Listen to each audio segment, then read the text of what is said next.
team remains as previously announced. One is His Excellency Stephen Kalonzo Musyoka, who is the delegation leader. Two, Honorable James Apia Wandai, the leader of minority party, who will be the spokesperson for the delegation. Honorable Eugene Wamalwa, party leader of DAP. Honorable Okongo Omogeni, Nyamira, and Honorable Amina Unyanzi, MP Malindi. The issues for discussion from our side remain: 1. Cost of living. 2. Audit of the 2022 presidential election results. 3. Restructuring and reconstitution of the Independent Electoral and Boundaries Commission and related matters. 4. Measures to prevent interference with political parties. 5. Outstanding constitutional matters, that is, governance issues, adequate checks and balances, and the question of boundaries delimitation.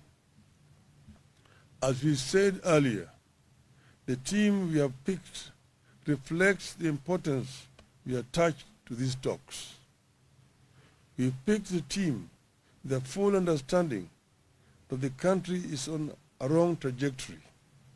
Anyone who thinks otherwise is being delusional. With this reality in mind, we have put in place a technical and legal team to support our delegation to the dialogue. Consequently, we have settled on Honorable Jeremiah Kioni, the Secretary General of the Jubilee Party, to head the legal and technical team to the talks. We have tasked our delegation and our technical teams under the able leadership of His Excellency Kalonzo and Kioni to go to these talks with the courage of and open minds. It takes courage and open minds to establish common ground in situations of dispute. We have told our delegation, and we want all Kenyans to understand, that engaging in honest dialogue does not amount to surrender or cowardice. You must see it as an act of strength and a matter of common sense. We remain committed to negotiating in good faith on the basis of a plan to achieve a comprehensive settlement of the country's problems through dialogue. We stand for transparent, above-board, and speedy talks guided by decorum, honesty, and respect for the people of Kenya.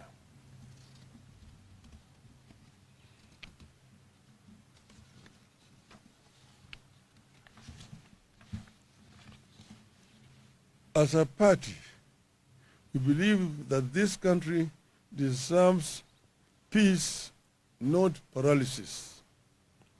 That is why we have stood down our protests to give dialogue and peace a chance. We appeal to Kenya Kwanza that vitriol must now end because it won't work.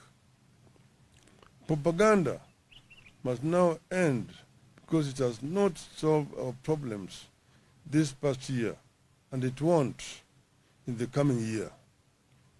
Our people and the whole world are watching us, and we encourage them to watch us and to hold us to account.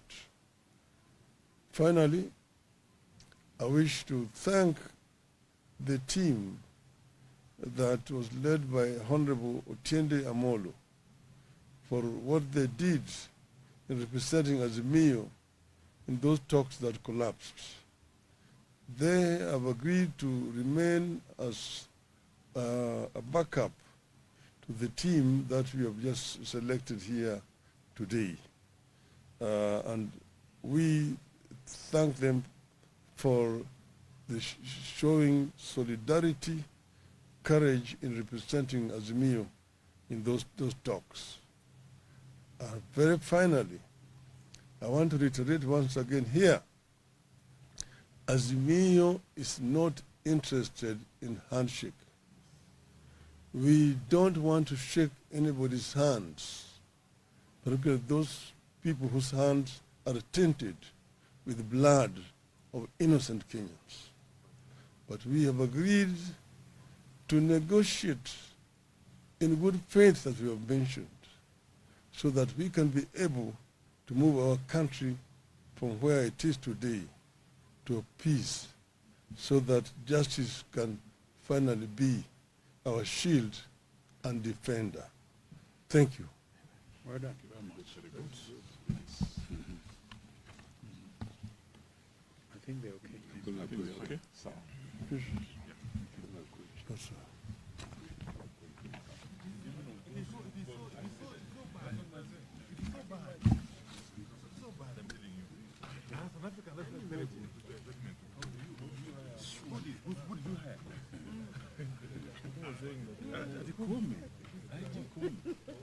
Higher one. You had him with you. Parade. He said that. In African culture. He's never had in African culture.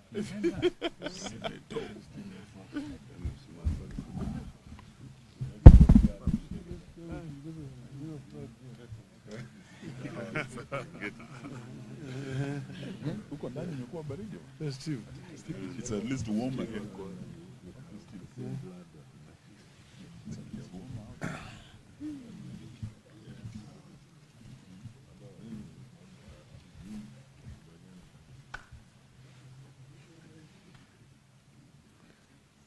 Are we ready?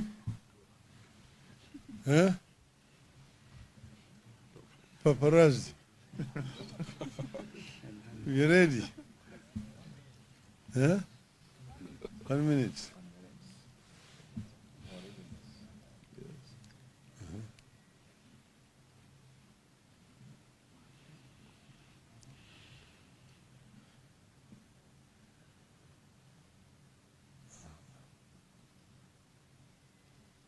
The minute is over. You ready now? Huh? Okay. This is a statement by Azimio Umoja on scheduled talks. We have met today to review the situation in the country against the background of planned dialogue with Kenya Kwanza. The meeting also took place against the background of a running somber mood across different parts of the country, occasioned by police brutality. If you want to know how brutal and murderous our security forces were in the protests, you have to pay attention to the burials that are taking place across Kenya. You have all attended some, and we will be attending some more in the near future. We can confirm that police killed and wounded many Kenyans. It should never have happened. It should never have happened again. And more importantly, we will do whatever it takes to ensure justice for the victims. We will ensure the perpetrators of these crimes pay. And it is actually very disappointing to see a statement from Inspector General of Police, Mr. Comey, saying that we hired dead bodies to accuse police of brutality. I don't know in which world he lives. Because the bodies we've been burying have bullet wounds on them. And death certificates confirming the cause of death. One was, whose neck was just chopped off in Sondo. Another one was a victim of arrow attack. So these are real deaths of human beings killed by Mr. Kome's goons, masquerading as police officers. We continue to extend our sincere, heartfelt condolences to families who lost loved ones and those who were injured. We thank all those who have contributed to our benevolence fund that has enabled us to extend some little help to victims and their families. We continue gathering data on victims, both the dead and the wounded, and will continue extending to them whatever help we can. We appeal to all the people of goodwill to continue contributing to the fund in solidarity with our quest for a free, just, and a fair country that is governed in line with the Constitution and puts a high premium on the lives and rights of citizens. If Kenya was governed by the rule of law, if Kenya had a caring government, the people we are burying and those recuperating would not have suffered that fate. Regarding the planned talks with the Kenya Kwanza, we are here to announce that we are ready. We are particularly ready to return to Bomas of Kenya.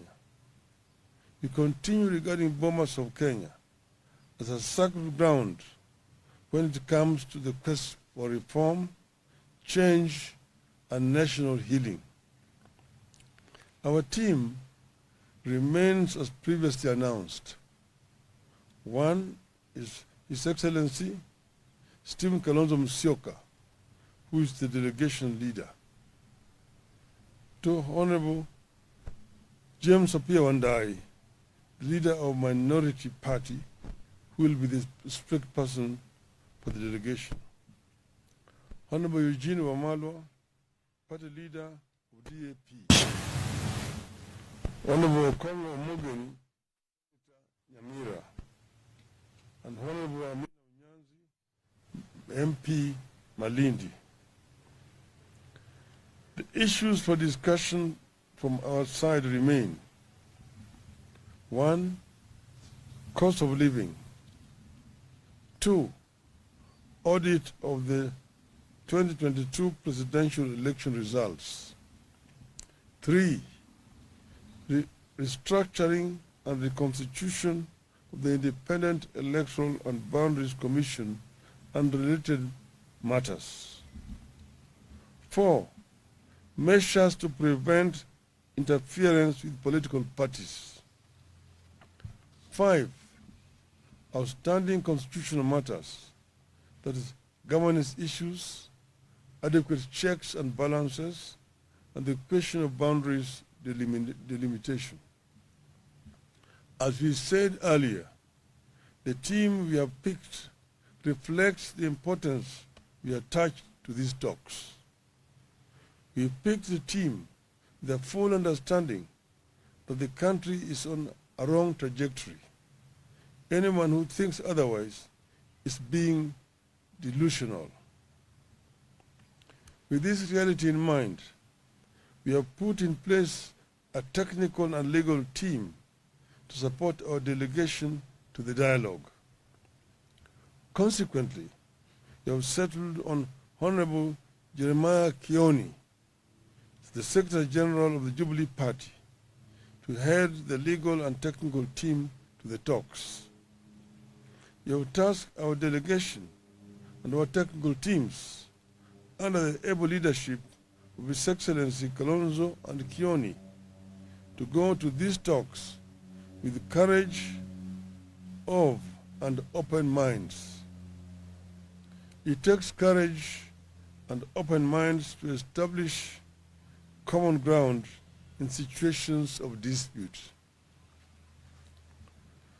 We have told our delegation, and we want all Kenyans to understand, that engaging in honest dialogue does not amount to surrender or cowardice.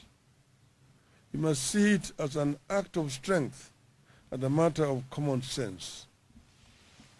We remain committed to negotiating in good faith on the basis of a plan to achieve a comprehensive settlement of the country's problems through dialogue.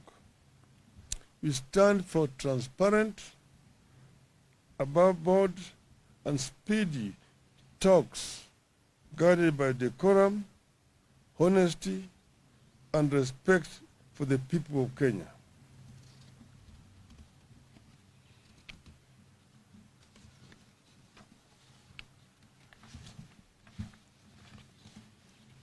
As a party, we believe that this country deserves peace, not paralysis. That is why we have stood down our protests to give dialogue and peace a chance. We appeal to Kenya Kwanza that vitriol must now end because it won't work. Propaganda must now end because it has not solved our problems this past year, and it won't in the coming year. Our people and the whole world are watching us, and we encourage them to watch us and to hold us to account. Finally, I wish to thank the team that was led by Honorable Otiende Amolo for what they did in representing Azimio in those talks that collapsed.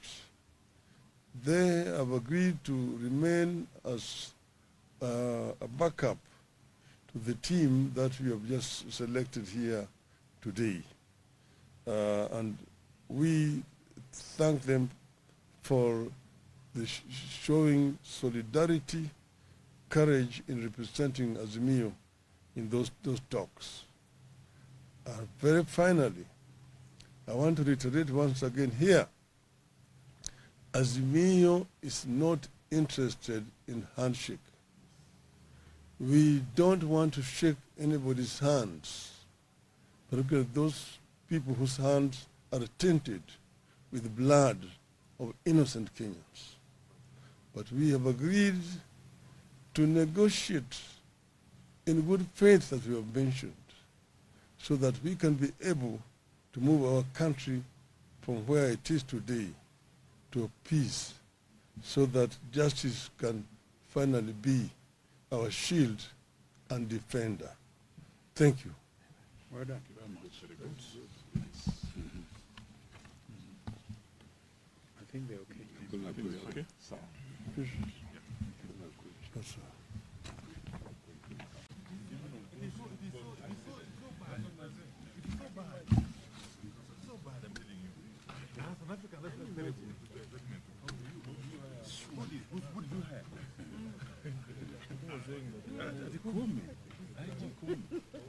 Higher what? You had in Woodies. Parade. Yeah. He said never that. had in African culture. He's never had in African culture.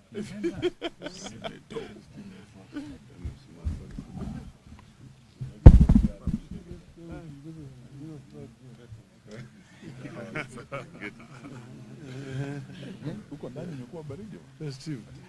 It's at least warm again.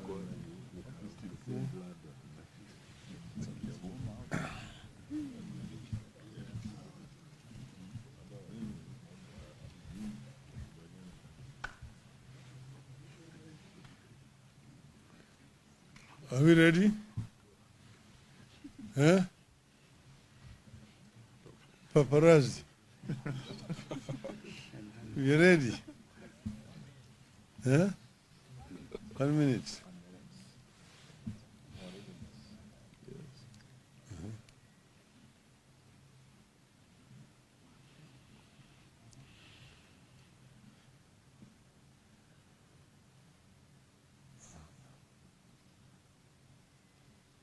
The minute is over. You ready now? Huh? Okay. This is a statement by Azimio Umoja on scheduled talks. We have met today to review the situation in the country against the background of planned dialogue with Kenya Kwanza. The meeting also took place against the background of a running somber mood across different parts of the country, occasioned by police brutality. If you want to know how brutal and murderous our security forces were in the protests, you have to pay attention to the burials that are taking place across Kenya. You have all attended some, and we will be attending some more in the near future. We can confirm that police killed and wounded many Kenyans. It should never have happened. It should never have happened again. And more importantly, we will do whatever it takes to ensure justice for the victims. We will ensure the perpetrators of these crimes pay. And it is actually very disappointing to see a statement from Inspector General of Police, Mr. Comey, saying that we hired dead bodies to accuse police of brutality. I don't know in which world he lives. Because the bodies we've been burying have bullet wounds on them.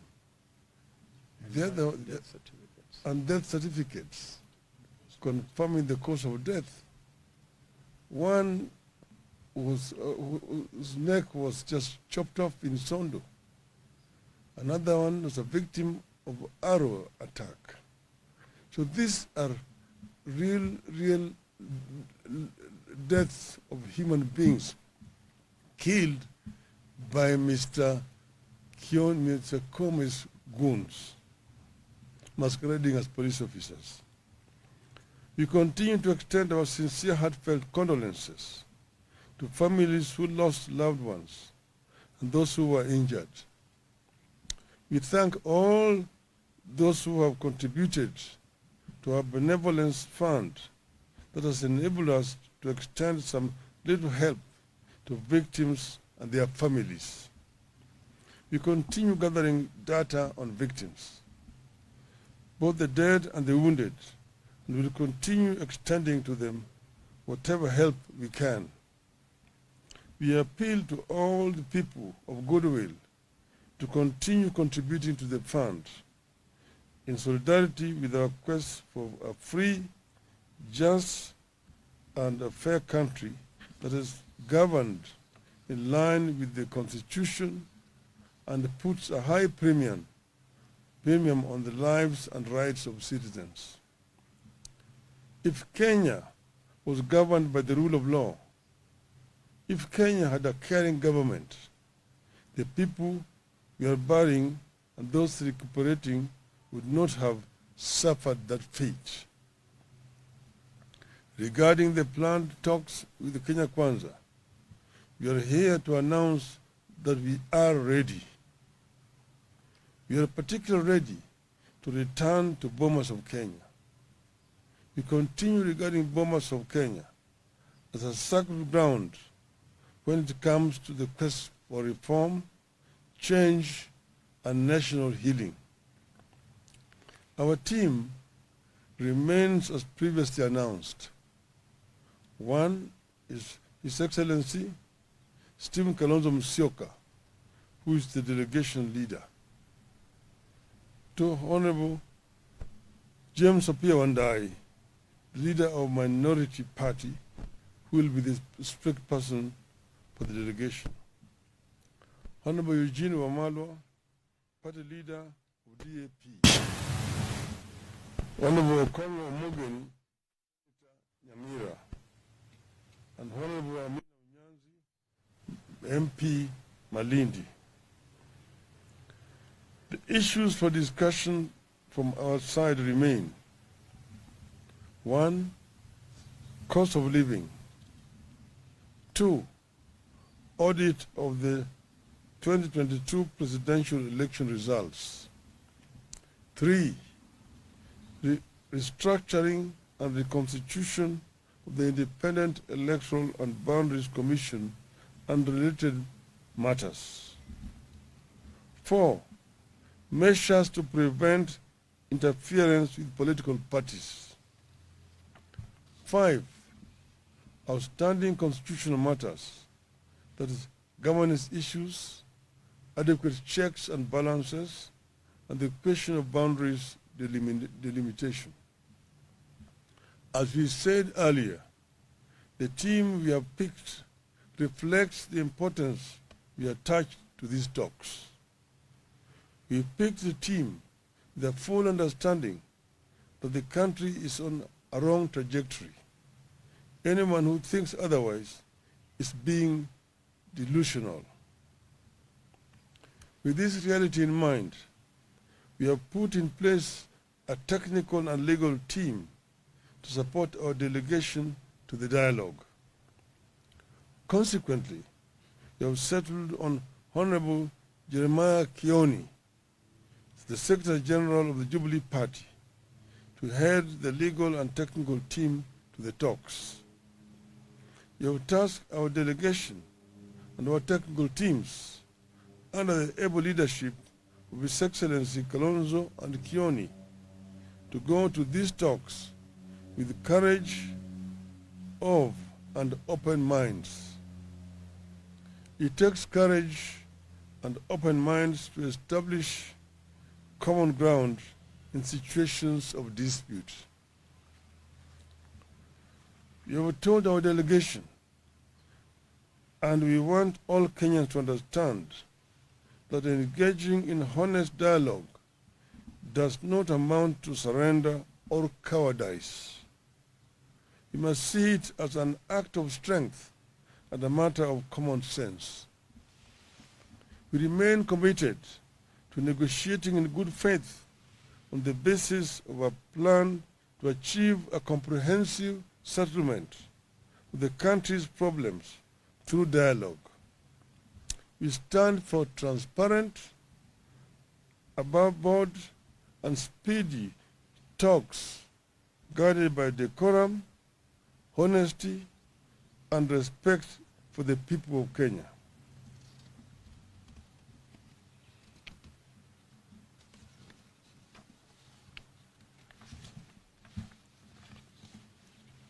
As a party, we believe that this country deserves peace, not paralysis. That is why we have stood down our protests to give dialogue and peace a chance. We appeal to Kenya Kwanza that vitriol must now end because it won't work. Propaganda must now end because it has not solved our problems this past year, and it won't in the coming year. Our people and the whole world are watching us, and we encourage them to watch us and to hold us to account. Finally, I wish to thank the team that was led by Honorable Otiende Amolo for what they did in representing Azimio in those talks that collapsed. They have agreed to remain as a backup to the team that we have just selected here today. And we thank them for the showing solidarity, courage in representing Azimio in those talks. Very finally, I want to reiterate once again here, Azimio is not interested in handshake. We don't want to shake anybody's hands, particularly those people whose hands are tainted with blood of innocent Kenyans. But we have agreed to negotiate in good faith, as we have mentioned, so that we can be able to move our country from where it is today to peace, so that justice can finally be our shield and defender. Thank you. Well done. Thank you very much. Very good. I think they're okay. I think they're okay. So, Yes, sir.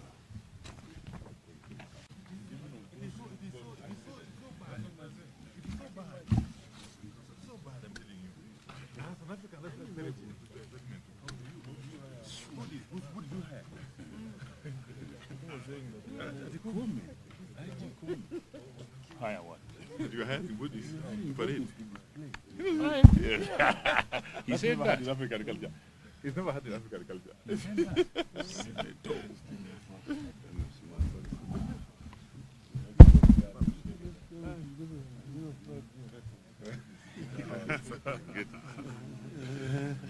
Huko ndani imekuwa baridi. Festive. It's at least warmer here.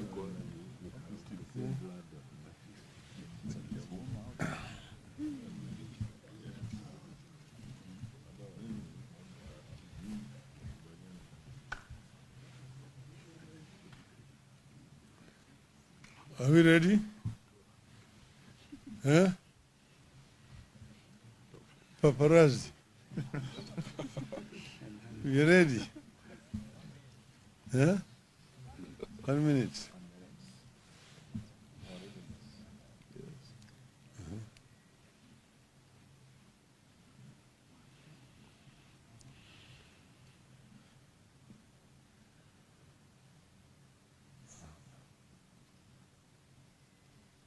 The minute is over.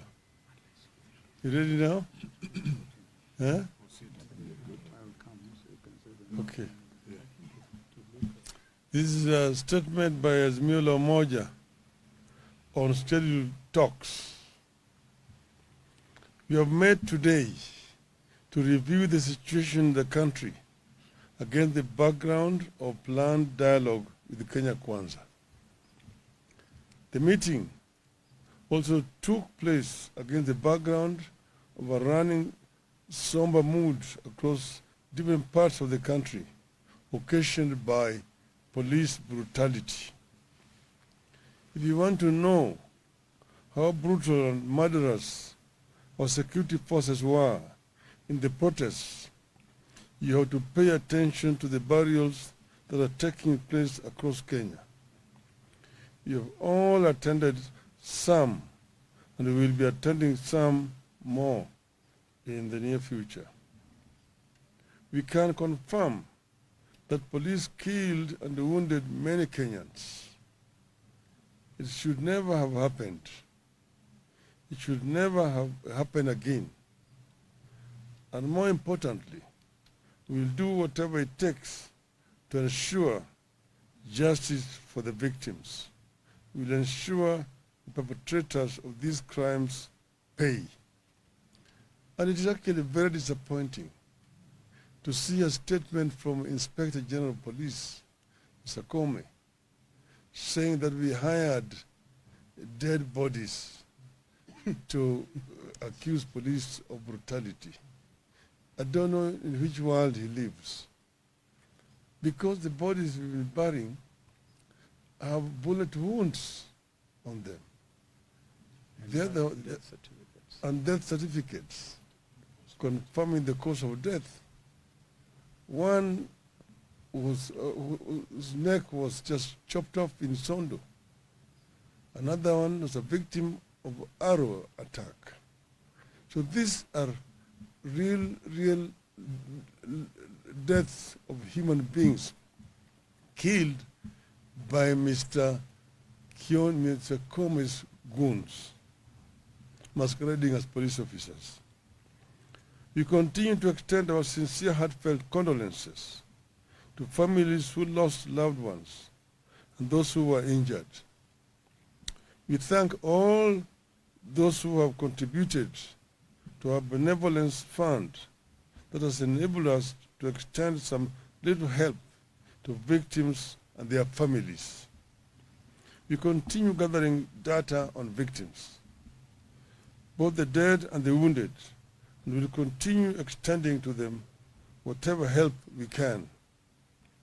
We appeal to all the people of goodwill to continue contributing to the fund in solidarity with our quest for a free, just, and a fair country that is governed in line with the Constitution and puts a high premium on the lives and rights of citizens.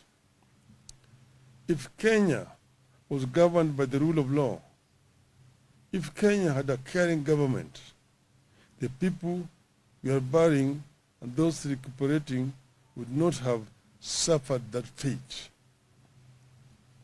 Regarding the planned talks with the Kenya Kwanza, we are here to announce that we are ready. We are particularly ready to return to Bomas of Kenya.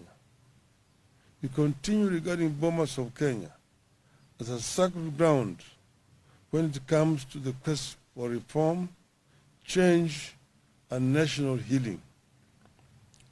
Our team remains as previously announced. One is His Excellency Stephen Kalonzo Musyoka, who is the delegation leader. To Honorable James Apia Wandai, leader of Minority Party, who will be the spokesperson for the delegation. Honorable Eugene Wamalwa, party leader of DAP. Honorable Okongo Omogeni, Nyamira, and Honorable Amina Unyanzi, MP Malindi. The issues for discussion from our side remain: 1. Cost of living. 2. Audit of the 2022 presidential election results. 3. Restructuring and reconstitution of the Independent Electoral and Boundaries Commission and related matters. 4. Measures to prevent interference with political parties. 5. Outstanding constitutional matters, that is, governance issues, adequate checks and balances, and the question of boundaries delimitation. As we said earlier, the team we have picked reflects the importance we attach to these talks. We picked the team with a full understanding that the country is on a wrong trajectory. Anyone who thinks otherwise is being delusional. With this reality in mind, we have put in place a technical and legal team to support our delegation to the dialogue. Consequently, we have settled on Honorable Jeremiah Kioni, the Secretary General of the Jubilee Party, to head the legal and technical team to the talks. We have tasked our delegation and our technical teams under the able leadership of His Excellency Kalonzo and Kioni to go to these talks with the courage of and open minds. It takes courage and open minds to establish common ground in situations of dispute. We have told our delegation, and we want all Kenyans to understand, that engaging in honest dialogue does not amount to surrender or cowardice. We must see it as an act of strength and a matter of common sense. We remain committed to negotiating in good faith on the basis of a plan to achieve a comprehensive settlement of the country's problems through dialogue. We stand for transparent, above board, and speedy talks guided by decorum, honesty, and respect for the people of Kenya.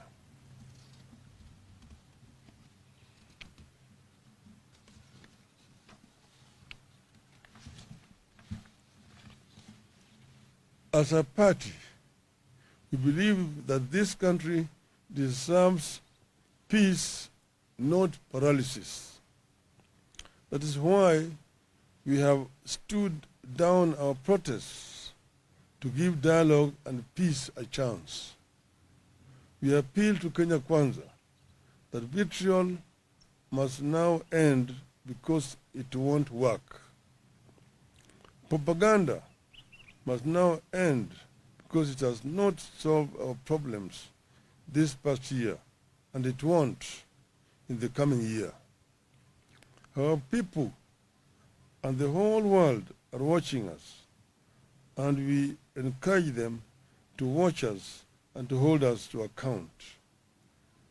Finally, I wish to thank the team that was led by Honorable Otiende Amolo for what they did in representing Azimio in those talks that collapsed. They have agreed to remain as a backup to the team that we have just selected here today.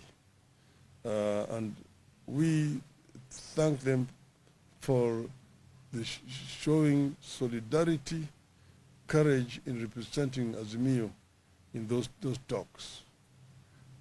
Very finally, I want to reiterate once again here, Azimio is not interested in handshake.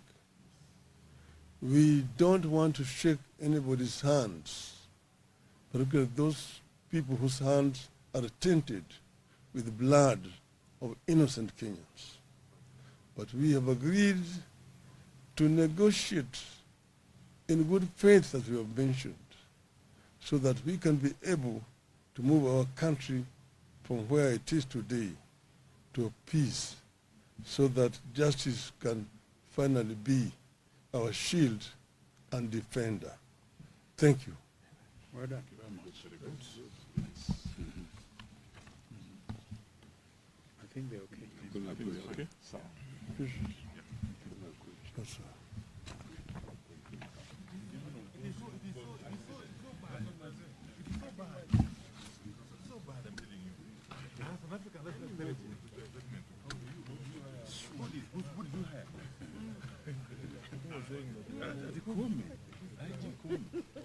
Hire what?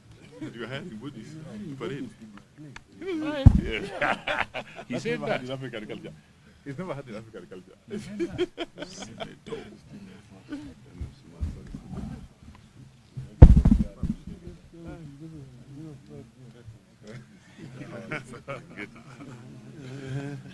Huko ndani imekuwa baridi. Festive. It's at least warmer here.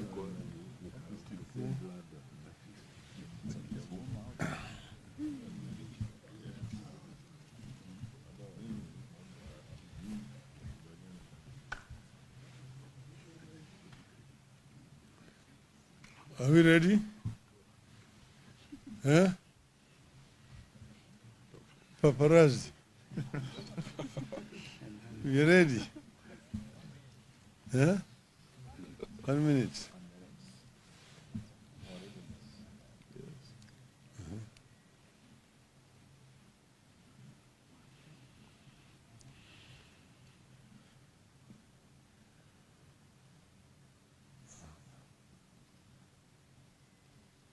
The minute is over. You ready now? Huh? Okay. This is a statement by Azimio Umoja on scheduled talks. We have met today to review the situation in the country against the background of planned dialogue with Kenya Kwanza. The meeting also took place against the background of a running somber mood across different parts of the country, occasioned by police brutality. If you want to know how brutal and murderous our security forces were in the protests, you have to pay attention to the burials that are taking place across Kenya. You have all attended some and we will be attending some more in the near future. We can confirm that police killed and wounded many Kenyans. It should never have happened. It should never have happened again. And more importantly, we will do whatever it takes to ensure justice for the victims. We will ensure the perpetrators of these crimes pay. And it is actually very disappointing to see a statement from Inspector General of Police, Mr. Comey, saying that we hired dead bodies to accuse police of brutality. I don't know in which world he lives. Because the bodies we've been burying have bullet wounds on them. Death certificates. And death certificates confirming the cause of death. One was, whose neck was just chopped off in Sondo. Another one was a victim of arrow attack. So these are real deaths of human beings killed by Mr. Comey's goons, masquerading as police officers. We continue to extend our sincere, heartfelt condolences to families who lost loved ones and those who were injured. We thank all those who have contributed to our benevolence fund that has enabled us to extend some little help to victims and their families. We continue gathering data on victims, both the dead and the wounded, and will continue extending to them whatever help we can. We appeal to all the people of goodwill to continue contributing to the fund in solidarity with our quest for a free, just, and a fair country that is governed in line with the Constitution and puts a high premium on the lives and rights of citizens. If Kenya was governed by the rule of law, if Kenya had a caring government, the people we are burying and those recuperating would not have suffered that fate. Regarding the planned talks with the Kenya Kwanza, we are here to announce that we are ready. We are particularly ready to return to Bomas of Kenya. We continue regarding Bomas of Kenya as a sacred ground when it comes to the quest for reform, change, and national healing. Our team remains as previously announced. One is His Excellency Stephen Kalonzo Musyoka, who is the delegation leader. Two, Honorable James Apia Wandai, leader of Minority Party, who will be the spokesperson for the delegation. Honorable Eugene Wamalwa, party leader of DAP. Honorable Okongo Morgan, Nyamira, and Honorable Amina Unyanzi, MP Malindi. The issues for discussion from our side remain: 1, cost of living; 2, audit of the 2022 presidential election results; 3, restructuring and reconstitution of the Independent Electoral and Boundaries Commission and related matters; 4, measures to prevent interference with political parties; 5, outstanding constitutional matters, that is, governance issues, adequate checks and balances, and the question of boundaries delimitation. As we said earlier, the team we have picked reflects the importance we attach to these talks. We picked the team the full understanding that the country is on a wrong trajectory. Anyone who thinks otherwise is being delusional. With this reality in mind, we have put in place a technical and legal team to support our delegation to the dialogue. Consequently, we have settled on Honorable Jeremiah Kioni, the Secretary General of the Jubilee Party, to head the legal and technical team to the talks. We have tasked our delegation and our technical teams under the able leadership of His Excellency Kalonzo and Kioni to go to these talks with courage of and open minds. It takes courage and open minds to establish common ground in situations of dispute. We have told our delegation, and we want all Kenyans to understand, that engaging in honest dialogue does not amount to surrender or cowardice. We must see it as an act of strength and a matter of common sense.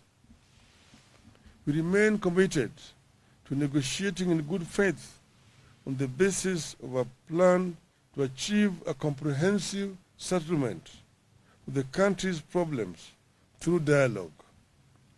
We stand for transparent, above board, and speedy talks guided by decorum, honesty, and respect for the people of Kenya.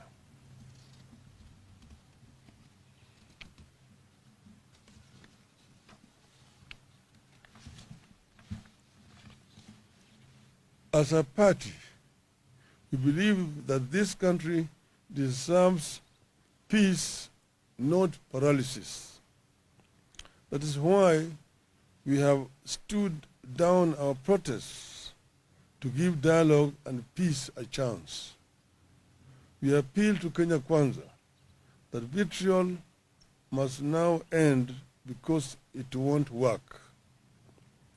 Propaganda must now end because it has not solved our problems this past year, and it won't in the coming year.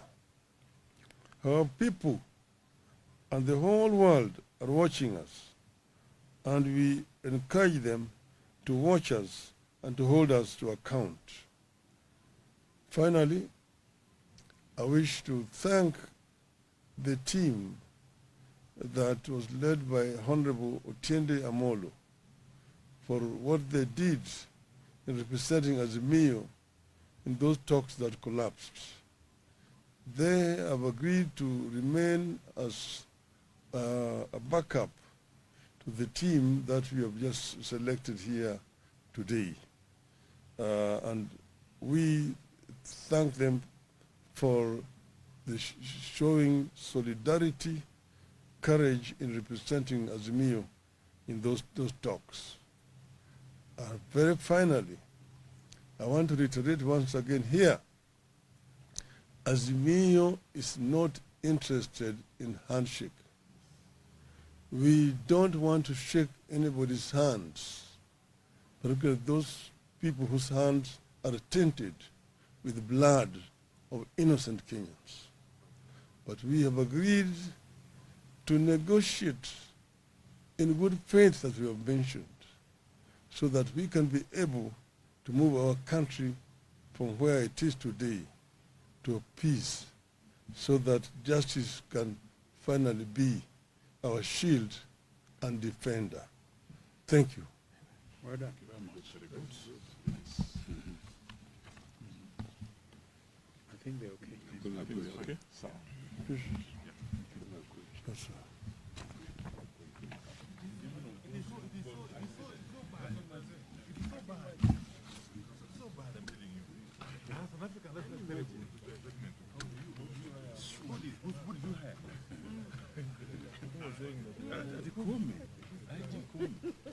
Higher what?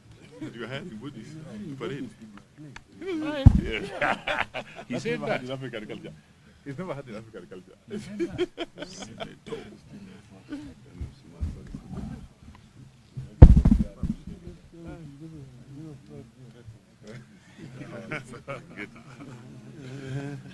Huko ndani imekuwa baridi. It's at least warmer here.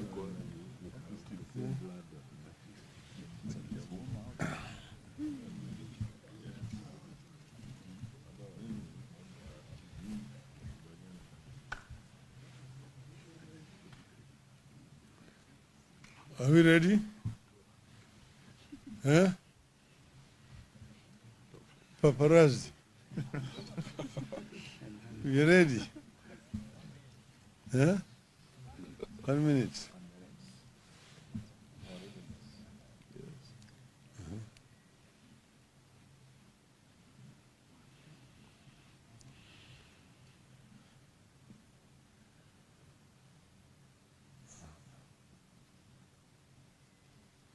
The minute is over. You ready now? Huh? Okay. This is a statement by Azimio Umoja on scheduled talks. We have met today to review the situation in the country against the background of planned dialogue with Kenya Kwanza. The meeting also took place against the background of a running somber mood across different parts of the country, occasioned by police brutality. If you want to know how brutal and murderous our security forces were in the protests, you have to pay attention to the burials that are taking place across Kenya. You have all attended some, and we will be attending some more in the near future. We can confirm that police killed and wounded many Kenyans. It should never have happened. It should never have happened again. And more importantly, we will do whatever it takes to ensure justice for the victims. We will ensure the perpetrators of these crimes pay. And it is actually very disappointing to see a statement from Inspector General of Police, Mr. Comey, saying that we hired dead bodies to accuse police of brutality. I don't know in which world he lives. Because the bodies we've been burying have bullet wounds on them.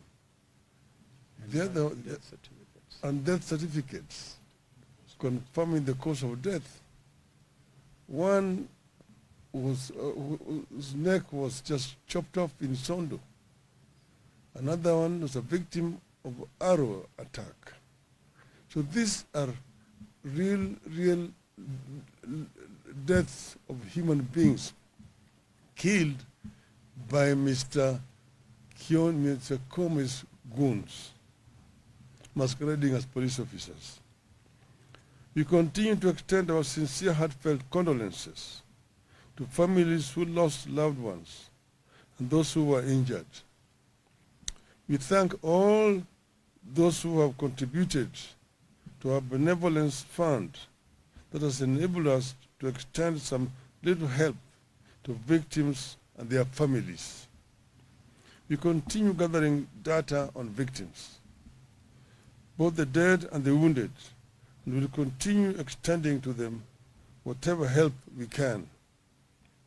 We appeal to all the people of goodwill to continue contributing to the fund in solidarity with our quest for a free, just, and a fair country that is governed in line with the Constitution and puts a high premium on the lives and rights of citizens. If Kenya was governed by the rule of law, if Kenya had a caring government, the people we are burying and those recuperating would not have suffered that fate. Regarding the planned talks with the Kenya Kwanza, we are here to announce that we are ready. We are particularly ready to return to Bomas of Kenya. We continue regarding Bomas of Kenya as a sacred ground when it comes to the quest for reform, change, and national healing. Our team remains as previously announced. One is His Excellency Stephen Kalonzo Musyoka, who is the delegation leader. Two, Honorable James Apia Wandai, the leader of Minority Party, who will be the spokesperson for the delegation. Honorable Eugene Wamalwa, party leader of DAP. Honorable Kongo Omogeni, Nyamira, and Honorable Amina Unyanzi, MP Malindi. The issues for discussion from our side remain: 1. Cost of living. 2. Audit of the 2022 presidential election results. 3. Restructuring and reconstitution of the Independent Electoral and Boundaries Commission and related matters. 4. Measures to prevent interference with political parties. 5. Outstanding constitutional matters, that is, governance issues, adequate checks and balances, and the question of boundaries delimitation. As we said earlier, the team we have picked reflects the importance we attach to these talks. We picked the team with a full understanding that the country is on a wrong trajectory. Anyone who thinks otherwise is being delusional. With this reality in mind, we have put in place a technical and legal team to support our delegation to the dialogue. Consequently, we have settled on Honorable Jeremiah Kioni, the Secretary General of the Jubilee Party, to head the legal and technical team to the talks. We have tasked our delegation and our technical teams under the able leadership of His Excellency Kalonzo and Kioni to go to these talks with courage of and open minds. It takes courage and open minds to establish common ground in situations of dispute. We have told our delegation, and we want all Kenyans to understand, that engaging in honest dialogue does not amount to surrender or cowardice. You must see it as an act of strength and a matter of common sense. We remain committed to negotiating in good faith on the basis of a plan to achieve a comprehensive settlement of the country's problems through dialogue.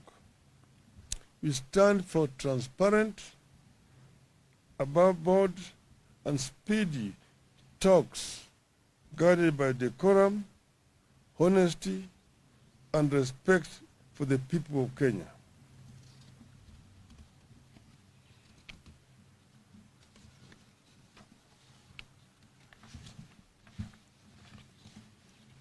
As a party, we believe that this country deserves peace, not paralysis. That is why we have stood down our protests to give dialogue and peace a chance. We appeal to Kenya Kwanza that vitriol must now end because it won't work. Propaganda must now end because it has not solved our problems this past year, and it won't in the coming year. Our people and the whole world are watching us, and we encourage them to watch us and to hold us to account.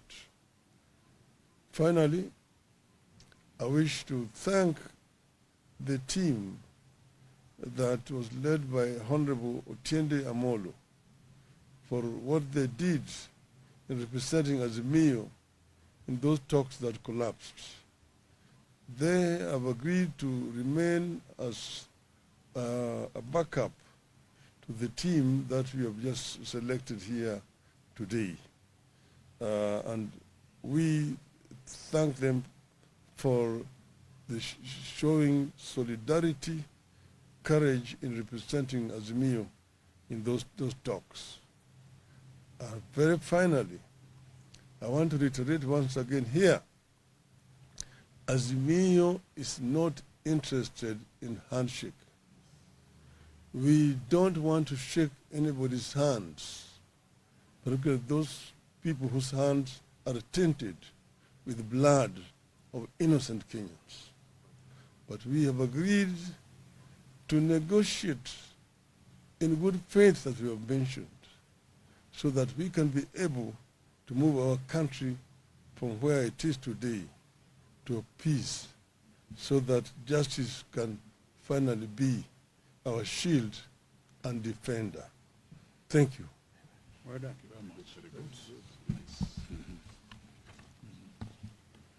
I think they're okay. Okay. Yes, sir.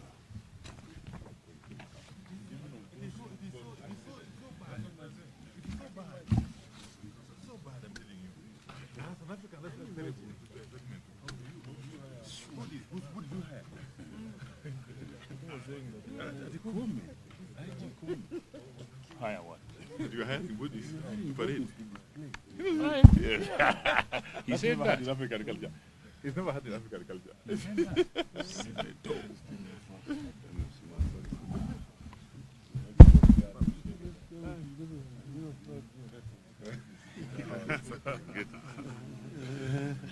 Huko ndani imekuwa baridi. Festive. It's at least warmer here.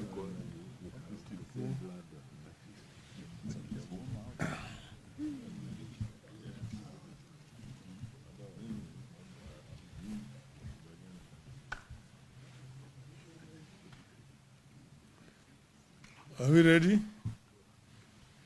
Huh? Paparazzi. We ready? Huh?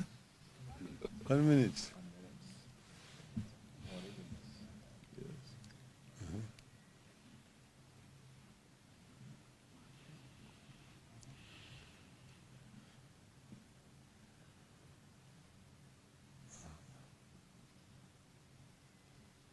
The minute is over. You ready now? Huh? Okay. This is a statement by Azimio Umoja on scheduled talks. We have met today to review the situation in the country against the background of planned dialogue with Kenya Kwanza. The meeting also took place against the background of a running somber mood across different parts of the country, occasioned by police brutality. If you want to know how brutal and murderous our security forces were in the protests, you have to pay attention to the burials that are taking place across Kenya. You have all attended some, and we will be attending some more in the near future. We can confirm that police killed and wounded many Kenyans. It should never have happened. It should never have happened again.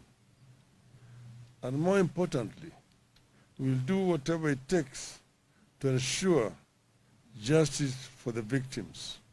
We will ensure the perpetrators of these crimes pay.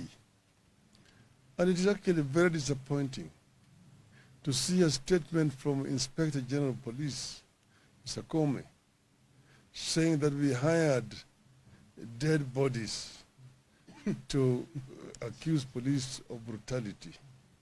I don't know in which world he lives.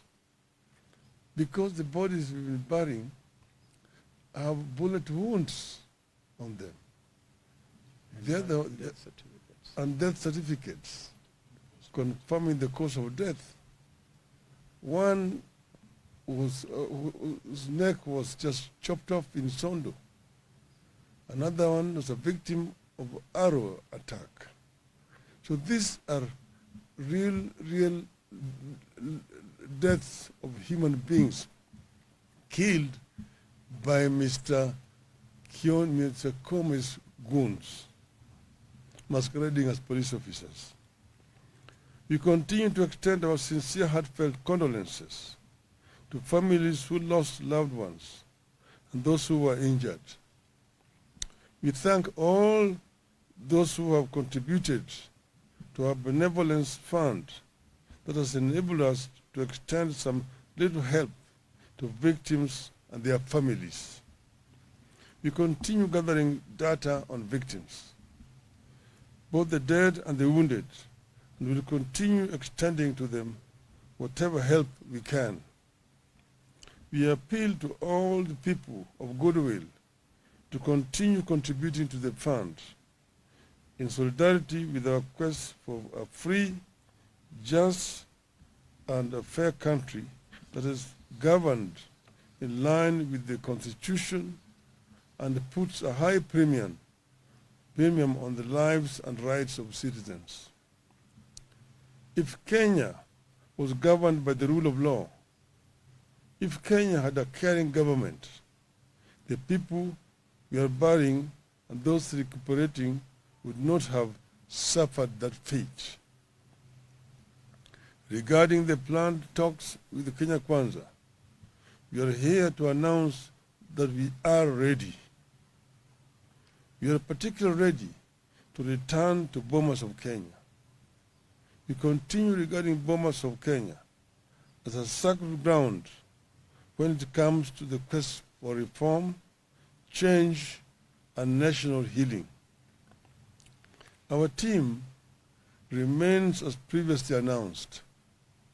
One is His Excellency Stephen Kalonzo Musyoka, who is the delegation leader. Two, Honorable James Apia Wandai, the leader of Minority Party, who will be the strict person for the delegation. Honorable Eugene Wamalwa, party leader of DAP. Honorable Congo Mugen, Nyamira, and Honorable Amina Unyanzi, MP Malindi. The issues for discussion from our side remain. One, cost of living. Two, audit of the 2022 presidential election results. Three, restructuring and reconstitution of the Independent Electoral and Boundaries Commission and related matters. Four, measures to prevent interference with political parties. Five, outstanding constitutional matters, that is, governance issues, adequate checks and balances, and the question of boundaries delimitation. As we said earlier, the team we have picked reflects the importance we attach to these talks. We picked the team with a full understanding that the country is on a wrong trajectory. Anyone who thinks otherwise is being delusional. With this reality in mind, we have put in place a technical and legal team to support our delegation to the dialogue. Consequently, we have settled on Honorable Jeremiah Kioni, the Secretary General of the Jubilee Party, to head the legal and technical team to the talks. You have tasked our delegation and our technical teams under the able leadership of His Excellency Kalonzo and Kioni to go to these talks with courage of and open minds. It takes courage and open minds to establish common ground in situations of dispute. We have told our delegation, and we want all Kenyans to understand, that engaging in honest dialogue does not amount to surrender or cowardice. We must see it as an act of strength and a matter of common sense. We remain committed to negotiating in good faith on the basis of a plan to achieve a comprehensive settlement of the country's problems through dialogue. We stand for transparent, above board, and speedy talks guided by decorum, honesty, and respect for the people of Kenya.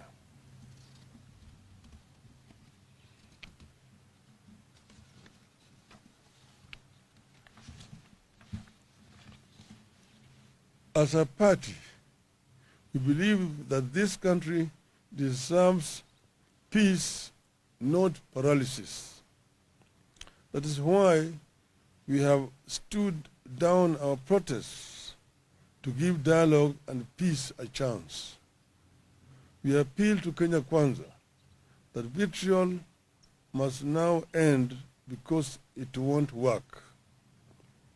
Propaganda must now end because it has not solved our problems this past year, and it won't in the coming year. Our people and the whole world are watching us, and we encourage them to watch us and to hold us to account. Finally, I wish to thank the team that was led by Honorable Otiende Amolo for what they did in representing Azimio in those talks that collapsed.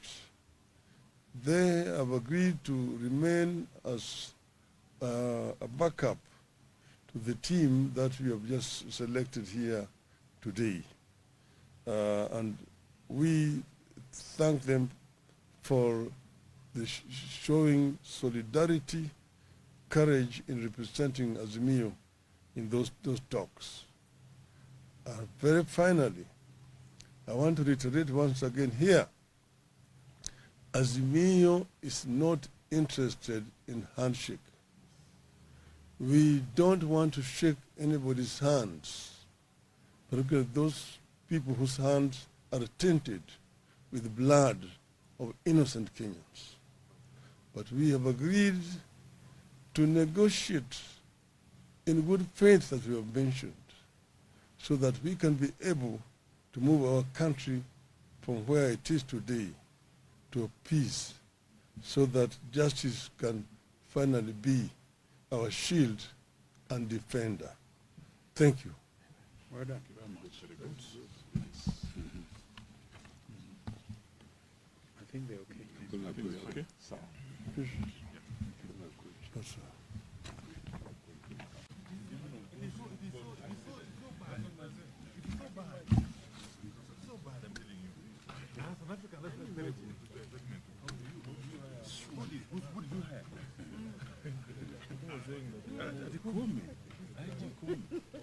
Higher what? that you are having Buddhist parade. Yeah. He That's said never that. had in African culture. It's never had in African culture.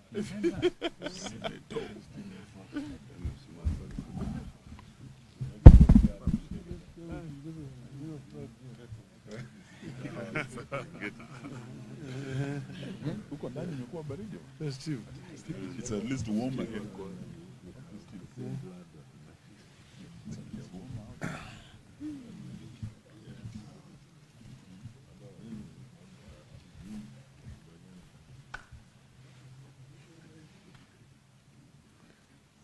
Are we ready?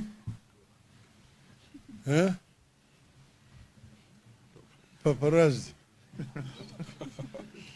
We ready? Huh? 1 minute.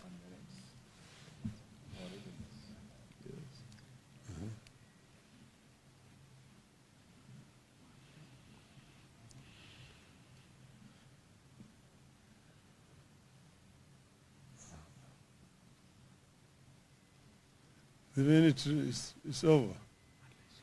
You ready now? Huh? Okay. This is a statement by Azimio Umoja on scheduled talks.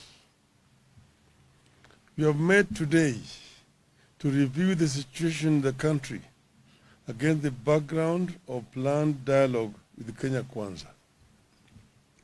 The meeting also took place against the background of a running somber mood across different parts of the country, occasioned by police brutality. If you want to know how brutal and murderous our security forces were in the protests, you have to pay attention to the burials that are taking place across Kenya. You have all attended some, and we will be attending some more in the near future. We can confirm that police killed and wounded many Kenyans. It should never have happened. It should never have happened again. And more importantly, we will do whatever it takes to ensure justice for the victims. We will ensure the perpetrators of these crimes pay. And it is actually very disappointing to see a statement from Inspector General of Police, Mr. Comey, saying that we hired dead bodies to accuse police of brutality. I don't know in which world he lives. Because the bodies we've been burying have bullet wounds on them. And death certificates confirming the cause of death. One whose neck was just chopped off in Sondo. Another one was a victim of arrow attack. So these are real deaths of human beings killed by Mr. Comey's goons, masquerading as police officers. We continue to extend our sincere, heartfelt condolences to families who lost loved ones and those who were injured. We thank all those who have contributed to our benevolence fund that has enabled us to extend some little help to victims and their families. We continue gathering data on victims, both the dead and the wounded, and will continue extending to them whatever help we can. We appeal to all the people of goodwill to continue contributing to the fund in solidarity with our quest for a free, just, and a fair country that is governed in line with the Constitution and puts a high premium on the lives and rights of citizens. If Kenya was governed by the rule of law, if Kenya had a caring government, the people we are burying and those recuperating would not have suffered that fate. Regarding the planned talks with the Kenya Kwanza, we are here to announce that we are ready. We are particularly ready to return to Bomas of Kenya. We continue regarding Bomas of Kenya as a sacred ground when it comes to the quest for reform, change, and national healing. Our team remains as previously announced. One is His Excellency Stephen Kalonzo Musyoka, who is the delegation leader. Two, Honorable James Apia Wandai, leader of Minority Party, who will be the spokesperson for the delegation. Honorable Eugene Wamalwa, party leader of DAP. Honorable Kongo Mogeni, Nyamira, and Honorable Amina Unyanzi, MP Malindi. The issues for discussion from our side remain: 1.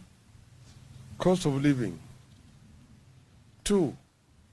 Audit of the 2022 presidential election results. 3.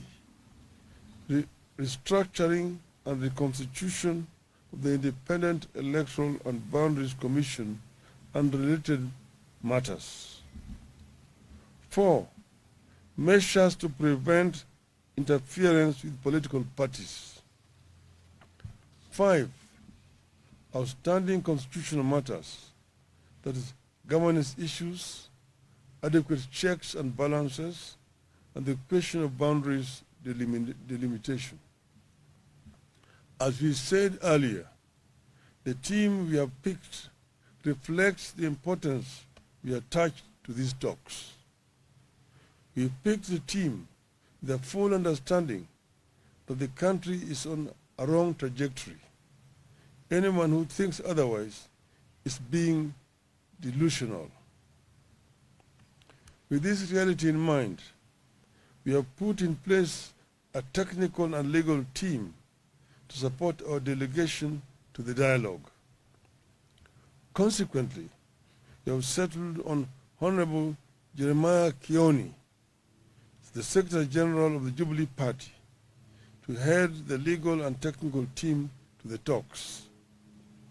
We have tasked our delegation and our technical teams under the able leadership of His Excellency Kalonzo and Kioni to go to these talks with courage of and open minds. It takes courage and open minds to establish common ground in situations of dispute. We have told our delegation, and we want all Kenyans to understand, that engaging in honest dialogue does not amount to surrender or cowardice. You must see it as an act of strength and a matter of common sense. We remain committed to negotiating in good faith on the basis of a plan to achieve a comprehensive settlement of the country's problems through dialogue. We stand for transparent, above board, and speedy talks guided by decorum, honesty, and respect for the people of Kenya.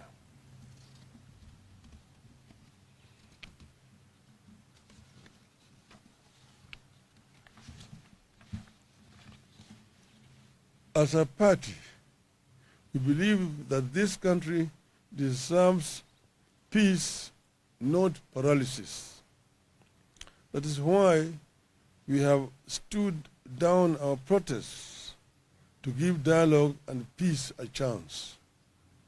We appeal to Kenya Kwanza that vitriol must now end because it won't work.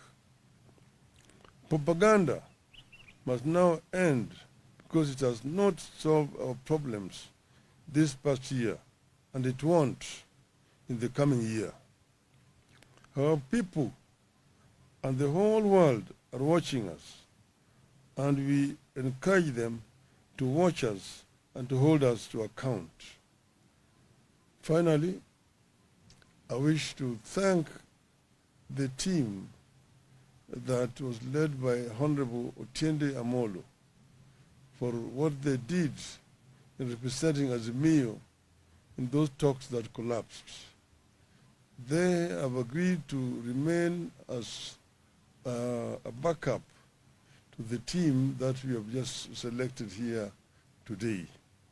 And we thank them for the showing solidarity, courage in representing Azimio in those talks. Very finally, I want to reiterate once again here, Azimio is not interested in handshake.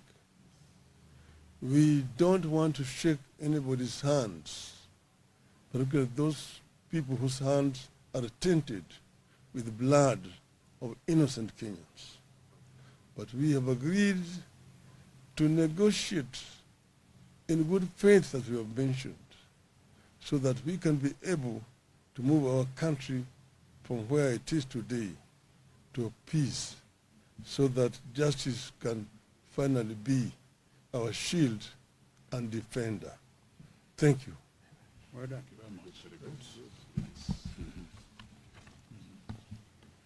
I think they're okay. Okay. Yes, sir.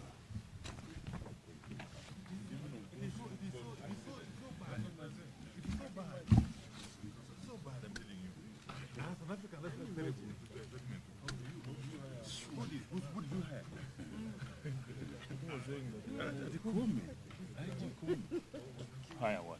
You had in Woodies to parade. He said never that. had in African culture. He's never had in African culture.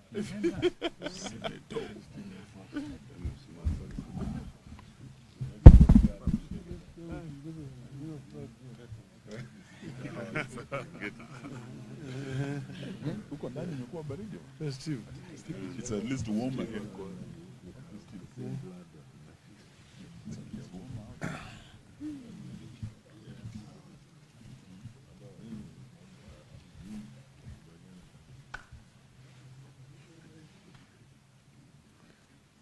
Are we ready? Huh? Paparazzi. We ready? Huh? 1 minute.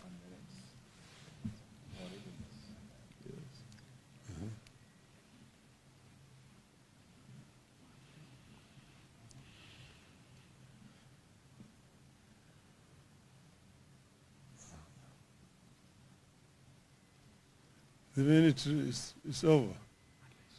You ready now? Huh? Okay. This is a statement by Azimio Umoja on scheduled talks. We have met today to review the situation in the country against the background of planned dialogue with Kenya Kwanza. The meeting also took place against the background of a running somber mood across different parts of the country, occasioned by police brutality. If you want to know how brutal and murderous our security forces were in the protests, you have to pay attention to the burials that are taking place across Kenya. You have all attended some, and we will be attending some more in the near future. We can confirm that police killed and wounded many Kenyans. It should never have happened.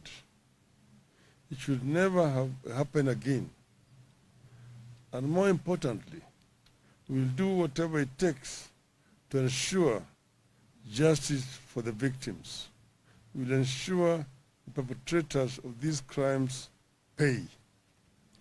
And it is actually very disappointing to see a statement from Inspector General of Police, Mr. Comey, saying that we hired dead bodies to accuse police of brutality.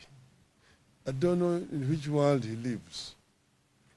Because the bodies we've been burying have bullet wounds on them. And death certificates confirming the cause of death. One was, whose neck was just chopped off in Sondo. Another one was a victim of arrow attack. So these are real deaths of human beings killed by Mr. Comey's goons, masquerading as police officers. We continue to extend our sincere, heartfelt condolences to families who lost loved ones and those who were injured. We thank all those who have contributed to our benevolence fund that has enabled us to extend some little help to victims and their families. We continue gathering data on victims, both the dead and the wounded, and will continue extending to them whatever help we can.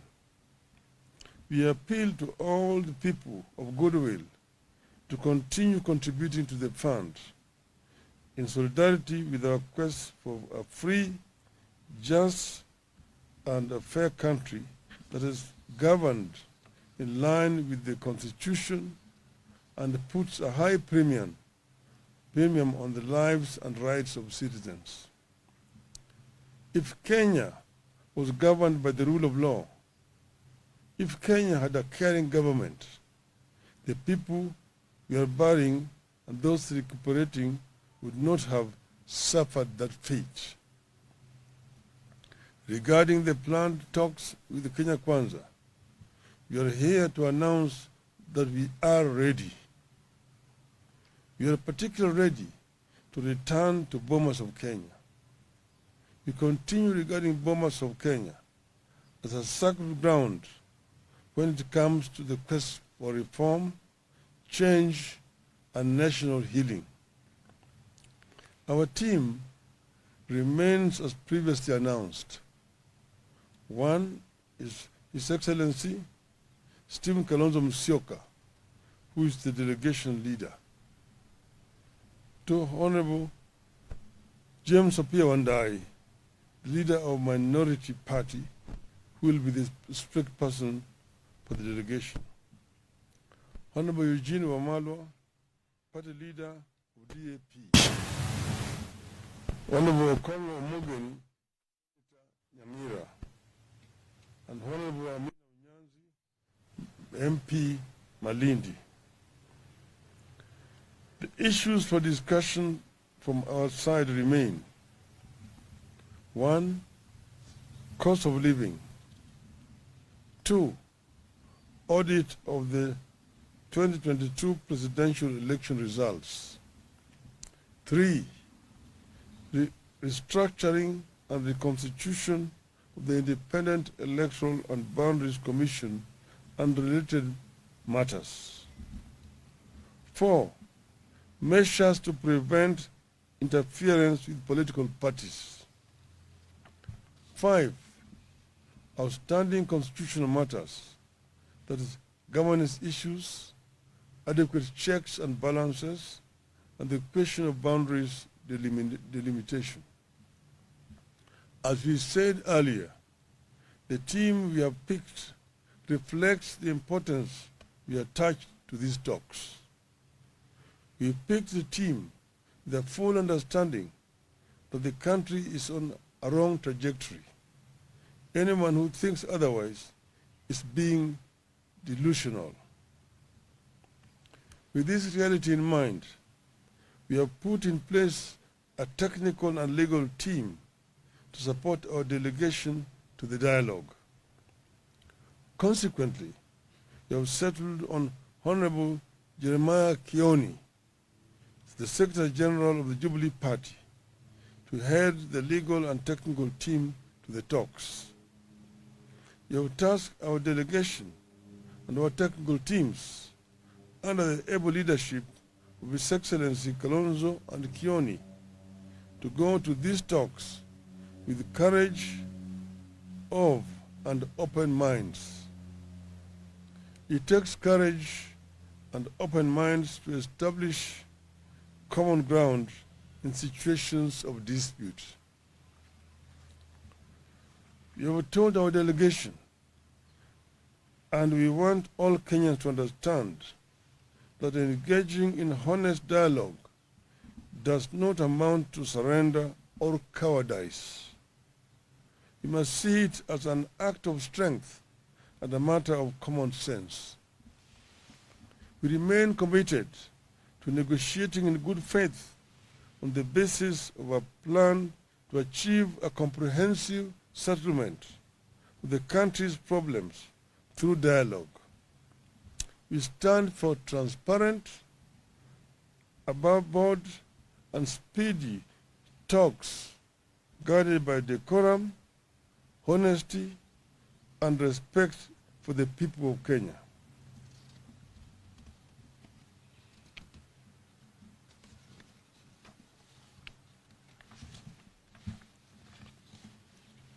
As a party, we believe that this country deserves peace, not paralysis. That is why we have stood down our protests to give dialogue and peace a chance. We appeal to Kenya Kwanza that vitriol must now end because it won't work. Propaganda must now end because it has not solved our problems this past year, and it won't in the coming year. Our people and the whole world are watching us, and we encourage them to watch us and to hold us to account. Finally, I wish to thank the team that was led by Honorable Otiende Amolo for what they did in representing Azimio in those talks that collapsed. They have agreed to remain as a backup to the team that we have just selected here today. And we thank them for the showing solidarity, courage in representing Azimio in those talks. Very finally, I want to reiterate once again here, Azimio is not interested in handshake. We don't want to shake anybody's hands, particularly those people whose hands are tainted with blood of innocent Kenyans. But we have agreed to negotiate in good faith, as we have mentioned, so that we can be able to move our country from where it is today to a peace, so that justice can finally be our shield and defender. Thank you. Well done.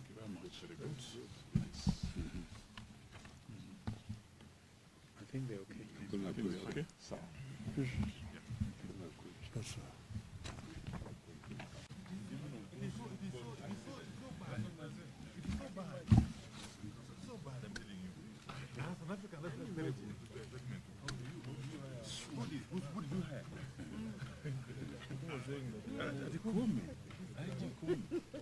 Hire what? You're hiring bodies to parade. He said Never had that. in African culture. He's never had in African culture.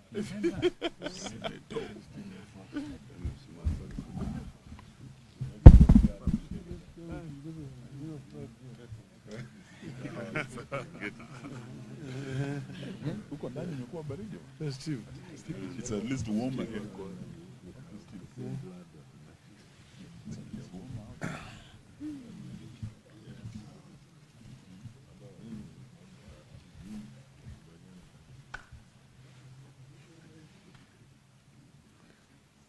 Are we ready?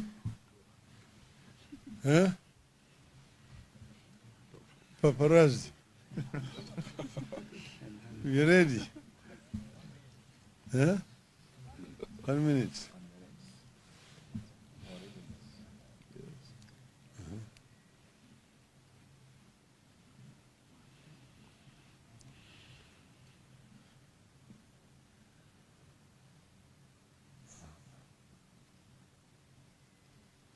The minute is over. You ready now? Huh? Okay.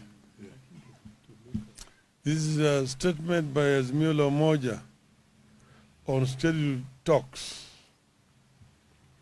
We have met today to review the situation in the country against the background of planned dialogue with Kenya Kwanza.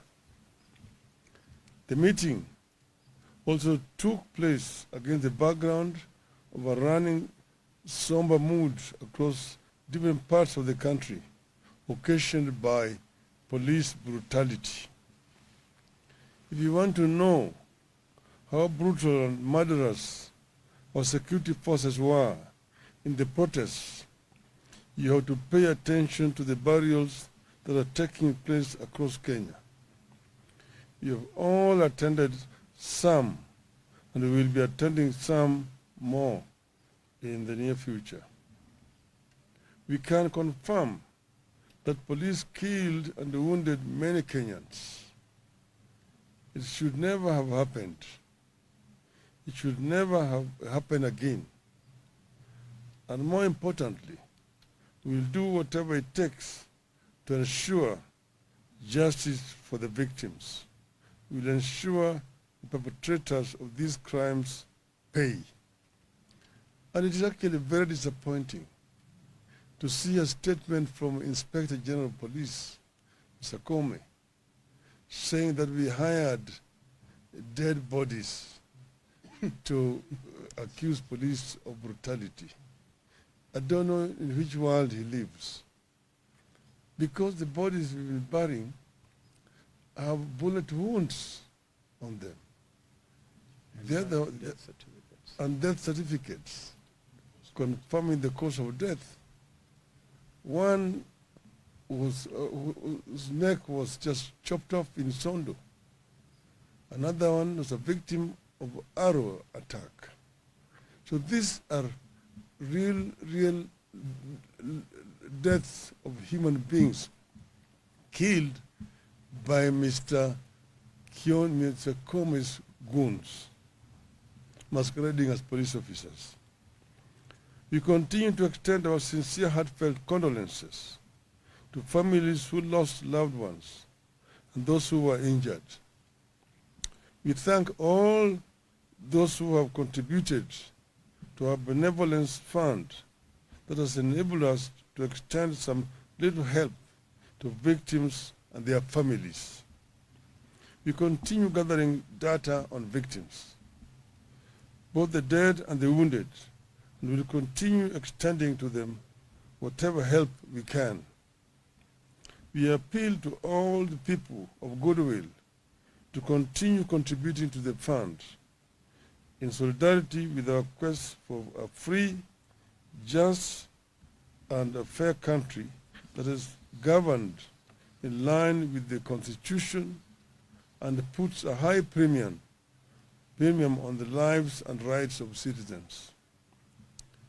If Kenya was governed by the rule of law, if Kenya had a caring government, the people we are burying and those recuperating would not have suffered that fate.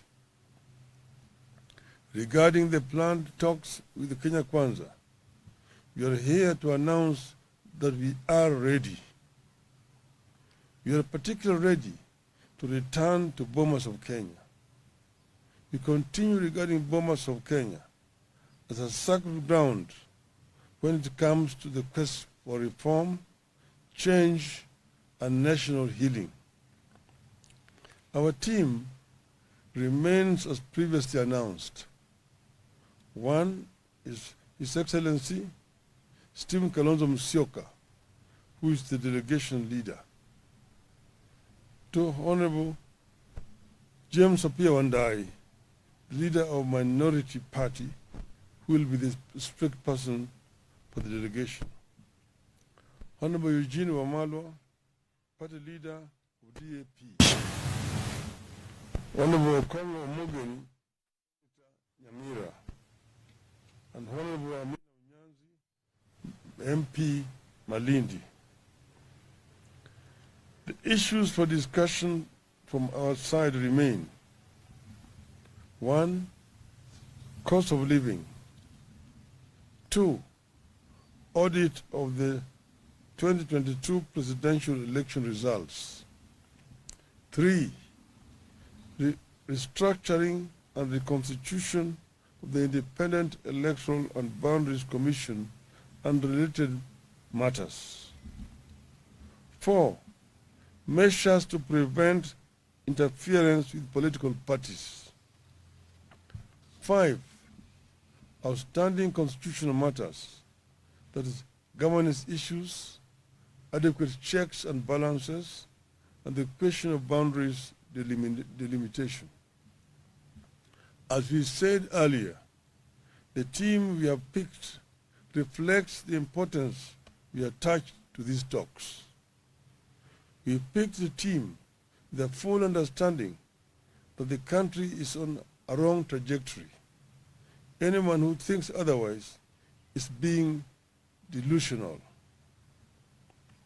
With this reality in mind, we have put in place a technical and legal team to support our delegation to the dialogue. Consequently, we have settled on Honorable Jeremiah Kioni, the Secretary General of the Jubilee Party, to head the legal and technical team to the talks. We have tasked our delegation and our technical teams under the able leadership of His Excellency Kalonzo and Kioni to go to these talks with courage of and open minds. It takes courage and open minds to establish common ground in situations of dispute. We have told our delegation, and we want all Kenyans to understand, that engaging in honest dialogue does not amount to surrender or cowardice. We must see it as an act of strength and a matter of common sense. We remain committed to negotiating in good faith on the basis of a plan to achieve a comprehensive settlement of the country's problems through dialogue. We stand for transparent, above-board, and speedy talks guided by decorum, honesty, and respect for the people of Kenya.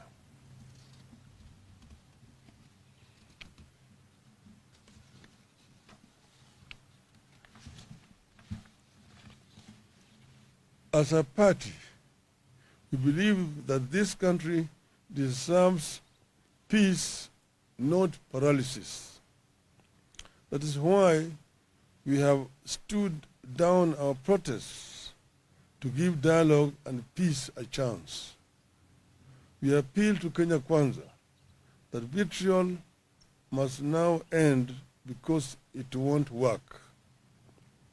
Propaganda must now end because it has not solved our problems this past year, and it won't in the coming year. Our people and the whole world are watching us, and we encourage them to watch us and to hold us to account.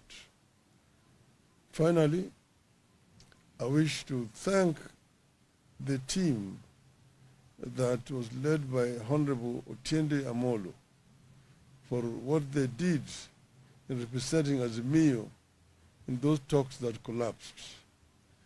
They have agreed to remain as a backup to the team that we have just selected here today. And we thank them for the showing solidarity, courage in representing Azimio in those talks. Very finally, I want to reiterate once again here, Azimio is not interested in handshake. We don't want to shake anybody's hands, particularly those people whose hands are tainted with the blood of innocent Kenyans. But we have agreed to negotiate in good faith, as we have mentioned, so that we can be able to move our country from where it is today to peace, so that justice can finally be our shield and defender.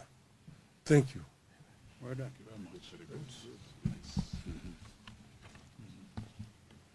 I think they're okay. Okay. So, Yes, sir.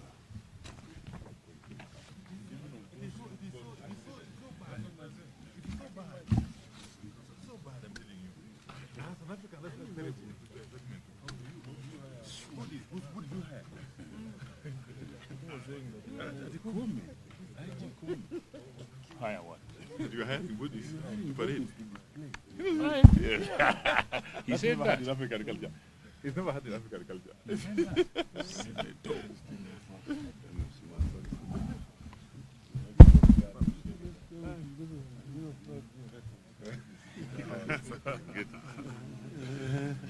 Huko ndani imekuwa baridi. Festive. It's at least warmer here.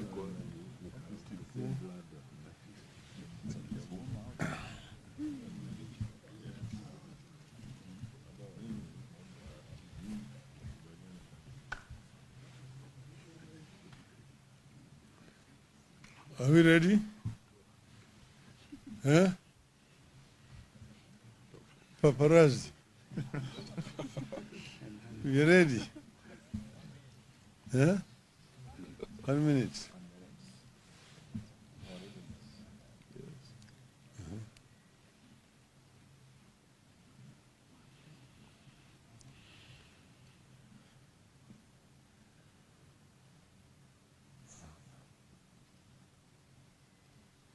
The minute is over. You ready now? Huh? Okay. This is a statement by Azimio Umoja on scheduled talks. We have met today to review the situation in the country against the background of planned dialogue with Kenya Kwanza. The meeting also took place against the background of a running somber mood across different parts of the country, occasioned by police brutality. If you want to know how brutal and murderous our security forces were in the protests, you have to pay attention to the burials that are taking place across Kenya. You have all attended some, and we will be attending some more in the near future. We can confirm that police killed and wounded many Kenyans. It should never have happened. It should never have happened again. And more importantly, we will do whatever it takes to ensure justice for the victims. We will ensure the perpetrators of these crimes pay. And it is actually very disappointing to see a statement from Inspector General of Police, Mr. Comey, saying that we hired dead bodies to accuse police of brutality. I don't know in which world he lives. Because the bodies we've been burying have bullet wounds on them.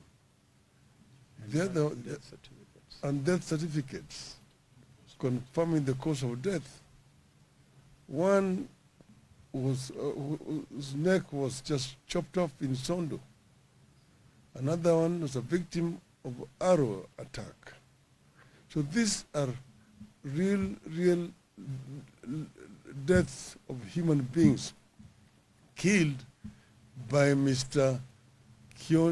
Comey's goons, masquerading as police officers.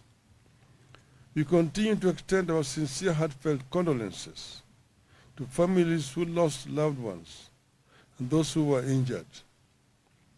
We thank all those who have contributed to our benevolence fund that has enabled us to extend some little help to victims and their families.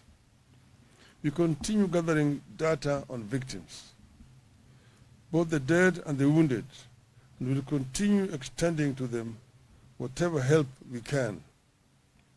We appeal to all the people of goodwill to continue contributing to the fund in solidarity with our quest for a free, just, and a fair country that is governed in line with the Constitution and puts a high premium on the lives and rights of citizens.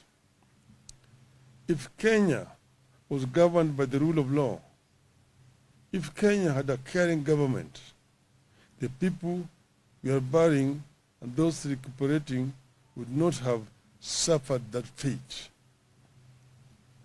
Regarding the planned talks with the Kenya Kwanza, we are here to announce that we are ready. We are particularly ready to return to Bomas of Kenya. We continue regarding Bomas of Kenya as a sacred ground when it comes to the quest for reform, change, and national healing. Our team remains as previously announced. One is His Excellency Stephen Kalonzo Musyoka, who is the delegation leader. Two, Honorable James Apia Wandai, the leader of Minority Party, who will be the spokesperson for the delegation. Honorable Eugene Wamalwa, party leader of DAP. Honorable Okongo Omogeni, Nyamira, and Honorable Amina Unyanzi, MP Malindi. The issues for discussion from our side remain: 1. Cost of living. 2. Audit of the 2022 presidential election results. 3. Restructuring and reconstitution of the Independent Electoral and Boundaries Commission and related matters.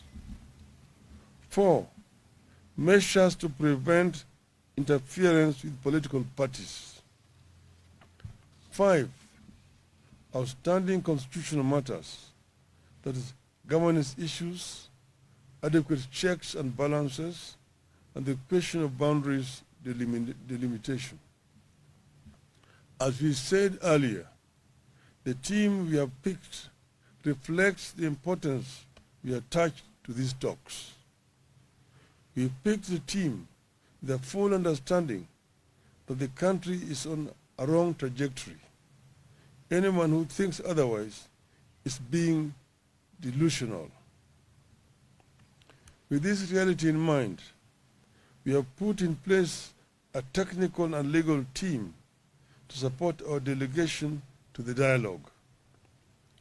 Consequently, we have settled on Honorable Jeremiah Kioni, the Secretary General of the Jubilee Party, to head the legal and technical team to the talks.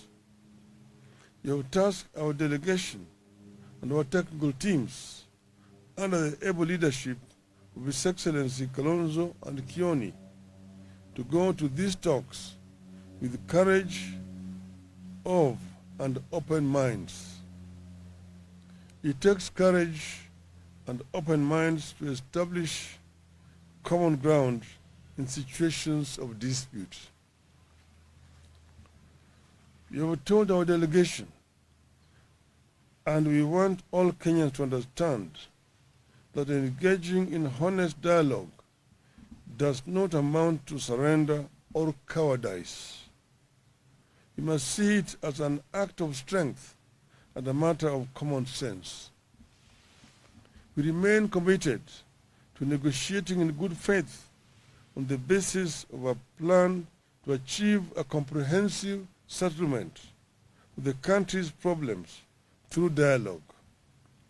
We stand for transparent, above board, and speedy talks guided by decorum, honesty, and respect for the people of Kenya.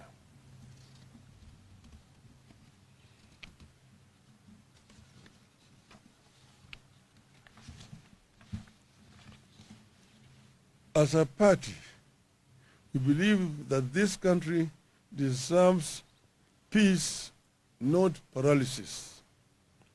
That is why we have stood down our protests to give dialogue and peace a chance.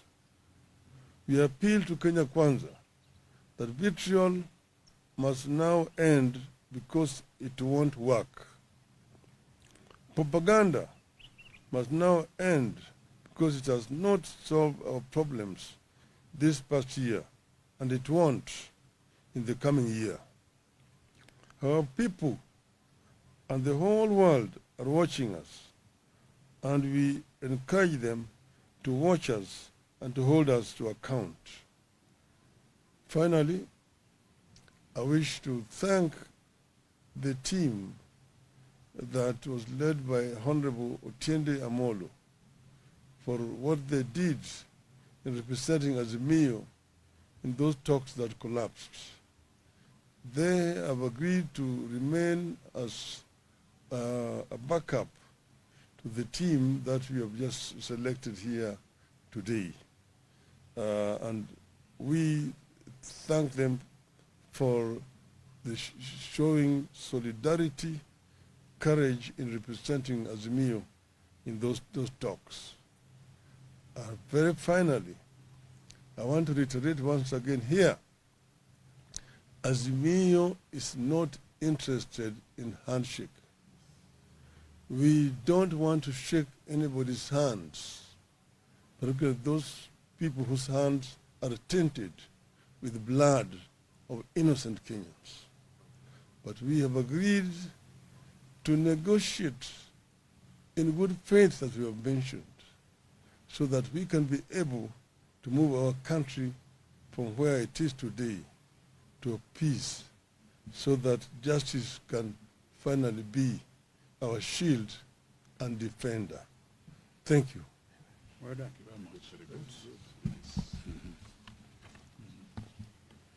I think they're okay. Okay. Yes, sir.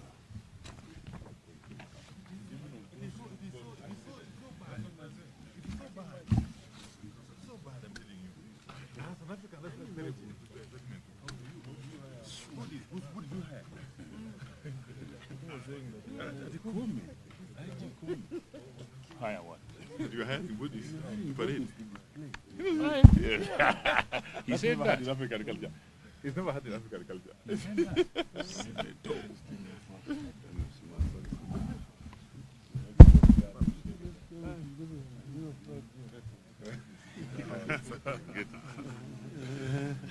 Huko ndani imekuwa baridi. Festive. It's at least warmer here.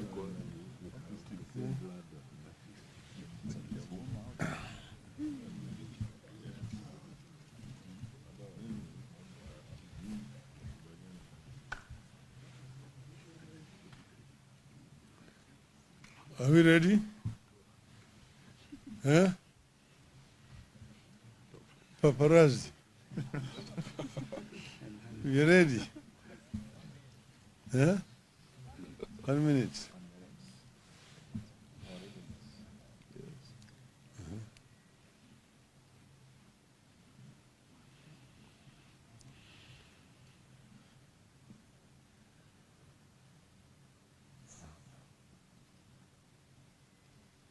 The minute is over. You ready now? Huh? Okay. This is a statement by Azimio Umoja on scheduled talks. We have met today to review the situation in the country against the background of planned dialogue with Kenya Kwanza. The meeting also took place against the background of a running somber mood across different parts of the country, occasioned by police brutality. If you want to know how brutal and murderous our security forces were in the protests, you have to pay attention to the burials that are taking place across Kenya. You have all attended some, and we will be attending some more in the near future.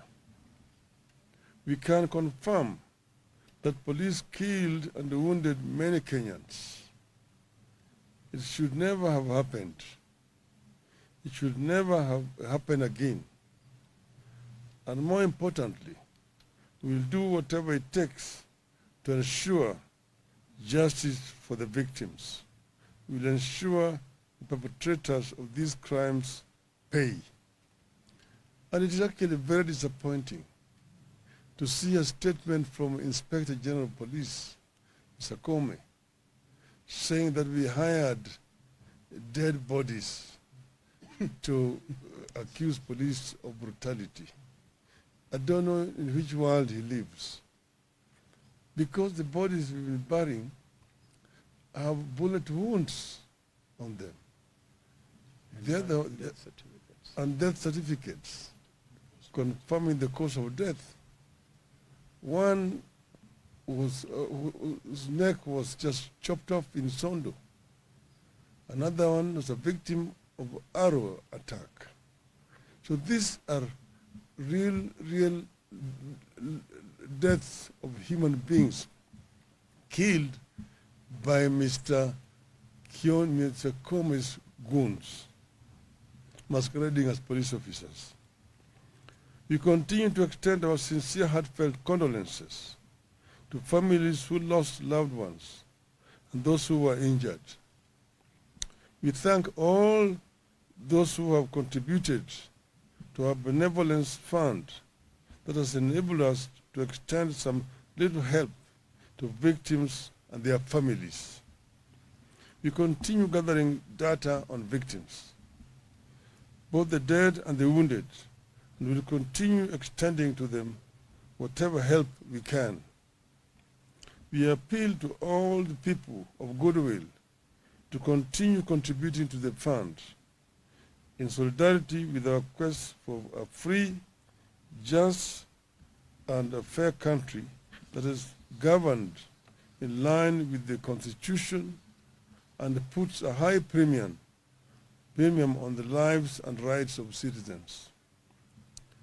If Kenya was governed by the rule of law, if Kenya had a caring government, the people we are burying and those recuperating would not have suffered that fate.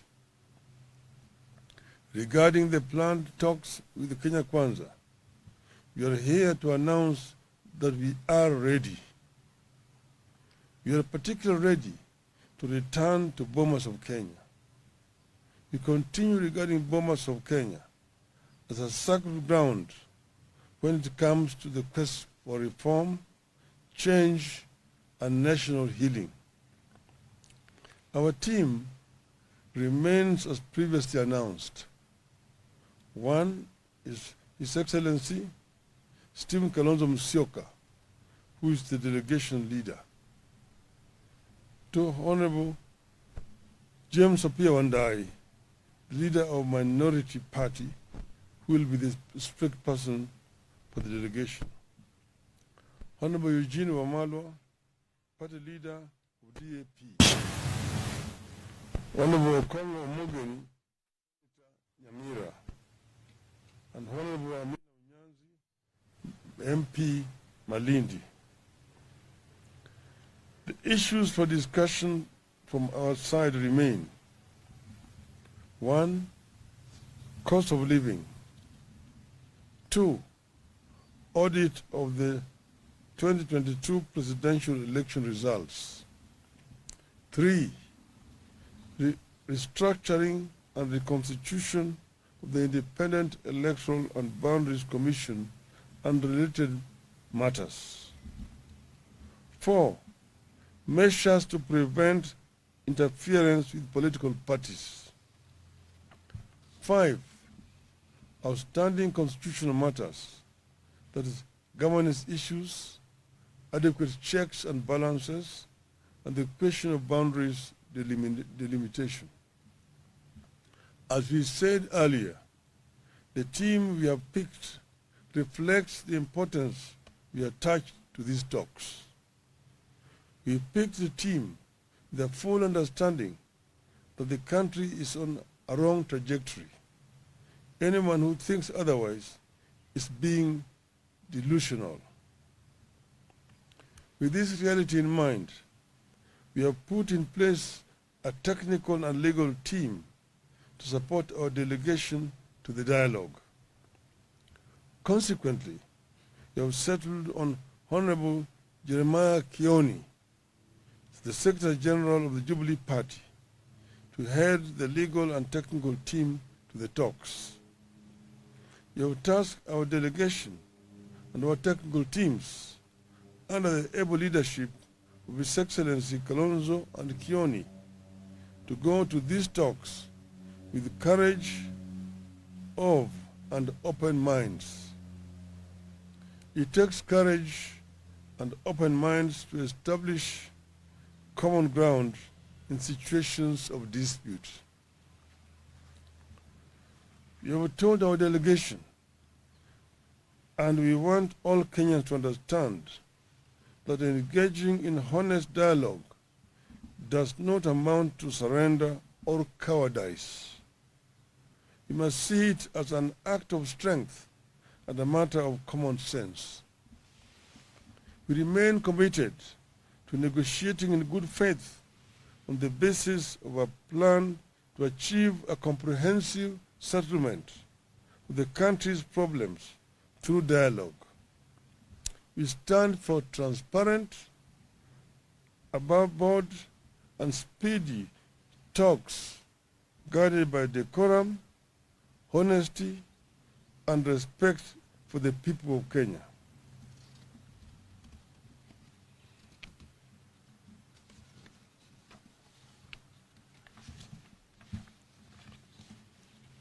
As a party, we believe that this country deserves peace, not paralysis. That is why we have stood down our protests to give dialogue and peace a chance. We appeal to Kenya Kwanza that vitriol must now end because it won't work. Propaganda must now end because it has not solved our problems this past year, and it won't in the coming year. Our people and the whole world are watching us, and we encourage them to watch us and to hold us to account. Finally, I wish to thank the team that was led by Honorable Otiende Amolo for what they did in representing Azimio in those talks that collapsed. They have agreed to remain as a backup to the team that we have just selected here today. And we thank them for the showing solidarity, courage in representing Azimio in those talks. Very finally, I want to reiterate once again here, Azimio is not interested in handshake. We don't want to shake anybody's hands, particularly those people whose hands are tainted with blood of innocent Kenyans. But we have agreed to negotiate in good faith, as we have mentioned, so that we can be able to move our country from where it is today to a peace, so that justice can finally be our shield and defender. Thank you. Well done.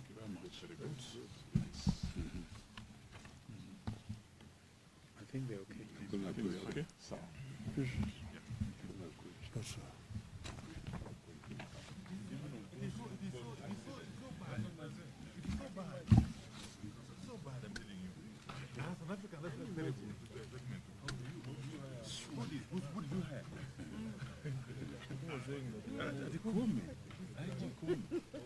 Higher what? You had in Buddhist parade. Yeah. He said never that. had in African culture. He's never had in African culture.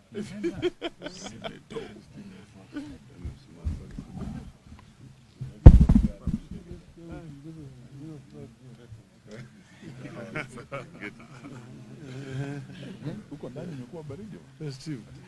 It's at least warmer here.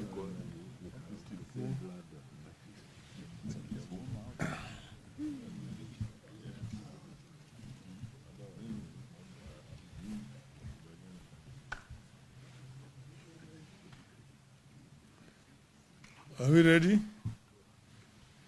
Huh? Paparazzi. We ready? Huh? 1 minute.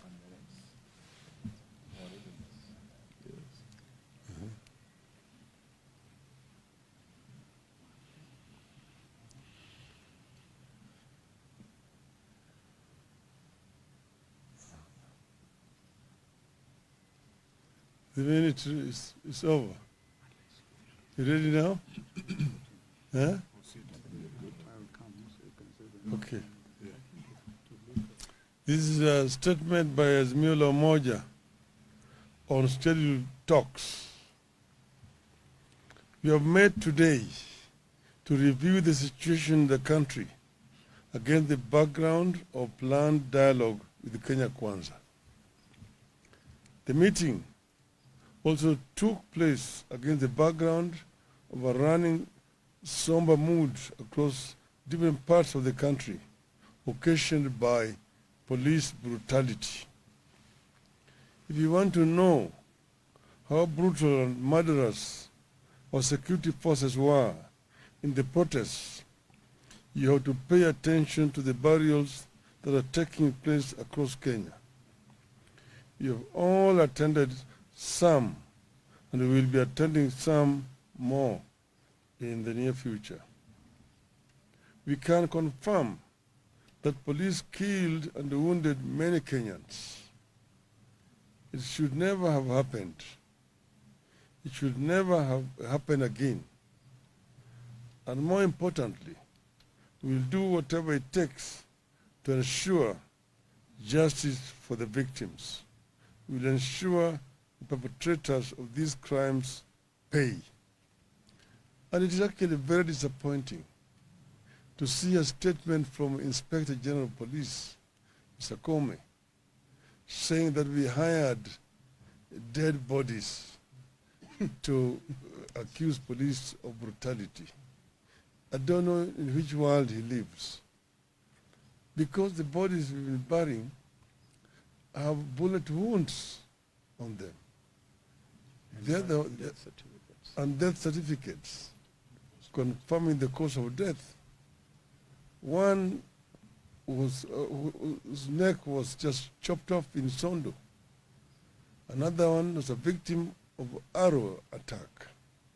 So these are real deaths of human beings killed by Mr.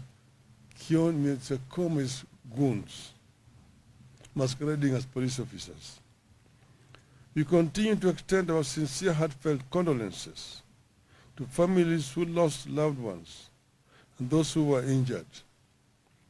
We thank all those who have contributed to our benevolence fund that has enabled us to extend some little help to victims and their families.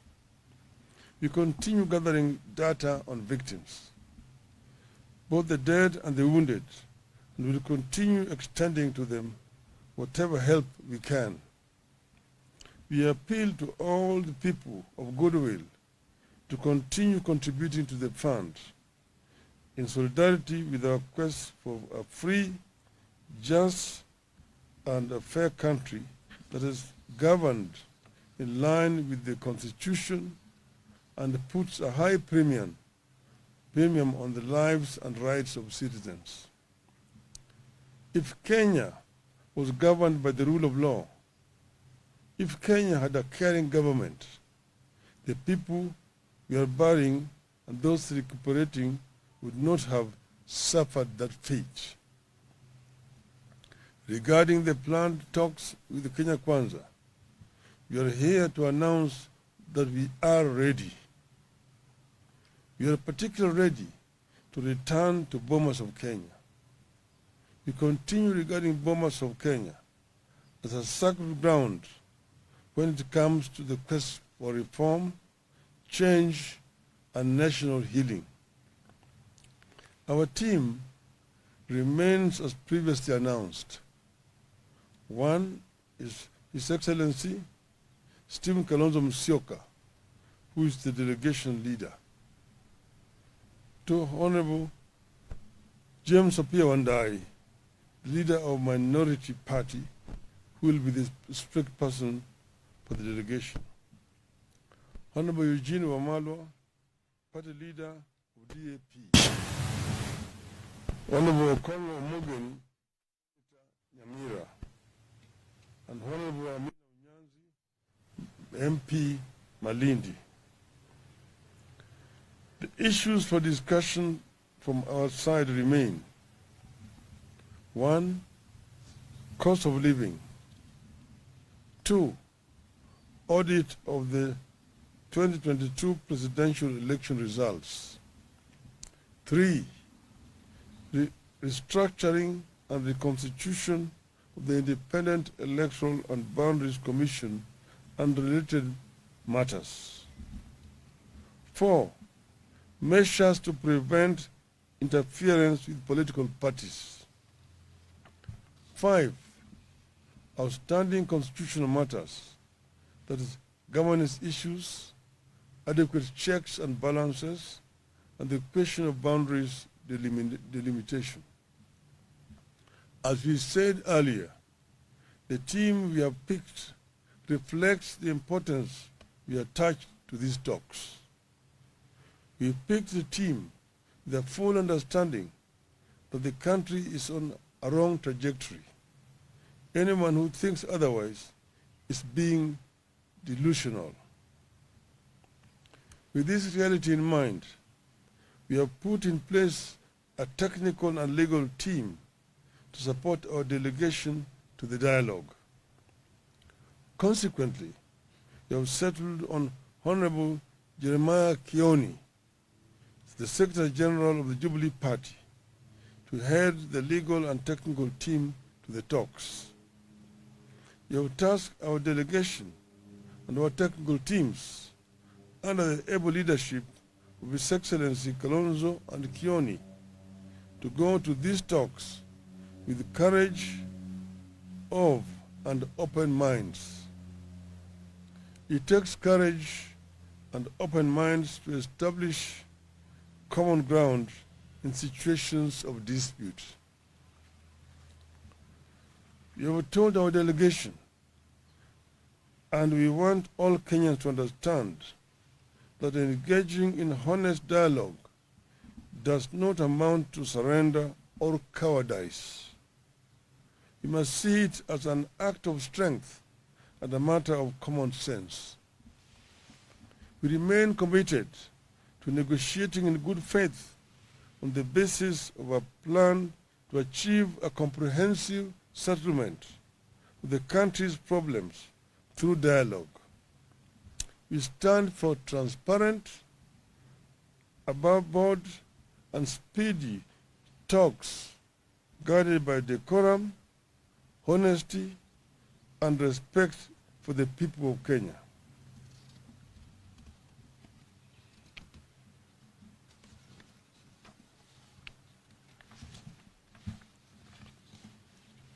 As a party, we believe that this country deserves peace, not paralysis.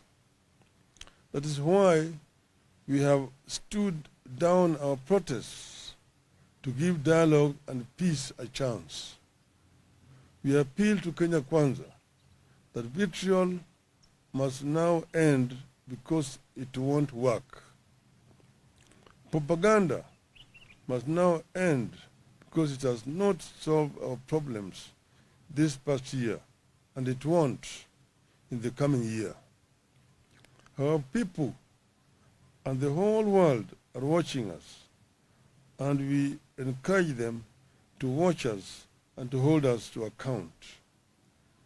Finally, I wish to thank the team that was led by Honorable Otiende Amolo for what they did in representing Azimio in those talks that collapsed. They have agreed to remain as a backup to the team that we have just selected here today. And we thank them for the showing solidarity, courage in representing Azimio in those talks. Very finally, I want to reiterate once again here, Azimio is not interested in handshake. We don't want to shake anybody's hands, particularly those people whose hands are tainted with blood of innocent Kenyans. But we have agreed to negotiate in good faith, as we have mentioned, so that we can be able to move our country from where it is today to peace, so that justice can finally be our shield and defender. Thank you. Well done.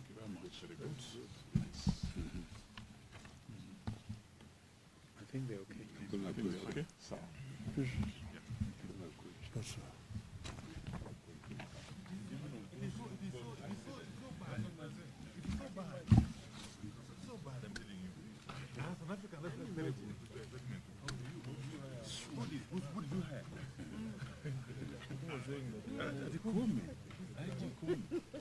Hire what? did you hire him? What is to parade? He said never that. had in African culture. He's never had in African culture.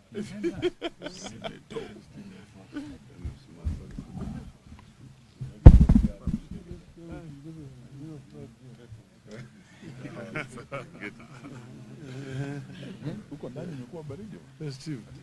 It's at least warmer here.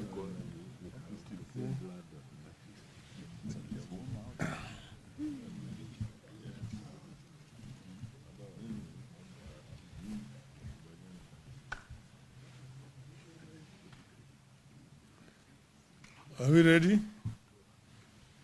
Huh? Paparazzi. We ready? Huh? 1 minute.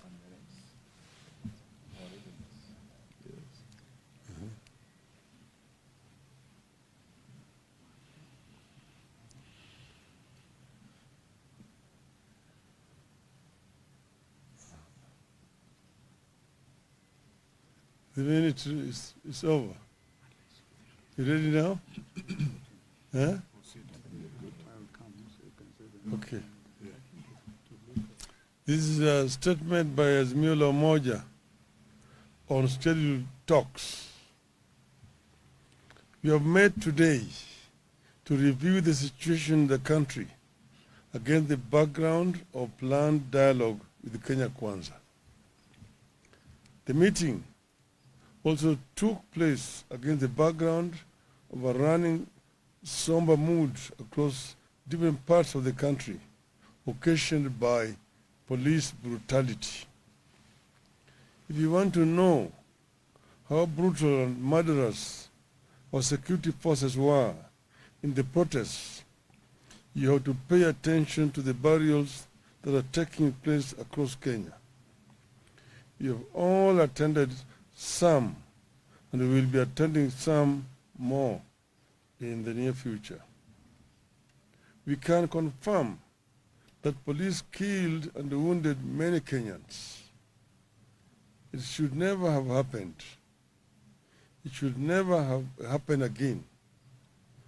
And more importantly, we will do whatever it takes to ensure justice for the victims. We will ensure the perpetrators of these crimes pay. And it is actually very disappointing to see a statement from Inspector General of Police, Mr. Comey, saying that we hired dead bodies to accuse police of brutality. I don't know in which world he lives. Because the bodies we've been burying have bullet wounds on them. Death certificates. And death certificates confirming the cause of death. One was, whose neck was just chopped off in Sondo. Another one was a victim of arrow attack. So these are real deaths of human beings killed by Mr. Comey's goons, masquerading as police officers. We continue to extend our sincere, heartfelt condolences to families who lost loved ones and those who were injured. We thank all those who have contributed to our benevolence fund that has enabled us to extend some little help to victims and their families. We continue gathering data on victims, both the dead and the wounded, and will continue extending to them whatever help we can. We appeal to all the people of goodwill to continue contributing to the fund in solidarity with our quest for a free, just, and a fair country that is governed in line with the Constitution and puts a high premium on the lives and rights of citizens. If Kenya was governed by the rule of law, if Kenya had a caring government, the people we are burying and those recuperating would not have suffered that fate. Regarding the planned talks with the Kenya Kwanza, we are here to announce that we are ready. We are particularly ready to return to Bomas of Kenya. We continue regarding Bomas of Kenya as a sacred ground when it comes to the quest for reform, change, and national healing. Our team remains as previously announced. One is His Excellency Stephen Kalonzo Musyoka, who is the delegation leader. Two, Honorable James Apia Wandai, leader of Minority Party, who will be the spokesperson for the delegation. Honorable Eugene Wamalwa, party leader of DAP. Honorable Congo Mugeni, Nyamira, and Honorable Amina Unyanzi, MP Malindi. The issues for discussion from our side remain: 1. Cost of living. 2. Audit of the 2022 presidential election results. 3. Restructuring and reconstitution of the Independent Electoral and Boundaries Commission and related matters. 4. Measures to prevent interference with political parties. 5. Outstanding constitutional matters, that is, governance issues, adequate checks and balances, and the question of boundaries delimitation. As we said earlier, the team we have picked reflects the importance we attach to these talks. We picked the team with a full understanding that the country is on a wrong trajectory. Anyone who thinks otherwise is being delusional. With this reality in mind, we have put in place a technical and legal team to support our delegation to the dialogue. Consequently, we have settled on Honorable Jeremiah Kioni, the Secretary General of the Jubilee Party, to head the legal and technical team to the talks. We have tasked our delegation and our technical teams under the able leadership of His Excellency Kalonzo and Kioni to go to these talks with courage of and open minds. It takes courage and open minds to establish common ground in situations of dispute. We have told our delegation, and we want all Kenyans to understand, that engaging in honest dialogue does not amount to surrender or cowardice. We must see it as an act of strength and a matter of common sense. We remain committed to negotiating in good faith on the basis of a plan to achieve a comprehensive settlement of the country's problems through dialogue. We stand for transparent, above board, and speedy talks guided by decorum, honesty, and respect for the people of Kenya.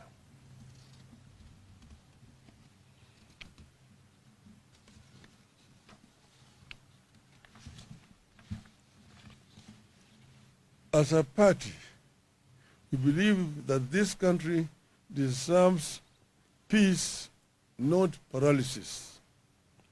That is why we have stood down our protests to give dialogue and peace a chance.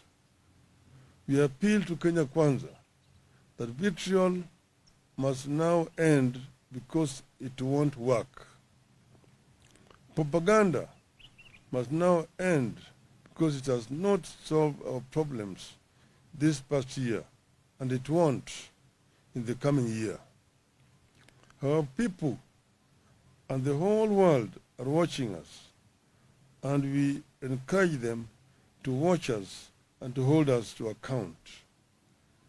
Finally, I wish to thank the team that was led by Honorable Otiende Amolo for what they did in representing Azimio in those talks that collapsed.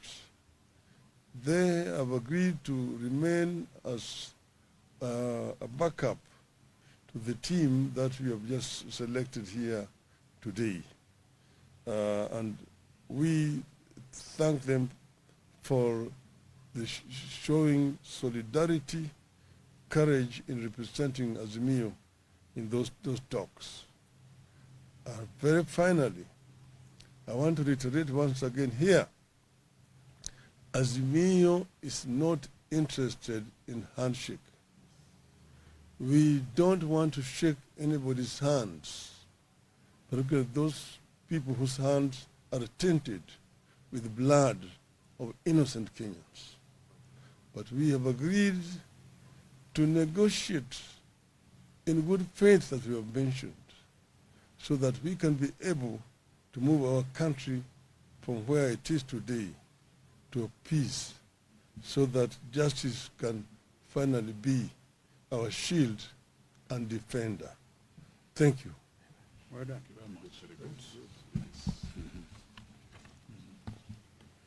I think they're okay. I think they're okay. So. Yes, sir.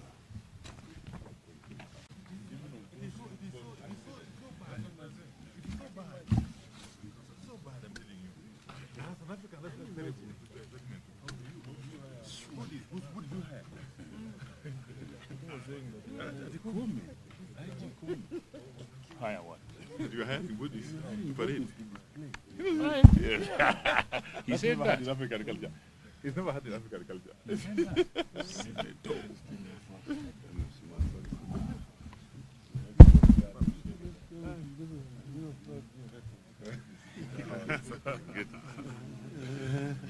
Huko ndani imekuwa baridi.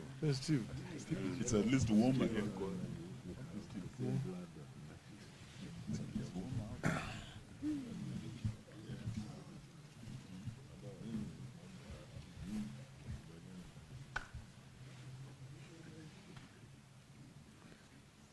Are we ready? Huh? Paparazzi. We ready? Huh? 1 minute.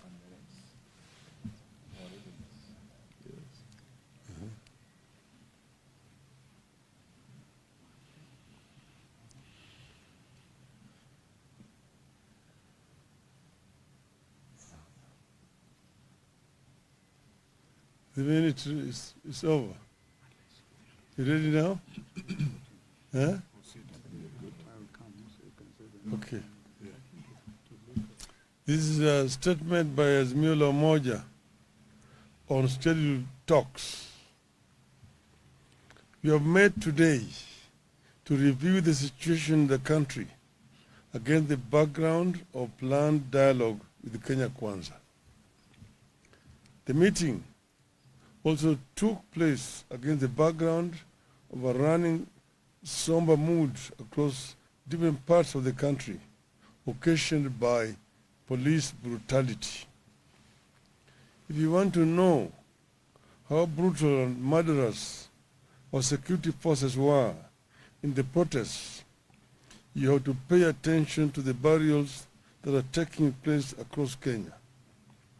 You have all attended some and we will be attending some more in the near future.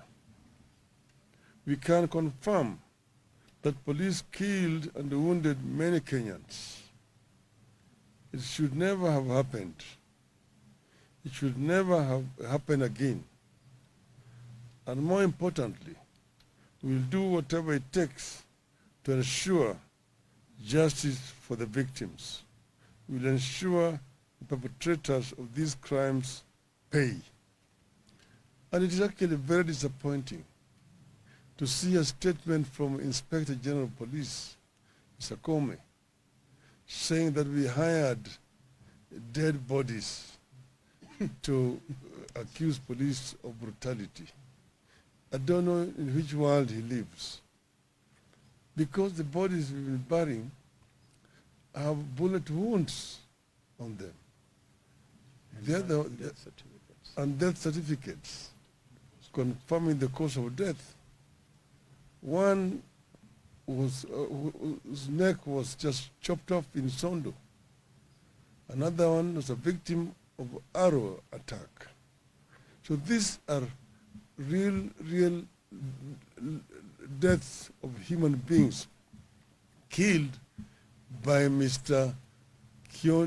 Comey's goons, masquerading as police officers.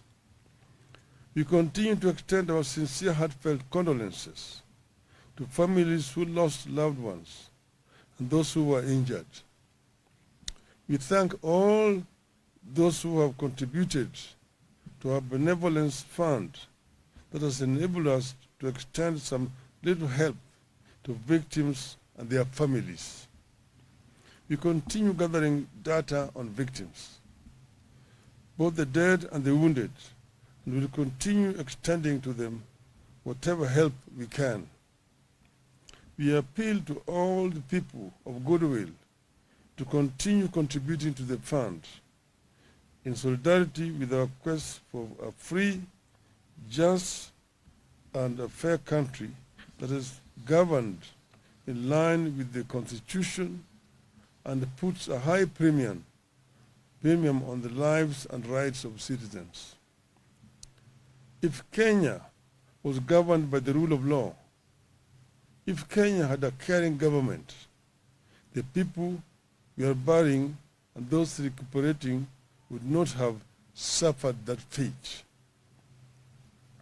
Regarding the planned talks with the Kenya Kwanza, we are here to announce that we are ready.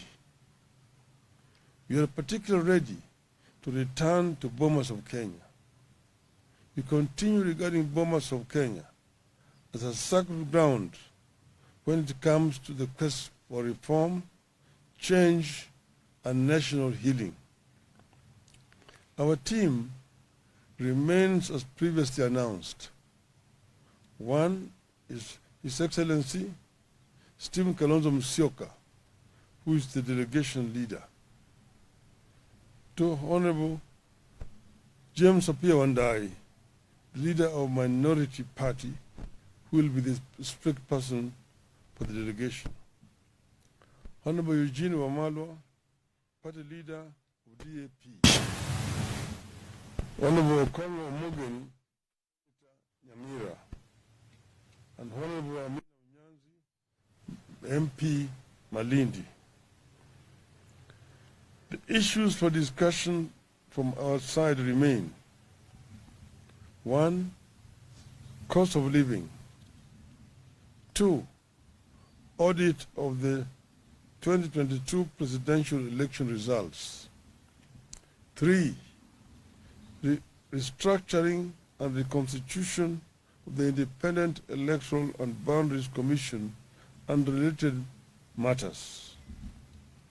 Four, measures to prevent interference with political parties. Five, outstanding constitutional matters, that is, governance issues, adequate checks and balances, and the question of boundaries delimitation. As we said earlier, the team we have picked reflects the importance we attach to these talks.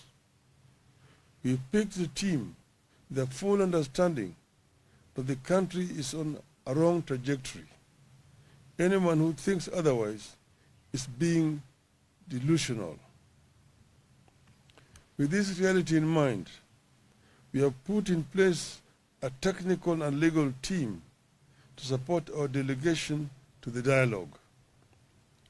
Consequently, we have settled on Honorable Jeremiah Kioni, the Secretary General of the Jubilee Party, to head the legal and technical team to the talks. We have tasked our delegation and our technical teams under the able leadership of His Excellency Kalonzo and Kioni to go to these talks with courage of and open minds. It takes courage and open minds to establish common ground in situations of dispute. We have told our delegation, and we want all Kenyans to understand, that engaging in honest dialogue does not amount to surrender or cowardice. We must see it as an act of strength and a matter of common sense. We remain committed to negotiating in good faith on the basis of a plan to achieve a comprehensive settlement of the country's problems through dialogue. We stand for transparent, above-board, and speedy talks guided by decorum, honesty, and respect for the people of Kenya.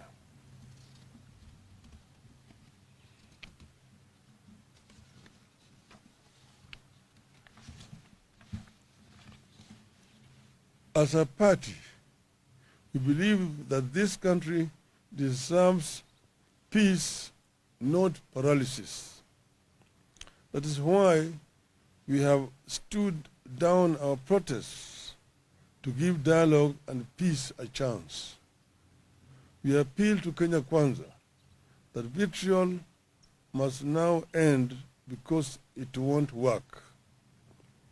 Propaganda must now end because it has not solved our problems this past year, and it won't in the coming year. Our people and the whole world are watching us, and we encourage them to watch us and to hold us to account. Finally, I wish to thank the team that was led by Honorable Otiende Amolo for what they did in representing Azimio in those talks that collapsed. They have agreed to remain as a backup to the team that we have just selected here today. And we thank them for the showing solidarity, courage in representing Azimio in those talks. Very finally, I want to reiterate once again here, Azimio is not interested in handshake. We don't want to shake anybody's hands, particularly those people whose hands are tainted with the blood of innocent Kenyans. But we have agreed to negotiate in good faith, as we have mentioned, so that we can be able to move our country from where it is today to peace, so that justice can finally be our shield and defender. Thank you. Well done. Thank you very much. Very good. Nice. I think they're okay. I think we're okay. So, Yes, sir.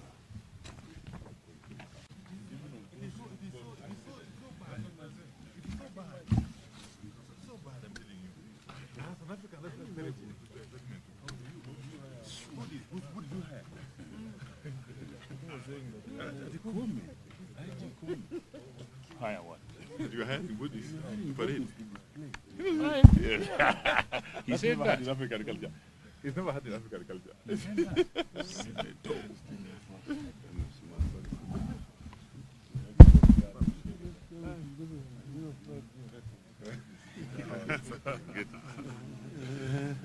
Huko ndani imekuwa baridi. Festive. It's at least warmer here.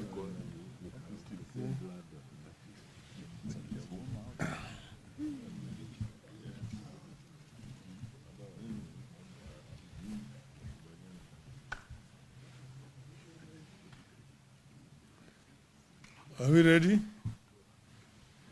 Huh? Paparazzi. You ready? Huh? 1 minute.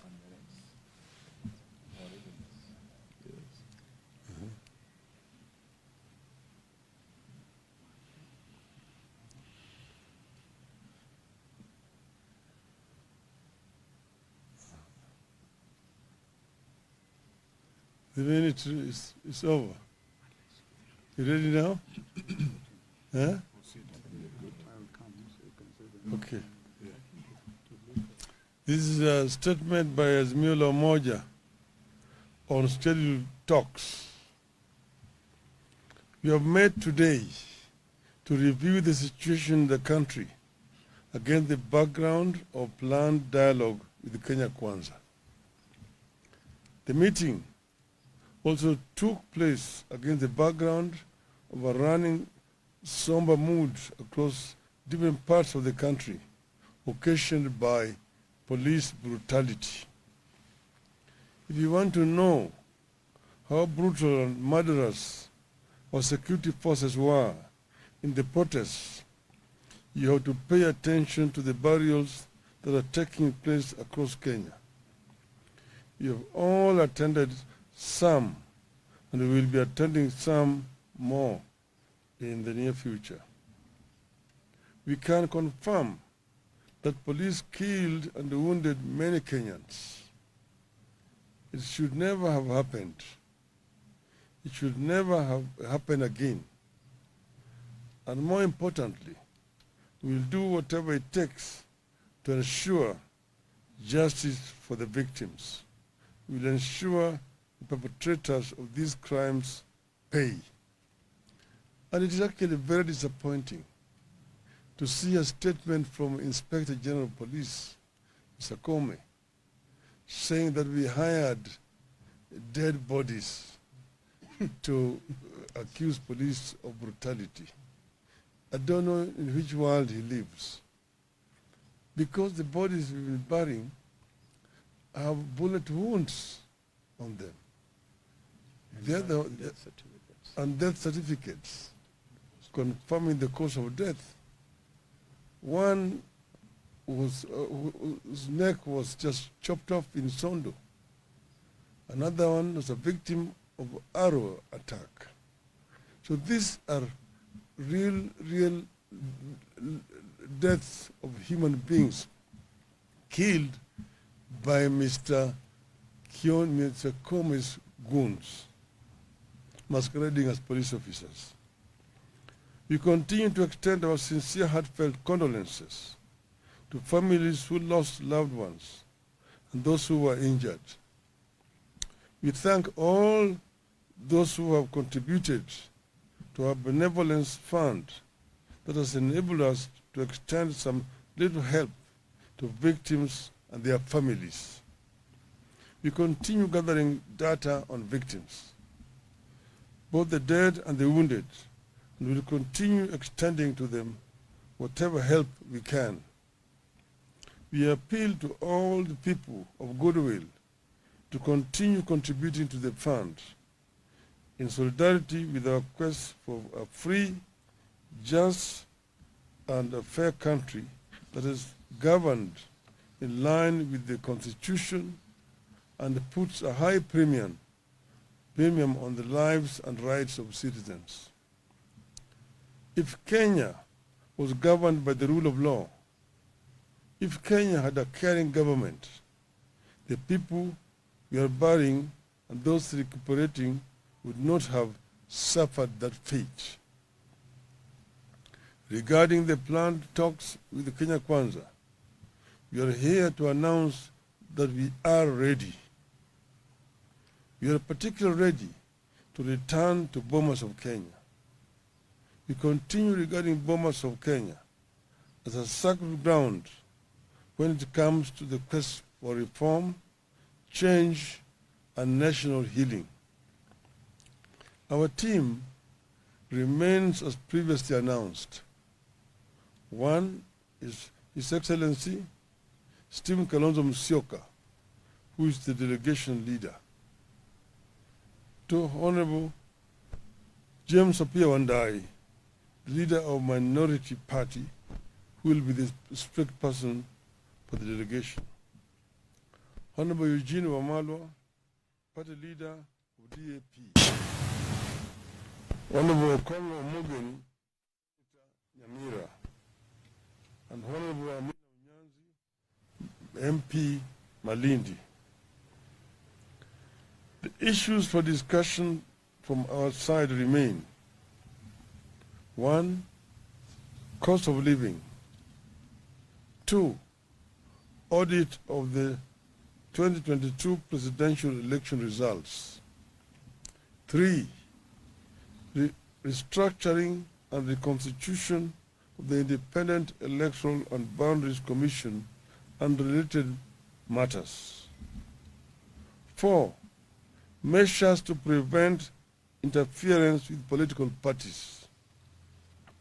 5. Outstanding constitutional matters, that is, governance issues, adequate checks and balances, and the question of boundaries delimitation. As we said earlier, the team we have picked reflects the importance we attach to these talks. We picked the team with a full understanding that the country is on a wrong trajectory. Anyone who thinks otherwise is being delusional. With this reality in mind, we have put in place a technical and legal team to support our delegation to the dialogue.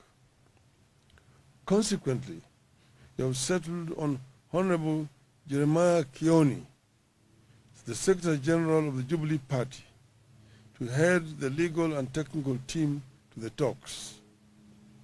You have tasked our delegation and our technical teams under the able leadership of His Excellency Kalonzo and Kioni to go to these talks with courage of and open minds. It takes courage and open minds to establish common ground in situations of dispute. We have told our delegation, and we want all Kenyans to understand, that engaging in honest dialogue does not amount to surrender or cowardice. You must see it as an act of strength and a matter of common sense.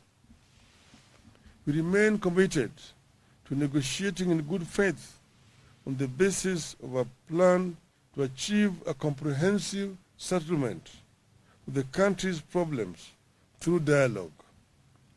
We stand for transparent, above board, and speedy talks guided by decorum, honesty, and respect for the people of Kenya.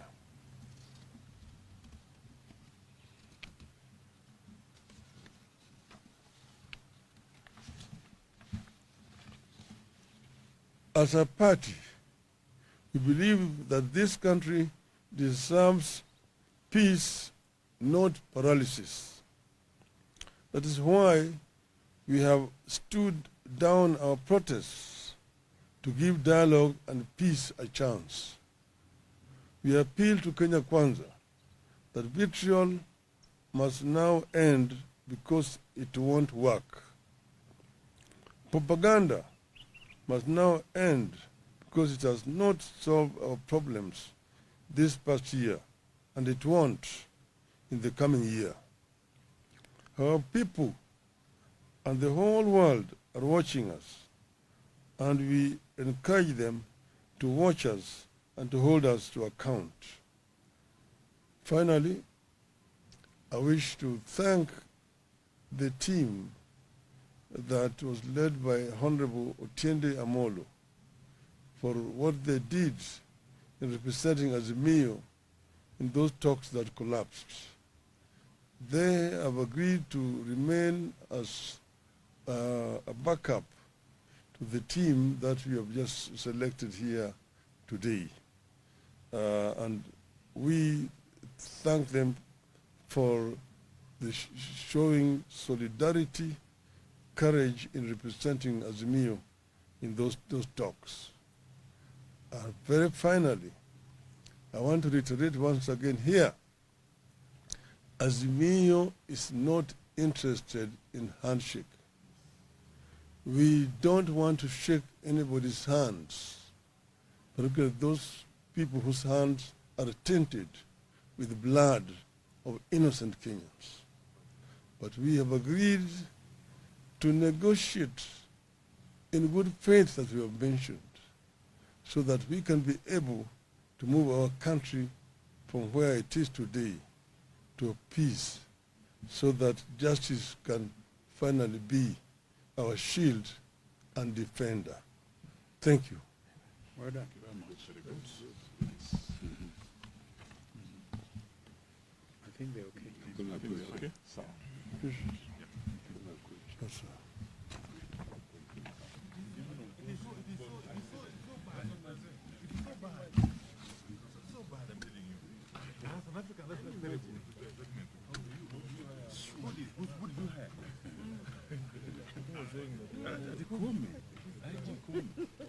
Higher what? you're hiding goodies. Parade. He said Never had that. in African culture. He's never had in African culture.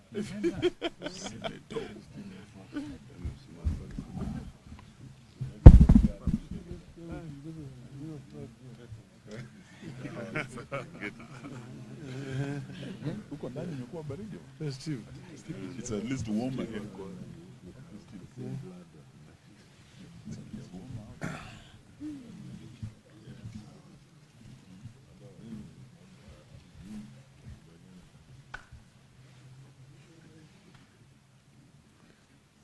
Are we ready? Huh? Paparazzi. You ready?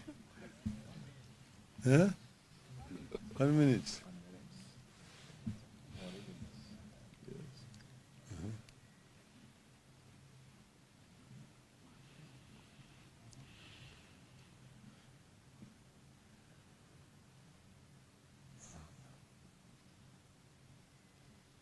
The minute is over. You ready now? Huh? Okay. This is a statement by Azimio Umoja on scheduled talks. We have met today to review the situation in the country against the background of planned dialogue with Kenya Kwanza. The meeting also took place against the background of a running somber mood across different parts of the country, occasioned by police brutality. If you want to know how brutal and murderous our security forces were in the protests, you have to pay attention to the burials that are taking place across Kenya. You have all attended some, and we will be attending some more in the near future. We can confirm that police killed and wounded many Kenyans. It should never have happened. It should never have happened again. And more importantly, we will do whatever it takes to ensure justice for the victims. We will ensure the perpetrators of these crimes pay. And it is actually very disappointing to see a statement from Inspector General of Police, Mr. Comey, saying that we hired dead bodies to accuse police of brutality. I don't know in which world he lives. Because the bodies we've been burying have bullet wounds on them. Death certificates. And death certificates confirming the cause of death. One whose neck was just chopped off in Sondo.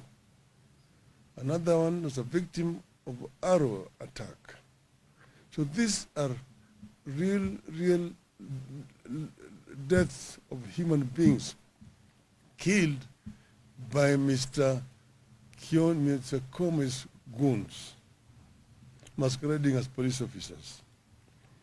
We continue to extend our sincere, heartfelt condolences to families who lost loved ones and those who were injured. We thank all those who have contributed to our benevolence fund that has enabled us to extend some little help to victims and their families. We continue gathering data on victims, both the dead and the wounded, and will continue extending to them whatever help we can. We appeal to all the people of goodwill to continue contributing to the fund in solidarity with our quest for a free, just, and a fair country that is governed in line with the Constitution and puts a high premium on the lives and rights of citizens. If Kenya was governed by the rule of law, if Kenya had a caring government, the people we are burying and those recuperating would not have suffered that fate. Regarding the planned talks with the Kenya Kwanza, we are here to announce that we are ready. We are particularly ready to return to Bomas of Kenya. We continue regarding Bomas of Kenya as a sacred ground when it comes to the quest for reform, change, and national healing. Our team remains as previously announced. One is His Excellency Stephen Kalonzo Musyoka, who is the delegation leader. Two, Honorable James Apia Wandai, the leader of Minority Party, who will be the strict person for the delegation. Honorable Eugene Wamalwa, party leader of DAP. Honorable Okongo Omogeni, Nyamira, and Honorable Amina Unyanzi, MP Malindi.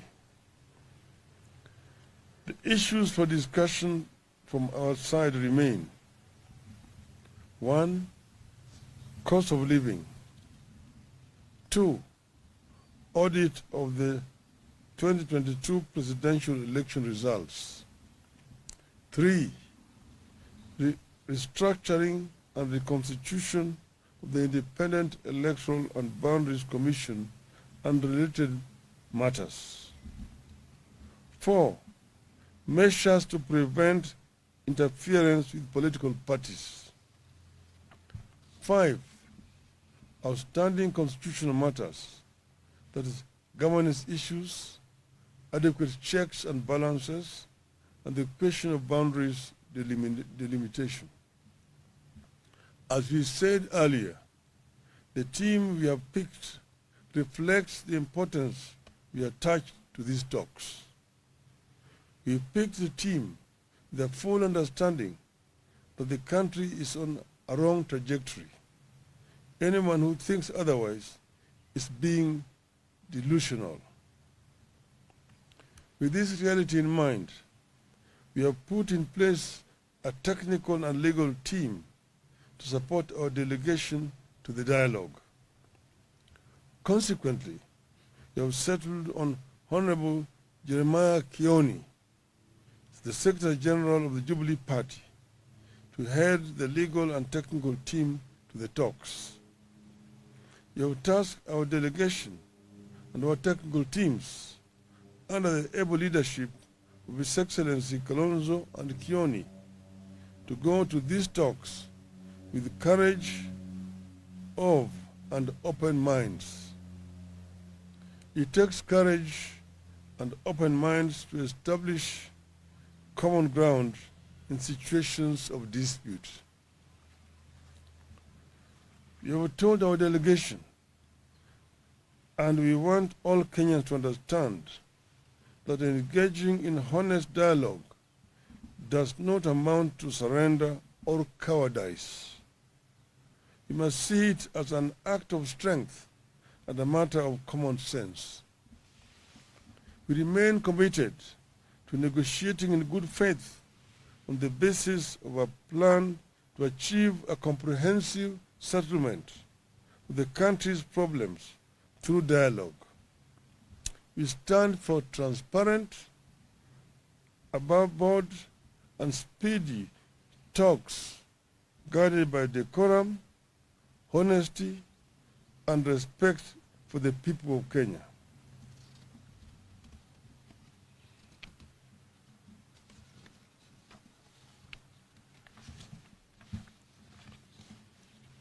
As a party, we believe that this country deserves peace, not paralysis. That is why we have stood down our protests to give dialogue and peace a chance. We appeal to Kenya Kwanza that vitriol must now end because it won't work. Propaganda must now end because it has not solved our problems this past year, and it won't in the coming year. Our people and the whole world are watching us, and we encourage them to watch us and to hold us to account. Finally, I wish to thank the team that was led by Honorable Otiende Amolo for what they did in representing Azimio in those talks that collapsed. They have agreed to remain as a backup to the team that we have just selected here today. And we thank them for the showing solidarity, courage in representing Azimio in those talks. Very finally, I want to reiterate once again here, Azimio is not interested in handshake. We don't want to shake anybody's hands, particularly those people whose hands are tainted with blood of innocent Kenyans. But we have agreed to negotiate in good faith, as we have mentioned, so that we can be able to move our country from where it is today to a peace, so that justice can finally be our shield and defender. Thank you. Well done. Thank you very much. Very good. I think they're okay. I think it's okay. So, Yes, sir.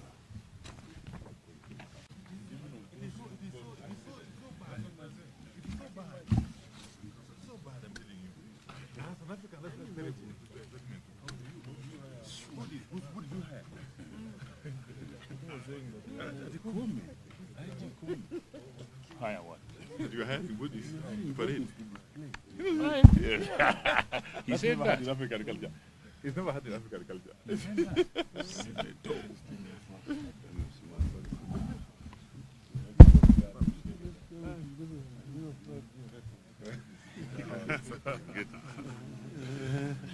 Huko ndani imekuwa baridi. Festive. It's at least warmer here.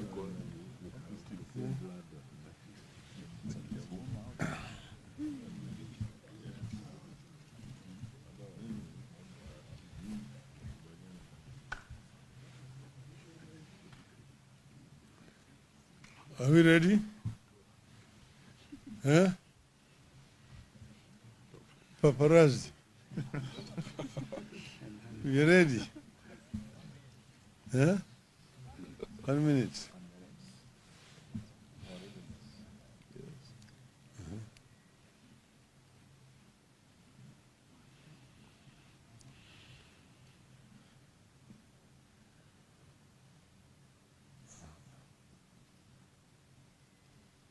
The minute is over. You ready now? Huh? Okay. This is a statement by Azimio Umoja on scheduled talks.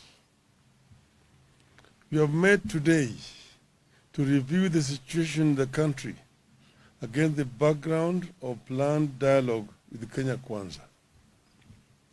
The meeting also took place against the background of a running somber mood across different parts of the country, occasioned by police brutality.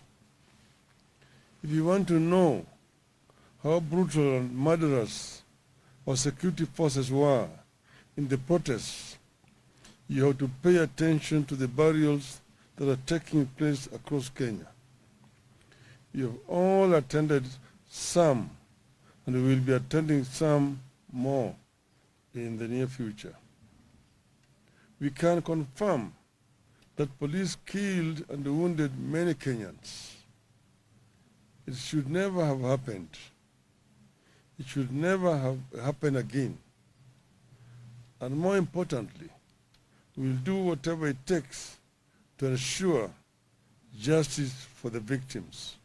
We will ensure the perpetrators of these crimes pay. And it is actually very disappointing to see a statement from Inspector General of Police, Mr. Kome, saying that we hired dead bodies to accuse police of brutality. I don't know in which world he lives. Because the bodies we've been burying have bullet wounds on them. And death certificates confirming the cause of death. One whose neck was just chopped off in Sondo. Another one was a victim of arrow attack. So these are real deaths of human beings killed by Mr. Kome's goons, masquerading as police officers. We continue to extend our sincere, heartfelt condolences to families who lost loved ones and those who were injured. We thank all those who have contributed to our benevolence fund that has enabled us to extend some little help to victims and their families. We continue gathering data on victims, both the dead and the wounded, and will continue extending to them whatever help we can. We appeal to all the people of goodwill to continue contributing to the fund in solidarity with our quest for a free, just, and a fair country that is governed in line with the Constitution and puts a high premium on the lives and rights of citizens. If Kenya was governed by the rule of law, if Kenya had a caring government, the people we are burying and those recuperating would not have suffered that fate. Regarding the planned talks with the Kenya Kwanza, we are here to announce that we are ready. We are particularly ready to return to Bomas of Kenya. We continue regarding Bomas of Kenya as a sacred ground when it comes to the quest for reform, change, and national healing. Our team remains as previously announced. One is His Excellency Stephen Kalonzo Musyoka, who is the delegation leader. Two, Honorable James Apia Wandai, leader of Minority Party, who will be the spokesperson for the delegation. Honorable Eugene Wamalwa, party leader of DAP. Honorable Kongo Mogeni, Nyamira, and Honorable Amina Unyanzi, MP Malindi. The issues for discussion from our side remain: 1. Cost of living. 2. Audit of the 2022 presidential election results. 3. Restructuring and reconstitution of the Independent Electoral and Boundaries Commission and related matters. 4. Measures to prevent interference with political parties. 5. Outstanding constitutional matters, that is, governance issues, adequate checks and balances, and the question of boundaries delimitation. As we said earlier, the team we have picked reflects the importance we attach to these talks. We picked the team with the full understanding that the country is on a wrong trajectory. Anyone who thinks otherwise is being delusional.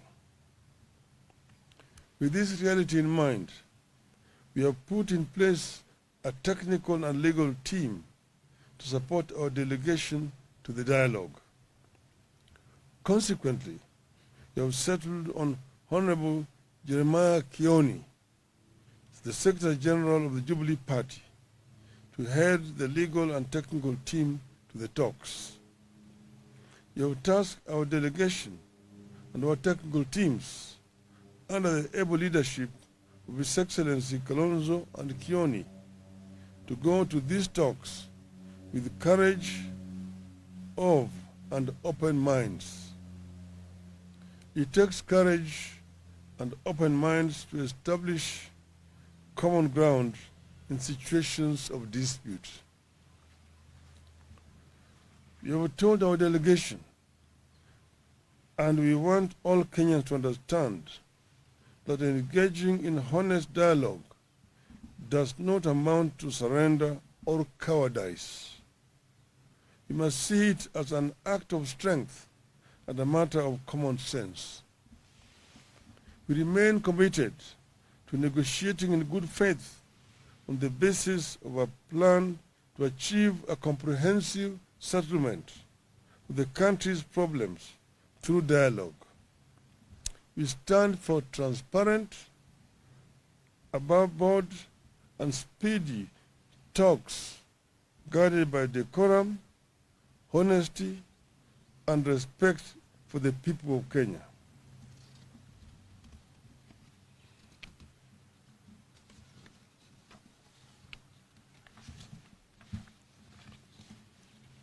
As a party, we believe that this country deserves peace, not paralysis. That is why we have stood down our protests to give dialogue and peace a chance. We appeal to Kenya Kwanza that vitriol must now end because it won't work. Propaganda must now end because it has not solved our problems this past year, and it won't in the coming year. Our people and the whole world are watching us, and we encourage them to watch us and to hold us to account. Finally, I wish to thank the team that was led by Honorable Otiende Amolo for what they did in representing Azimio in those talks that collapsed. They have agreed to remain as a backup to the team that we have just selected here today. And we thank them for the showing solidarity, courage in representing Azimio in those talks. Very finally, I want to reiterate once again here, Azimio is not interested in handshake. We don't want to shake anybody's hands, particularly those people whose hands are tainted with blood of innocent Kenyans. But we have agreed to negotiate in good faith, as we have mentioned, so that we can be able to move our country from where it is today to peace, so that justice can finally be our shield and defender. Thank you. Well done.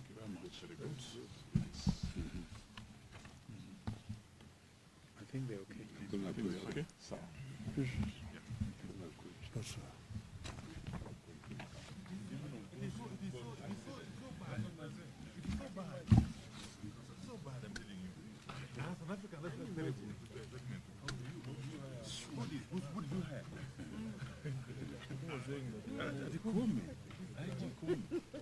Hire what? Did you hire him with this? To parade? He said never had that. in African culture. He's never had in African culture.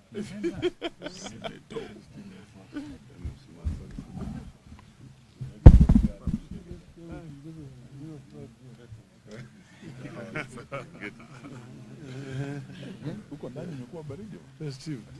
It's at least warmer here.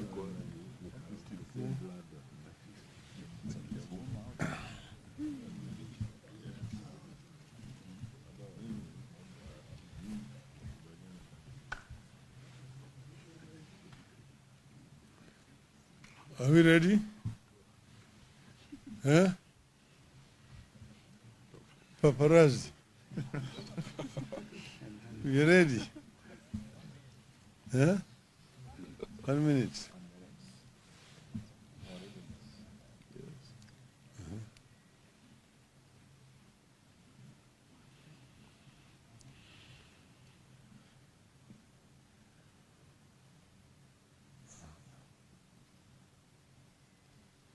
The minute is over. You ready now? Huh? Okay. This is a statement by Azimio Umoja on scheduled talks.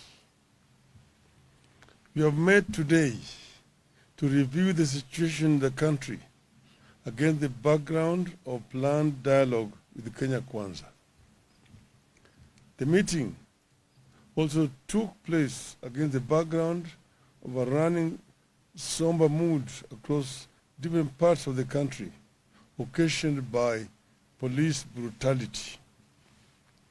If you want to know how brutal and murderous our security forces were in the protests, you have to pay attention to the burials that are taking place across Kenya.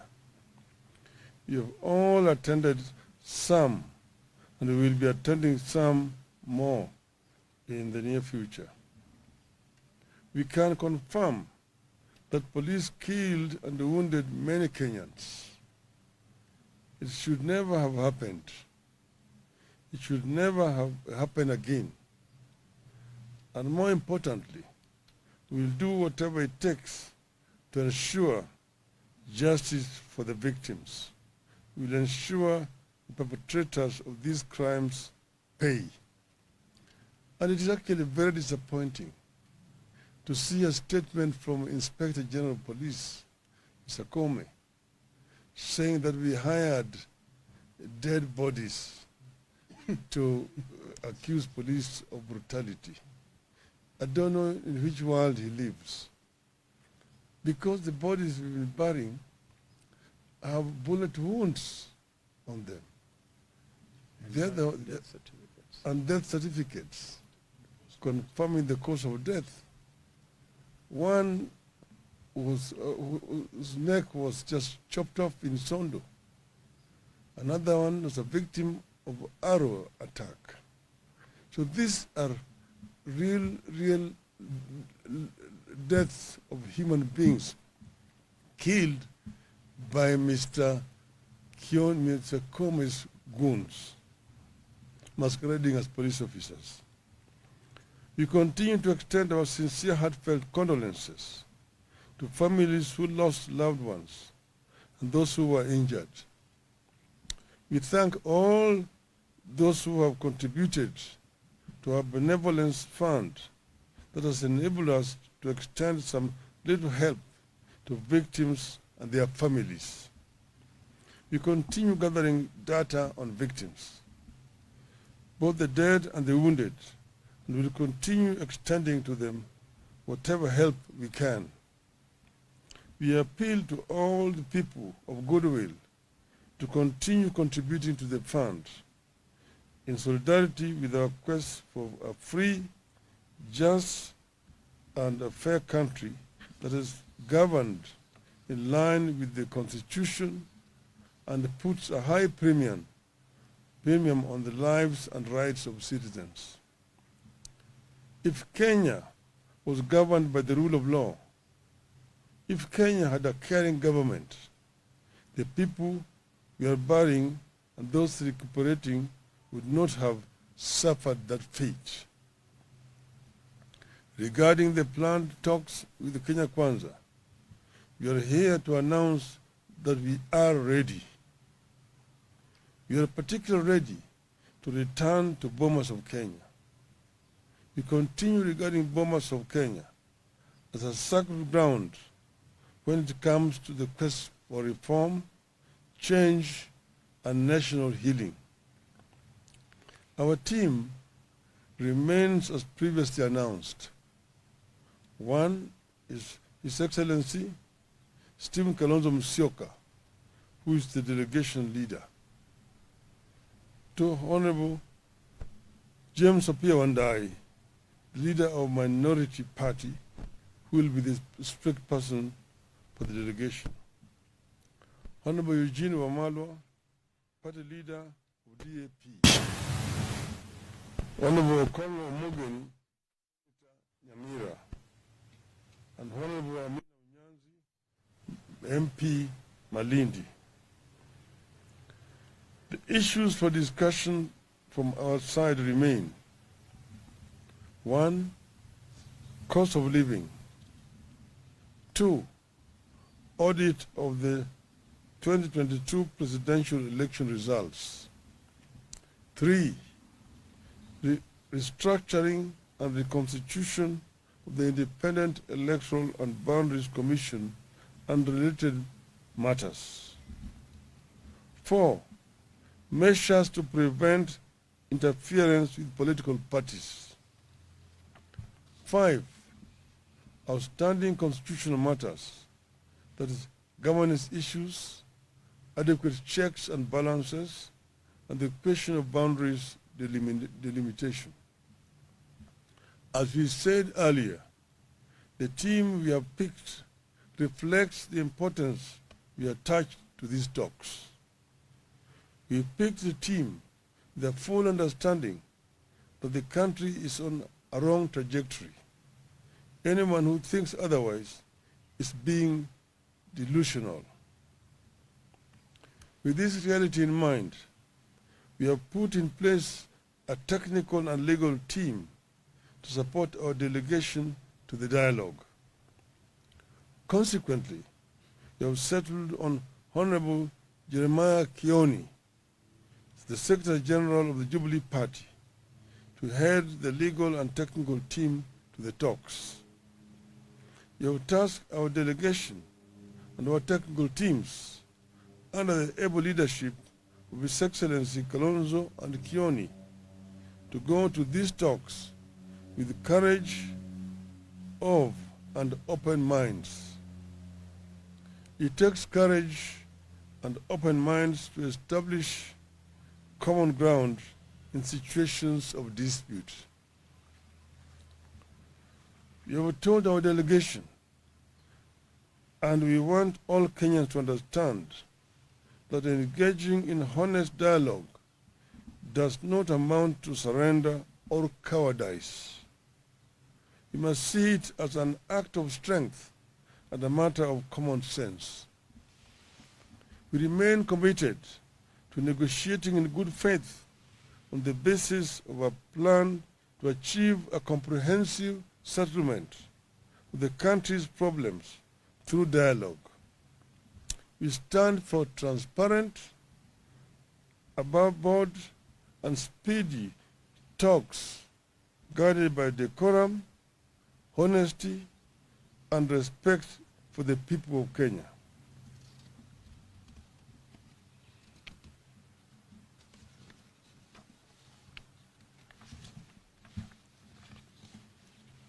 As a party, we believe that this country deserves peace, not paralysis.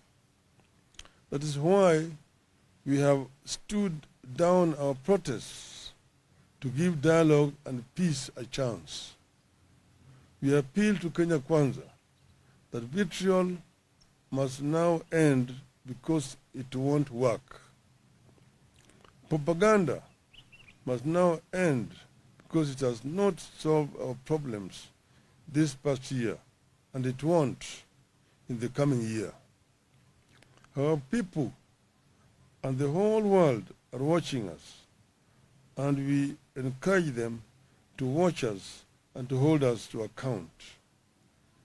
Finally, I wish to thank the team that was led by Honorable Otiende Amolo for what they did in representing Azimio in those talks that collapsed. They have agreed to remain as a backup to the team that we have just selected here today. And we thank them for the showing solidarity, courage in representing Azimio in those talks. Very finally, I want to reiterate once again here, Azimio is not interested in handshake. We don't want to shake anybody's hands, particularly those people whose hands are tainted with blood of innocent Kenyans. But we have agreed to negotiate in good faith, as we have mentioned, so that we can be able to move our country from where it is today to a peace, so that justice can finally be our shield and defender. Thank you. Well done. Thank you very much. Very good. I think they're okay. I think we're okay. So, Yes, sir.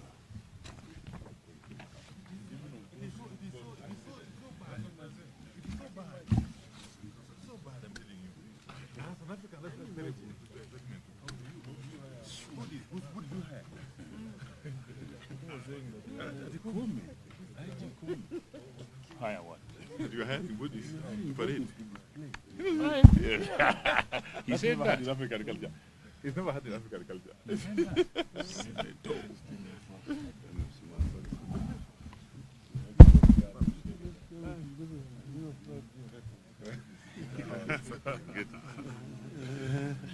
Huko ndani imekuwa baridi. Festive.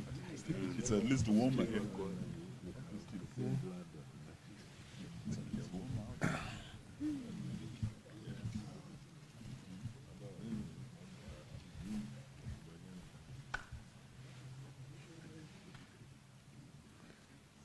Are we ready? Huh? Paparazzi. You ready? Huh? 1 minute.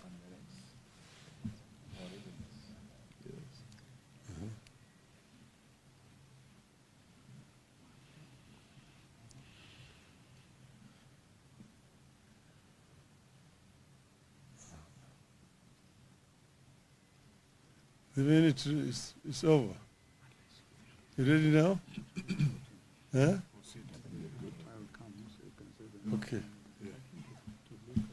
This is a statement by Azimio Umoja on scheduled talks. We have met today to review the situation in the country against the background of planned dialogue with Kenya Kwanza. The meeting also took place against the background of a running somber mood across different parts of the country, occasioned by police brutality. If you want to know how brutal and murderous our security forces were in the protests, you have to pay attention to the burials that are taking place across Kenya. You have all attended some and we will be attending some more in the near future. We can confirm that police killed and wounded many Kenyans. It should never have happened. It should never have happened again. And more importantly, we will do whatever it takes to ensure justice for the victims. We will ensure the perpetrators of these crimes pay. And it is actually very disappointing to see a statement from Inspector General of Police, Mr. Comey, saying that we hired dead bodies to accuse police of brutality. I don't know in which world he lives. Because the bodies we've been burying have bullet wounds on them. Death certificates. And death certificates confirming the cause of death. One was, whose neck was just chopped off in Sondo. Another one was a victim of arrow attack. So these are real deaths of human beings killed by Mr. Comey's goons, masquerading as police officers. We continue to extend our sincere, heartfelt condolences to families who lost loved ones and those who were injured. We thank all those who have contributed to our benevolence fund that has enabled us to extend some little help to victims and their families. We continue gathering data on victims, both the dead and the wounded, and will continue extending to them whatever help we can. We appeal to all the people of goodwill to continue contributing to the fund in solidarity with our quest for a free, just, and a fair country that is governed in line with the Constitution and puts a high premium on the lives and rights of citizens. If Kenya was governed by the rule of law, if Kenya had a caring government, the people we are burying and those recuperating would not have suffered that fate. Regarding the planned talks with the Kenya Kwanza, we are here to announce that we are ready. We are particularly ready to return to Bomas of Kenya. We continue regarding Bomas of Kenya as a sacred ground when it comes to the quest for reform, change, and national healing. Our team remains as previously announced. One is His Excellency Stephen Kalonzo Musyoka, who is the delegation leader. Two, Honorable James Apia Wandai, the leader of Minority Party, who will be the strict person for the delegation. Honorable Eugene Wamalwa, party leader of DAP. Honorable Congo Mugeni, Nyamira, and Honorable Amina Unyanzi, MP Malindi. The issues for discussion from our side remain. One, cost of living. Two, audit of the 2022 presidential election results. Three, restructuring and reconstitution of the Independent Electoral and Boundaries Commission and related matters.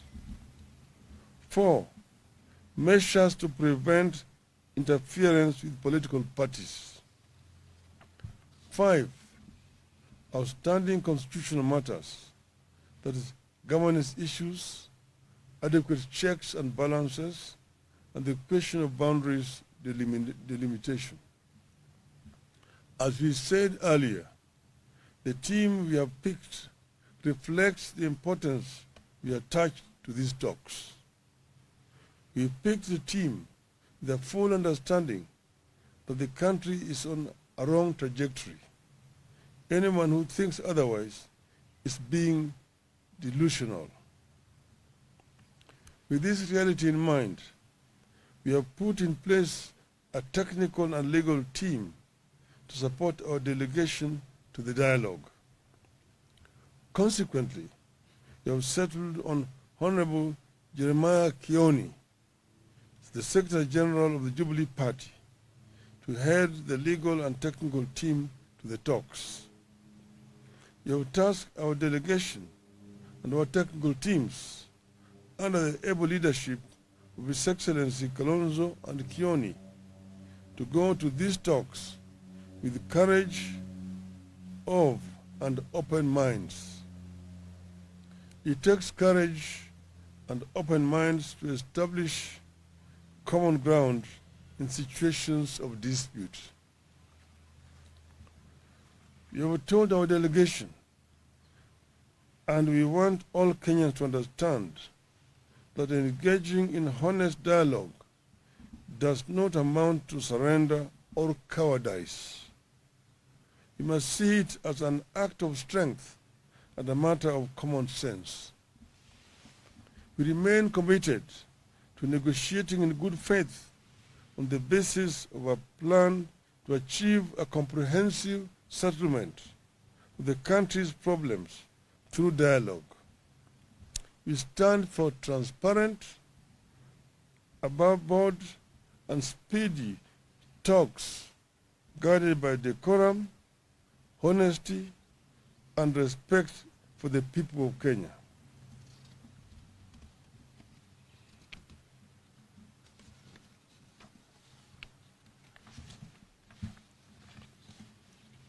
As a party, we believe that this country deserves peace, not paralysis. That is why we have stood down our protests to give dialogue and peace a chance. We appeal to Kenya Kwanza that vitriol must now end because it won't work. Propaganda must now end because it has not solved our problems this past year, and it won't in the coming year. Our people and the whole world are watching us, and we encourage them to watch us and to hold us to account. Finally, I wish to thank the team that was led by Honorable Otiende Amolo for what they did in representing Azimio in those talks that collapsed. They have agreed to remain as a backup to the team that we have just selected here today. And we thank them for the showing solidarity, courage in representing Azimio in those talks. Very finally, I want to reiterate once again here, Azimio is not interested in handshake. We don't want to shake anybody's hands, particularly those people whose hands are tainted with blood of innocent Kenyans. But we have agreed to negotiate in good faith, as we have mentioned, so that we can be able to move our country from where it is today to a peace, so that justice can finally be our shield and defender. Thank you. Well done. Thank you very much. Very good. I think they're okay. I think we're okay. So, Yes, sir.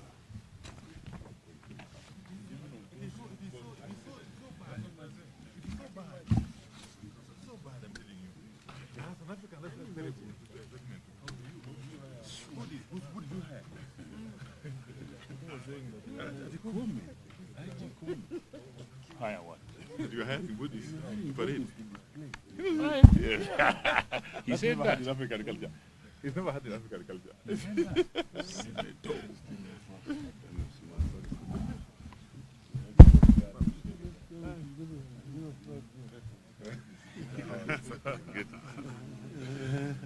Huko ndani imekuwa baridi. Festive. It's at least warmer here.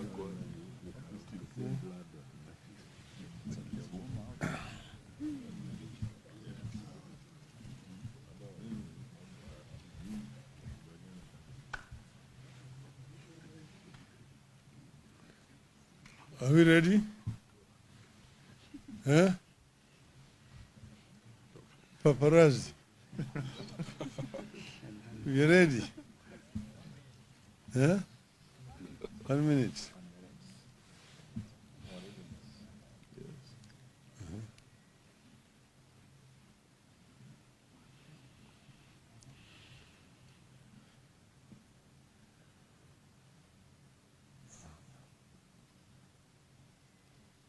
The minute is over. You ready now? Huh? Okay. This is a statement by Azimio Umoja on scheduled talks. We have met today to review the situation in the country against the background of planned dialogue with Kenya Kwanza. The meeting also took place against the background of a running somber mood across different parts of the country, occasioned by police brutality. If you want to know how brutal and murderous our security forces were in the protests, you have to pay attention to the burials that are taking place across Kenya. You have all attended some, and we will be attending some more in the near future. We can confirm that police killed and wounded many Kenyans.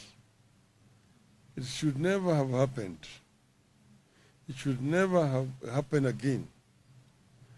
And more importantly, we will do whatever it takes to ensure justice for the victims. We will ensure the perpetrators of these crimes pay. And it is actually very disappointing to see a statement from Inspector General of Police, Mr. Comey, saying that we hired dead bodies to accuse police of brutality. I don't know in which world he lives. Because the bodies we've been burying have bullet wounds on them. And death certificates confirming the cause of death. One was, whose neck was just chopped off in Sondo. Another one was a victim of arrow attack. So these are real deaths of human beings killed by Mr. Comey's goons, masquerading as police officers. We continue to extend our sincere, heartfelt condolences to families who lost loved ones and those who were injured. We thank all those who have contributed to our benevolence fund that has enabled us to extend some little help to victims and their families. We continue gathering data on victims, both the dead and the wounded, and will continue extending to them whatever help we can. We appeal to all the people of goodwill to continue contributing to the fund in solidarity with our quest for a free, just, and a fair country that is governed in line with the Constitution and puts a high premium on the lives and rights of citizens. If Kenya was governed by the rule of law, if Kenya had a caring government, the people we are burying and those recuperating would not have suffered that fate. Regarding the planned talks with the Kenya Kwanza, we are here to announce that we are ready. We are particularly ready to return to Bomas of Kenya. We continue regarding Bomas of Kenya as a sacred ground when it comes to the quest for reform, change, and national healing. Our team remains as previously announced. One is His Excellency Stephen Kalonzo Musyoka, who is the delegation leader. Two, Honorable James Apia Wandai, leader of Minority Party, who will be the strict person for the delegation. Honorable Eugene Wamalwa, party leader of DAP. Honorable Congo Mugen, Nyamira, and Honorable Amina Unyanzi, MP Malindi. The issues for discussion from our side remain. One, cost of living. Two, audit of the 2022 presidential election results. Three, restructuring and reconstitution of the Independent Electoral and Boundaries Commission and related matters. Four, measures to prevent interference with political parties. Five, outstanding constitutional matters, that is, governance issues, adequate checks and balances, and the question of boundaries delimitation. As we said earlier, the team we have picked reflects the importance we attach to these talks. We picked the team with a full understanding that the country is on a wrong trajectory. Anyone who thinks otherwise is being delusional. With this reality in mind, we have put in place a technical and legal team to support our delegation to the dialogue. Consequently, we have settled on Honorable Jeremiah Kioni, the Secretary General of the Jubilee Party, to head the legal and technical team to the talks. You have tasked our delegation and our technical teams under the able leadership of His Excellency Kalonzo and Kioni to go to these talks with the courage of and open minds. It takes courage and open minds to establish common ground in situations of dispute. We have told our delegation, and we want all Kenyans to understand, that engaging in honest dialogue does not amount to surrender or cowardice. We must see it as an act of strength and a matter of common sense. We remain committed to negotiating in good faith on the basis of a plan to achieve a comprehensive settlement of the country's problems through dialogue. We stand for transparent, above board, and speedy talks guided by decorum, honesty, and respect for the people of Kenya.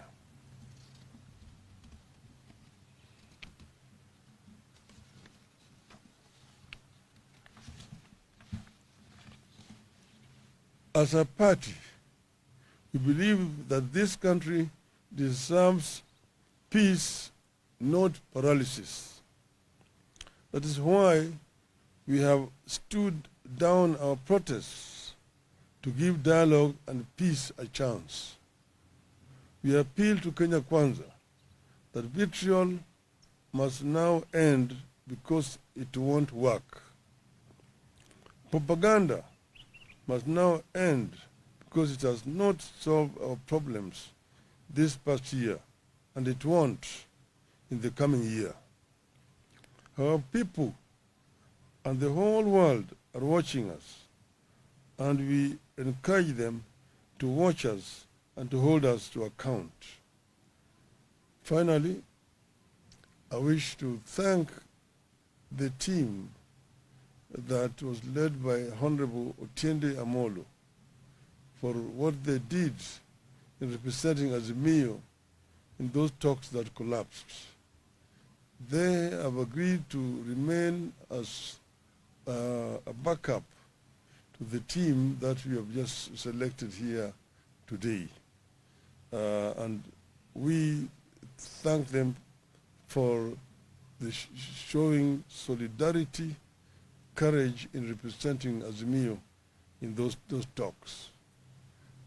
Very finally, I want to reiterate once again here, Azimio is not interested in handshake. We don't want to shake anybody's hands, particularly those people whose hands are tainted with blood of innocent Kenyans. But we have agreed to negotiate in good faith, as we have mentioned, so that we can be able to move our country from where it is today to peace, so that justice can finally be our shield and defender. Thank you. Well done.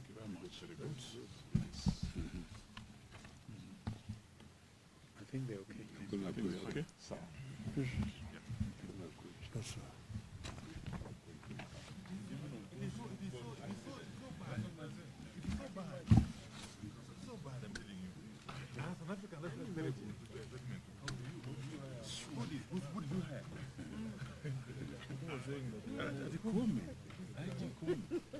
Higher what? You had in Woodies. Parade. He said that. In African culture. He's never had in African culture.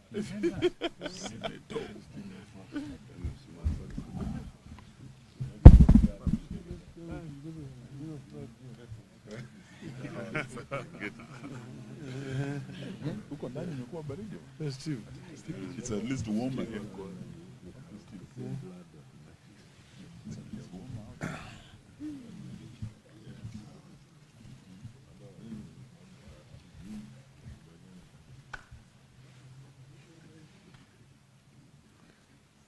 Are we ready?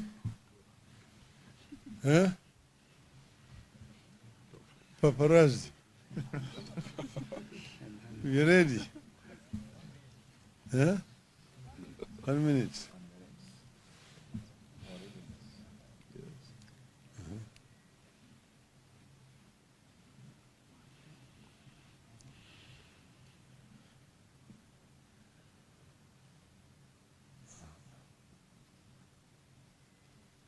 The minute is over. You ready now? Huh? Okay. This is a statement by Azimio Umoja on scheduled talks. We have met today to review the situation in the country against the background of planned dialogue with Kenya Kwanza. The meeting also took place against the background of a running somber mood across different parts of the country, occasioned by police brutality. If you want to know how brutal and murderous our security forces were in the protests, you have to pay attention to the burials that are taking place across Kenya. You have all attended some, and we will be attending some more in the near future. We can confirm that police killed and wounded many Kenyans. It should never have happened. It should never have happened again. And more importantly, we will do whatever it takes to ensure justice for the victims. We will ensure the perpetrators of these crimes pay. And it is actually very disappointing to see a statement from Inspector General of Police, Mr. Comey, saying that we hired dead bodies to accused police of brutality. I don't know in which world he lives. Because the bodies we've been burying have bullet wounds on them. Death certificates. And death certificates confirming the cause of death. One was whose neck was just chopped off in Sondo. Another one was a victim of arrow attack. So these are real deaths of human beings killed by Mr. Kome's goons, masquerading as police officers. We continue to extend our sincere, heartfelt condolences to families who lost loved ones and those who were injured. We thank all those who have contributed to our benevolence fund that has enabled us to extend some little help to victims and their families. We continue gathering data on victims, both the dead and the wounded, and will continue extending to them whatever help we can. We appeal to all the people of goodwill to continue contributing to the fund in solidarity with our quest for a free, just, and a fair country that is governed in line with the Constitution and puts a high premium on the lives and rights of citizens. If Kenya was governed by the rule of law, if Kenya had a caring government, the people we are burying and those recuperating would not have suffered that fate.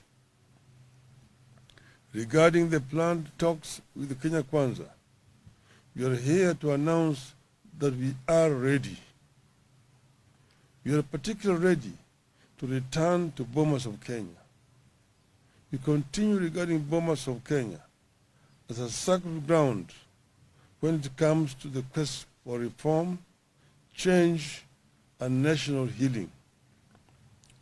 Our team remains as previously announced. One is His Excellency Stephen Kalonzo Musyoka, who is the delegation leader. Two, Honorable James Apia Wandai, leader of Minority Party, who will be the spokesperson for the delegation. Honorable Eugene Wamalwa, party leader of DAP. Honorable Okongo Omogeni, Nyamira, and Honorable Amina Unyanzi, MP Malindi. The issues for discussion from our side remain: 1, cost of living; 2, audit of the 2022 presidential election results; 3, restructuring and reconstitution of the Independent Electoral and Boundaries Commission and related matters; 4, measures to prevent interference with political parties; 5, outstanding constitutional matters, that is, governance issues, adequate checks and balances, and the question of boundaries delimitation. As we said earlier, the team we have picked reflects the importance we attach to these talks. We picked the team with a full understanding that the country is on a wrong trajectory. Anyone who thinks otherwise is being delusional. With this reality in mind, we have put in place a technical and legal team to support our delegation to the dialogue. Consequently, we have settled on Honorable Jeremiah Kioni, the Secretary General of the Jubilee Party, to head the legal and technical team to the talks. We have tasked our delegation and our technical teams under the able leadership of His Excellency Kalonzo and Kioni to go to these talks with courage of and open minds. It takes courage and open minds to establish common ground in situations of dispute. We have told our delegation, and we want all Kenyans to understand, that engaging in honest dialogue does not amount to surrender or cowardice. We must see it as an act of strength and a matter of common sense. We remain committed to negotiating in good faith on the basis of a plan to achieve a comprehensive settlement of the country's problems through dialogue. We stand for transparent, above board, and speedy talks guided by decorum, honesty, and respect for the people of Kenya.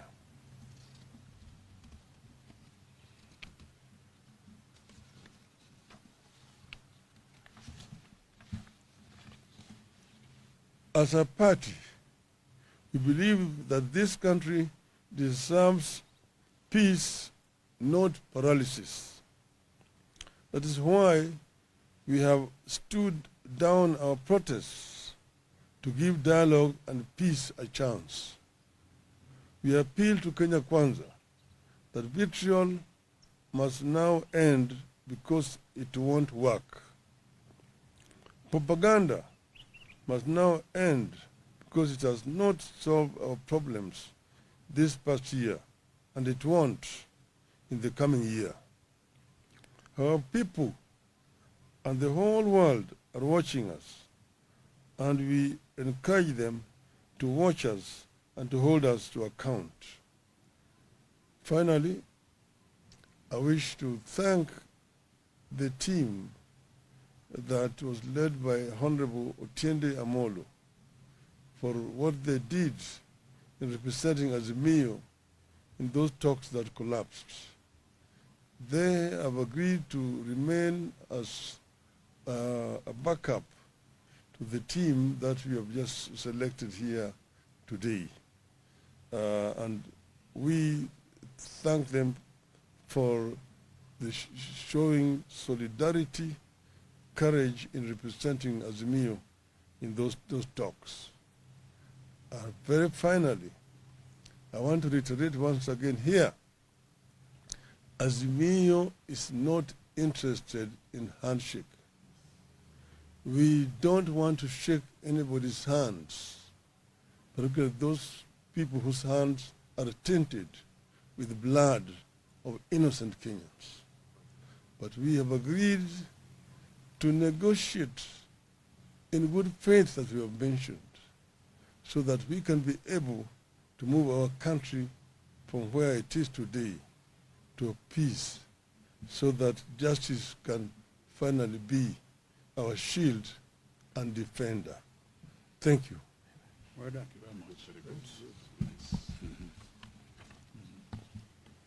I think they're okay. Okay. Yes, sir.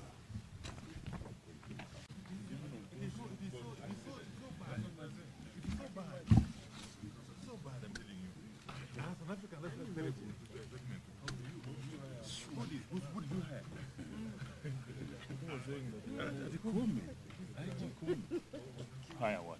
You are hiring bodies to parade. He said that. In African culture. He's never had in African culture.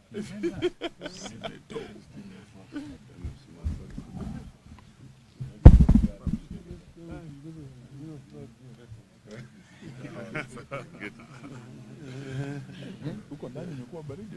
Steve. It's at least warmer here.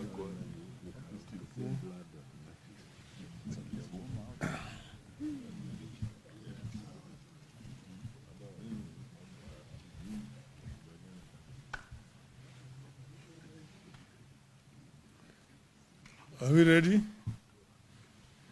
Huh? Paparazzi. You ready? Huh? 1 minute.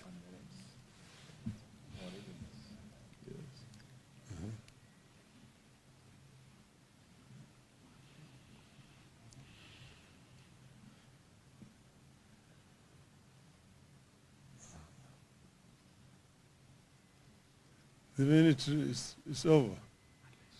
You ready now? Huh? Okay. This is a statement by Azimio Umoja on scheduled talks. We have met today to review the situation in the country against the background of planned dialogue with Kenya Kwanza. The meeting also took place against the background of a running somber mood across different parts of the country, occasioned by police brutality. If you want to know how brutal and murderous our security forces were in the protests, you have to pay attention to the burials that are taking place across Kenya. You have all attended some, and we will be attending some more in the near future. We can confirm that police killed and wounded many Kenyans. It should never have happened. It should never have happened again. And more importantly, we will do whatever it takes to ensure justice for the victims. We will ensure the perpetrators of these crimes pay. And it is actually very disappointing to see a statement from Inspector General of Police, Mr. Kome, saying that we hired dead bodies to accuse police of brutality. I don't know in which world he lives. Because the bodies we've been burying have bullet wounds on them.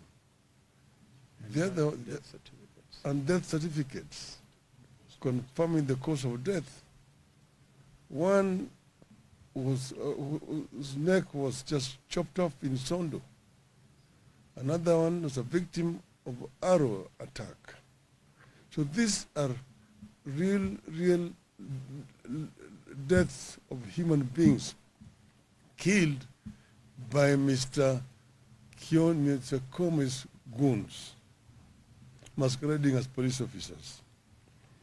We continue to extend our sincere, heartfelt condolences to families who lost loved ones and those who were injured. We thank all those who have contributed to our benevolence fund that has enabled us to extend some little help to victims and their families. We continue gathering data on victims, both the dead and the wounded, and will continue extending to them whatever help we can. We appeal to all the people of goodwill to continue contributing to the fund in solidarity with our quest for a free, just, and a fair country that is governed in line with the Constitution and puts a high premium on the lives and rights of citizens.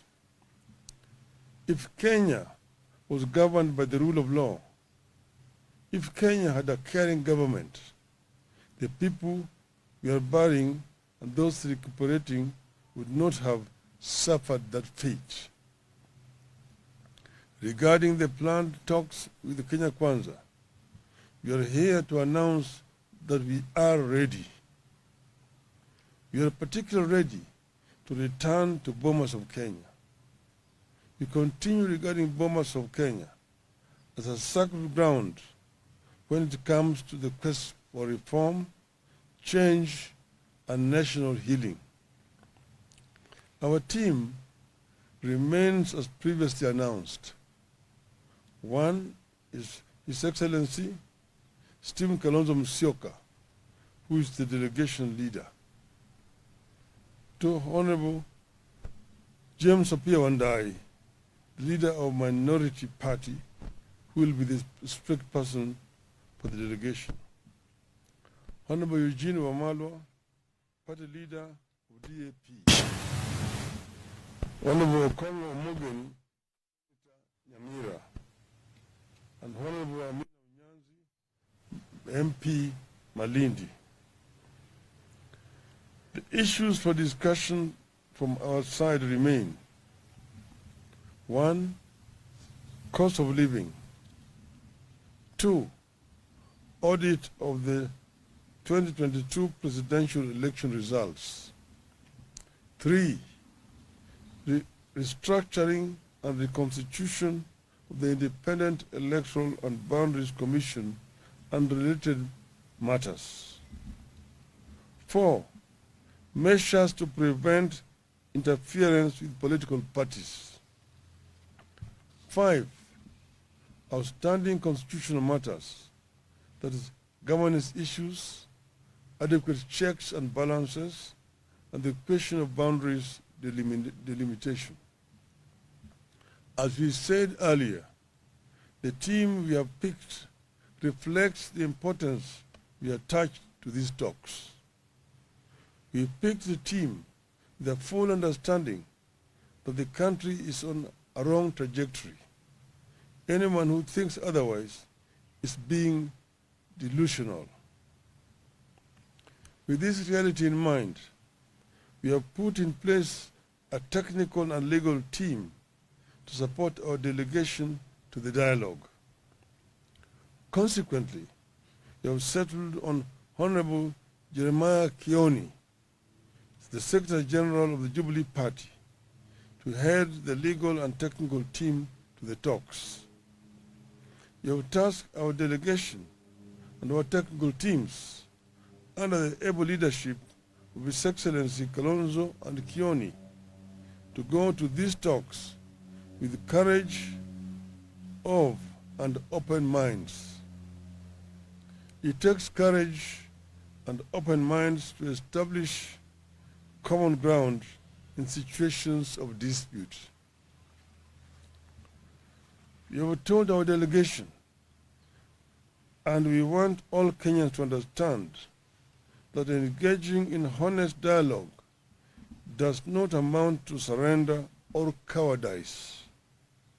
You must see it as an act of strength and a matter of common sense.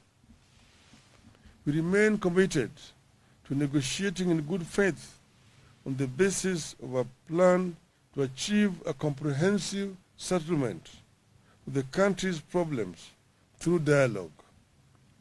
We stand for transparent, above board, and speedy talks guided by decorum, honesty, and respect for the people of Kenya.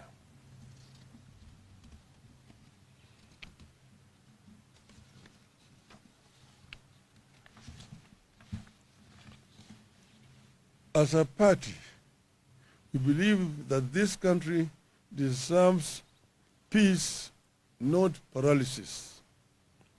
That is why we have stood down our protests to give dialogue and peace a chance. We appeal to Kenya Kwanza that vitriol must now end because it won't work.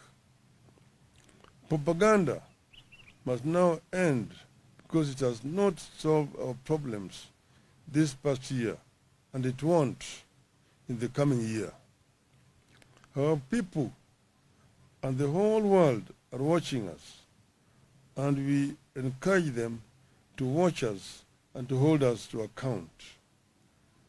Finally, I wish to thank the team that was led by Honorable Otiende Amolo for what they did in representing Azimio in those talks that collapsed. They have agreed to remain as a backup to the team that we have just selected here today. And we thank them for the showing solidarity, courage in representing Azimio in those talks. Very finally, I want to reiterate once again here, Azimio is not interested in handshake. We don't want to shake anybody's hands, particularly those people whose hands are tainted with the blood of innocent Kenyans.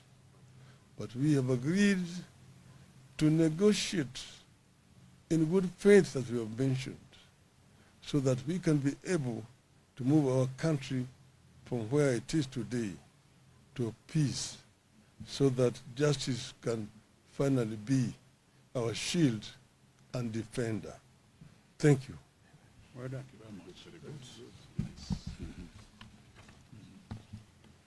I think they're okay. Okay. So. Yes, sir.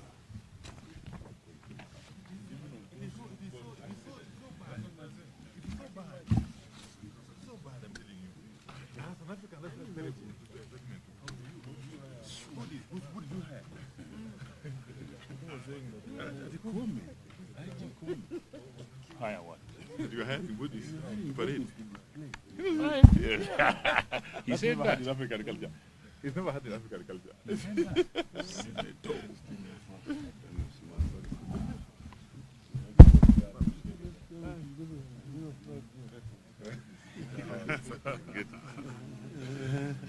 Huko ndani imekuwa baridi. Festive. It's at least warmer here.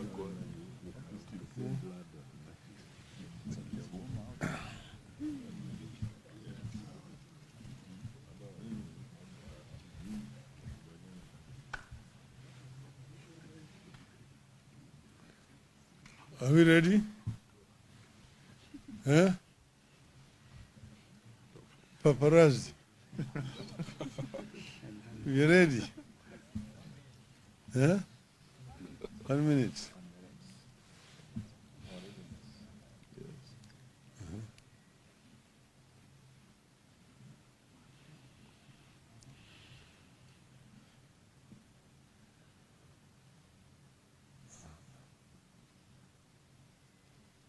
The minute is over. You ready now? Huh? Okay. This is a statement by Azimio Umoja on scheduled talks. We have met today to review the situation in the country against the background of planned dialogue with Kenya Kwanza. The meeting also took place against the background of a running somber mood across different parts of the country, occasioned by police brutality. If you want to know how brutal and murderous our security forces were in the protests, you have to pay attention to the burials that are taking place across Kenya. You have all attended some, and we will be attending some more in the near future. We can confirm that police killed and wounded many Kenyans. It should never have happened. It should never have happened again. And more importantly, we will do whatever it takes to ensure justice for the victims.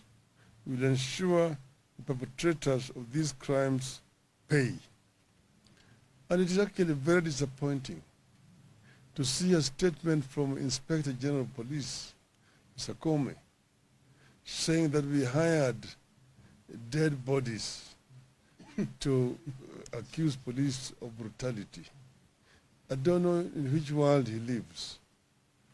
Because the bodies we've been burying have bullet wounds on them.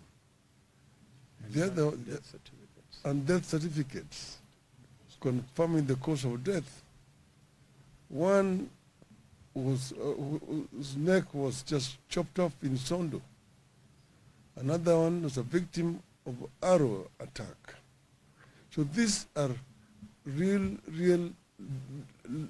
deaths of human beings killed by Mr. Comey's goons, masquerading as police officers. We continue to extend our sincere, heartfelt condolences to families who lost loved ones and those who were injured. We thank all those who have contributed to our benevolence fund that has enabled us to extend some little help to victims and their families. We continue gathering data on victims, both the dead and the wounded, and will continue extending to them whatever help we can. We appeal to all the people of goodwill to continue contributing to the fund in solidarity with our quest for a free, just, and a fair country that is governed in line with the Constitution and puts a high premium on the lives and rights of citizens. If Kenya was governed by the rule of law, if Kenya had a caring government, the people we are burying and those recuperating would not have suffered that fate. Regarding the planned talks with the Kenya Kwanza, we are here to announce that we are ready. We are particularly ready to return to Bomas of Kenya. We continue regarding Bomas of Kenya as a sacred ground when it comes to the quest for reform, change, and national healing. Our team remains as previously announced. One is His Excellency Stephen Kalonzo Musyoka, who is the delegation leader. Two, Honorable James Apia Wandai, the leader of Minority Party, who will be the spokesperson for the delegation. Honorable Eugene Wamalwa, party leader of DAP. Honorable Okongo Omogeni, Nyamira, and Honorable Amina Unyanzi, MP Malindi. The issues for discussion from our side remain: 1, cost of living; 2, audit of the 2022 presidential election results; 3, restructuring and reconstitution of the Independent Electoral and Boundaries Commission and related matters; 4, measures to prevent interference with political parties; 5, outstanding constitutional matters, that is, governance issues, adequate checks and balances, and the question of boundaries delimitation. As we said earlier, the team we have picked reflects the importance we attach to these talks. We picked the team with a full understanding that the country is on a wrong trajectory. Anyone who thinks otherwise is being delusional. With this reality in mind, we have put in place a technical and legal team to support our delegation to the dialogue. Consequently, we have settled on Honorable Jeremiah Kioni, the Secretary General of the Jubilee Party, to head the legal and technical team to the talks. You have tasked our delegation and our technical teams under the able leadership of His Excellency Kalonzo and Kioni to go to these talks with courage of and open minds. It takes courage and open minds to establish common ground in situations of dispute. You have told our delegation, and we want all Kenyans to understand, that engaging in honest dialogue does not amount to surrender or cowardice. You must see it as an act of strength and a matter of common sense. We remain committed to negotiating in good faith on the basis of a plan to achieve a comprehensive settlement of the country's problems through dialogue. We stand for transparent, above board, and speedy talks guided by decorum, honesty, and respect for the people of Kenya.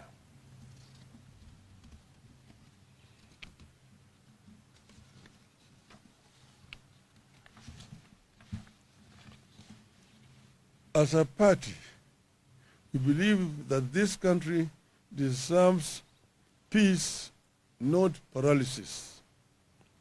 That is why we have stood down our protests to give dialogue and peace a chance. We appeal to Kenya Kwanza that vitriol must now end because it won't work. Propaganda must now end because it has not solved our problems this past year, and it won't in the coming year. Our people and the whole world are watching us, and we encourage them to watch us and to hold us to account. Finally, I wish to thank the team that was led by Honorable Otiende Amolo for what they did in representing Azimio in those talks that collapsed. They have agreed to remain as a backup to the team that we have just selected here today. And we thank them for the showing solidarity, courage in representing Azimio in those talks. Very finally, I want to reiterate once again here, Azimio is not interested in handshake. We don't want to shake anybody's hands, particularly those people whose hands are tainted with the blood of innocent Kenyans. But we have agreed to negotiate in good faith, as we have mentioned, so that we can be able to move our country from where it is today to a peace, so that justice can finally be our shield and defender. Thank you. Well done.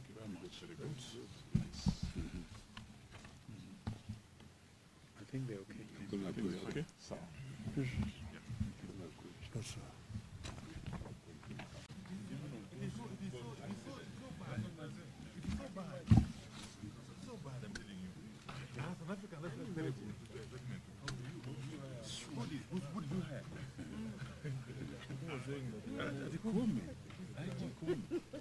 Higher what?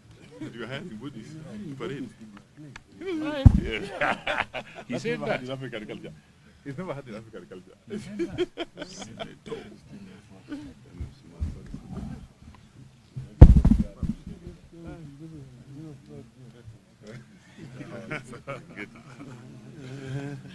Huko ndani imekuwa baridi. Festive. It's at least warmer here.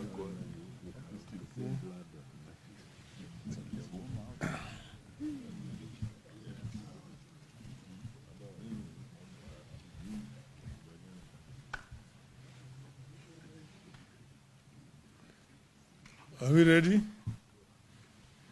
Huh? Paparazzi. We ready? Yeah?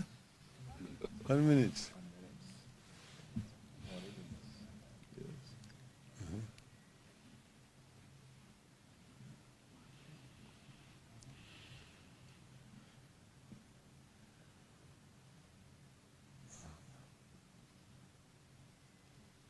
The minute is over. You ready now? Huh? Okay. This is a statement by Azimio Umoja on scheduled talks. We have met today to review the situation in the country against the background of planned dialogue with Kenya Kwanza. The meeting also took place against the background of a running somber mood across different parts of the country, occasioned by police brutality. If you want to know how brutal and murderous our security forces were in the protests, you have to pay attention to the burials that are taking place across Kenya.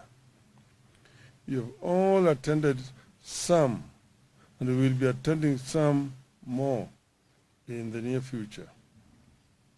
We can confirm that police killed and wounded many Kenyans.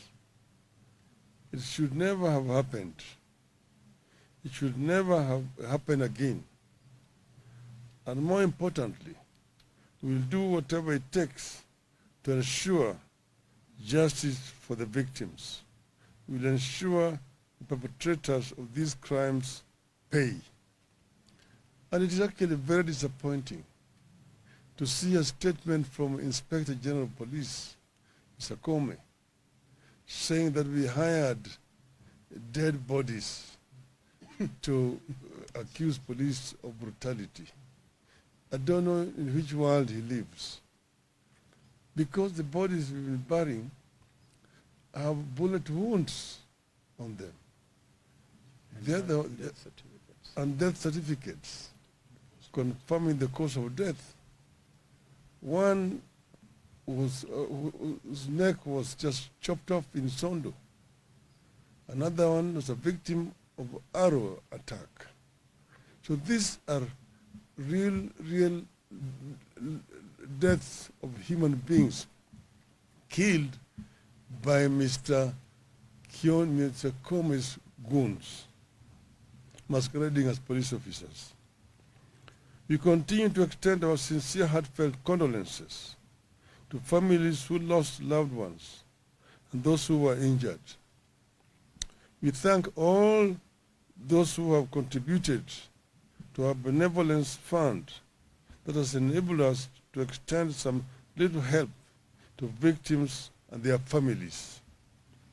We continue gathering data on victims, both the dead and the wounded, and will continue extending to them whatever help we can.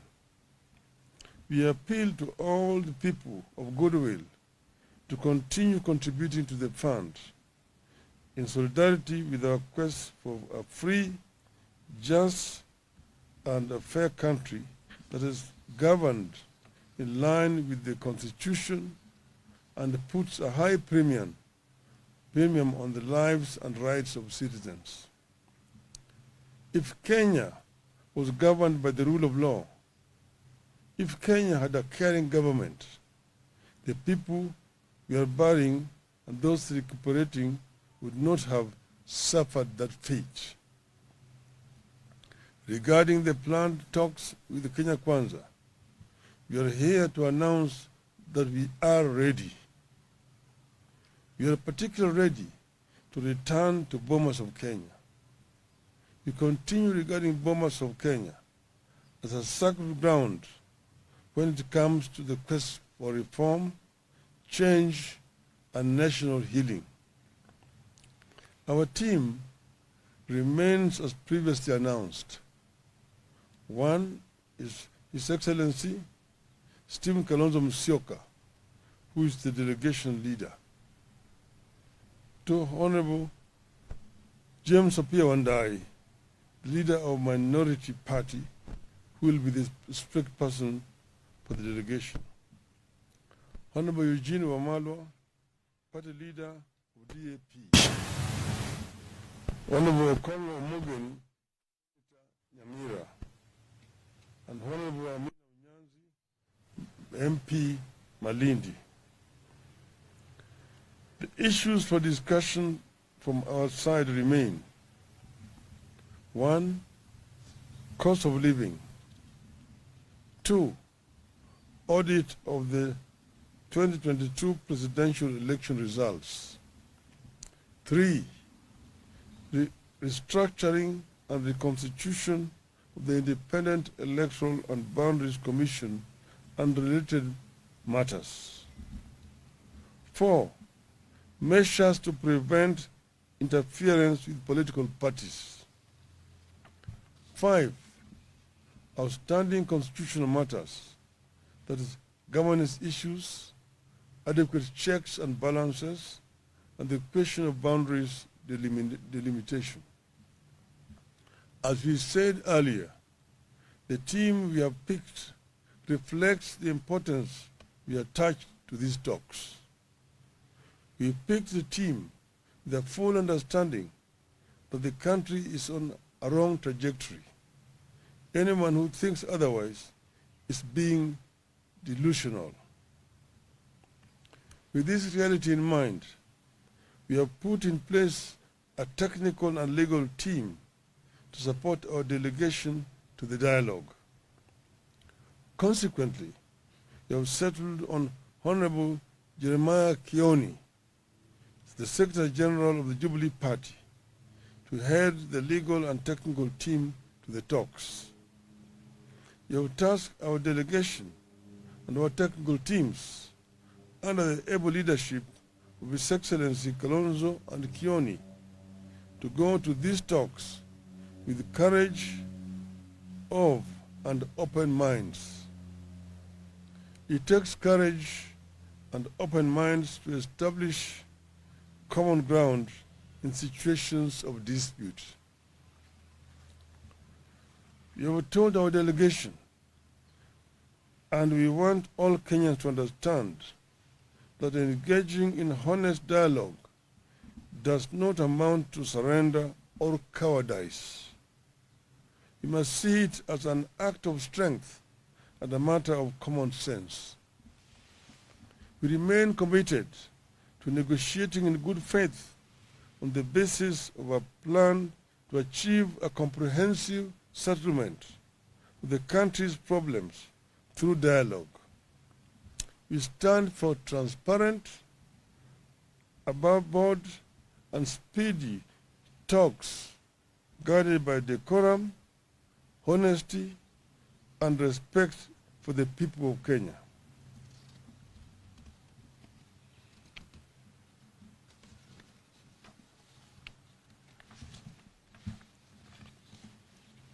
As a party, we believe that this country deserves peace, not paralysis.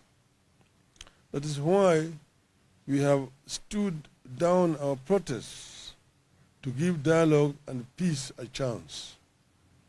We appeal to Kenya Kwanza that vitriol must now end because it won't work. Propaganda must now end because it has not solved our problems this past year, and it won't in the coming year. Our people and the whole world are watching us, and we encourage them to watch us and to hold us to account. Finally, I wish to thank the team that was led by Honorable Otiende Amolo for what they did in representing Azimio in those talks that collapsed. They have agreed to remain as a backup to the team that we have just selected here today. And we thank them for the showing solidarity, courage in representing Azimio in those talks. Very finally, I want to reiterate once again here, Azimio is not interested in handshake. We don't want to shake anybody's hands, particularly those people whose hands are tainted with blood of innocent Kenyans. But we have agreed to negotiate in good faith, as we have mentioned, so that we can be able to move our country from where it is today to a peace, so that justice can finally be our shield and defender. Thank you. Well done.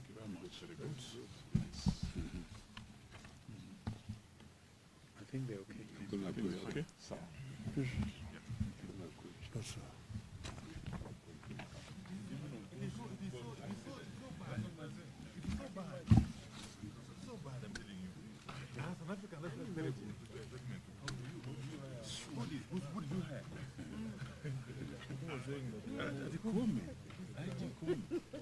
Higher what? You had in Buddhist parade. He said that. In African culture. He's never had an African culture.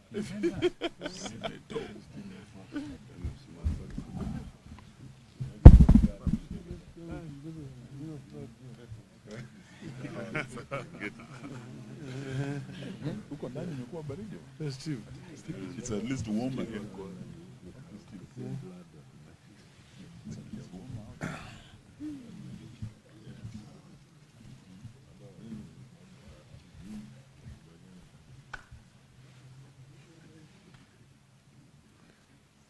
Are we ready? Huh? Paparazzi. We ready? Huh? 1 minute.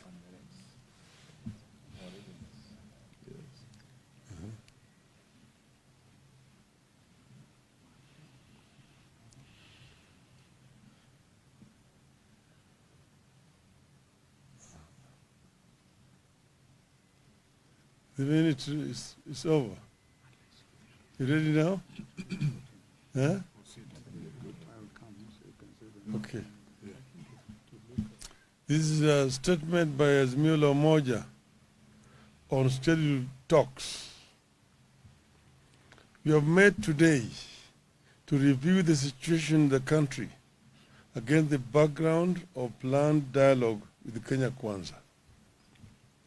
The meeting also took place against the background of a running somber mood across different parts of the country, occasioned by police brutality. If you want to know how brutal and murderous our security forces were in the protests, you have to pay attention to the burials that are taking place across Kenya. You have all attended some, and we will be attending some more in the near future. We can confirm that police killed and wounded many Kenyans. It should never have happened. It should never have happened again. And more importantly, we will do whatever it takes to ensure justice for the victims. We will ensure the perpetrators of these crimes pay. And it is actually very disappointing to see a statement from Inspector General of Police, Mr. Comey, saying that we hired dead bodies to accuse police of brutality. I don't know in which world he lives. Because the bodies we've been burying have bullet wounds on them. And death certificates confirming the cause of death. One was, whose neck was just chopped off in Sondo. Another one was a victim of arrow attack. So these are real deaths of human beings killed by Mr. Comey's goons, masquerading as police officers. We continue to extend our sincere, heartfelt condolences to families who lost loved ones and those who were injured.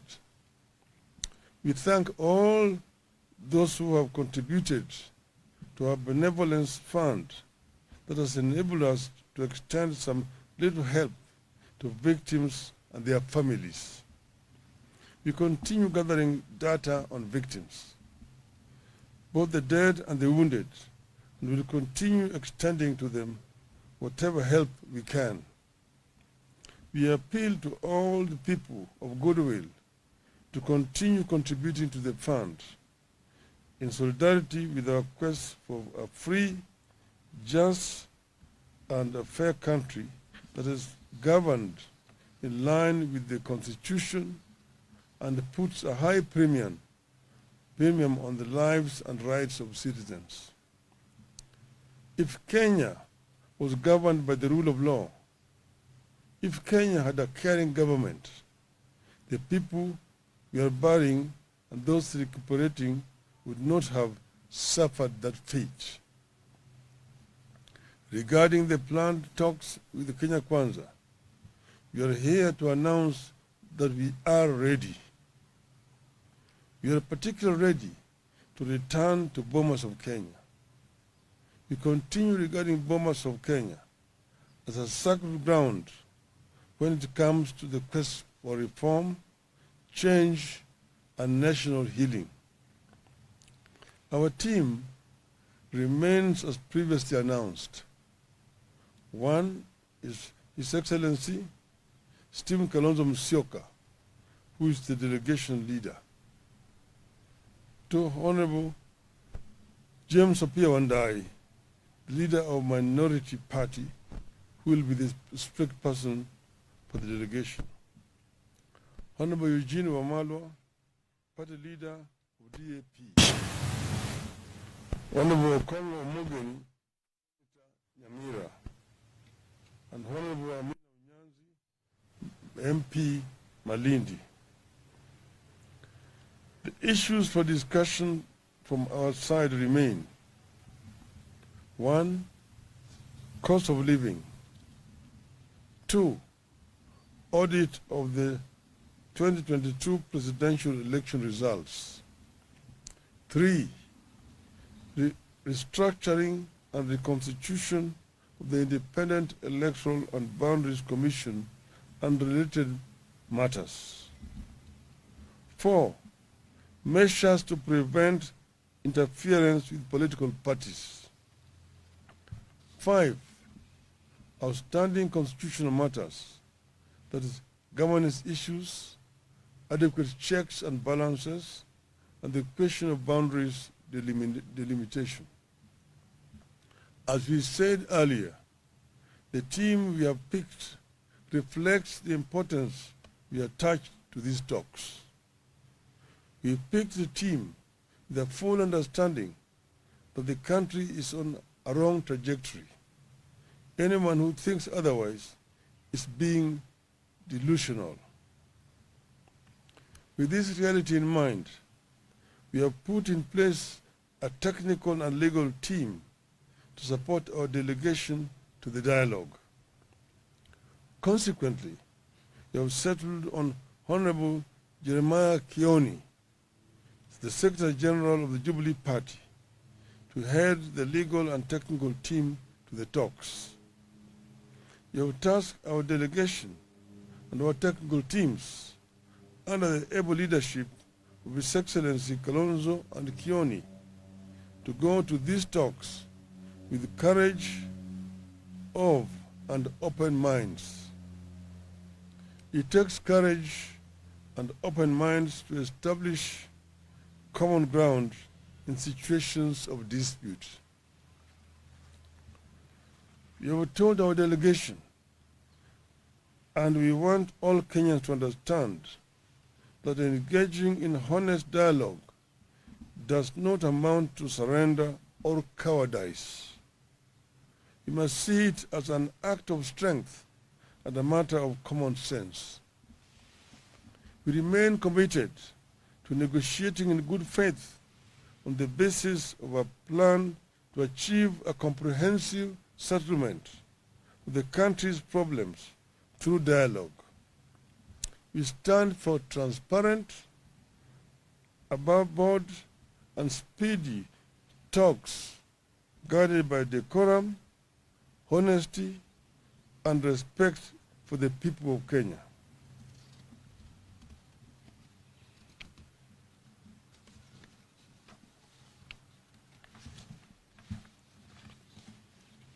As a party, we believe that this country deserves peace, not paralysis.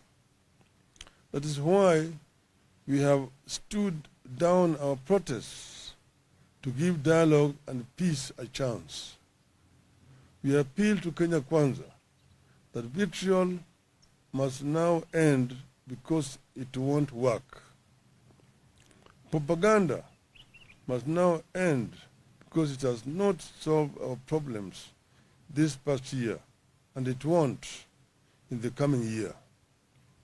Our people and the whole world are watching us, and we encourage them to watch us and to hold us to account. Finally, I wish to thank the team that was led by Honorable Otiende Amolo for what they did in representing Azimio in those talks that collapsed. They have agreed to remain as a backup to the team that we have just selected here today. And we thank them for the showing solidarity, courage in representing Azimio in those talks. Very finally, I want to reiterate once again here, Azimio is not interested in handshake. We don't want to shake anybody's hands, particularly those people whose hands are tainted with blood of innocent Kenyans. But we have agreed to negotiate in good faith, as we have mentioned, so that we can be able to move our country from where it is today to peace, so that justice can finally be our shield and defender. Thank you. Well done.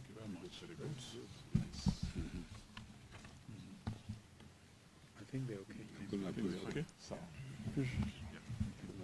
Yes, sir.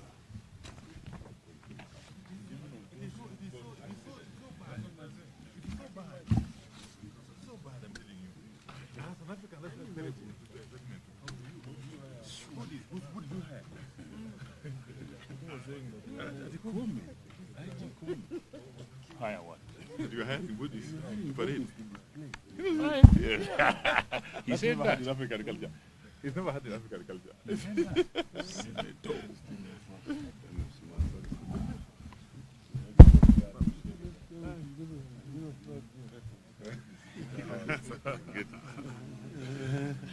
Huko ndani imekuwa baridi. Festive. It's at least warmer here.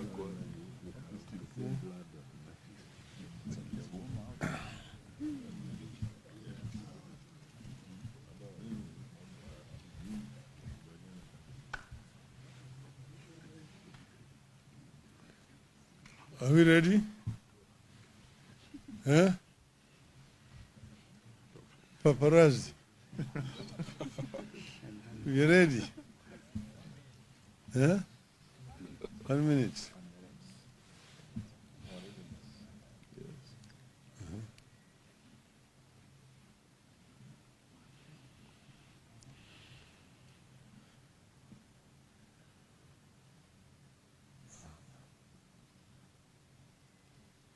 The minute is over. You ready now? Huh? Okay. This is a statement by Azimio Umoja on scheduled talks. We have met today to review the situation in the country against the background of planned dialogue with Kenya Kwanza. The meeting also took place against the background of a running somber mood across different parts of the country, occasioned by police brutality. If you want to know how brutal and murderous our security forces were in the protests, you have to pay attention to the burials that are taking place across Kenya. You have all attended some, and we will be attending some more in the near future. We can confirm that police killed and wounded many Kenyans. It should never have happened. It should never have happened again. And more importantly, we will do whatever it takes to ensure justice for the victims. We will ensure the perpetrators of these crimes pay. And it is actually very disappointing to see a statement from Inspector General of Police, Mr. Comey, saying that we hired dead bodies to accuse police of brutality. I don't know in which world he lives. Because the bodies we've been burying have bullet wounds on them. Death certificates. And death certificates confirming the cause of death. One was whose neck was just chopped off in Sondo. Another one was a victim of arrow attack. So these are real deaths of human beings killed by Mr. Kome's goons, masquerading as police officers. We continue to extend our sincere, heartfelt condolences to families who lost loved ones and those who were injured. We thank all those who have contributed to our benevolence fund that has enabled us to extend some little help to victims and their families. We continue gathering data on victims, both the dead and the wounded, and will continue extending to them whatever help we can. We appeal to all the people of goodwill to continue contributing to the fund in solidarity with our quest for a free, just, and a fair country that is governed in line with the Constitution and puts a high premium on the lives and rights of citizens. If Kenya was governed by the rule of law, if Kenya had a caring government, the people we are burying and those recuperating would not have suffered that fate. Regarding the planned talks with the Kenya Kwanza, we are here to announce that we are ready. We are particularly ready to return to Bomas of Kenya. We continue regarding Bomas of Kenya as a sacred ground when it comes to the quest for reform, change, and national healing. Our team remains as previously announced. One is His Excellency Stephen Kalonzo Musyoka, who is the delegation leader. Two, Honorable James Opiah Wandayi, leader of Minority Party, who will be the spokesperson for the delegation. Honorable Eugene Wamalwa, party leader of DAP. Honorable Congo Mugen, Nyamira, and Honorable Amina Unyanzi, MP Malindi. The issues for discussion from our side remain. 1, cost of living. 2, audit of the 2022 presidential election results. 3, restructuring and reconstitution of the Independent Electoral and Boundaries Commission and related matters. 4, measures to prevent interference with political parties. 5, outstanding constitutional matters, that is, governance issues, adequate checks and balances, and the question of boundaries delimitation. As we said earlier, the team we have picked reflects the importance we attach to these talks. We picked the team with a full understanding that the country is on a wrong trajectory. Anyone who thinks otherwise is being delusional. With this reality in mind, we have put in place a technical and legal team to support our delegation to the dialogue. Consequently, we have settled on Honorable Jeremiah Kioni, the Secretary General of the Jubilee Party, to head the legal and technical team to the talks. We have tasked our delegation and our technical teams under the able leadership of His Excellency Kalonzo and Kioni to go to these talks with courage of and open minds. It takes courage and open minds to establish common ground in situations of dispute. We have told our delegation, and we want all Kenyans to understand, that engaging in honest dialogue does not amount to surrender or cowardice. We must see it as an act of strength and a matter of common sense. We remain committed to negotiating in good faith on the basis of a plan to achieve a comprehensive settlement of the country's problems through dialogue. We stand for transparent, above board, and speedy talks guided by decorum, honesty, and respect for the people of Kenya.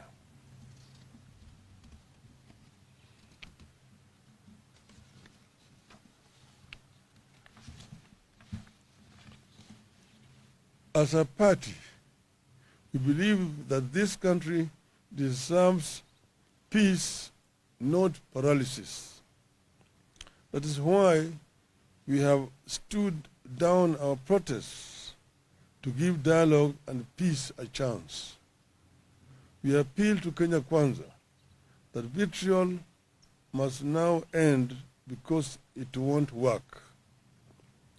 Propaganda must now end because it has not solved our problems this past year, and it won't in the coming year.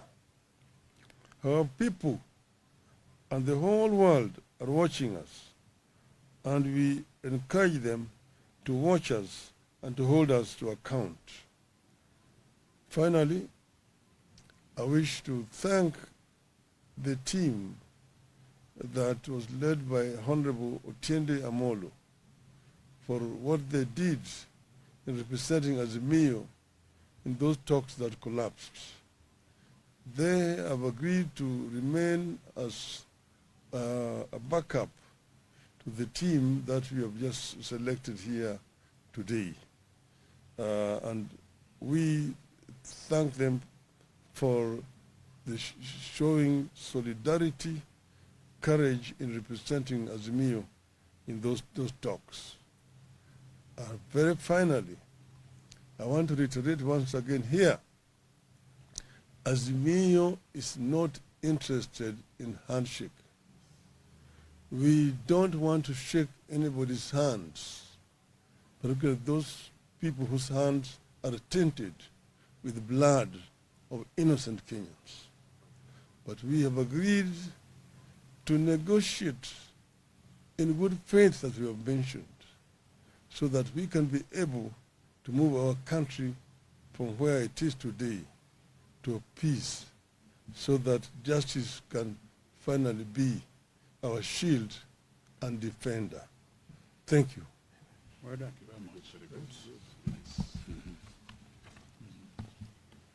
I think they're okay. Okay. Yes, sir.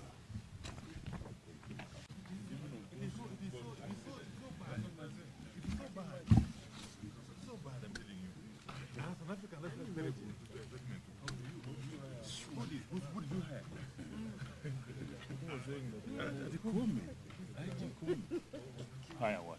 You were hiding bodies. Parade. He said never that. had in African culture. He's never had in African culture.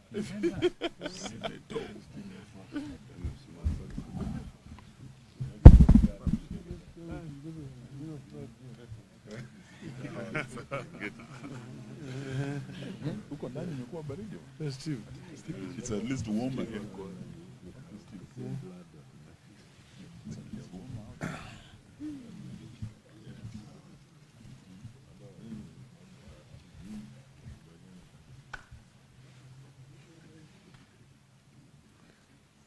Are we ready? Huh? Paparazzi. We are ready. Yeah? 1 minute.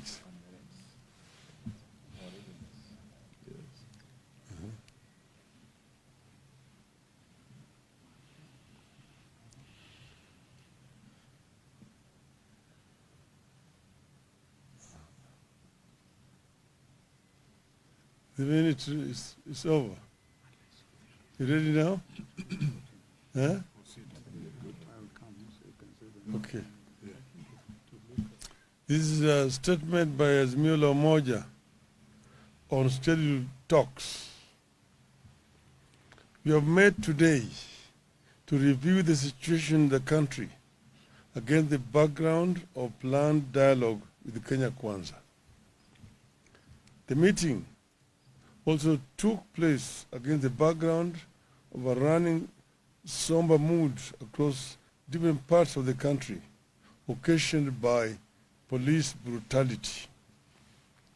If you want to know how brutal and murderous our security forces were in the protests, you have to pay attention to the burials that are taking place across Kenya. You have all attended some, and we will be attending some more in the near future.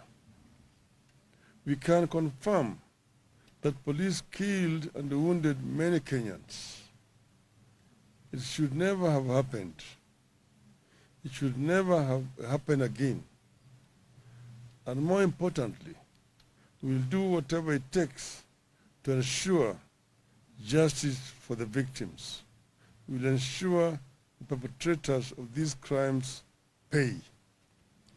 And it is actually very disappointing to see a statement from Inspector General of Police, Mr. Comey, saying that we hired dead bodies to accuse police of brutality. I don't know in which world he lives. Because the bodies we've been burying have bullet wounds on them. Death certificates. And death certificates confirming the cause of death. One was, whose neck was just chopped off in Sondo. Another one was a victim of arrow attack. So these are real deaths of human beings killed by Mr. Comey's goons, masquerading as police officers. We continue to extend our sincere, heartfelt condolences to families who lost loved ones and those who were injured. We thank all those who have contributed to our benevolence fund that has enabled us to extend some little help to victims and their families. We continue gathering data on victims, both the dead and the wounded, and will continue extending to them whatever help we can. We appeal to all the people of goodwill to continue contributing to the fund in solidarity with our quest for a free, just, and a fair country that is governed in line with the Constitution and puts a high premium on the lives and rights of citizens. If Kenya was governed by the rule of law, if Kenya had a caring government, the people we are burying and those recuperating would not have suffered that fate. Regarding the planned talks with the Kenya Kwanza, we are here to announce that we are ready. We are particularly ready to return to Bomas of Kenya. We continue regarding Bomas of Kenya as a sacred ground when it comes to the quest for reform, change, and national healing. Our team remains as previously announced. One is His Excellency Stephen Kalonzo Musyoka, who is the delegation leader. Two, Honorable James Apia Wandai, the leader of Minority Party, who will be the strict person for the delegation. Honorable Eugene Wamalwa, party leader of DAP. Honorable Congo Mogeni, Nyamira, and Honorable Amina Unyanzi, MP Malindi. The issues for discussion from our side remain: 1. Cost of living. 2. Audit of the 2022 presidential election results. 3. Restructuring and reconstitution of the Independent Electoral and Boundaries Commission and related matters. 4. Measures to prevent interference with political parties. 5. Outstanding constitutional matters, that is, governance issues, adequate checks and balances, and the question of boundaries delimitation. As we said earlier, the team we have picked reflects the importance we attach to these talks. We picked the team with a full understanding that the country is on a wrong trajectory. Anyone who thinks otherwise is being delusional. With this reality in mind, we have put in place a technical and legal team to support our delegation to the dialogue. Consequently, we have settled on Honorable Jeremiah Kioni, the Secretary General of the Jubilee Party, to head the legal and technical team to the talks. We have tasked our delegation and our technical teams under the able leadership of His Excellency Kalonzo and Kioni to go to these talks with courage of and open minds. It takes courage and open minds to establish common ground in situations of dispute. We have told our delegation, and we want all Kenyans to understand, that engaging in honest dialogue does not amount to surrender or cowardice. You must see it as an act of strength and a matter of common sense. We remain committed to negotiating in good faith on the basis of a plan to achieve a comprehensive settlement of the country's problems through dialogue. We stand for transparent, above board, and speedy talks guided by decorum, honesty, and respect for the people of Kenya.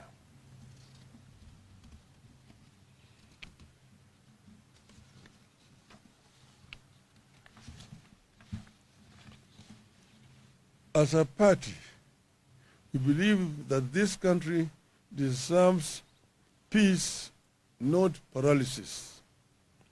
That is why we have stood down our protests to give dialogue and peace a chance. We appeal to Kenya Kwanza that vitriol must now end because it won't work. Propaganda must now end because it has not solved our problems this past year, and it won't in the coming year. Our people and the whole world are watching us, and we encourage them to watch us and to hold us to account. Finally, I wish to thank the team that was led by Honorable Otiende Amolo for what they did in representing Azimio in those talks that collapsed. They have agreed to remain as a backup to the team that we have just selected here today. And we thank them for the showing solidarity, courage in representing Azimio in those talks. Very finally, I want to reiterate once again here, Azimio is not interested in handshake. We don't want to shake anybody's hands, particularly those people whose hands are tainted with the blood of innocent Kenyans. But we have agreed to negotiate in good faith, as we have mentioned, so that we can be able to move our country from where it is today to peace, so that justice can finally be our shield and defender. Thank you. Well done. Thank you very much. Very good. I think they're okay. Okay. So, Yes, sir.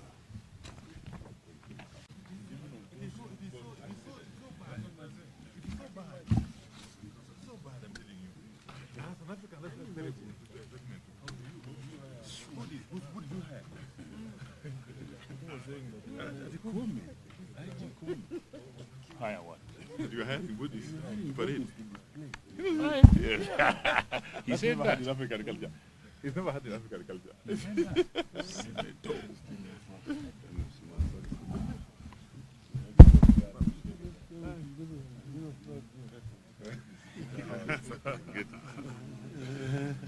Huko ndani imekuwa baridi. Festive.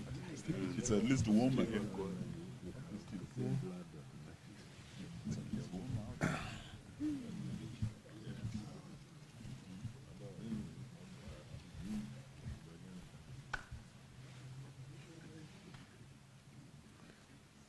Are we ready? Huh? Paparazzi. You ready? Huh? 1 minute.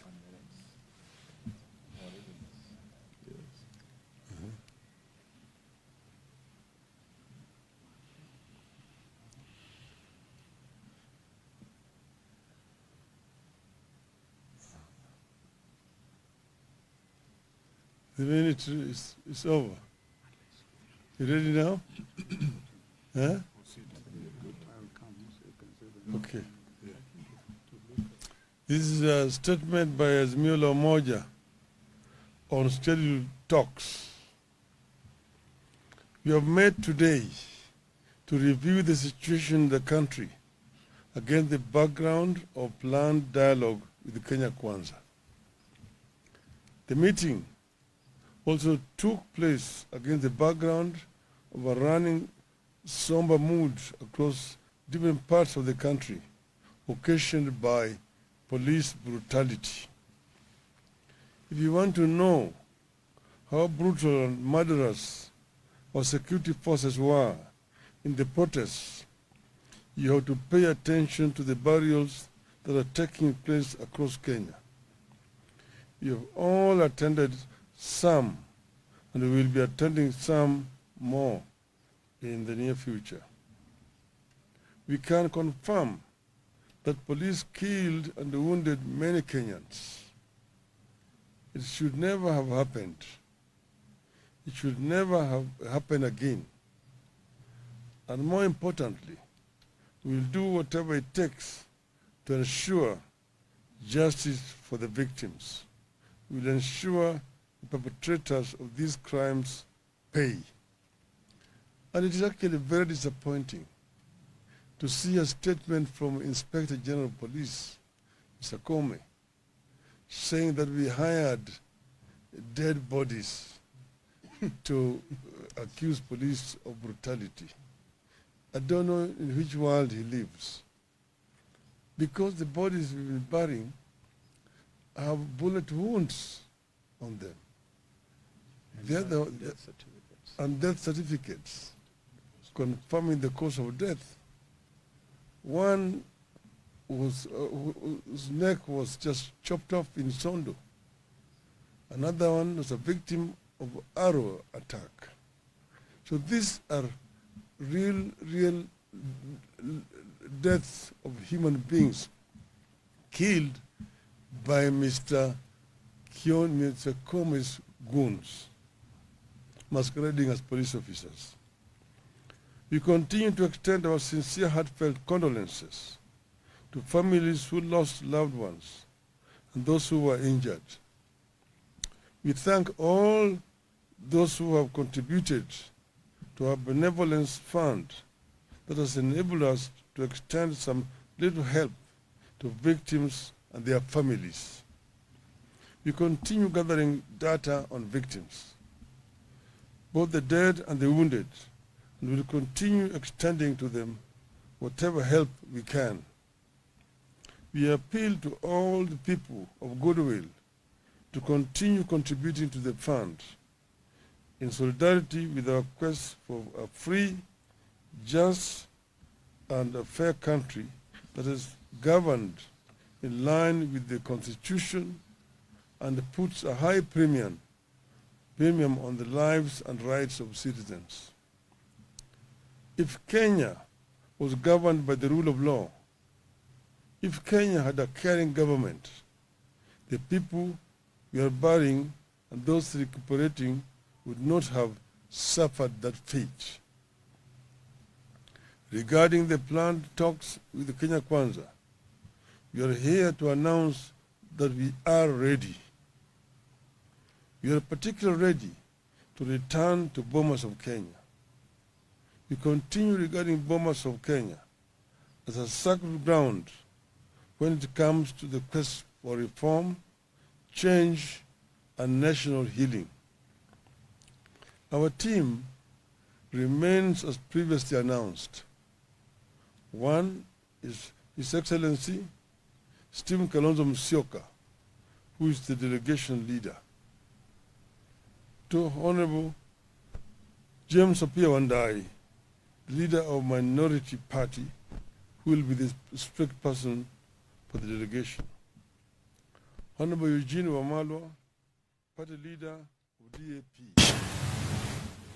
Honorable Okongo Omogen, Nyamira, and Honorable Amina Unyanzi, MP Malindi.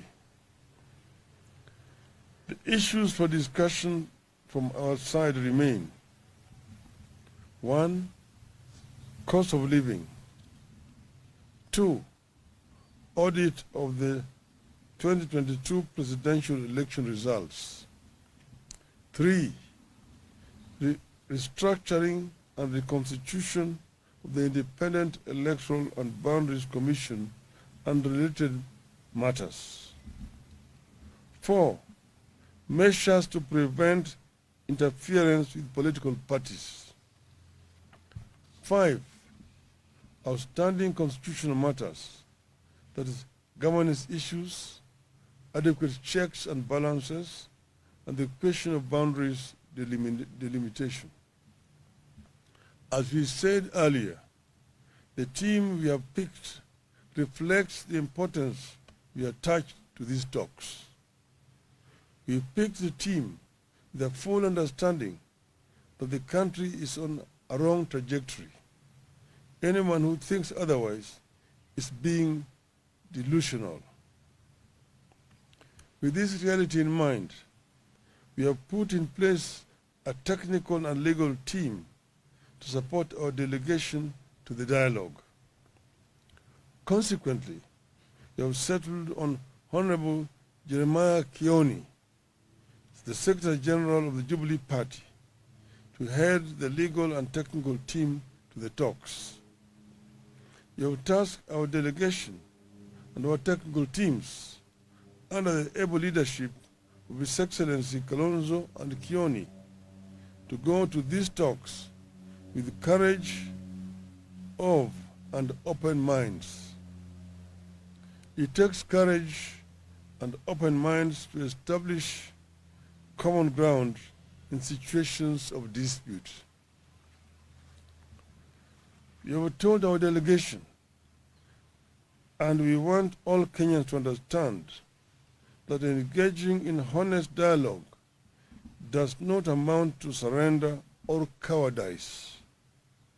We must see it as an act of strength and a matter of common sense. We remain committed to negotiating in good faith on the basis of a plan to achieve a comprehensive settlement of the country's problems through dialogue. We stand for transparent, above-board, and speedy talks guided by decorum, honesty, and respect for the people of Kenya.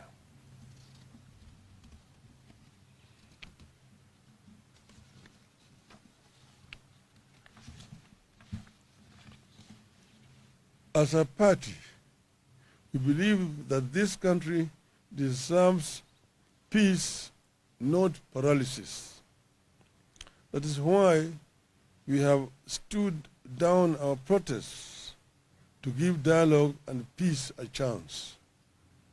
We appeal to Kenya Kwanza that vitriol must now end because it won't work. Propaganda must now end because it has not solved our problems this past year, and it won't in the coming year. Our people and the whole world are watching us, and we encourage them to watch us and to hold us to account. Finally, I wish to thank the team that was led by Honorable Otiende Amolo for what they did in representing Azimio in those talks that collapsed. They have agreed to remain as a backup to the team that we have just selected here today. And we thank them for the showing solidarity, courage in representing Azimio in those talks. Very finally, I want to reiterate once again here, Azimio is not interested in handshake. We don't want to shake anybody's hands, particularly those people whose hands are tainted with the blood of innocent Kenyans. But we have agreed to negotiate in good faith, as we have mentioned, so that we can be able to move our country from where it is today to a peace, so that justice can finally be our shield and defender. Thank you. Well done.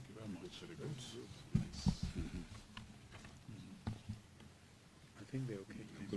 Okay. Yes, sir.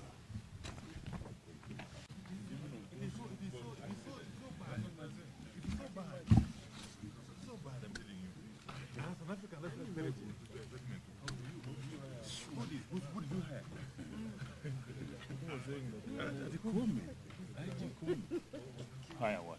You had in Buddhist parade. Yeah. He said that. In African culture. He's never had in African culture.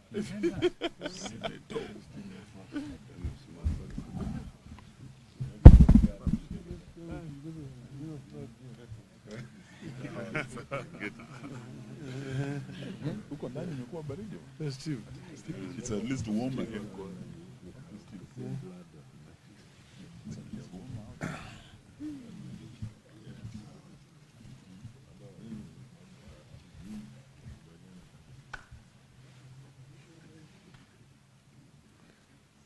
Are we ready? Huh? Paparazzi. We ready? Huh? 1 minute.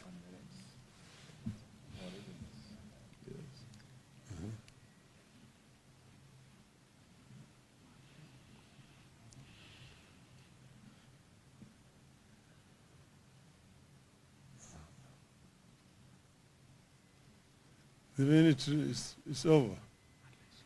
You ready now? Huh? Okay. This is a statement by Azimio Umoja on scheduled talks. We have met today to review the situation in the country against the background of planned dialogue with Kenya Kwanza. The meeting also took place against the background of a running somber mood across different parts of the country, occasioned by police brutality. If you want to know how brutal and murderous our security forces were in the protests, you have to pay attention to the burials that are taking place across Kenya. You have all attended some, and we will be attending some more in the near future. We can confirm that police killed and wounded many Kenyans. It should never have happened. It should never have happened again. And more importantly, we will do whatever it takes to ensure justice for the victims. We will ensure the perpetrators of these crimes pay. And it is actually very disappointing to see a statement from Inspector General of Police, Mr. Kome, saying that we hired dead bodies to accuse police of brutality. I don't know in which world he lives. Because the bodies we've been burying have bullet wounds on them. And death certificates confirming the cause of death. One whose neck was just chopped off in Sondo. Another one was a victim of arrow attack. So these are real deaths of human beings killed by Mr. Kome's goons, masquerading as police officers. We continue to extend our sincere, heartfelt condolences to families who lost loved ones and those who were injured. We thank all those who have contributed to our benevolence fund that has enabled us to extend some little help to victims and their families. We continue gathering data on victims, both the dead and the wounded, and will continue extending to them whatever help we can. We appeal to all the people of goodwill to continue contributing to the fund in solidarity with our quest for a free, just, and a fair country that is governed in line with the Constitution and puts a high premium on the lives and rights of citizens. If Kenya was governed by the rule of law, if Kenya had a caring government, the people we are burying and those recuperating would not have suffered that fate. Regarding the planned talks with the Kenya Kwanza, we are here to announce that we are ready. We are particularly ready to return to Bomas of Kenya. We continue regarding Bomas of Kenya as a sacred ground when it comes to the quest for reform, change, and national healing. Our team remains as previously announced. One is His Excellency Stephen Kalonzo Musyoka, who is the delegation leader. Two, Honorable James Apia Wandai, the leader of Minority Party, who will be the strict person for the delegation. Honorable Eugene Wamalwa, party leader of DAP. Honorable Congo Mogeni, Nyamira, and Honorable Amina Unyanzi, MP Malindi. The issues for discussion from our side remain. 1, cost of living. 2, audit of the 2022 presidential election results. 3, restructuring and reconstitution of the Independent Electoral and Boundaries Commission and related matters. 4, measures to prevent interference with political parties. 5. Outstanding constitutional matters, that is, governance issues, adequate checks and balances, and the question of boundaries delimitation. As we said earlier, the team we have picked reflects the importance we attach to these talks. We picked the team with a full understanding that the country is on a wrong trajectory. Anyone who thinks otherwise is being delusional. With this reality in mind, we have put in place a technical and legal team to support our delegation to the dialogue. Consequently, we have settled on Honorable Jeremiah Kioni, the Secretary General of the Jubilee Party, to head the legal and technical team to the talks. You have tasked our delegation and our technical teams under the able leadership of His Excellency Kalonzo and Kioni to go to these talks with courage of and open minds. It takes courage and open minds to establish common ground in situations of dispute. You have told our delegation, and we want all Kenyans to understand, that engaging in honest dialogue does not amount to surrender or cowardice. You must see it as an act of strength and a matter of common sense. We remain committed to negotiating in good faith on the basis of a plan to achieve a comprehensive settlement of the country's problems through dialogue. We stand for transparent, above board, and speedy talks guided by decorum, honesty, and respect for the people of Kenya.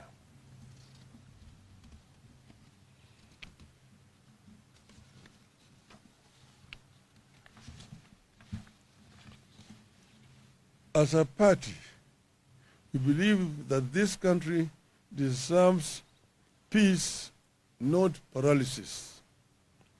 That is why we have stood down our protests to give dialogue and peace a chance. We appeal to Kenya Kwanza that vitriol must now end because it won't work. Propaganda must now end because it has not solved our problems this past year, and it won't in the coming year. Our people and the whole world are watching us, and we encourage them to watch us and to hold us to account. Finally, I wish to thank the team that was led by Honorable Otiende Amolo for what they did in representing Azimio in those talks that collapsed. They have agreed to remain as a backup to the team that we have just selected here today. And we thank them for the showing solidarity, courage in representing Azimio in those talks. Very finally, I want to reiterate once again here, Azimio is not interested in handshake. We don't want to shake anybody's hands, particularly those people whose hands are tainted with blood of innocent Kenyans.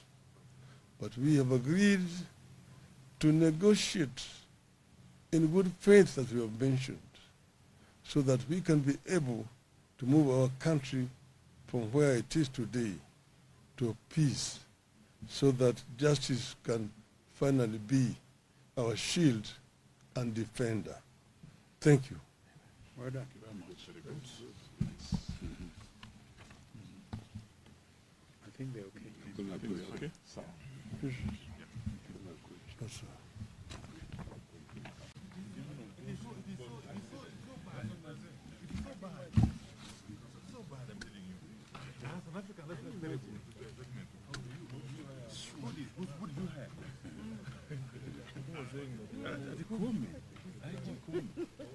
Higher what? You're having what is parade? Yeah. He said never that. had in African culture. It's never had in African culture.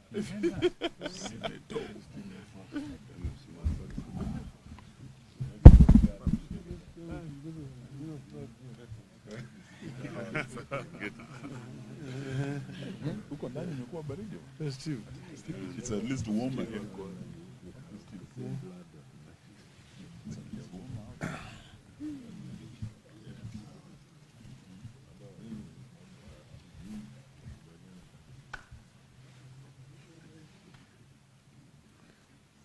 Are we ready? Huh? Paparazzi. We ready? Huh? 1 minute.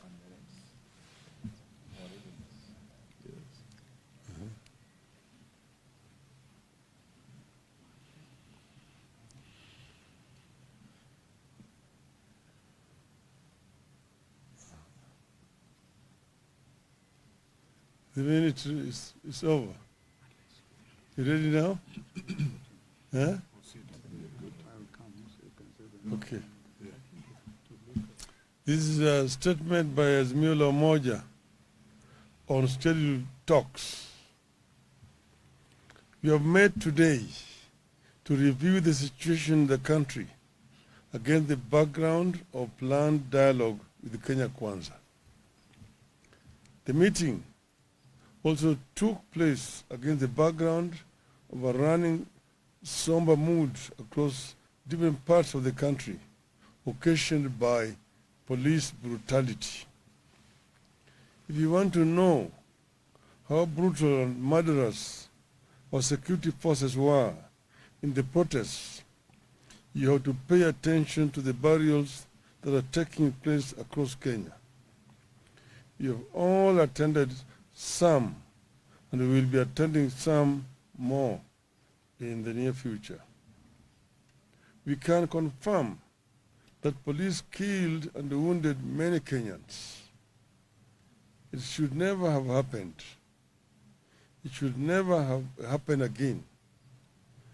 And more importantly, we will do whatever it takes to ensure justice for the victims. We will ensure the perpetrators of these crimes pay. And it is actually very disappointing to see a statement from Inspector General of Police, Mr. Comey, saying that we hired dead bodies to accuse police of brutality. I don't know in which world he lives. Because the bodies we've been burying have bullet wounds on them. And death certificates confirming the cause of death. One was, whose neck was just chopped off in Sondo. Another one was a victim of arrow attack. So these are real deaths of human beings killed by Mr. Comey's goons, masquerading as police officers. We continue to extend our sincere, heartfelt condolences to families who lost loved ones and those who were injured. We thank all those who have contributed to our benevolence fund that has enabled us to extend some little help to victims and their families. We continue gathering data on victims, both the dead and the wounded, and will continue extending to them whatever help we can. We appeal to all the people of goodwill to continue contributing to the fund in solidarity with our quest for a free, just, and a fair country that is governed in line with the Constitution and puts a high premium on the lives and rights of citizens. If Kenya was governed by the rule of law, if Kenya had a caring government, the people we are burying and those recuperating would not have suffered that fate. Regarding the planned talks with the Kenya Kwanza, we are here to announce that we are ready. We are particularly ready to return to Bomas of Kenya. We continue regarding Bomas of Kenya as a sacred ground when it comes to the quest for reform, change, and national healing. Our team remains as previously announced. One is His Excellency Stephen Kalonzo Musyoka, who is the delegation leader. Two, Honorable James Apia Wandai, leader of minority party, who will be the spokesperson for the delegation. Honorable Eugene Wamalwa, party leader of DAP. Honorable Congo Mugen, Nyamira, and Honorable Amina Unyanzi, MP Malindi. The issues for discussion from our side remain: 1. Cost of living. 2. Audit of the 2022 presidential election results. 3. Restructuring and reconstitution of the Independent Electoral and Boundaries Commission and related matters. 4. Measures to prevent interference with political parties. 5. Outstanding constitutional matters, that is, governance issues, adequate checks and balances, and the question of boundaries delimitation. As we said earlier, the team we have picked reflects the importance we attach to these talks. We picked the team with a full understanding that the country is on a wrong trajectory. Anyone who thinks otherwise is being delusional. With this reality in mind, we have put in place a technical and legal team to support our delegation to the dialogue. Consequently, we have settled on Honorable Jeremiah Kioni, the Secretary General of the Jubilee Party, to head the legal and technical team to the talks. We have tasked our delegation and our technical teams under the able leadership of His Excellency Kalonzo and Kioni to go to these talks with the courage of and open minds. It takes courage and open minds to establish common ground in situations of dispute.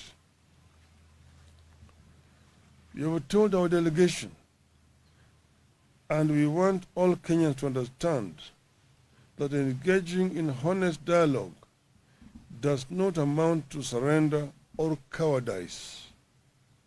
We must see it as an act of strength and a matter of common sense. We remain committed to negotiating in good faith on the basis of a plan to achieve a comprehensive settlement of the country's problems through dialogue. We stand for transparent, above board, and speedy talks guided by decorum, honesty, and respect for the people of Kenya.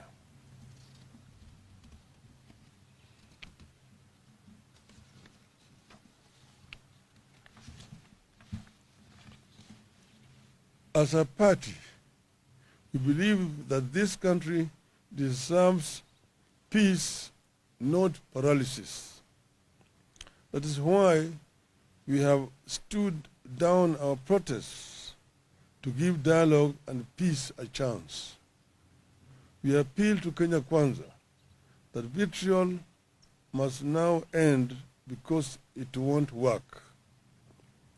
Propaganda must now end because it has not solved our problems this past year, and it won't in the coming year. Our people and the whole world are watching us, and we encourage them to watch us and to hold us to account. Finally, I wish to thank the team that was led by Honorable Otiende Amolo for what they did in representing Azimio in those talks that collapsed. They have agreed to remain as a backup to the team that we have just selected here today. And we thank them for the showing solidarity, courage in representing Azimio in those talks. Very finally, I want to reiterate once again here, Azimio is not interested in handshake. We don't want to shake anybody's hands, particularly those people whose hands are tainted with blood of innocent Kenyans.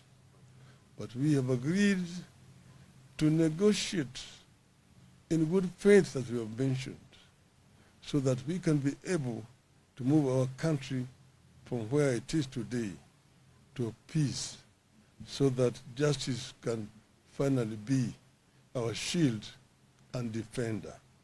Thank you. Well done.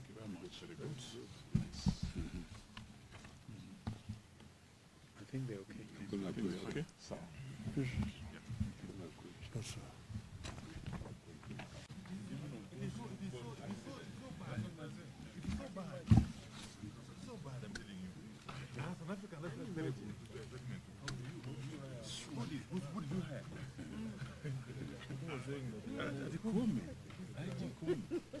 Higher what?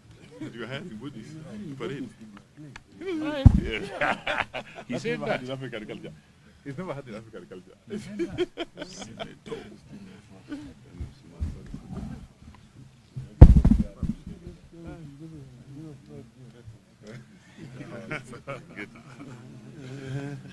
Huko ndani imekuwa baridi. Festive. It's at least warmer here.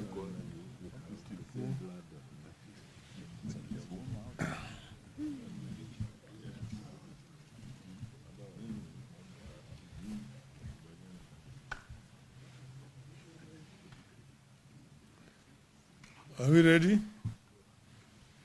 Huh? Paparazzi. We ready? Huh? 1 minute.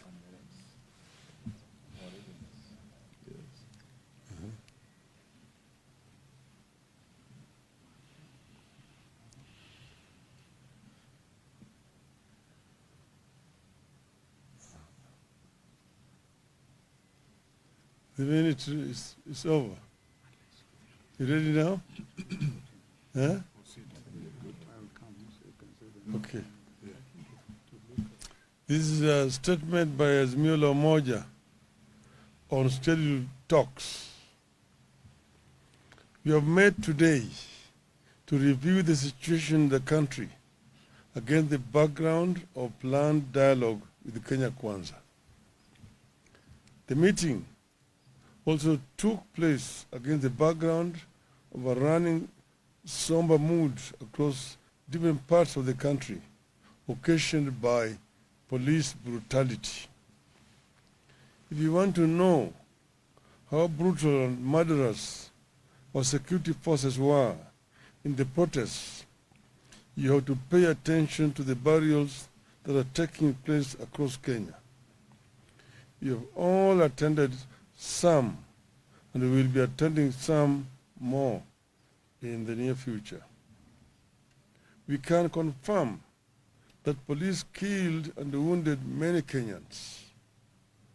It should never have happened. It should never have happened again. And more importantly, we will do whatever it takes to ensure justice for the victims. We will ensure the perpetrators of these crimes pay. And it is actually very disappointing to see a statement from Inspector General of Police, Mr. Comey, saying that we hired dead bodies to accuse police of brutality. I don't know in which world he lives. Because the bodies we've been burying have bullet wounds on them.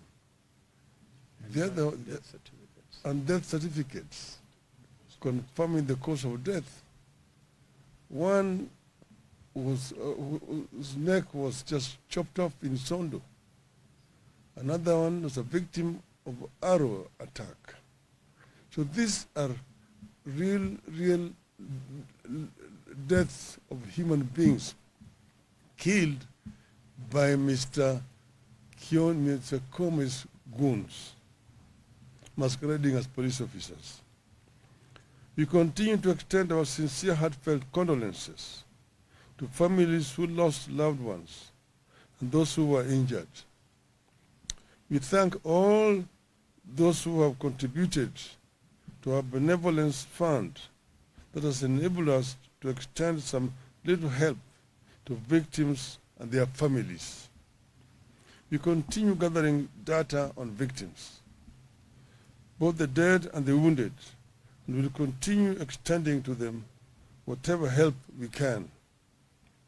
We appeal to all the people of goodwill to continue contributing to the fund in solidarity with our quest for a free, just, and a fair country that is governed in line with the Constitution and puts a high premium on the lives and rights of citizens. If Kenya was governed by the rule of law, if Kenya had a caring government, the people we are burying and those recuperating would not have suffered that fate. Regarding the planned talks with the Kenya Kwanza, we are here to announce that we are ready. We are particularly ready to return to Bomas of Kenya. We continue regarding Bomas of Kenya as a sacred ground when it comes to the quest for reform, change, and national healing. Our team remains as previously announced. One is His Excellency Stephen Kalonzo Musyoka, who is the delegation leader. Two, Honorable James Apia Wandai, leader of minority party, who will be the spokesperson for the delegation. Honorable Eugene Wamalwa, party leader of DAP. Honorable Okongo Omogeni, Nyamira. And Honorable Amina Unyanzi, MP Malindi. The issues for discussion from our side remain. One, cost of living. Two, audit of the 2022 presidential election results. Three, restructuring and reconstitution of the Independent Electoral and Boundaries Commission and related matters. Four, measures to prevent interference with political parties. Five, outstanding constitutional matters, that is, governance issues, adequate checks and balances, and the question of boundaries delimitation. As we said earlier, the team we have picked reflects the importance we attach to these talks.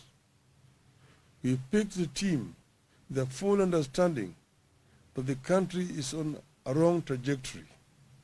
Anyone who thinks otherwise is being delusional.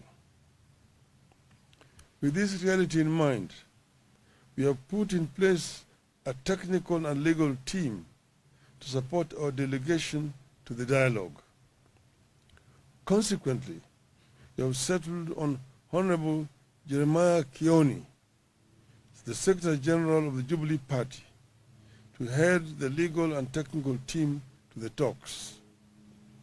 We have tasked our delegation and our technical teams under the able leadership of His Excellency Kalonzo and Kioni to go to these talks with courage of and open minds. It takes courage and open minds to establish common ground in situations of dispute. We have told our delegation, and we want all Kenyans to understand, that engaging in honest dialogue does not amount to surrender or cowardice. We must see it as an act of strength and a matter of common sense. We remain committed to negotiating in good faith on the basis of a plan to achieve a comprehensive settlement of the country's problems through dialogue.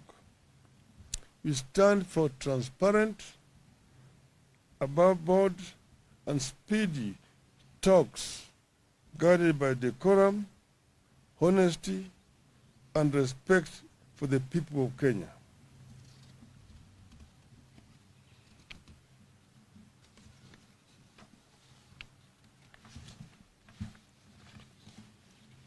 As a party, we believe that this country deserves peace, not paralysis. That is why we have stood down our protests to give dialogue and peace a chance. We appeal to Kenya Kwanza that vitriol must now end because it won't work. Propaganda must now end because it has not solved our problems this past year, and it won't in the coming year. Our people and the whole world are watching us, and we encourage them to watch us and to hold us to account. Finally, I wish to thank the team that was led by Honorable Otiende Amolo for what they did in representing Azimio in those talks that collapsed. They have agreed to remain as a backup to the team that we have just selected here today. And we thank them for the showing solidarity, courage in representing Azimio in those talks. Very finally, I want to reiterate once again here, Azimio is not interested in handshake. We don't want to shake anybody's hands, particularly those people whose hands are tainted with the blood of innocent Kenyans.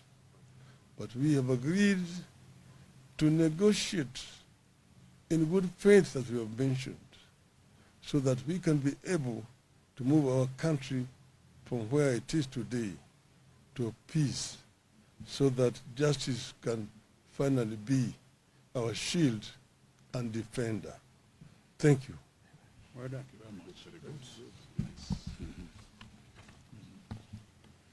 I think they're okay. Okay. Yes, sir.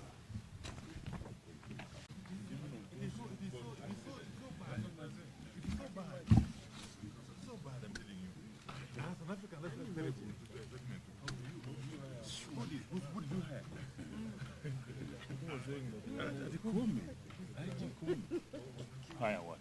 You are having goodies. Parade. He said that. In African culture. He's never had in African culture.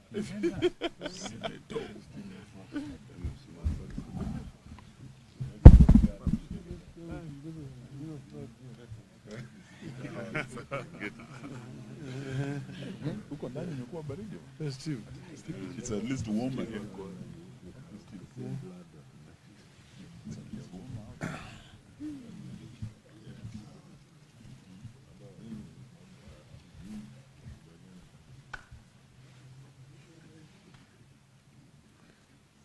Are we ready?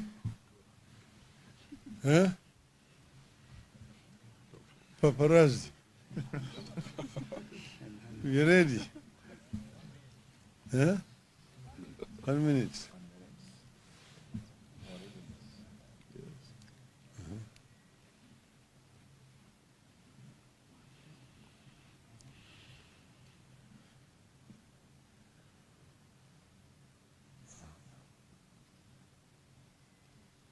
The minute is over.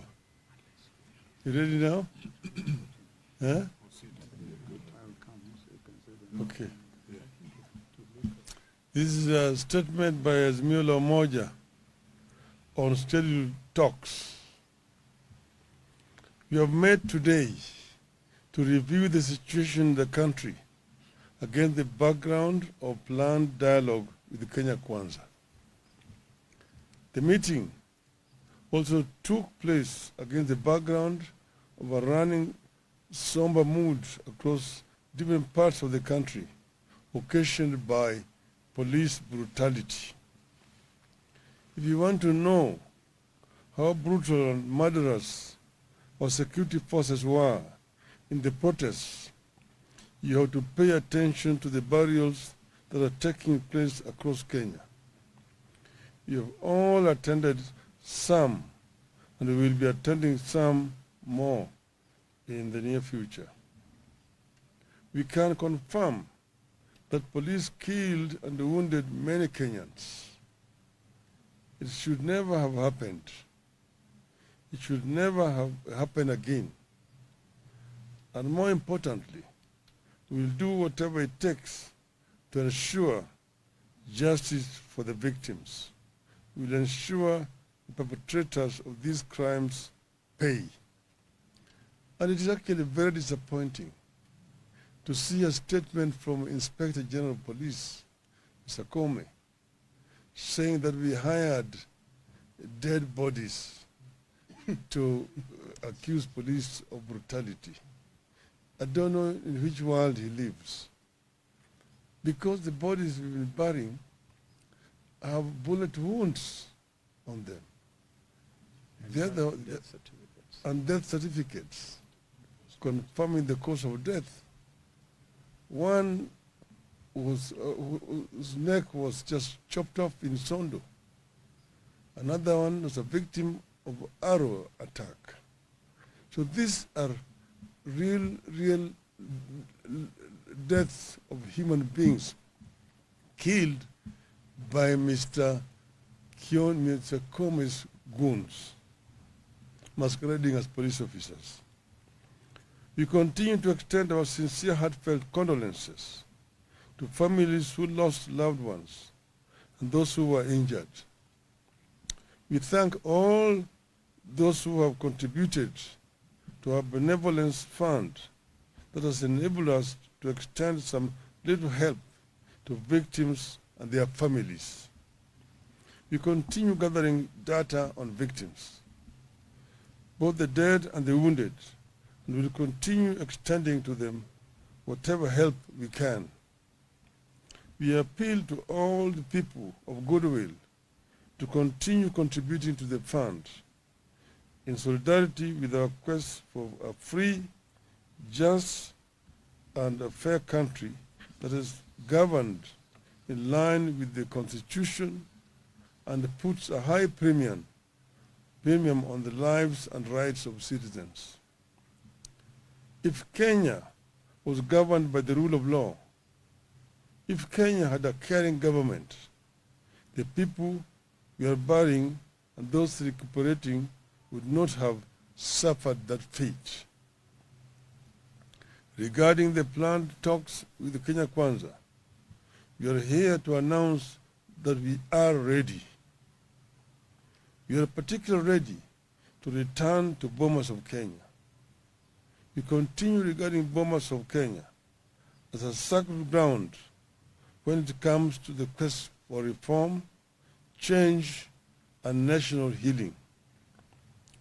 Our team remains as previously announced. One is His Excellency Stephen Kalonzo Musyoka, who is the delegation leader. To Honorable James Apia Wandai, the leader of Minority Party, who will be the strict person for the delegation. Honorable Eugene Wamalwa, party leader of DAP.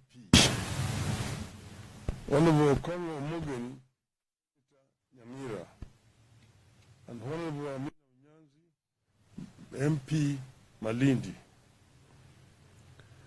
The issues for discussion from our side remain: 1. Cost of living. 2. Audit of the 2022 presidential election results. 3. Restructuring and reconstitution of the Independent Electoral and Boundaries Commission and related matters. 4.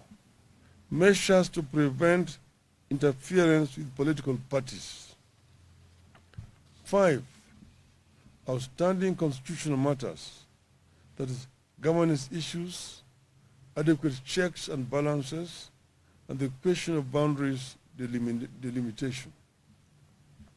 As we said earlier, the team we have picked reflects the importance we attach to these talks. We picked the team with a full understanding that the country is on a wrong trajectory. Anyone who thinks otherwise is being delusional.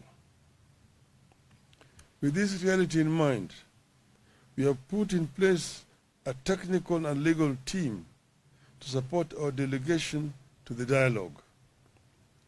Consequently, we have settled on Honorable Jeremiah Kioni, the Secretary General of the Jubilee Party, to head the legal and technical team to the talks. We have tasked our delegation and our technical teams under the able leadership of His Excellency Kalonzo and Kioni to go to these talks with the courage of and open minds. It takes courage and open minds to establish common ground in situations of dispute. We have told our delegation, and we want all Kenyans to understand, that engaging in honest dialogue does not amount to surrender or cowardice. You must see it as an act of strength and a matter of common sense. We remain committed to negotiating in good faith on the basis of a plan to achieve a comprehensive settlement of the country's problems through dialogue. We stand for transparent, above board, and speedy talks guided by decorum, honesty, and respect for the people of Kenya.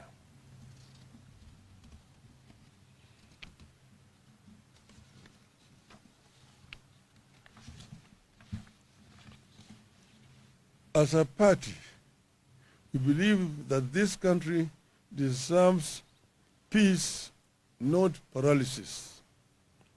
That is why we have stood down our protests to give dialogue and peace a chance. We appeal to Kenya Kwanza that vitriol must now end because it won't work. Propaganda must now end because it has not solved our problems this past year, and it won't in the coming year. Our people and the whole world are watching us, and we encourage them to watch us and to hold us to account. Finally, I wish to thank the team that was led by Honorable Otiende Amolo for what they did in representing Azimio in those talks that collapsed. They have agreed to remain as a backup to the team that we have just selected here today. And we thank them for the showing solidarity, courage in representing Azimio in those talks. Very finally, I want to reiterate once again here, Azimio is not interested in handshake. We don't want to shake anybody's hands, particularly those people whose hands are tainted with the blood of innocent Kenyans. But we have agreed to negotiate in good faith, as we have mentioned, so that we can be able to move our country from where it is today to peace, so that justice can finally be our shield and defender. Thank you. Well done. Thank you very much. Very good. I think they're okay. I think it's okay. So, Yes, sir.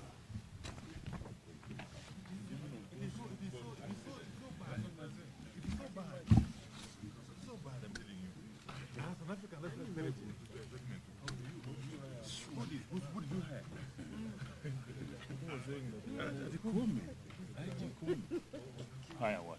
you had in Buddhist parade. He said Never had that. in African culture. He's never had in African culture.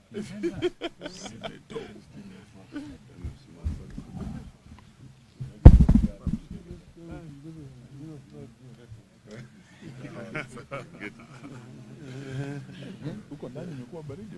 Steve. It's at least warmer here.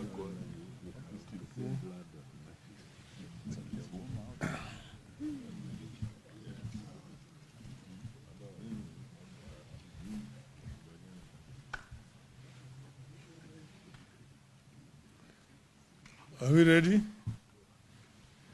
Huh? Paparazzi.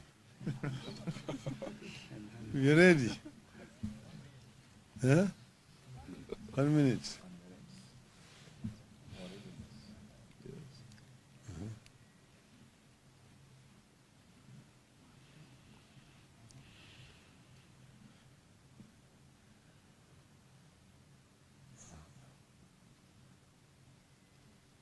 The minute is over. You ready now? Huh? Okay. This is a statement by Azimio Umoja on scheduled talks.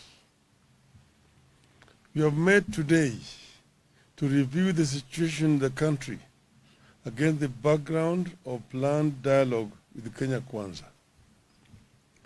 The meeting also took place against the background of a running somber mood across different parts of the country, occasioned by police brutality.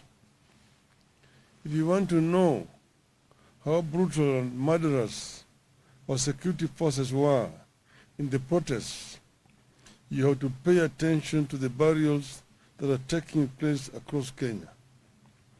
You have all attended some, and we will be attending some more in the near future.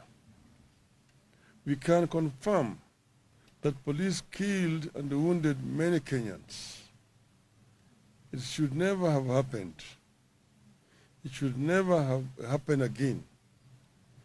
And more importantly, we will do whatever it takes to ensure justice for the victims. We will ensure the perpetrators of these crimes pay. And it is actually very disappointing to see a statement from Inspector General of Police, Mr. Kome, saying that we hired dead bodies to accuse police of brutality. I don't know in which world he lives. Because the bodies we've been burying have bullet wounds on them. And death certificates confirming the cause of death. One was, whose neck was just chopped off in Sondo. Another one was a victim of arrow attack. So these are real deaths of human beings killed by Mr. Kome's goons, masquerading as police officers. We continue to extend our sincere, heartfelt condolences to families who lost loved ones and those who were injured. We thank all those who have contributed to our benevolence fund that has enabled us to extend some little help to victims and their families. We continue gathering data on victims, both the dead and the wounded, and will continue extending to them whatever help we can. We appeal to all the people of goodwill to continue contributing to the fund in solidarity with our quest for a free, just, and a fair country that is governed in line with the Constitution and puts a high premium on the lives and rights of citizens. If Kenya was governed by the rule of law, if Kenya had a caring government, the people we are burying and those recuperating would not have suffered that fate. Regarding the planned talks with the Kenya Kwanza, we are here to announce that we are ready. We are particularly ready to return to Bomas of Kenya. We continue regarding Bomas of Kenya as a sacred ground when it comes to the quest for reform, change, and national healing. Our team remains as previously announced. One is His Excellency Stephen Kalonzo Musyoka, who is the delegation leader. Two, Honorable James Apia Wandai, the leader of Minority Party, who will be the strict person for the delegation. Honorable Eugene Wamalwa, party leader of DAP. Honorable Kongo Omogeni, Nyamira, and Honorable Amina Unyanzi, MP Malindi.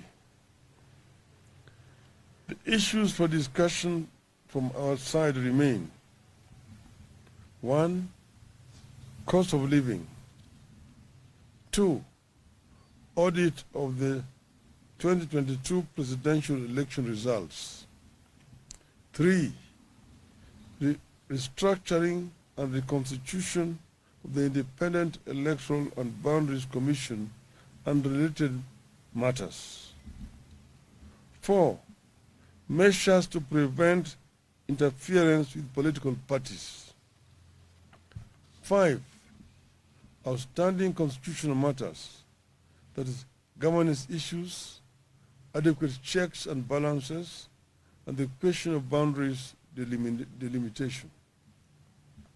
As we said earlier, the team we have picked reflects the importance we attach to these talks. We picked the team with a full understanding that the country is on a wrong trajectory. Anyone who thinks otherwise is being delusional.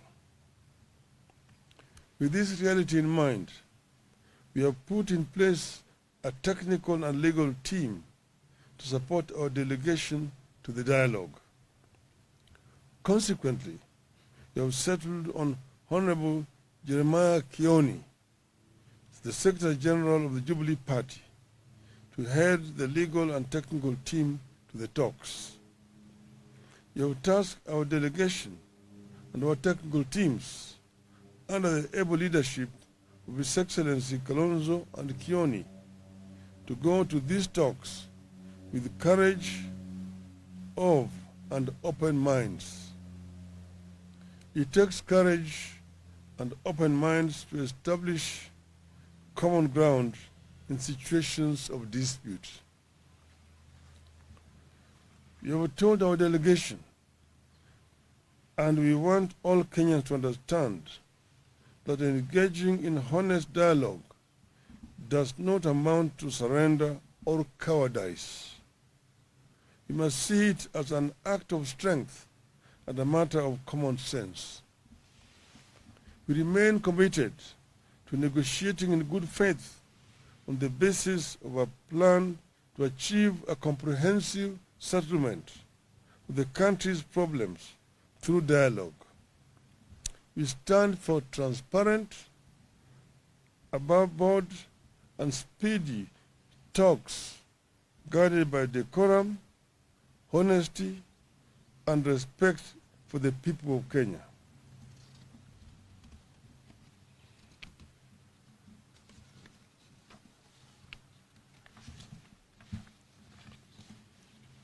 As a party, we believe that this country deserves peace, not paralysis.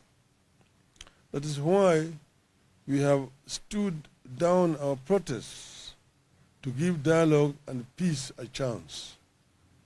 We appeal to Kenya Kwanza that vitriol must now end because it won't work.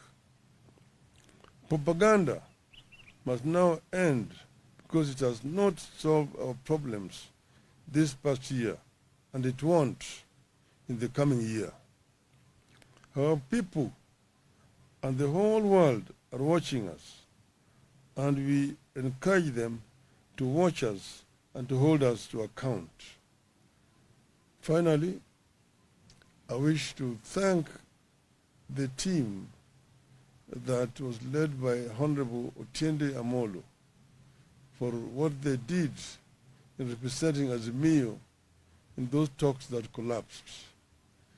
They have agreed to remain as a backup to the team that we have just selected here today.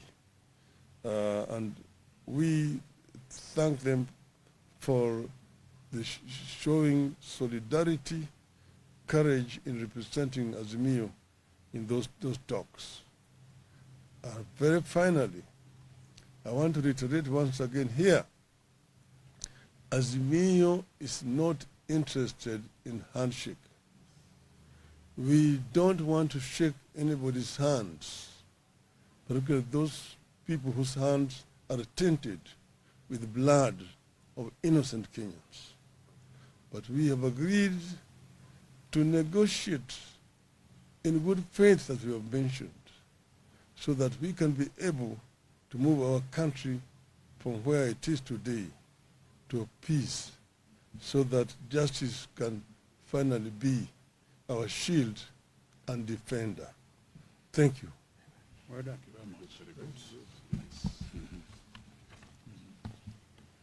I think they're okay. Okay. Yes, sir.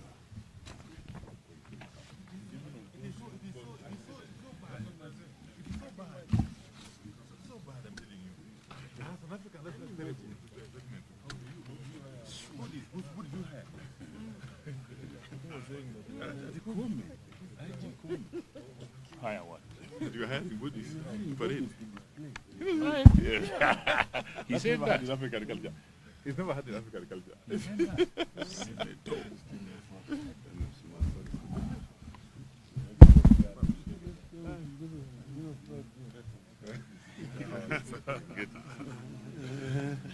Huko ndani imekuwa baridi. Steve. It's at least warmer here.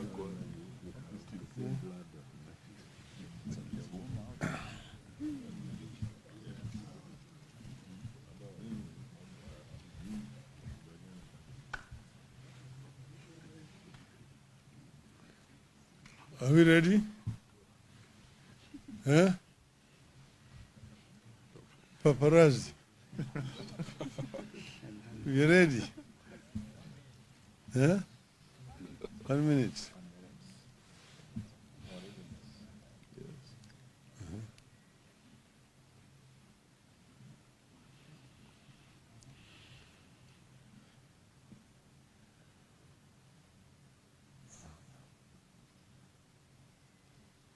The minute is over. You ready now? Huh? Okay. This is a statement by Azimio Umoja on scheduled talks We have met today to review the situation in the country against the background of planned dialogue with Kenya Kwanza.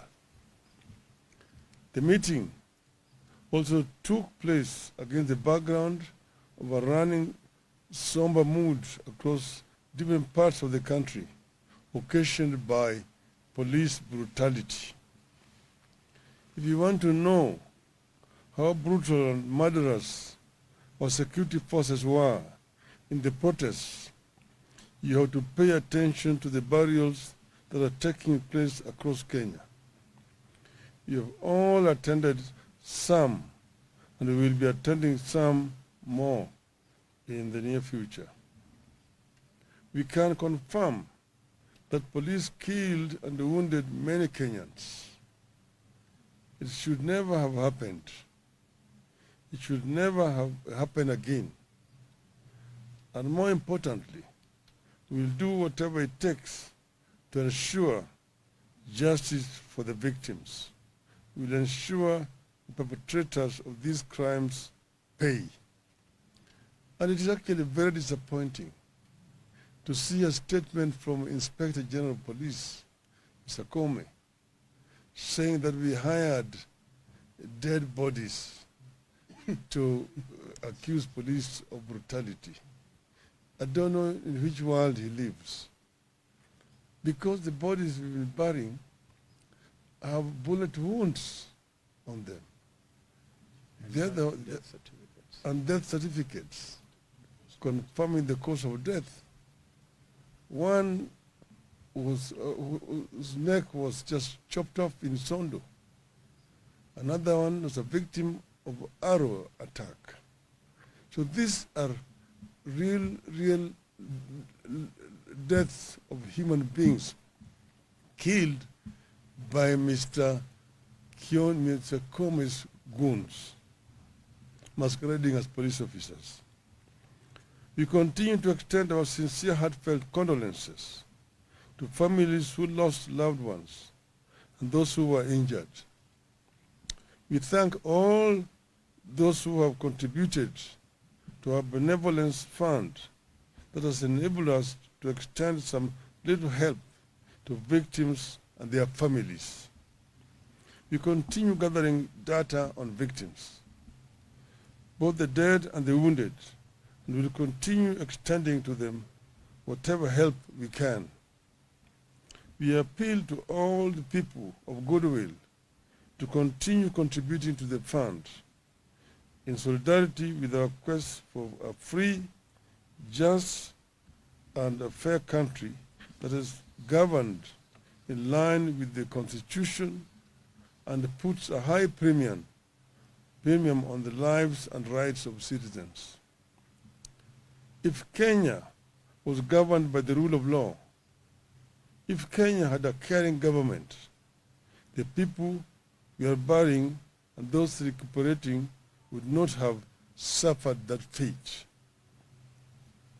Regarding the planned talks with the Kenya Kwanza, we are here to announce that we are ready. We are particularly ready to return to Bomas of Kenya. We continue regarding Bomas of Kenya as a sacred ground when it comes to the quest for reform, change, and national healing. Our team remains as previously announced. One is His Excellency Stephen Kalonzo Musyoka, who is the delegation leader. Two, Honorable James Opiah Wandayi, the leader of Minority Party, who will be the strict person for the delegation. Honorable Eugene Wamalwa, party leader of DAP. Honorable Conway Mugen, Nyamira, and Honorable Amina Unyanzi, MP Malindi. The issues for discussion from our side remain. One, cost of living. Two, audit of the 2022 presidential election results. Three, restructuring and reconstitution of the Independent Electoral and Boundaries Commission and related matters. 4. Measures to prevent interference with political parties. 5. Outstanding constitutional matters, that is, governance issues, adequate checks and balances, and the question of boundaries delimitation. As we said earlier, the team we have picked reflects the importance we attach to these talks. We picked the team with a full understanding that the country is on a wrong trajectory. Anyone who thinks otherwise is being delusional. With this reality in mind, we have put in place a technical and legal team to support our delegation to the dialogue. Consequently, we have settled on Honorable Jeremiah Kioni, the Secretary General of the Jubilee Party, to head the legal and technical team to the talks. We have tasked our delegation and our technical teams under the able leadership of His Excellency Kalonzo and Kioni to go to these talks with courage of and open minds. It takes courage and open minds to establish common ground in situations of dispute. We have told our delegation, and we want all Kenyans to understand, that engaging in honest dialogue does not amount to surrender or cowardice. We must see it as an act of strength and a matter of common sense. We remain committed to negotiating in good faith on the basis of a plan to achieve a comprehensive settlement of the country's problems through dialogue. We stand for transparent, above board, and speedy talks guided by decorum, honesty, and respect for the people of Kenya.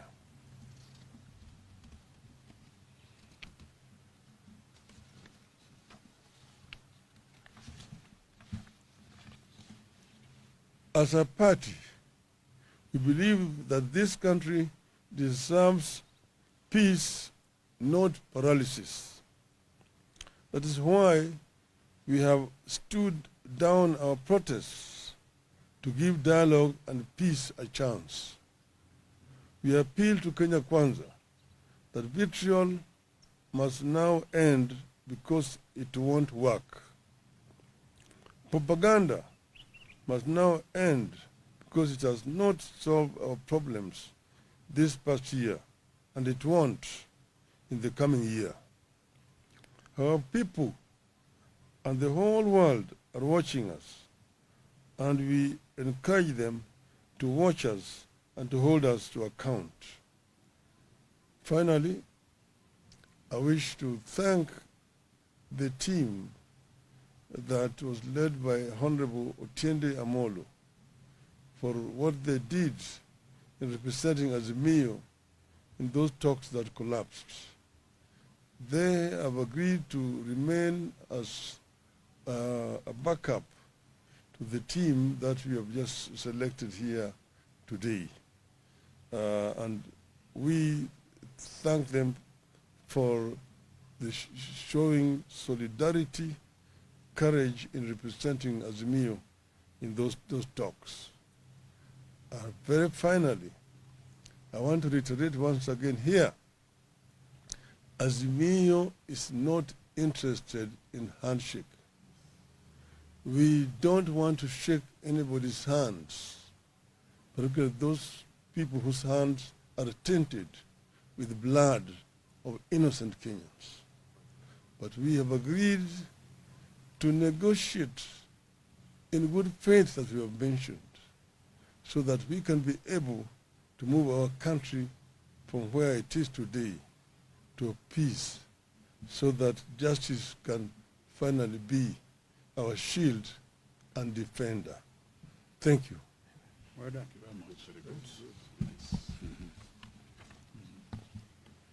I think they're okay. Okay. Yes, sir.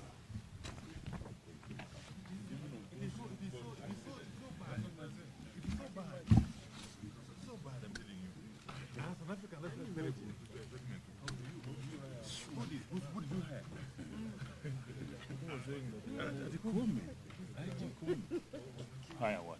You had in Buddhist parade. He said Never that. had in African culture. He's never had in African culture.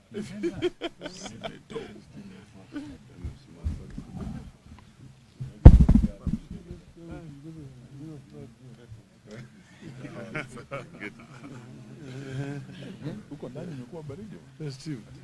It's at least warmer here.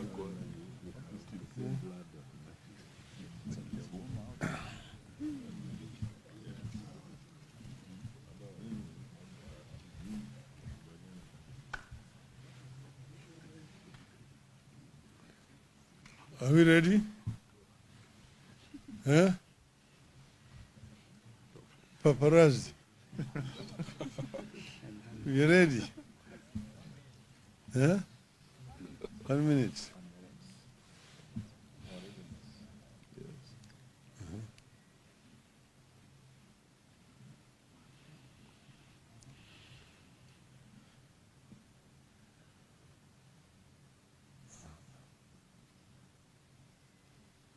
The minute is over. You ready now? Huh? I will come so you can say them. Okay. This is a statement by Azimio Umoja on scheduled talks. We have met today to review the situation in the country against the background of planned dialogue with Kenya Kwanza. The meeting also took place against the background of a running somber mood across different parts of the country, occasioned by police brutality. If you want to know how brutal and murderous our security forces were in the protests, you have to pay attention to the burials that are taking place across Kenya. You have all attended some, and we will be attending some more in the near future. We can confirm that police killed and wounded many Kenyans. It should never have happened. It should never have happened again.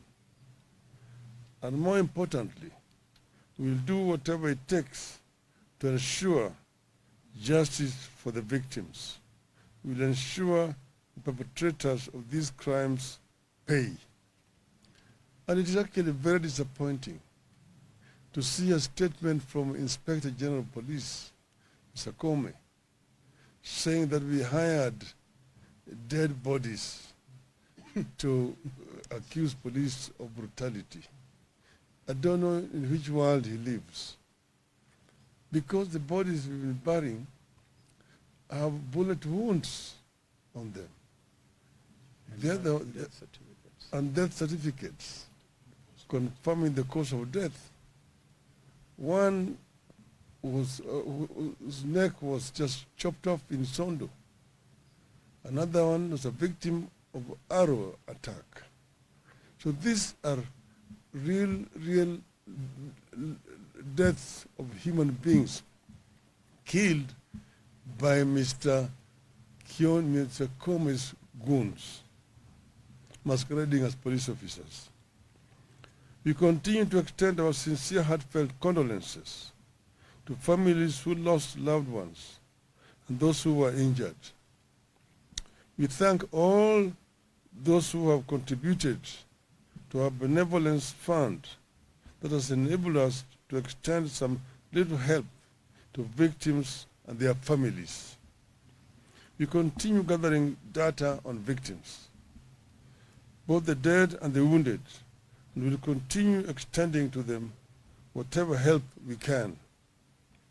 We appeal to all the people of goodwill to continue contributing to the fund in solidarity with our quest for a free, just, and a fair country that is governed in line with the Constitution and puts a high premium on the lives and rights of citizens. If Kenya was governed by the rule of law, if Kenya had a caring government, the people we are burying and those recuperating would not have suffered that fate. Regarding the planned talks with the Kenya Kwanza, we are here to announce that we are ready. We are particularly ready to return to Bomas of Kenya. We continue regarding Bomas of Kenya as a sacred ground when it comes to the quest for reform, change, and national healing. Our team remains as previously announced. One is His Excellency Stephen Kalonzo Musyoka, who is the delegation leader. Two, Honorable James Apia Wandai, the leader of minority party, who will be the spokesperson for the delegation. Honorable Eugene Wamalwa, party leader of DAP. Honorable Kongo Mogeni, Nyamira, and Honorable Amina Unyanzi, MP Malindi. The issues for discussion from our side remain: 1. Cost of living. 2. Audit of the 2022 presidential election results. 3. Restructuring and reconstitution of the Independent Electoral and Boundaries Commission and related matters. 4. Measures to prevent interference with political parties. 5. Outstanding constitutional matters, that is, governance issues, adequate checks and balances, and the question of boundaries delimitation. As we said earlier, the team we have picked reflects the importance we attach to these talks. We picked the team with a full understanding that the country is on a wrong trajectory. Anyone who thinks otherwise is being delusional. With this reality in mind, we have put in place a technical and legal team to support our delegation to the dialogue. Consequently, we have settled on Honorable Jeremiah Kioni, the Secretary General of the Jubilee Party, to head the legal and technical team to the talks. We have tasked our delegation and our technical teams under the able leadership of His Excellency Kalonzo and Kioni to go to these talks with courage of and open minds. It takes courage and open minds to establish common ground in situations of dispute. We have told our delegation, and we want all Kenyans to understand, that engaging in honest dialogue does not amount to surrender or cowardice. We must see it as an act of strength and a matter of common sense.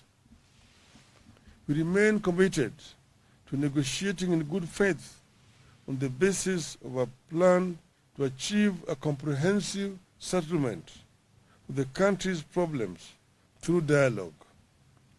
We stand for transparent, above board, and speedy talks guided by decorum, honesty, and respect for the people of Kenya.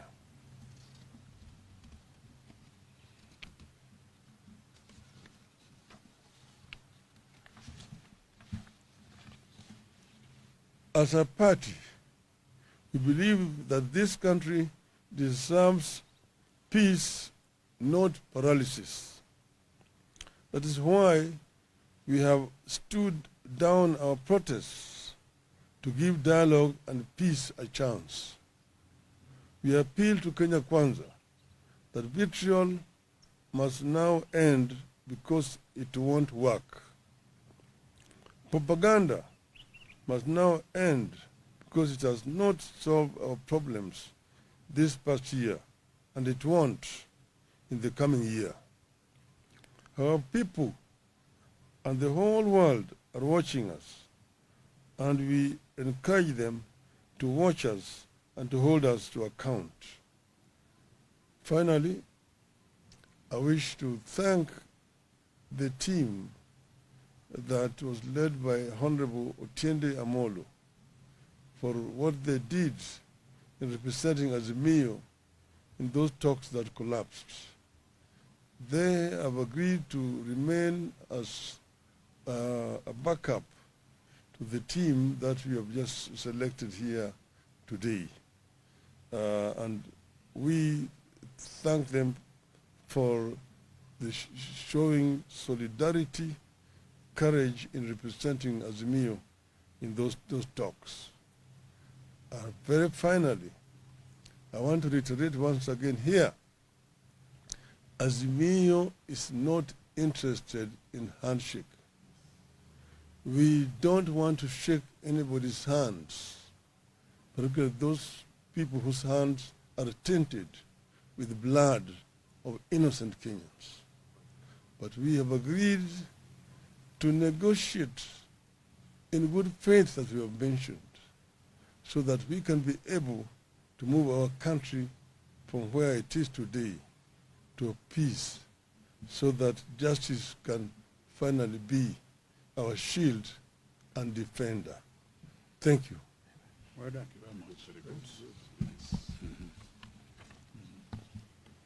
I think they're okay.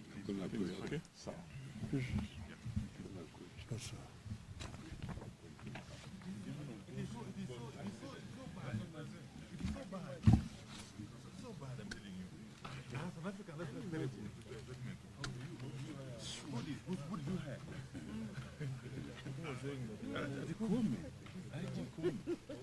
Higher what? You had in Woodies. Parade. He said that. In African culture. He's never had in African culture.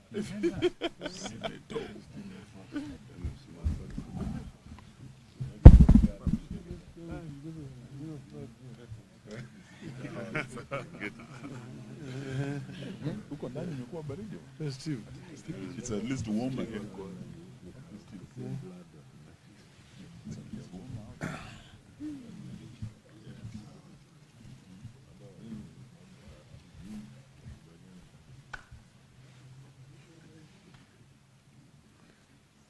Are we ready? Huh? Paparazzi. We ready? Huh? 1 minute.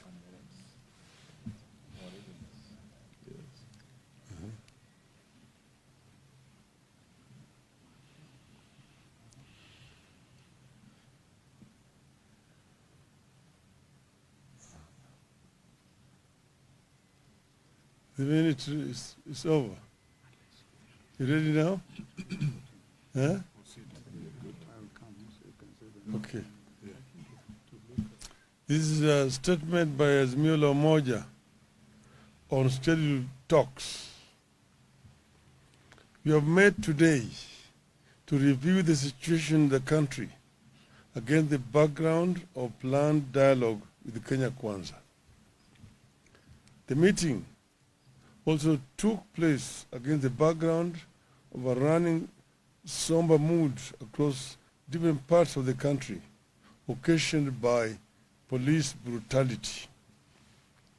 If you want to know how brutal and murderous our security forces were in the protests, you have to pay attention to the burials that are taking place across Kenya. You have all attended some, and we will be attending some more in the near future. We can confirm that police killed and wounded many Kenyans. It should never have happened. It should never have happened again. And more importantly, we will do whatever it takes to ensure justice for the victims. We will ensure the perpetrators of these crimes pay. And it is actually very disappointing to see a statement from Inspector General of Police, Mr. Comey, saying that we hired dead bodies to accuse police of brutality. I don't know in which world he lives. Because the bodies we've been burying have bullet wounds on them. And death certificates confirming the cause of death. One was, whose neck was just chopped off in Sondo. Another one was a victim of arrow attack. So these are real deaths of human beings killed by Mr. Comey's goons, masquerading as police officers. We continue to extend our sincere, heartfelt condolences to families who lost loved ones and those who were injured. We thank all those who have contributed to our benevolence fund that has enabled us to extend some little help to victims and their families. We continue gathering data on victims, both the dead and the wounded, and will continue extending to them whatever help we can. We appeal to all the people of goodwill to continue contributing to the fund in solidarity with our quest for a free, just, and a fair country that is governed in line with the Constitution and puts a high premium on the lives and rights of citizens. If Kenya was governed by the rule of law, if Kenya had a caring government, the people we are burying and those recuperating would not have suffered that fate. Regarding the planned talks with the Kenya Kwanza, we are here to announce that we are ready. We are particularly ready to return to Bomas of Kenya. We continue regarding Bomas of Kenya as a sacred ground when it comes to the quest for reform, change, and national healing. Our team remains as previously announced. One is His Excellency Stephen Kalonzo Musyoka, who is the delegation leader. Two, Honorable James Apia Wandai, leader of minority party, who will be the spokesperson for the delegation. Honorable Eugene Wamalwa, party leader of DAP. Honorable Congo Mugen, Nyamira, and Honorable Amina Unyanzi, MP Malindi. The issues for discussion from our side remain: 1, cost of living; 2, audit of the 2022 presidential election results; 3, restructuring and reconstitution of the Independent Electoral and Boundaries Commission and related matters; 4, measures to prevent interference with political parties; 5, outstanding constitutional matters, that is, governance issues, adequate checks and balances, and the question of boundaries delimitation. As we said earlier, the team we have picked reflects the importance we attach to these talks. We picked the team with a full understanding that the country is on a wrong trajectory. Anyone who thinks otherwise is being delusional. With this reality in mind, we have put in place a technical and legal team to support our delegation to the dialogue. Consequently, we have settled on Honorable Jeremiah Kioni, the Secretary General of the Jubilee Party, to head the legal and technical team to the talks. We have tasked our delegation and our technical teams under the able leadership of His Excellency Kalonzo and Kioni to go to these talks with the courage of and open minds. It takes courage and open minds to establish common ground in situations of dispute. We have told our delegation, and we want all Kenyans to understand, that engaging in honest dialogue does not amount to surrender or cowardice. We must see it as an act of strength and a matter of common sense. We remain committed to negotiating in good faith on the basis of a plan to achieve a comprehensive settlement of the country's problems through dialogue. We stand for transparent, above board, and speedy talks guided by decorum, honesty, and respect for the people of Kenya.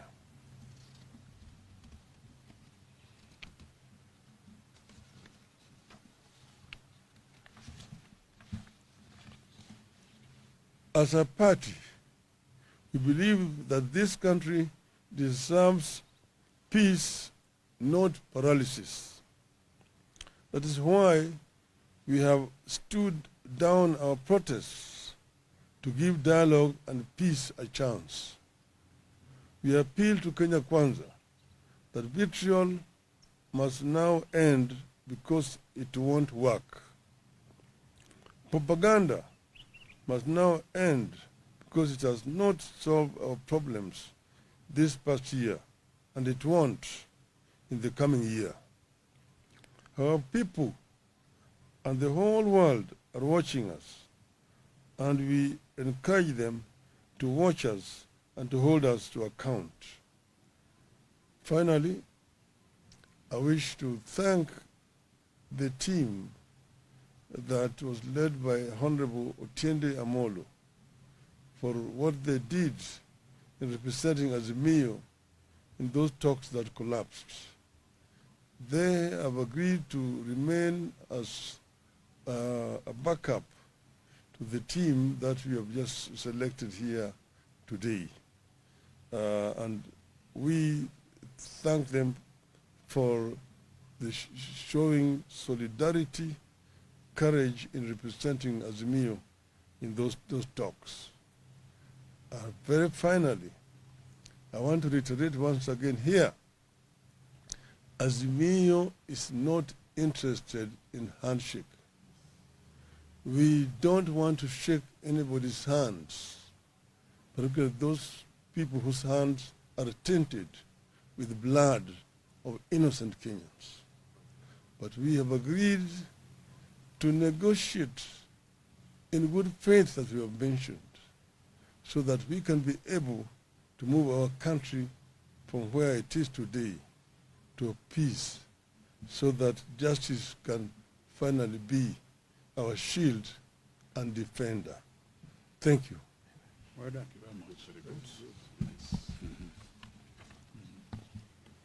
I think they're okay. I think they're okay. Yes, sir.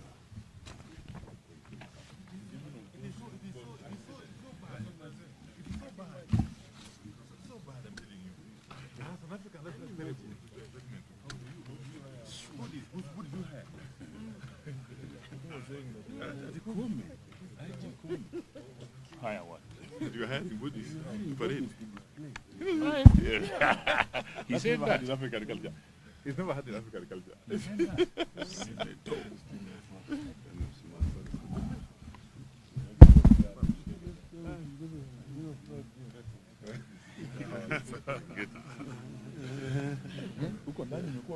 Festive. It's at least warmer here.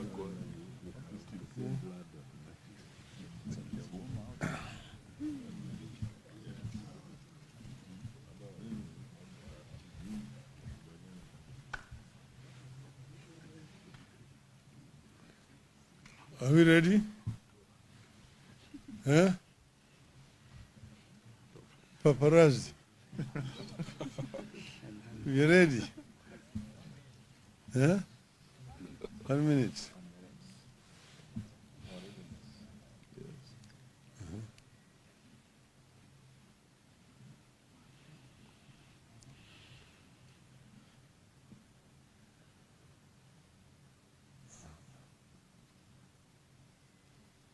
The minute is over. You ready now? Huh? Okay.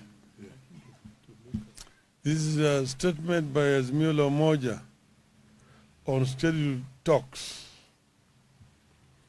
We have met today to review the situation in the country against the background of planned dialogue with Kenya Kwanza. The meeting also took place against the background of a running somber mood across different parts of the country, occasioned by police brutality. If you want to know how brutal and murderous our security forces were in the protests, you have to pay attention to the burials that are taking place across Kenya. You have all attended some, and we will be attending some more in the near future. We can confirm that police killed and wounded many Kenyans. It should never have happened. It should never have happened again. And more importantly, we will do whatever it takes to ensure justice for the victims. We will ensure the perpetrators of these crimes pay. And it is actually very disappointing to see a statement from Inspector General of Police, Mr. Comey, saying that we hired dead bodies to accuse police of brutality. I don't know in which world he lives. Because the bodies we've been burying have bullet wounds on them. And death certificates confirming the cause of death. One was, whose neck was just chopped off in Sondo. Another one was a victim of arrow attack. So these are real deaths of human beings killed by Mr. Comey's goons, masquerading as police officers. We continue to extend our sincere, heartfelt condolences to families who lost loved ones and those who were injured. We thank all those who have contributed to our benevolence fund that has enabled us to extend some little help to victims and their families. We continue gathering data on victims, both the dead and the wounded, and will continue extending to them whatever help we can.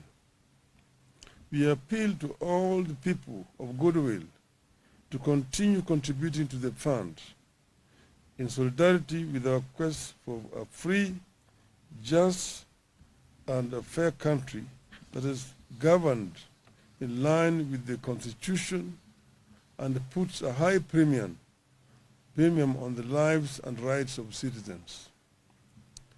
If Kenya was governed by the rule of law, if Kenya had a caring government, the people we are burying and those recuperating would not have suffered that fate. Regarding the planned talks with the Kenya Kwanza, we are here to announce that we are ready. We are particularly ready to return to Bomas of Kenya. We continue regarding Bomas of Kenya as a sacred ground when it comes to the quest for reform, change, and national healing. Our team remains as previously announced. One is His Excellency Stephen Kalonzo Musyoka, who is the delegation leader.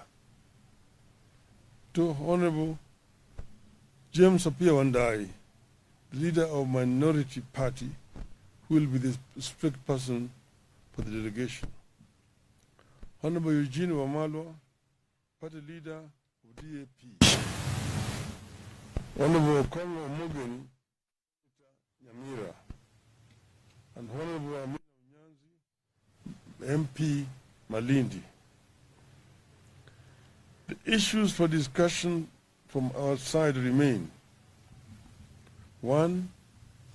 Cost of living. 2. Audit of the 2022 presidential election results. 3. Restructuring and reconstitution of the Independent Electoral and Boundaries Commission and related matters. 4. Measures to prevent interference with political parties. 5. Outstanding constitutional matters, that is, governance issues, adequate checks and balances, and the question of boundaries delimitation. As we said earlier, the team we have picked reflects the importance we attach to these talks. We picked the team with a full understanding that the country is on a wrong trajectory. Anyone who thinks otherwise is being delusional. With this reality in mind, we have put in place a technical and legal team to support our delegation to the dialogue. Consequently, we have settled on Honorable Jeremiah Kioni, the Secretary General of the Jubilee Party, to head the legal and technical team to the talks. We have tasked our delegation and our technical teams under the able leadership of His Excellency Kalonzo and Kioni to go to these talks with courage of and open minds. It takes courage and open minds to establish common ground in situations of dispute. We have told our delegation, and we want all Kenyans to understand, that engaging in honest dialogue does not amount to surrender or cowardice. We must see it as an act of strength and a matter of common sense. We remain committed to negotiating in good faith on the basis of a plan to achieve a comprehensive settlement of the country's problems through dialogue. We stand for transparent, above board, and speedy talks guided by decorum, honesty, and respect for the people of Kenya.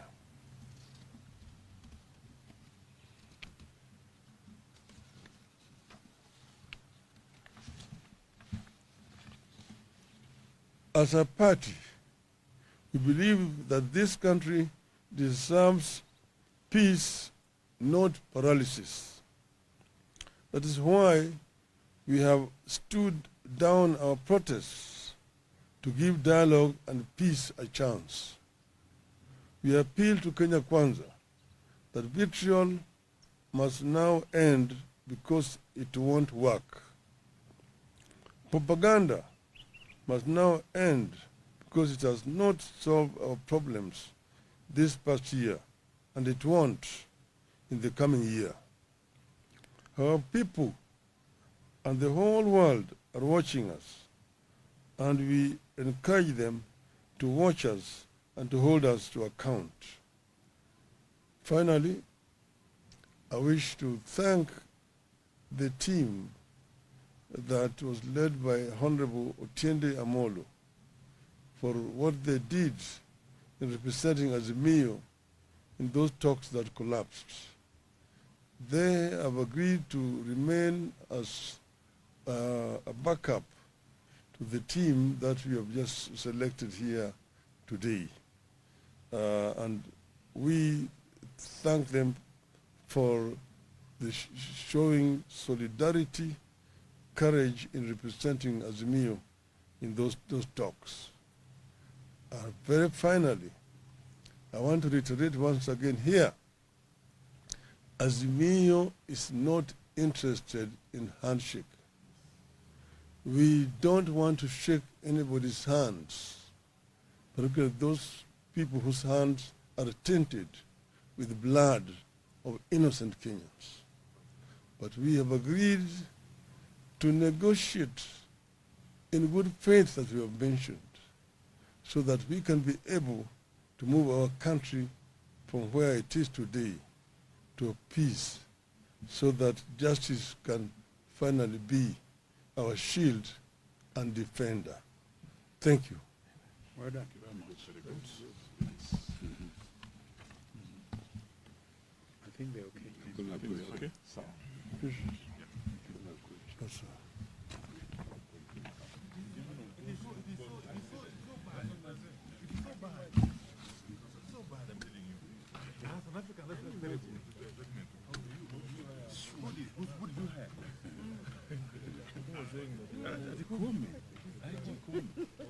Hire what? you had in Buddhist. But He said never had that. in African culture. He's never had in African culture.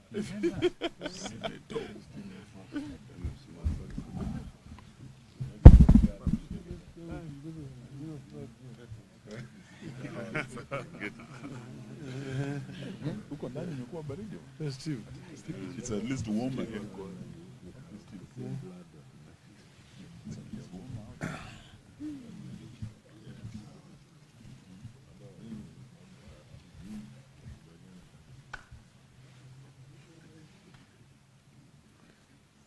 Are we ready? Huh? Paparazzi.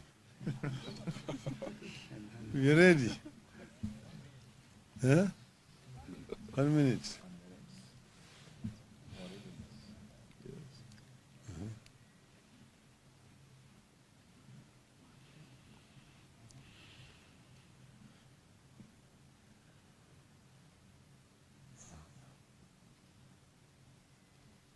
The minute is over. You ready now? Huh? Okay. This is a statement by Azimio Umoja on scheduled talks. We have met today to review the situation in the country against the background of planned dialogue with Kenya Kwanza.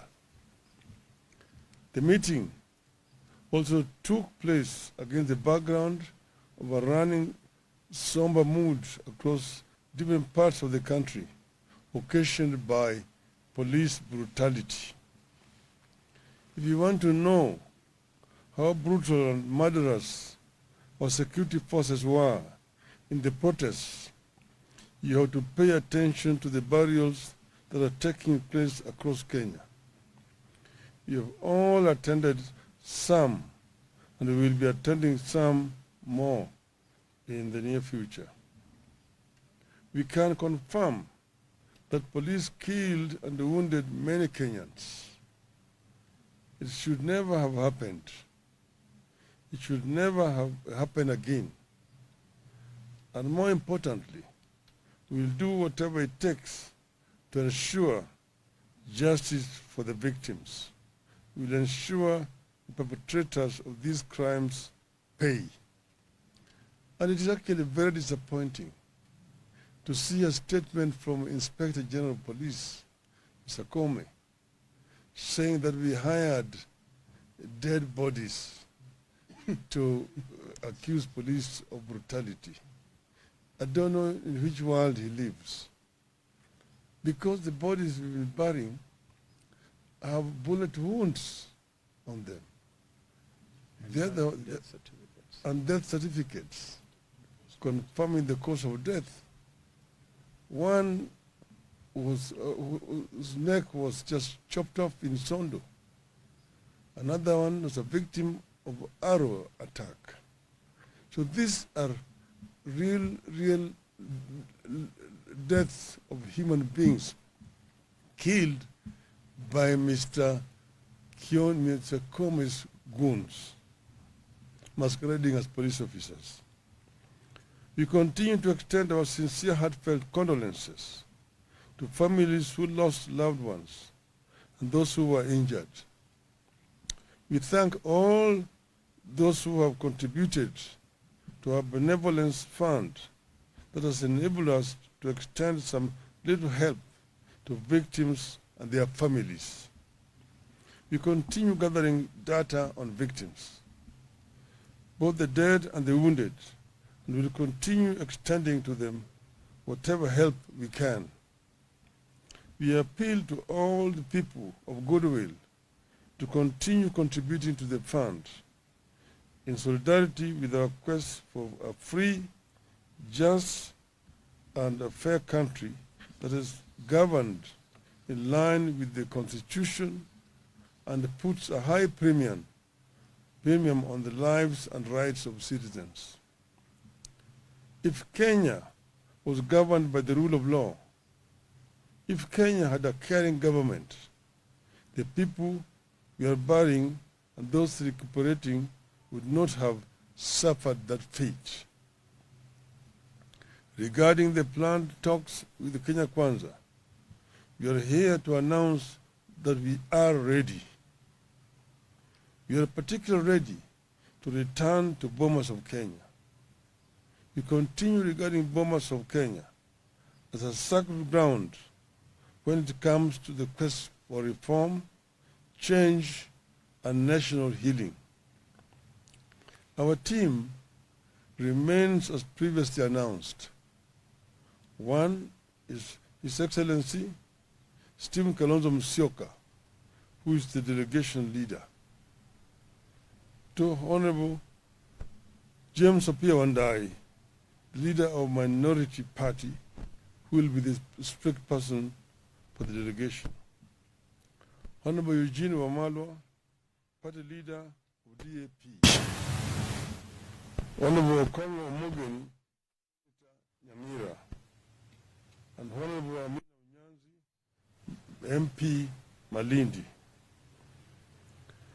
The issues for discussion from our side remain: 1, cost of living; 2, audit of the 2022 presidential election results; 3, restructuring and reconstitution of the Independent Electoral and Boundaries Commission and related matters; 4, measures to prevent interference with political parties; 5, outstanding constitutional matters, that is, governance issues, adequate checks and balances, and the question of boundaries delimitation.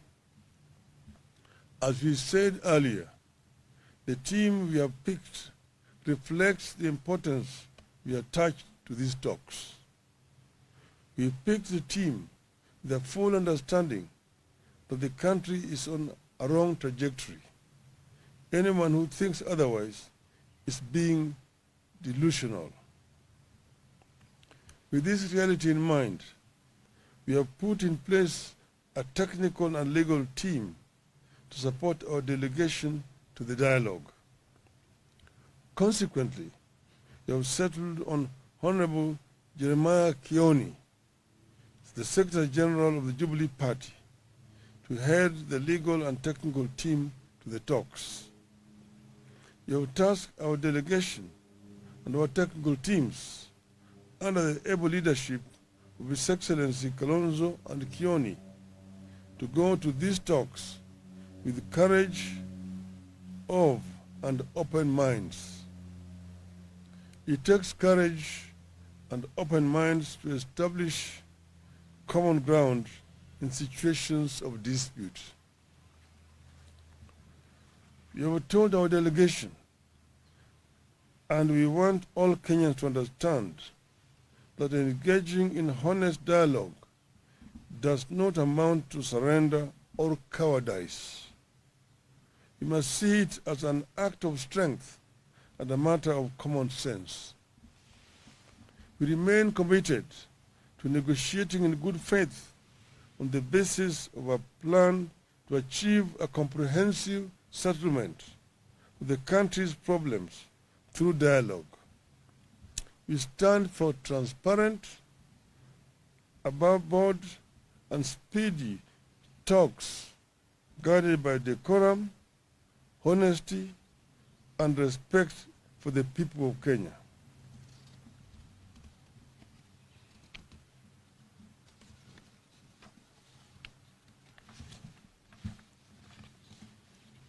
As a party, we believe that this country deserves peace, not paralysis.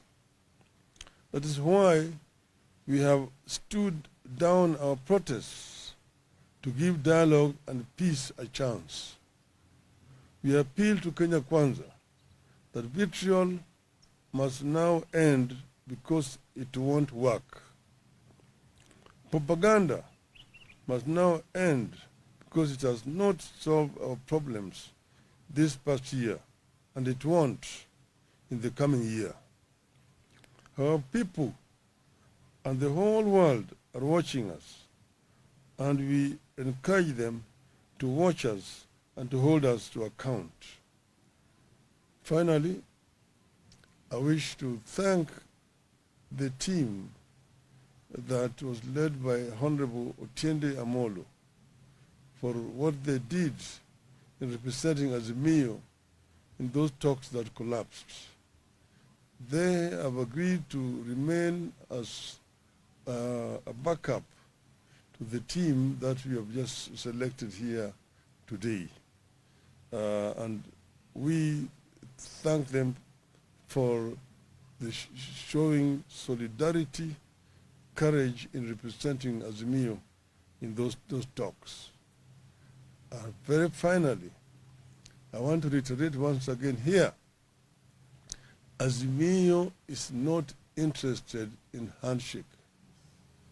We don't want to shake anybody's hands, particularly those people whose hands are tainted with the blood of innocent Kenyans. But we have agreed to negotiate in good faith, as we have mentioned, so that we can be able to move our country from where it is today to peace, so that justice can finally be our shield and defender. Thank you. Well done.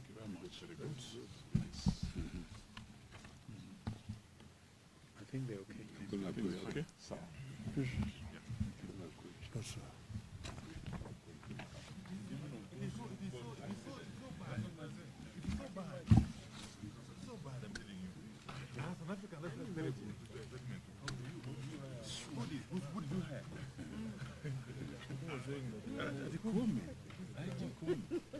Higher what?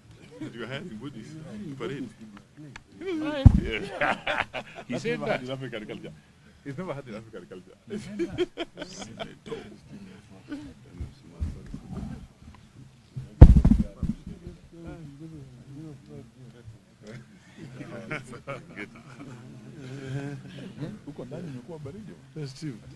It's at least warmer here.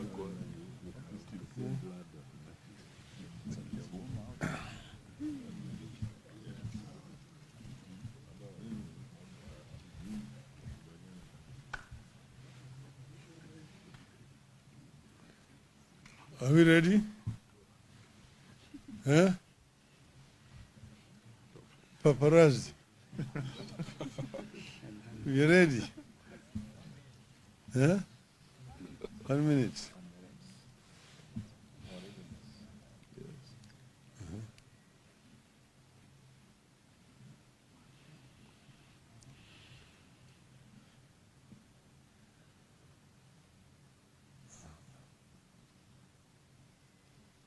The minute is over. You ready now?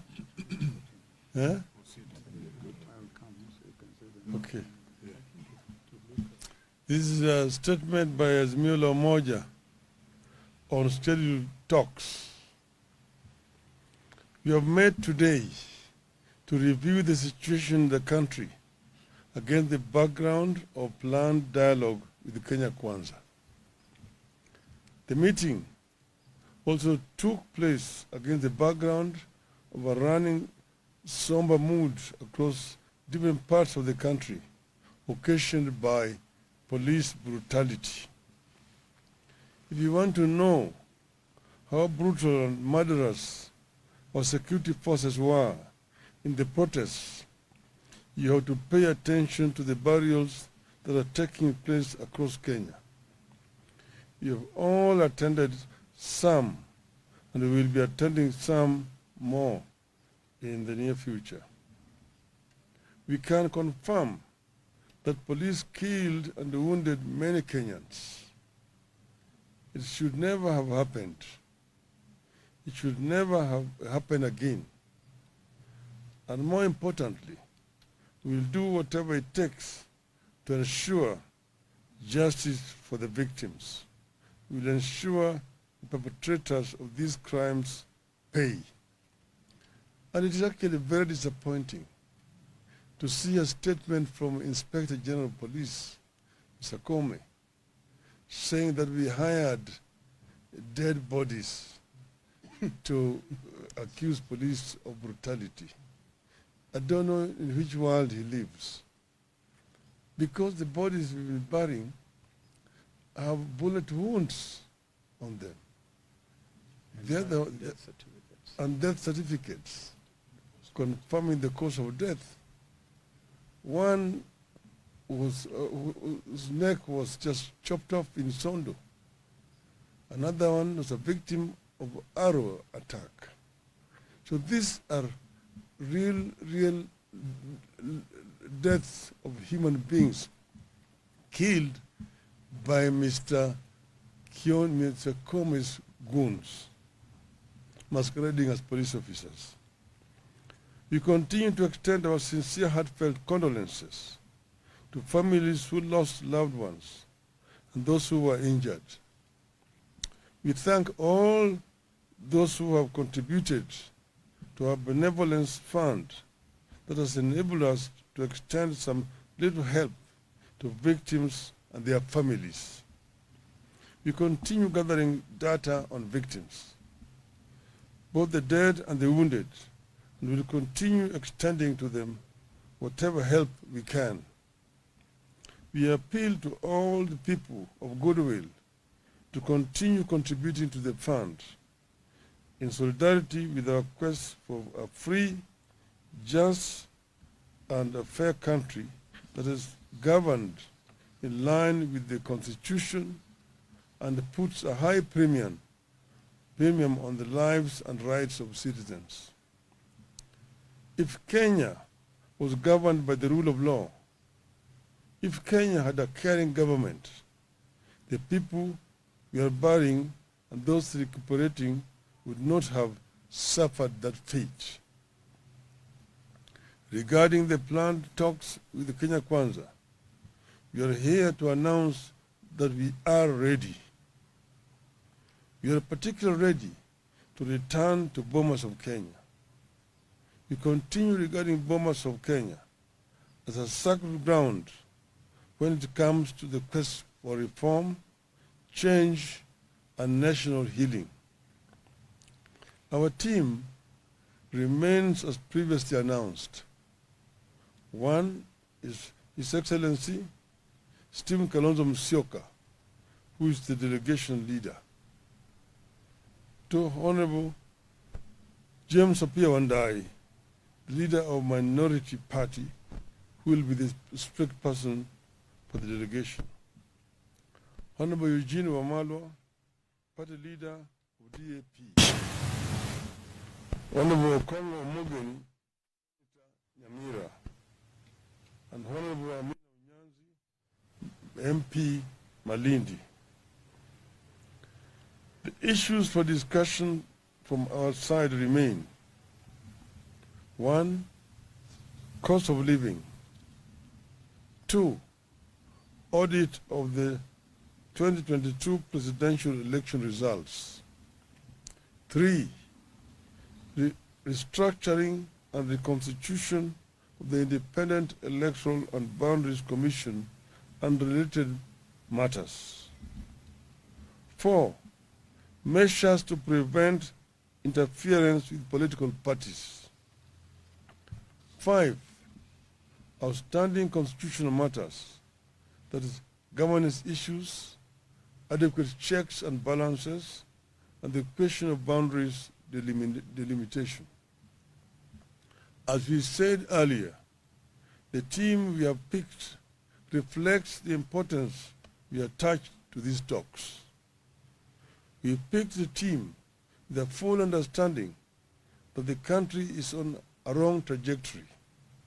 Anyone who thinks otherwise is being delusional. With this reality in mind, we have put in place a technical and legal team to support our delegation to the dialogue. Consequently, we have settled on Honorable Jeremiah Kioni, the Secretary General of the Jubilee Party, to head the legal and technical team to the talks. We have tasked our delegation and our technical teams under the able leadership of His Excellency Kalonzo and Kioni to go to these talks with courage of and open minds. It takes courage and open minds to establish common ground in situations of dispute.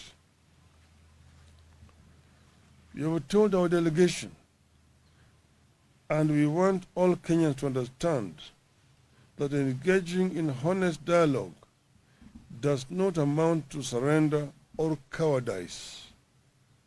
You must see it as an act of strength and a matter of common sense. We remain committed to negotiating in good faith on the basis of a plan to achieve a comprehensive settlement of the country's problems through dialogue. We stand for transparent, above board, and speedy talks guided by decorum, honesty, and respect for the people of Kenya.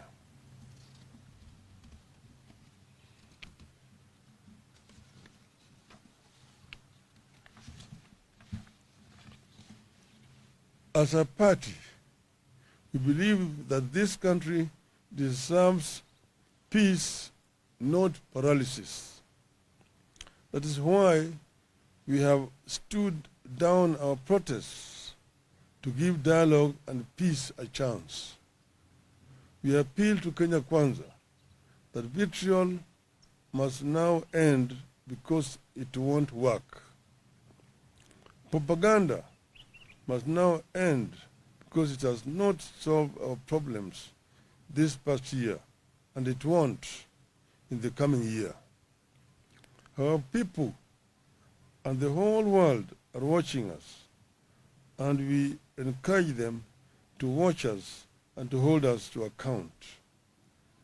Finally, I wish to thank the team that was led by Honorable Otiende Amolo for what they did in representing Azimio in those talks that collapsed. They have agreed to remain as a backup to the team that we have just selected here today. And we thank them for the showing solidarity, courage in representing Azimio in those talks. Very finally, I want to reiterate once again here, Azimio is not interested in handshake. We don't want to shake anybody's hands, particularly those people whose hands are tainted with blood of innocent Kenyans. But we have agreed to negotiate in good faith, as we have mentioned, so that we can be able to move our country from where it is today to peace, so that justice can finally be our shield and defender. Thank you. Well done.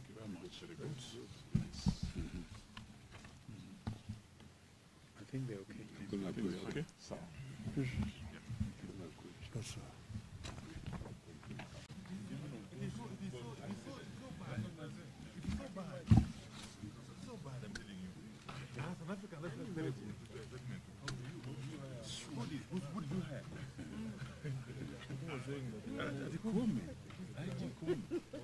Higher what?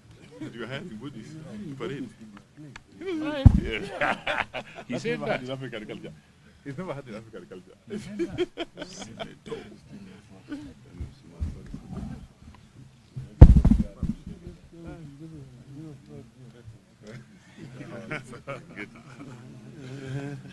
Huko ndani imekuwa baridi. Festive. It's at least warmer here.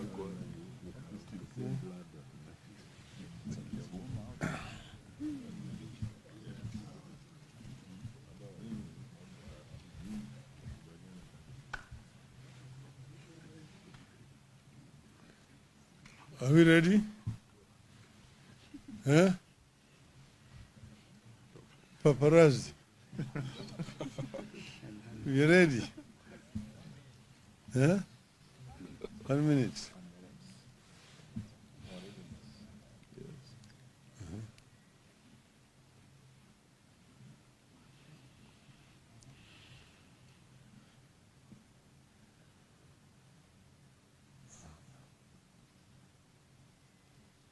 The minute is over.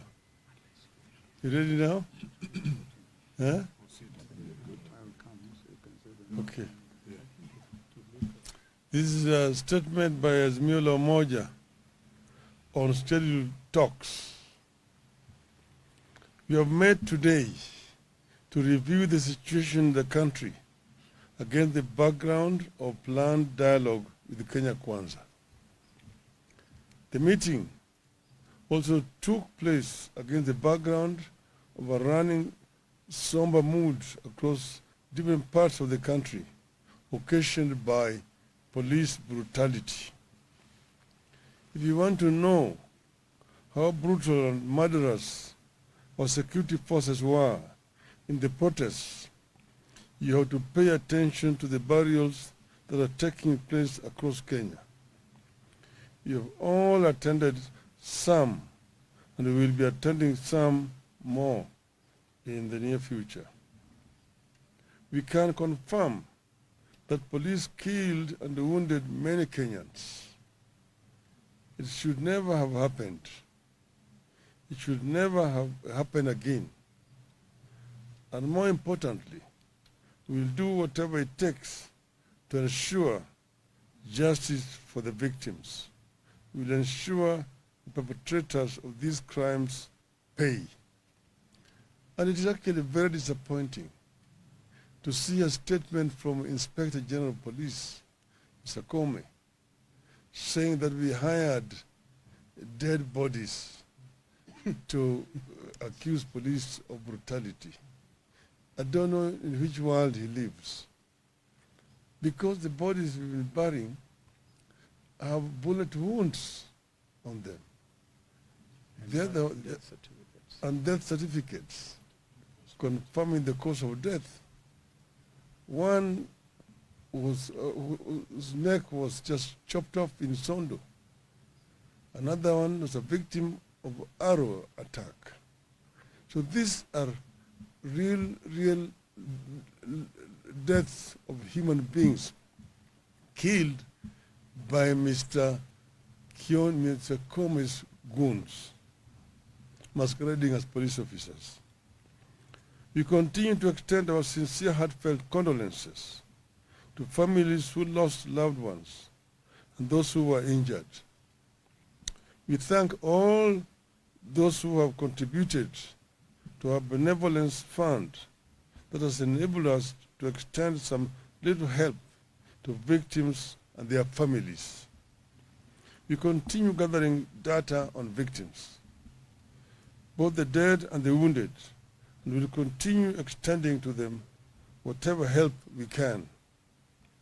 We appeal to all the people of goodwill to continue contributing to the fund in solidarity with our quest for a free, just, and a fair country that is governed in line with the Constitution and puts a high premium on the lives and rights of citizens. If Kenya was governed by the rule of law, if Kenya had a caring government, the people we are burying and those recuperating would not have suffered that fate. Regarding the planned talks with the Kenya Kwanza, we are here to announce that we are ready. We are particularly ready to return to Bomas of Kenya. We continue regarding Bomas of Kenya as a sacred ground when it comes to the quest for reform, change, and national healing. Our team remains as previously announced. One is His Excellency Stephen Kalonzo Musyoka, who is the delegation leader. Two, Honorable James Apia Wandai, leader of Minority Party, who will be the spokesperson for the delegation. Honorable Eugene Wamalwa, party leader of DAP. Honorable Okongo Omogeni, Nyamira, and Honorable Amina Unyanzi, MP Malindi.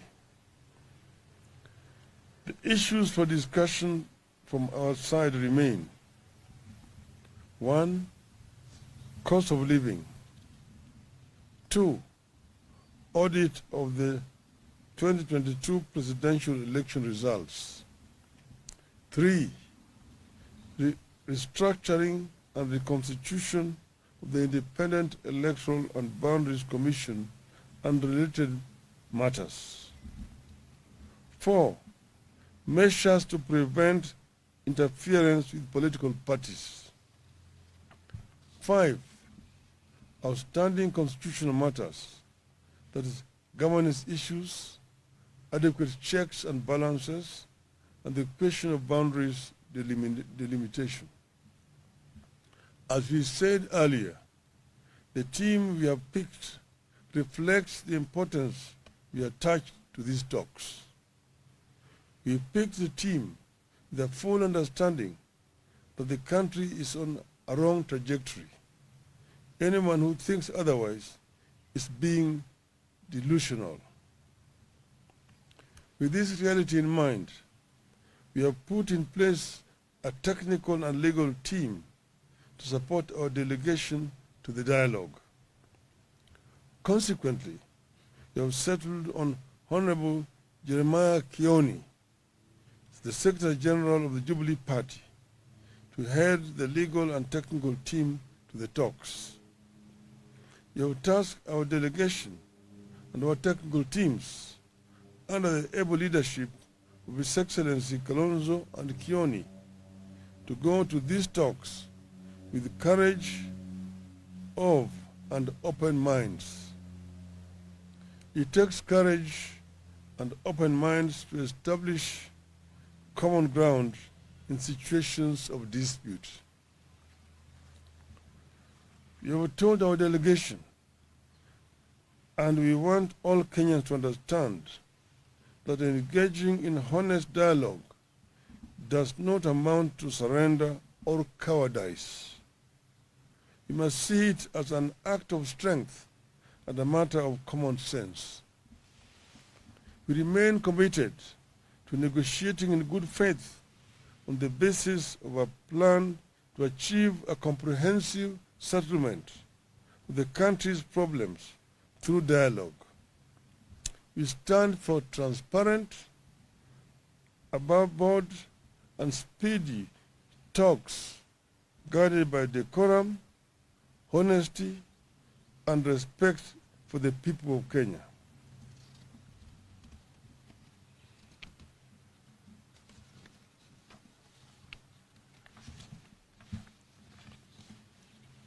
As a party, we believe that this country deserves peace, not paralysis. That is why we have stood down our protests to give dialogue and peace a chance. We appeal to Kenya Kwanza that vitriol must now end because it won't work. Propaganda must now end because it has not solved our problems this past year, and it won't in the coming year. Our people and the whole world are watching us, and we encourage them to watch us and to hold us to account. Finally, I wish to thank the team that was led by Honorable Otiende Amolo for what they did in representing Azimio in those talks that collapsed. They have agreed to remain as a backup to the team that we have just selected here today. And we thank them for the showing solidarity, courage in representing Azimio in those talks. Very finally, I want to reiterate once again here, Azimio is not interested in handshake. We don't want to shake anybody's hands, particularly those people whose hands are tainted with blood of innocent Kenyans. But we have agreed to negotiate in good faith, as we have mentioned, so that we can be able to move our country from where it is today to peace, so that justice can finally be our shield and defender. Thank you. Well done.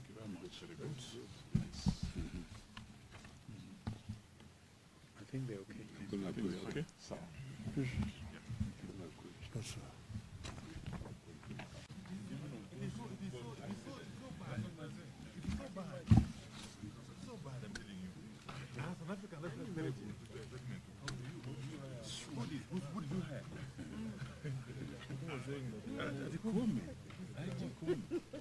Higher what?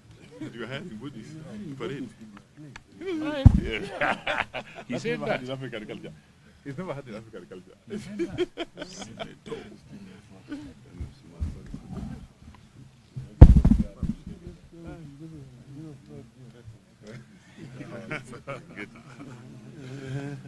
Huko ndani imekuwa baridi. Festive. It's at least warmer here.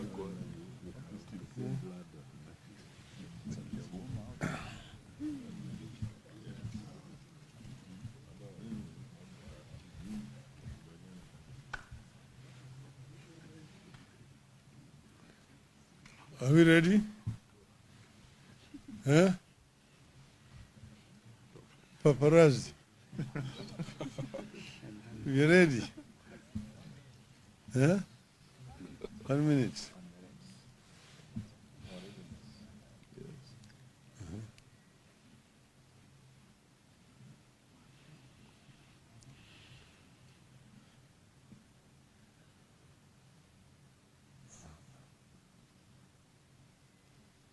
The minute is over.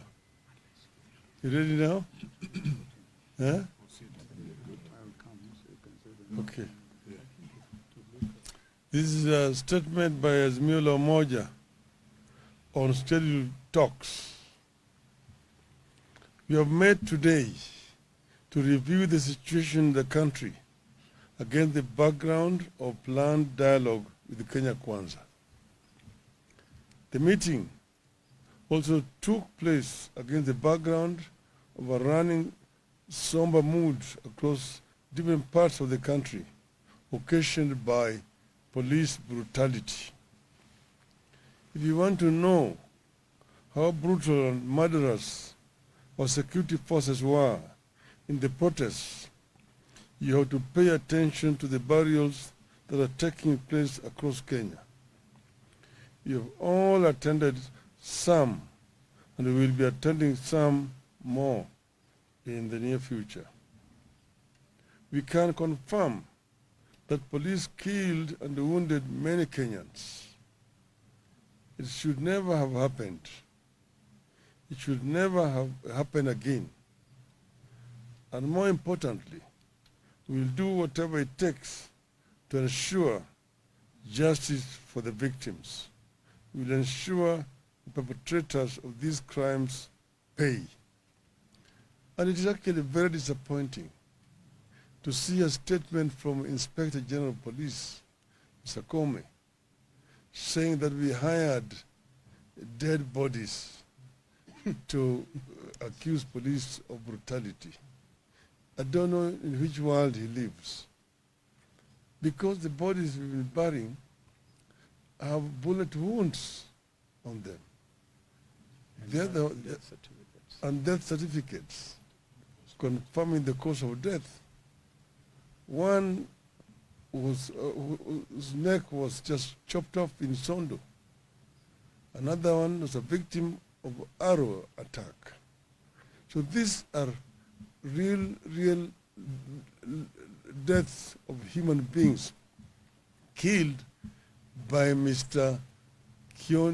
Comey's goons, masquerading as police officers. We continue to extend our sincere, heartfelt condolences to families who lost loved ones and those who were injured. We thank all those who have contributed to our benevolence fund that has enabled us to extend some little help to victims and their families. We continue gathering data on victims, both the dead and the wounded, and will continue extending to them whatever help we can. We appeal to all the people of goodwill to continue contributing to the fund in solidarity with our quest for a free, just, and a fair country that is governed in line with the Constitution and puts a high premium on the lives and rights of citizens. If Kenya was governed by the rule of law, if Kenya had a caring government, the people we are burying and those recuperating would not have suffered that fate. Regarding the planned talks with the Kenya Kwanza, we are here to announce that we are ready. We are particularly ready to return to Bomas of Kenya. We continue regarding Bomas of Kenya as a sacred ground when it comes to the quest for reform, change, and national healing. Our team remains as previously announced. One is His Excellency Stephen Kalonzo Musyoka, who is the delegation leader. Two, Honorable James Apia Wandai, leader of Minority Party, who will be the strict person for the delegation. Honorable Eugene Wamalwa, party leader of DAP.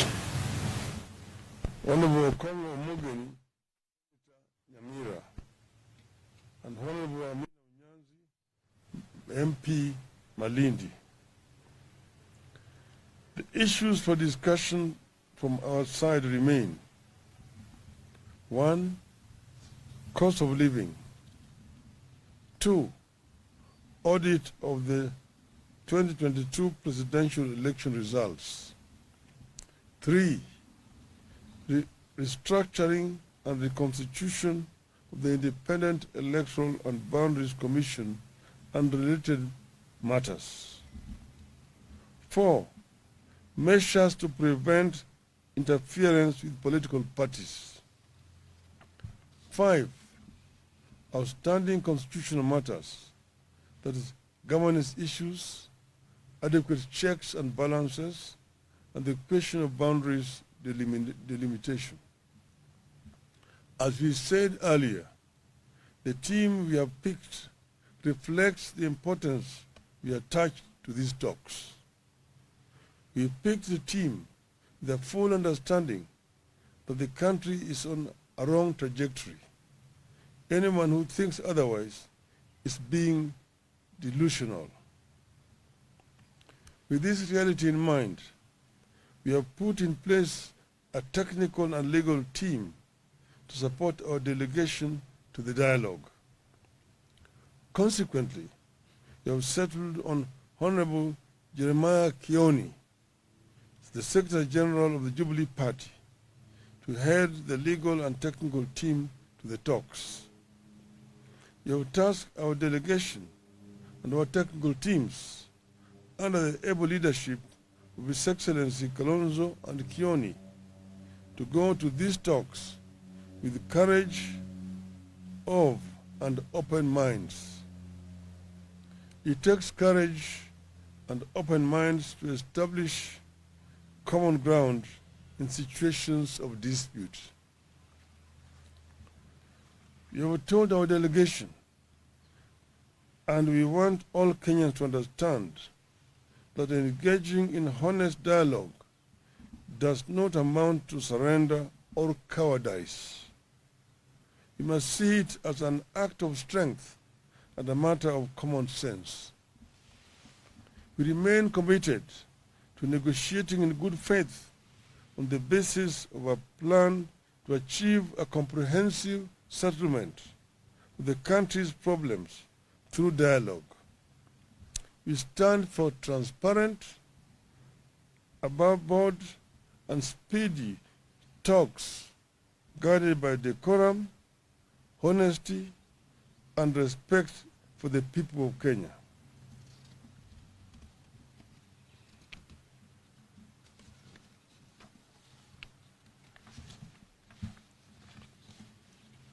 As a party, we believe that this country deserves peace, not paralysis. That is why we have stood down our protests to give dialogue and peace a chance. We appeal to Kenya Kwanza that vitriol must now end because it won't work. Propaganda must now end because it has not solved our problems this past year, and it won't in the coming year. Our people and the whole world are watching us, and we encourage them to watch us and to hold us to account. Finally, I wish to thank the team that was led by Honorable Otiende Amolo for what they did in representing Azimio in those talks that collapsed. They have agreed to remain as a backup to the team that we have just selected here today. And we thank them for the showing solidarity, courage in representing Azimio in those talks. Very finally, I want to reiterate once again here, Azimio is not interested in handshake. We don't want to shake anybody's hands, particularly those people whose hands are tainted with the blood of innocent Kenyans. But we have agreed to negotiate in good faith, as we have mentioned, so that we can be able to move our country from where it is today to a peace, so that justice can finally be our shield and defender. Thank you. Well done.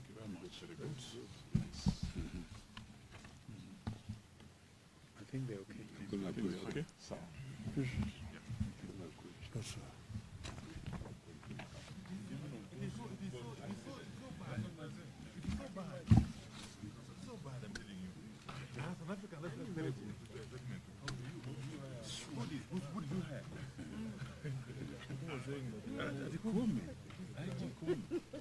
Higher what? You are having goodies. Parade. He said never that. had in African culture. He's never had in African culture.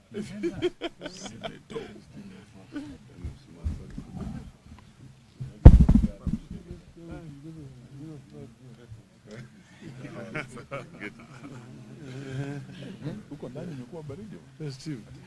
It's at least warmer here.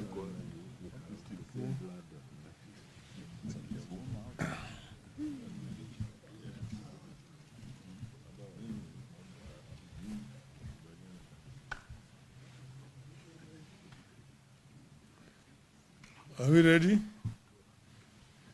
Huh?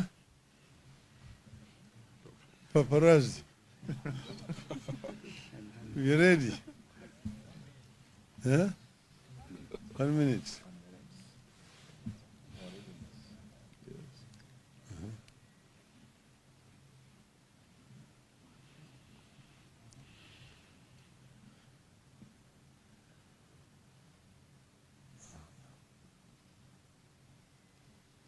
The minute is over. You ready now? Huh? Okay. This is a statement by Azimio Umoja on scheduled talks.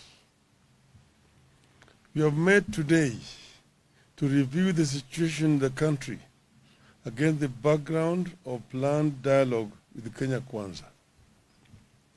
The meeting also took place against the background of a running somber mood across different parts of the country, occasioned by police brutality.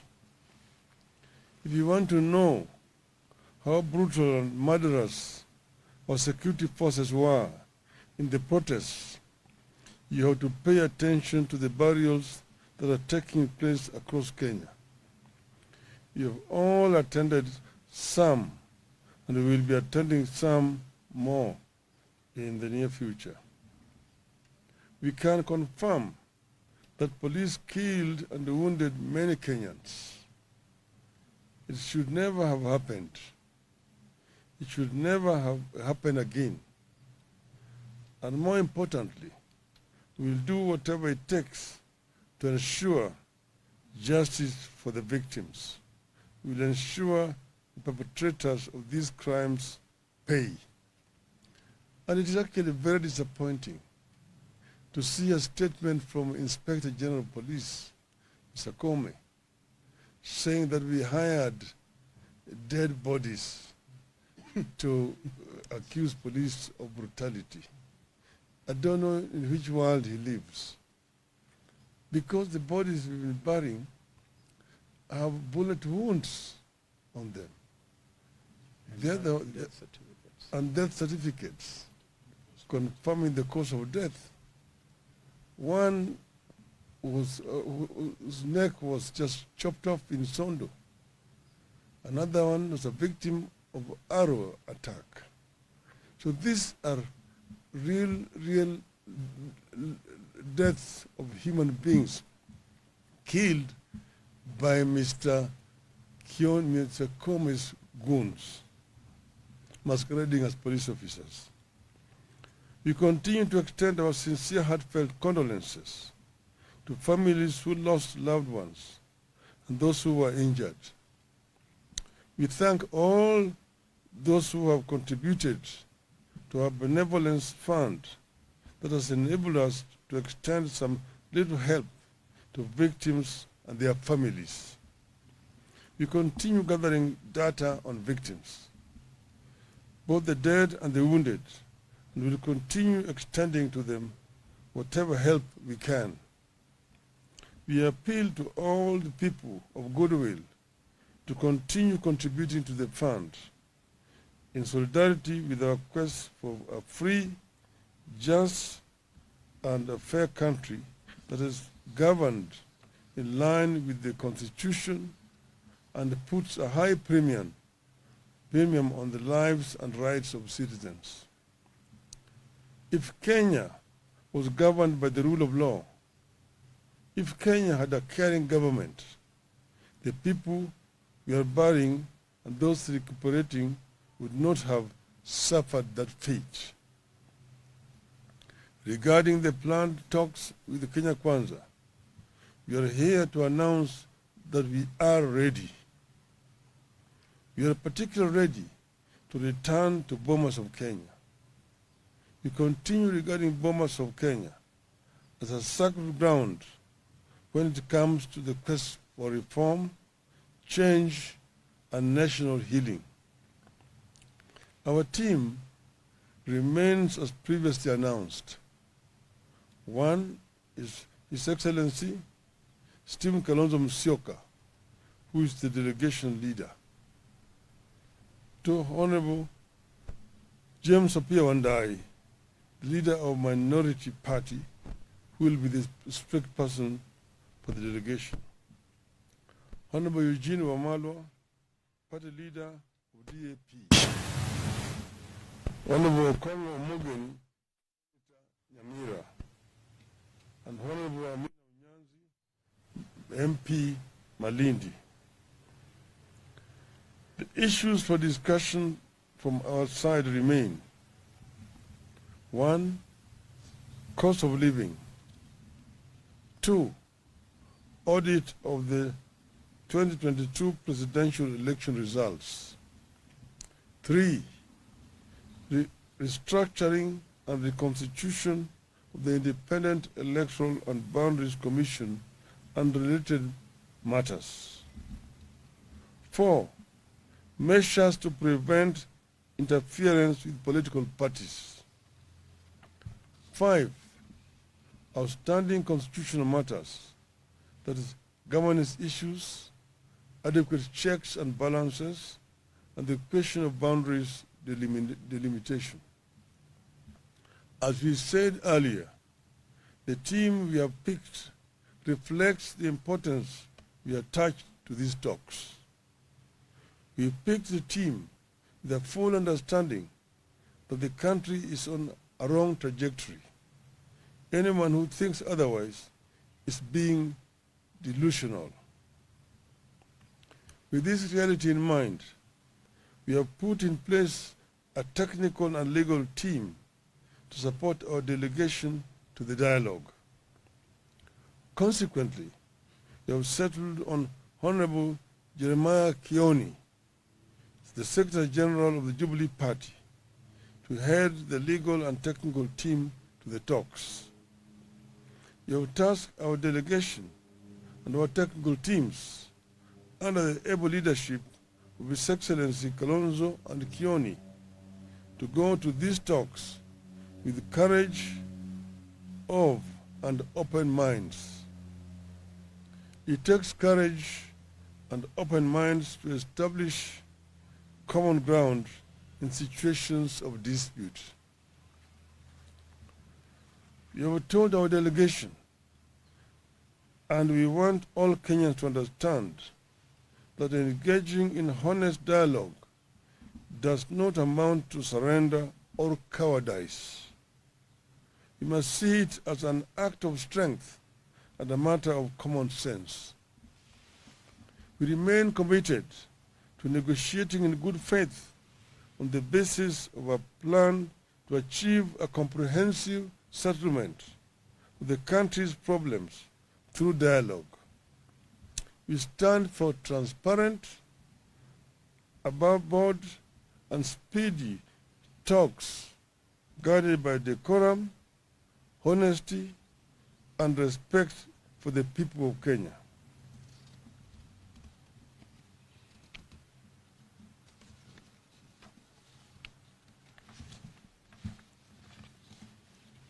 As a party, we believe that this country deserves peace, not paralysis. That is why we have stood down our protests to give dialogue and peace a chance. We appeal to Kenya Kwanza that vitriol must now end because it won't work. Propaganda must now end because it has not solved our problems this past year, and it won't in the coming year. Our people and the whole world are watching us, and we encourage them to watch us and to hold us to account. Finally, I wish to thank the team that was led by Honorable Otiende Amolo for what they did in representing Azimio in those talks that collapsed. They have agreed to remain as a backup to the team that we have just selected here today. And we thank them for the showing solidarity, courage in representing Azimio in those talks. Very finally, I want to reiterate once again here, Azimio is not interested in handshake. We don't want to shake anybody's hands, particularly those people whose hands are tainted with the blood of innocent Kenyans. But we have agreed to negotiate in good faith, as we have mentioned, so that we can be able to move our country from where it is today to peace, so that justice can finally be our shield and defender. Thank you. Well done.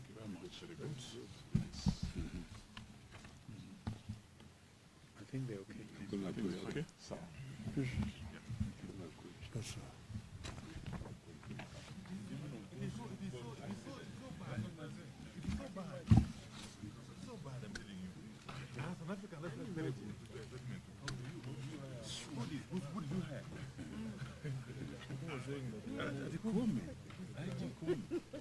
hire what? You had him, would you? But he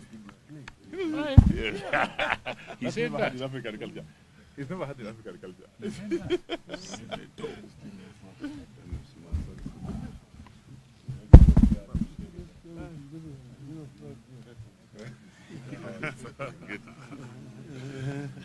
Huko ndani imekuwa baridi. Steve. It's at least warmer here.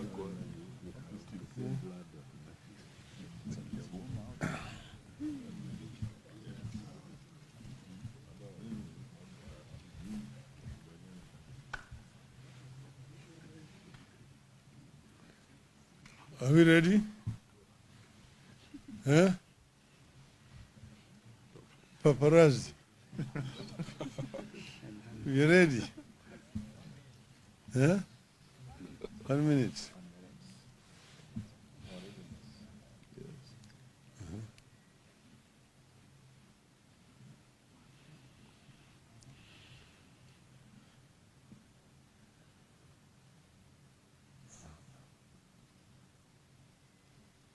The minute is over.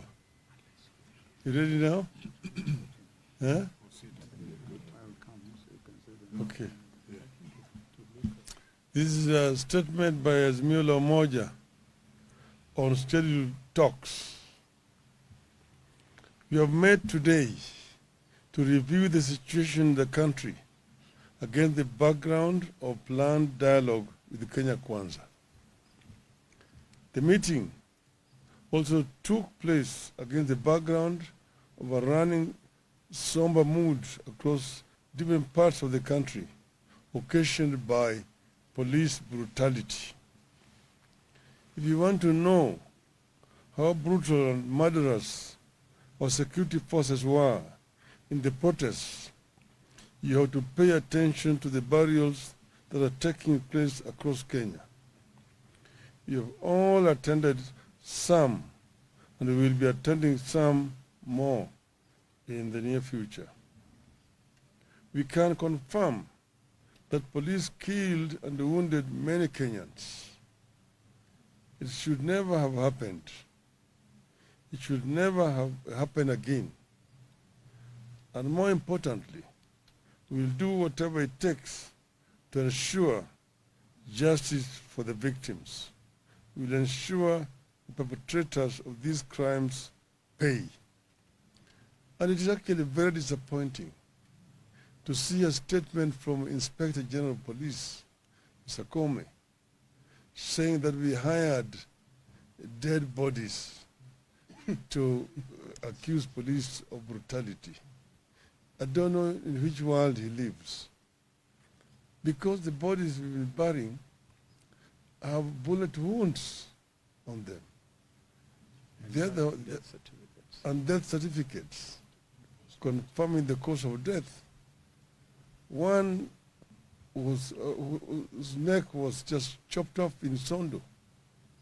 Another one was a victim of arrow attack. So these are real deaths of human beings killed by Mr. Kome's goons, masquerading as police officers.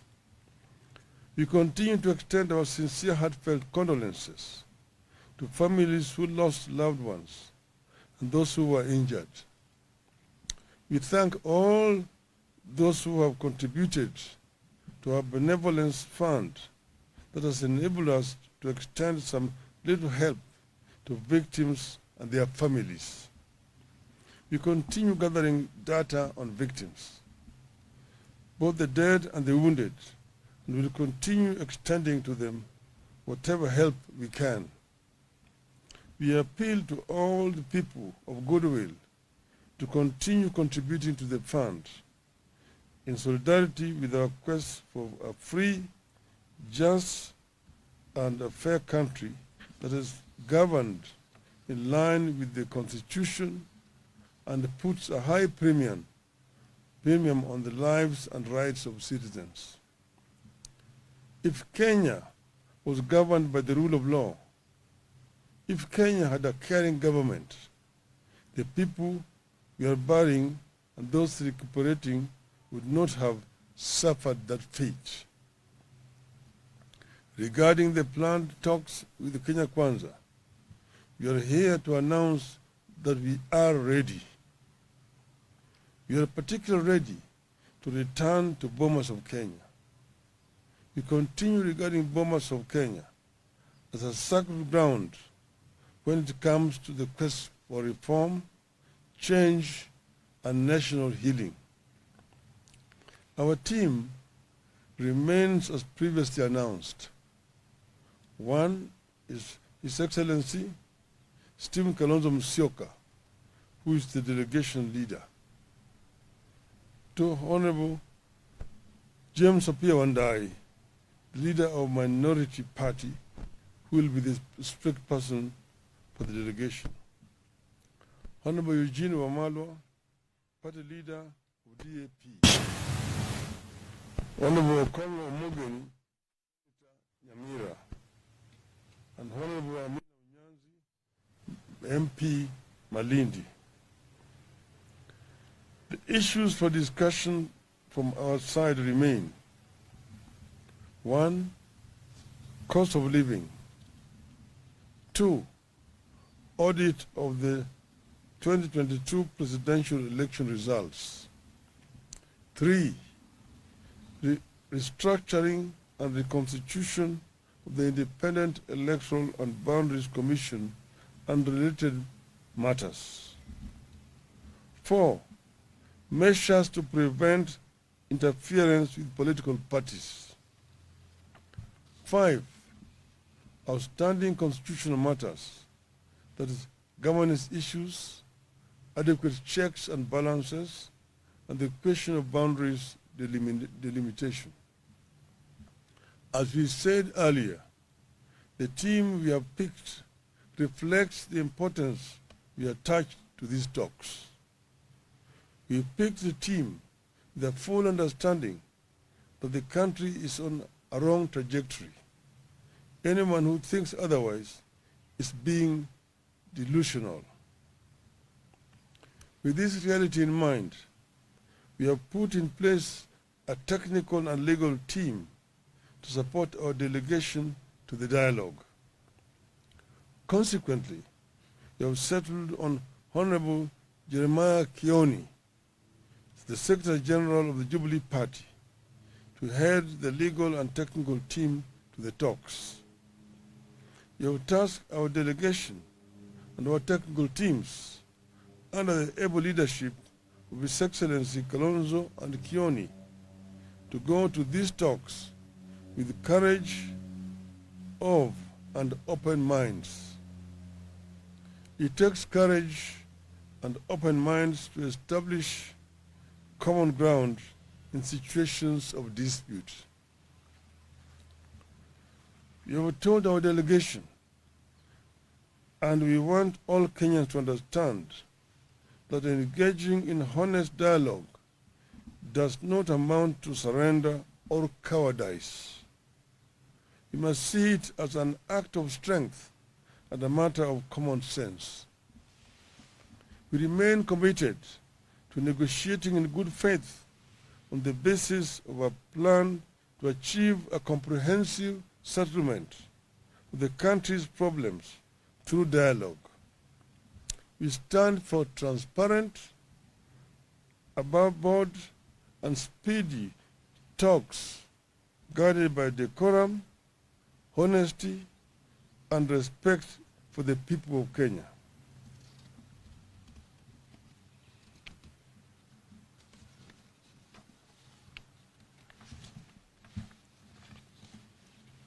As a party, we believe that this country deserves peace, not paralysis. That is why we have stood down our protests to give dialogue and peace a chance. We appeal to Kenya Kwanza that vitriol must now end because it won't work. Propaganda must now end because it has not solved our problems this past year, and it won't in the coming year. Our people and the whole world are watching us, and we encourage them to watch us and to hold us to account. Finally, I wish to thank the team that was led by Honorable Otiende Amolo for what they did in representing Azimio in those talks that collapsed. They have agreed to remain as a backup to the team that we have just selected here today. And we thank them for the showing solidarity, courage in representing Azimio in those talks. Very finally, I want to reiterate once again here, Azimio is not interested in handshake. We don't want to shake anybody's hands, particularly those people whose hands are tainted with blood of innocent Kenyans. But we have agreed to negotiate in good faith, as we have mentioned, so that we can be able to move our country from where it is today to peace, so that justice can finally be our shield and defender. Thank you. Well done.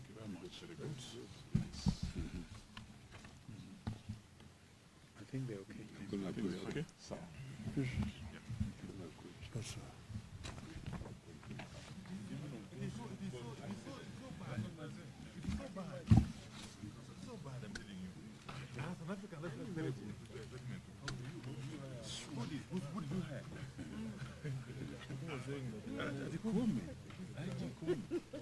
Higher what?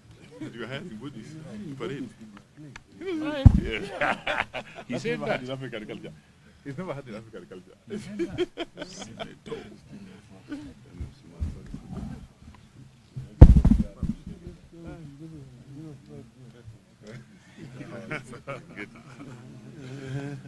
Huko ndani imekuwa baridi. Steve. It's at least warmer here.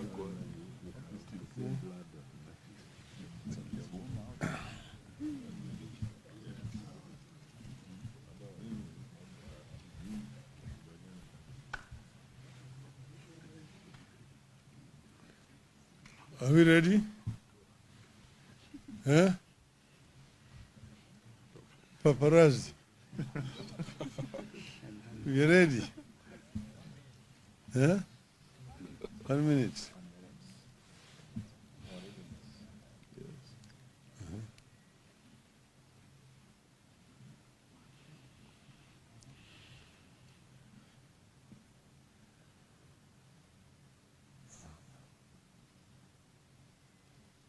The minute is over. You ready now? Huh? I will come so you can say that. Okay. This is a statement by Azimio Umoja on scheduled talks. We have met today to review the situation in the country against the background of planned dialogue with Kenya Kwanza. The meeting also took place against the background of a running somber mood across different parts of the country, occasioned by police brutality.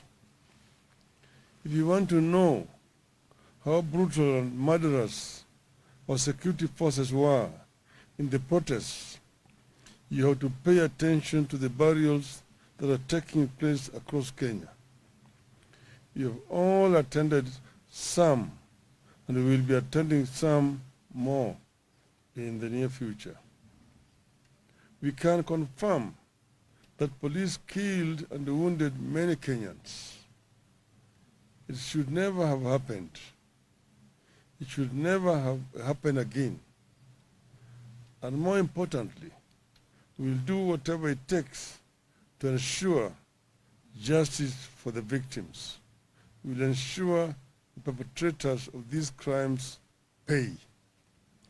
And it is actually very disappointing to see a statement from Inspector General of Police, Mr. Comey, saying that we hired dead bodies to accuse police of brutality. I don't know in which world he lives. Because the bodies we've been burying have bullet wounds on them.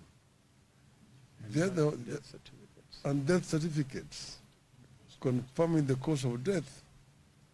One was, whose neck was just chopped off in Sondo. Another one was a victim of arrow attack. So these are real deaths of human beings killed by Mr. Comey's goons, masquerading as police officers. We continue to extend our sincere, heartfelt condolences to families who lost loved ones and those who were injured. We thank all those who have contributed to our benevolence fund that has enabled us to extend some little help to victims and their families. We continue gathering data on victims, both the dead and the wounded, and will continue extending to them whatever help we can. We appeal to all the people of goodwill to continue contributing to the fund in solidarity with our quest for a free, just, and a fair country that is governed in line with the Constitution and puts a high premium on the lives and rights of citizens.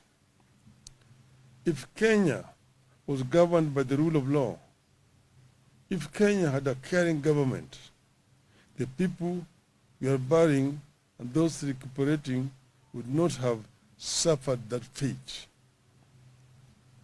Regarding the planned talks with the Kenya Kwanza, we are here to announce that we are ready. We are particularly ready to return to Bomas of Kenya. We continue regarding Bomas of Kenya as a sacred ground when it comes to the quest for reform, change, and national healing. Our team remains as previously announced. One is His Excellency Stephen Kalonzo Musyoka, who is the delegation leader. Two, Honorable James Apia Wandai, the leader of Minority Party, who will be the strict person for the delegation. Honorable Eugene Wamalwa, party leader of DAP. Honorable Okongo Mugen, Nyamira, and Honorable Amina Unyanzi, MP Malindi. The issues for discussion from our side remain 1. Cost of living. 2. Audit of the 2022 presidential election results. 3. Restructuring and reconstitution of the Independent Electoral and Boundaries Commission and related matters. 4. Measures to prevent interference with political parties. 5. Outstanding constitutional matters, that is, governance issues, adequate checks and balances, and the question of boundaries delimitation. As we said earlier, the team we have picked reflects the importance we attach to these talks. We picked the team with a full understanding that the country is on a wrong trajectory. Anyone who thinks otherwise is being delusional. With this reality in mind, we have put in place a technical and legal team to support our delegation to the dialogue. Consequently, we have settled on Honorable Jeremiah Kioni, the Secretary General of the Jubilee Party, to head the legal and technical team to the talks. We have tasked our delegation and our technical teams under the able leadership of His Excellency Kalonzo and Kioni to go to these talks with courage of and open minds. It takes courage and open minds to establish common ground in situations of dispute. We have told our delegation, and we want all Kenyans to understand, that engaging in honest dialogue does not amount to surrender or cowardice. We must see it as an act of strength and a matter of common sense. We remain committed to negotiating in good faith on the basis of a plan to achieve a comprehensive settlement of the country's problems through dialogue. We stand for transparent, above board, and speedy talks guided by decorum, honesty, and respect for the people of Kenya.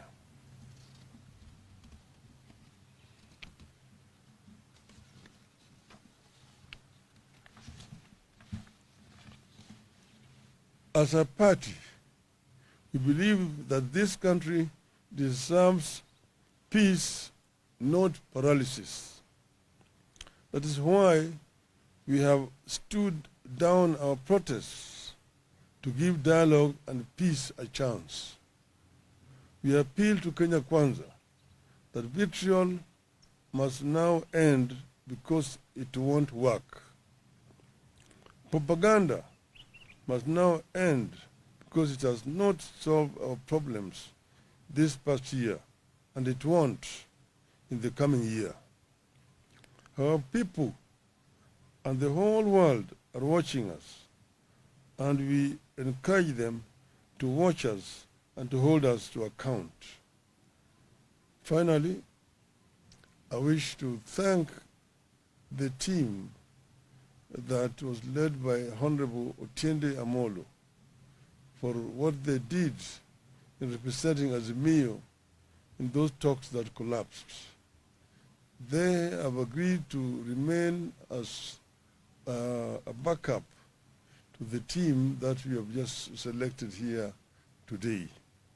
And we thank them for the showing solidarity, courage in representing Azimio in those talks.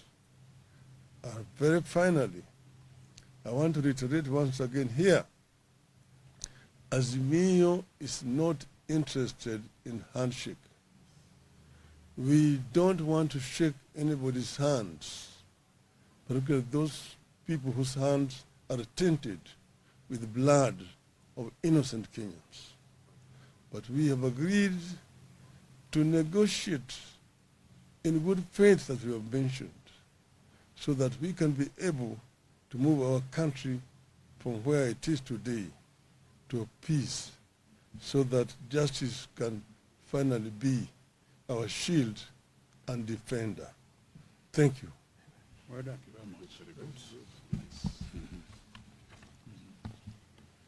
I think they're okay. Okay. Yes, sir.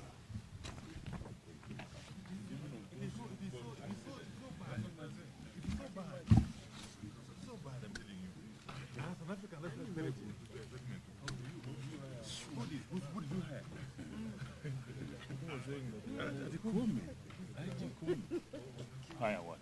You are hiding goodies. Parade. He said never that. had in African culture. He's never had in African culture.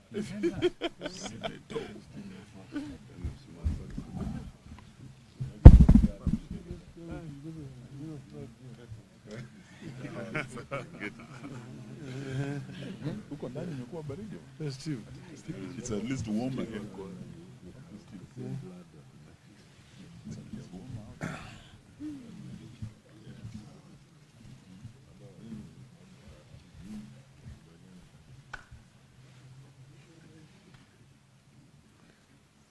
Are we ready? Huh? Paparazzi. We ready? Huh? 1 minute.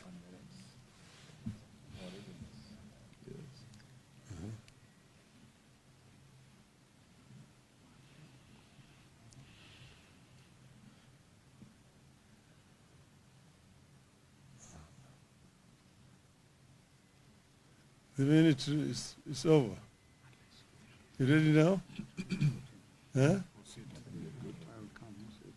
Okay. This is a statement by Azimio Umoja on scheduled talks. We have met today to review the situation in the country against the background of planned dialogue with Kenya Kwanza. The meeting also took place against the background of a running somber mood across different parts of the country, occasioned by police brutality. If you want to know how brutal and murderous our security forces were in the protests, you have to pay attention to the burials that are taking place across Kenya. You have all attended some, and we will be attending some more in the near future. We can confirm that police killed and wounded many Kenyans. It should never have happened. It should never have happened again. And more importantly, we will do whatever it takes to ensure justice for the victims. We will ensure the perpetrators of these crimes pay. And it is actually very disappointing to see a statement from Inspector General of Police, Mr. Comey, saying that we hired dead bodies to accuse police of brutality. I don't know in which world he lives. Because the bodies we've been burying have bullet wounds on them. And death certificates confirming the cause of death. One was, whose neck was just chopped off in Sondo. Another one was a victim of arrow attack. So these are real deaths of human beings killed by Mr. Comey's goons, masquerading as police officers. We continue to extend our sincere, heartfelt condolences to families who lost loved ones and those who were injured. We thank all those who have contributed to our benevolence fund that has enabled us to extend some little help to victims and their families. We continue gathering data on victims, both the dead and the wounded, and will continue extending to them whatever help we can. We appeal to all the people of goodwill to continue contributing to the fund in solidarity with our quest for a free, just, and a fair country that is governed in line with the Constitution and puts a high premium on the lives and rights of citizens. If Kenya was governed by the rule of law, if Kenya had a caring government, the people we are burying and those recuperating would not have suffered that fate. Regarding the planned talks with the Kenya Kwanza, we are here to announce that we are ready. We are particularly ready to return to Bomas of Kenya. We continue regarding Bomas of Kenya as a sacred ground when it comes to the quest for reform, change, and national healing. Our team remains as previously announced. One is His Excellency Stephen Kalonzo Musyoka, who is the delegation leader. Two, Honorable James Apia Wandai, leader of Minority Party, who will be the spokesperson for the delegation. Honorable Eugene Wamalwa, party leader of DAP. Honorable Okongo Omogeni, Nyamira, and Honorable Amina Unyanzi, MP Malindi. The issues for discussion from our side remain: 1, cost of living; 2, audit of the 2022 presidential election results; 3, restructuring and reconstitution of the Independent Electoral and Boundaries Commission and related matters; 4, measures to prevent interference with political parties; 5, outstanding constitutional matters, that is, governance issues, adequate checks and balances, and the question of boundaries delimitation. As we said earlier, the team we have picked reflects the importance we attach to these talks. We picked the team with a full understanding that the country is on a wrong trajectory. Anyone who thinks otherwise is being delusional. With this reality in mind, we have put in place a technical and legal team to support our delegation to the dialogue. Consequently, we have settled on Honorable Jeremiah Kioni, the Secretary General of the Jubilee Party, to head the legal and technical team to the talks. We have tasked our delegation and our technical teams under the able leadership of His Excellency Kalonzo and Kioni to go to these talks with courage of and open minds. It takes courage and open minds to establish common ground in situations of dispute. We have told our delegation, and we want all Kenyans to understand, that engaging in honest dialogue does not amount to surrender or cowardice. We must see it as an act of strength and a matter of common sense. We remain committed to negotiating in good faith on the basis of a plan to achieve a comprehensive settlement of the country's problems through dialogue. We stand for transparent, above board, and speedy talks guided by decorum, honesty, and respect for the people of Kenya.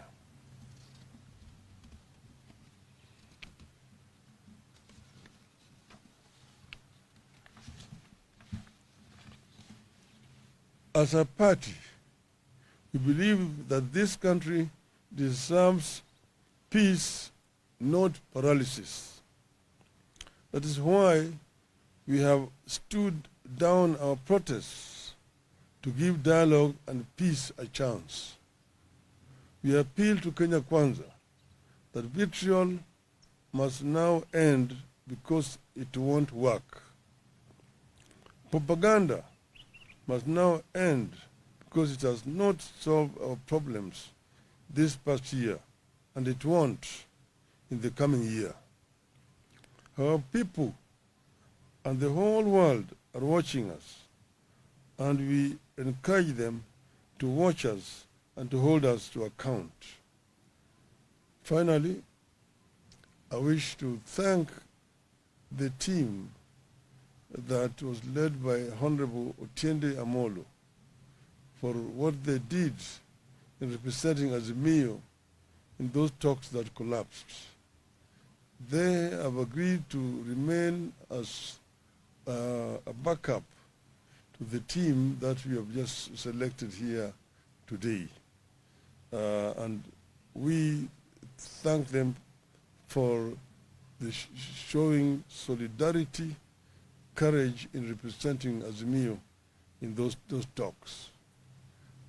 Very finally, I want to reiterate once again here, Azimio is not interested in handshake.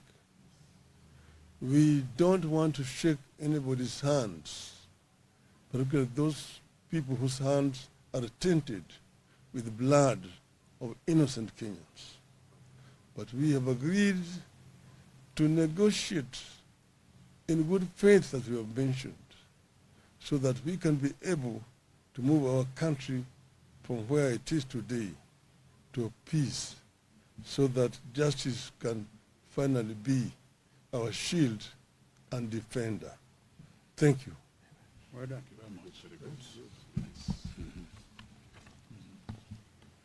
I think they're okay. Okay.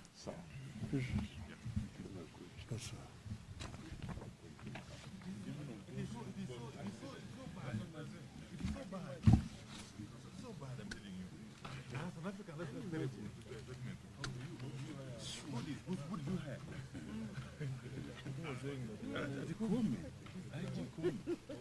Higher what? You had him, would you? Parade. He said that. In African culture. He's never had in African culture.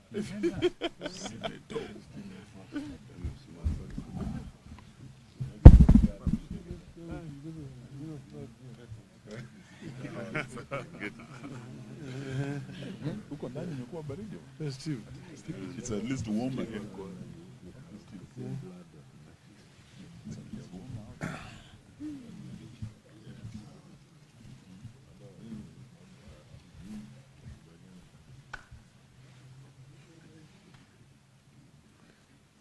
Are we ready?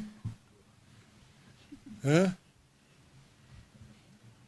Paparazzi. We ready? Huh?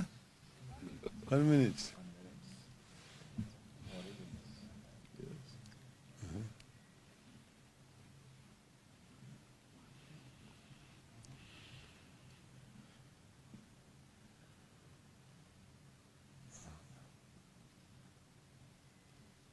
The minute is over. You ready now? Huh? Okay. This is a statement by Azimio Umoja on scheduled talks. We have met today to review the situation in the country against the background of planned dialogue with Kenya Kwanza. The meeting also took place against the background of a running somber mood across different parts of the country, occasioned by police brutality. If you want to know how brutal and murderous our security forces were in the protests, you have to pay attention to the burials that are taking place across Kenya. You have all attended some and we will be attending some more in the near future. We can confirm that police killed and wounded many Kenyans. It should never have happened. It should never have happened again. And more importantly, we will do whatever it takes to ensure justice for the victims. We will ensure the perpetrators of these crimes pay. And it is actually very disappointing to see a statement from Inspector General of Police, Mr. Comey, saying that we hired dead bodies to accuse police of brutality. I don't know in which world he lives. Because the bodies we've been burying have bullet wounds on them. And death certificates confirming the cause of death. One was, whose neck was just chopped off in Sondo. Another one was a victim of arrow attack. So these are real deaths of human beings killed by Mr. Comey's goons, masquerading as police officers. We continue to extend our sincere, heartfelt condolences to families who lost loved ones and those who were injured.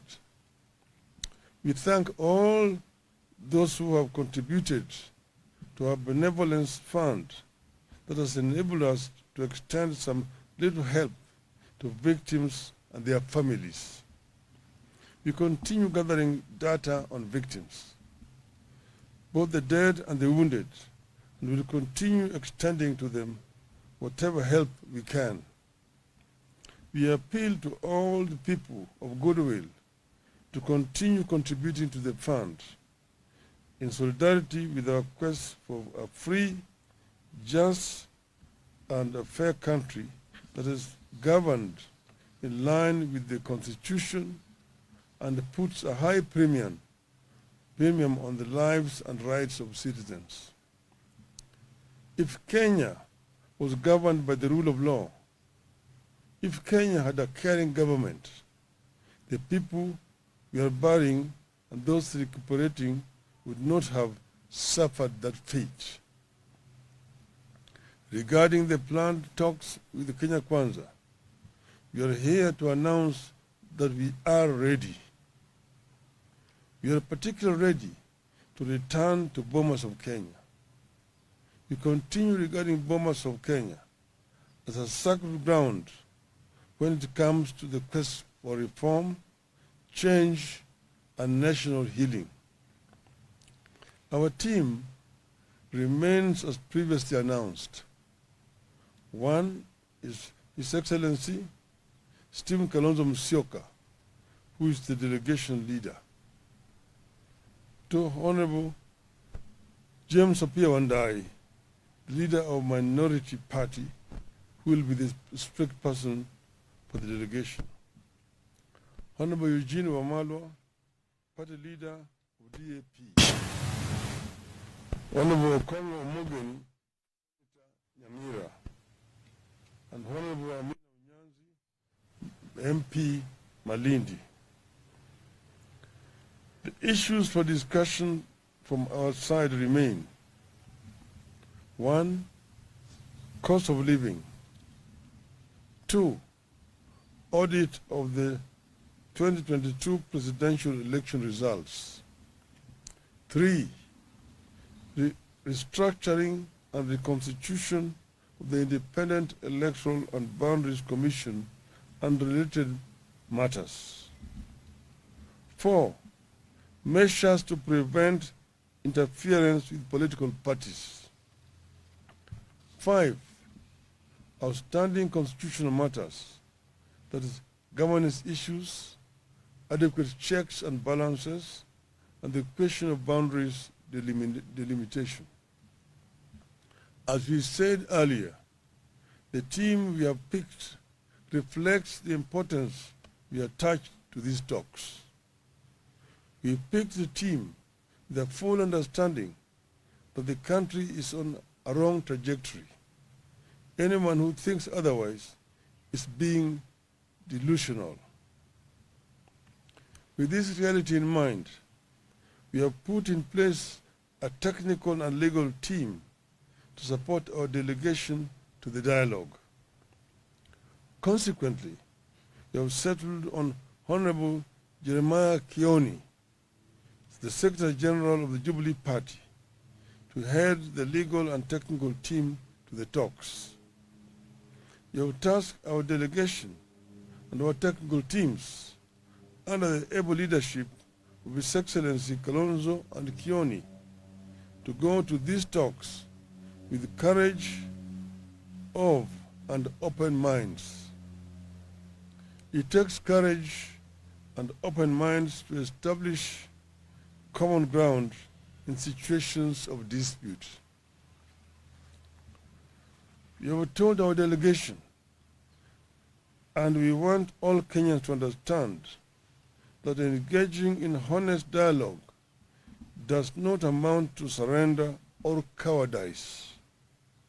We must see it as an act of strength and a matter of common sense.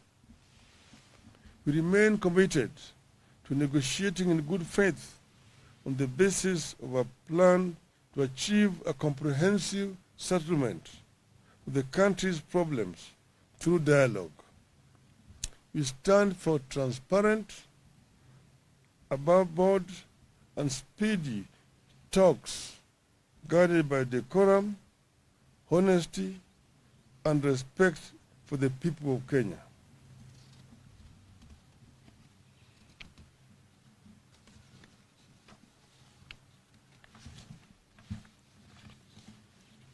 As a party, we believe that this country deserves peace, not paralysis.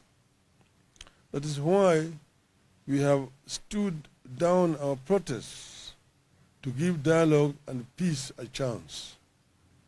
We appeal to Kenya Kwanza that vitriol must now end because it won't work. Propaganda must now end because it has not solved our problems this past year, and it won't in the coming year. Our people and the whole world are watching us, and we encourage them to watch us and to hold us to account. Finally, I wish to thank the team that was led by Honorable Otiende Amolo for what they did in representing Azimio in those talks that collapsed. They have agreed to remain as a backup to the team that we have just selected here today.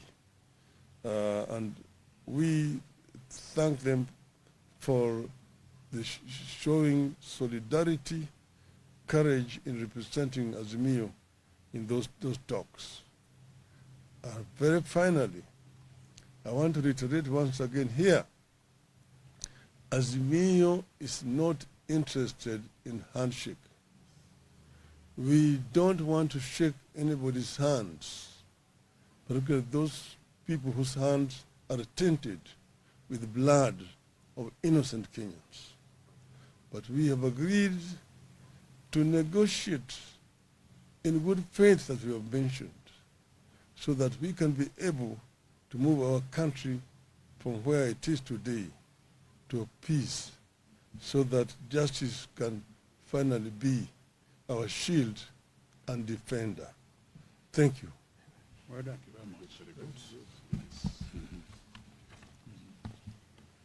I think they're okay.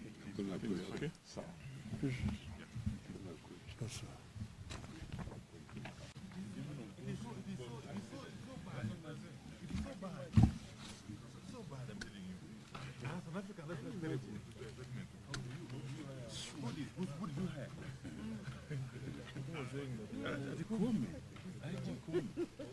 Higher what? You are hiding bodies. Parade. He said that. In African culture. He's never had in African culture.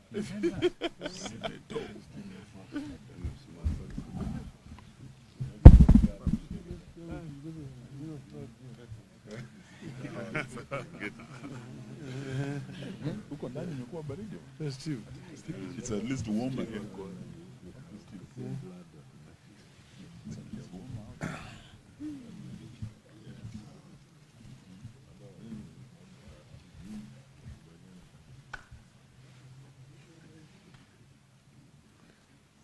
Are we ready? Huh? Paparazzi. You ready? Huh? 1 minute.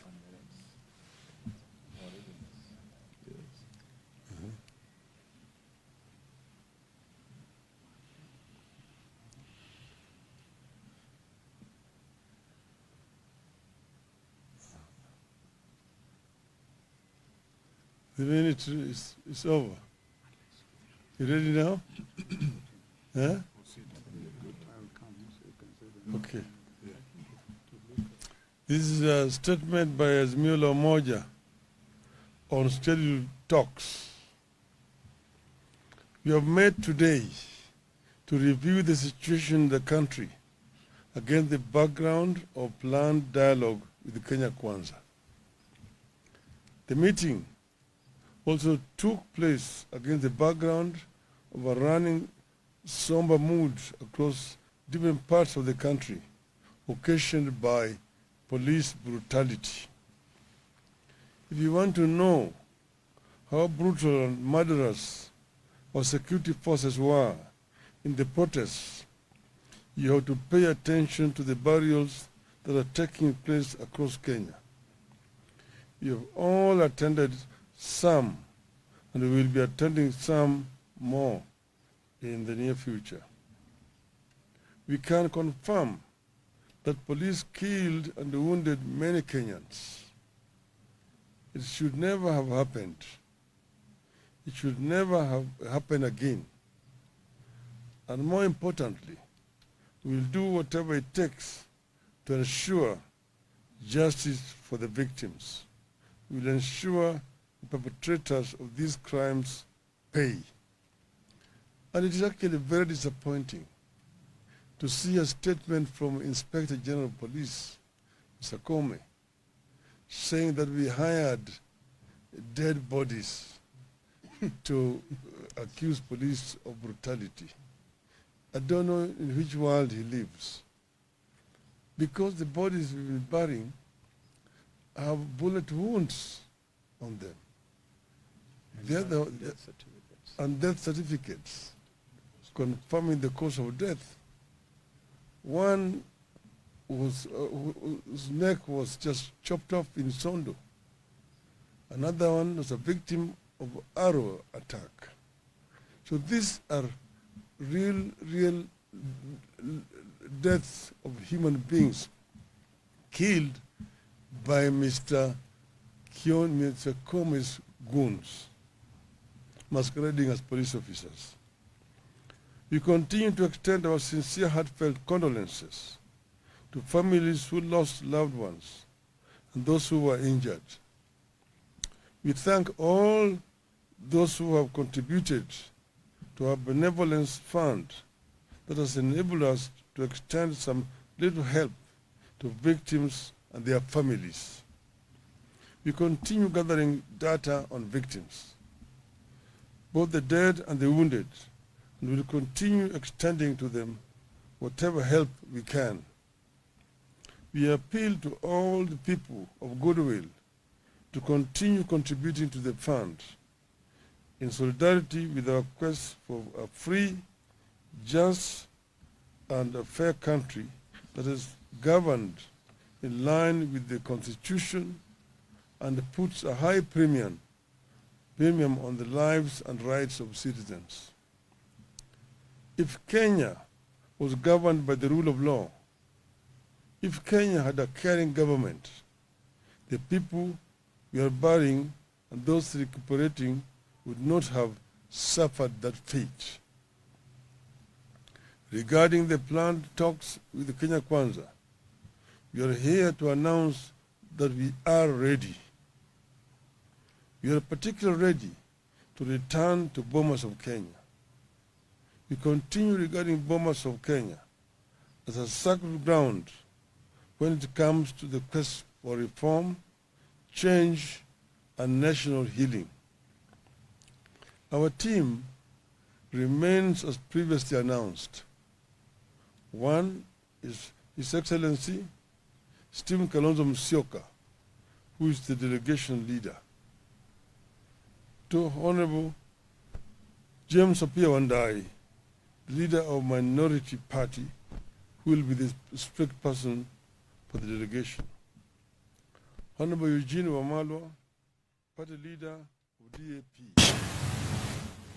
Honorable Okongo Omogeni, Nyamira, and Honorable Amina Unyanzi, MP Malindi.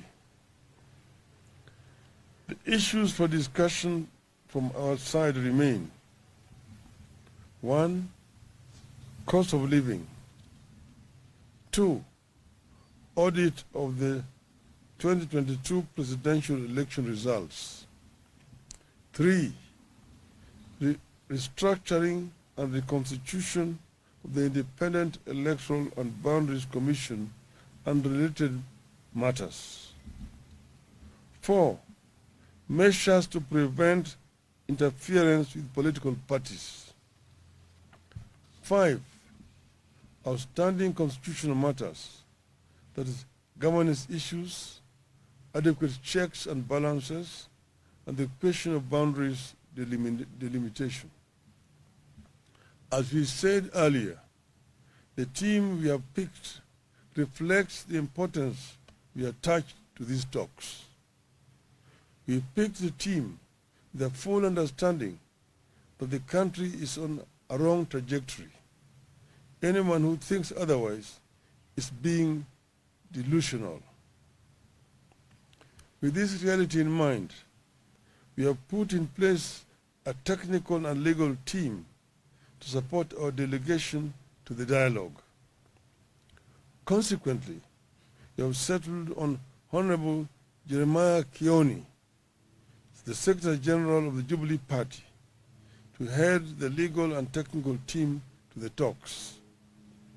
We have tasked our delegation and our technical teams under the able leadership of His Excellency Kalonzo and Kioni to go to these talks with courage of and open minds.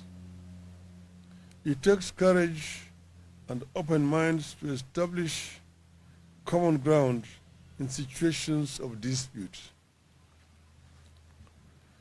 We have told our delegation, and we want all Kenyans to understand, that engaging in honest dialogue does not amount to surrender or cowardice. We must see it as an act of strength and a matter of common sense. We remain committed to negotiating in good faith on the basis of a plan to achieve a comprehensive settlement of the country's problems through dialogue. We stand for transparent, above board, and speedy talks guided by decorum, honesty, and respect for the people of Kenya.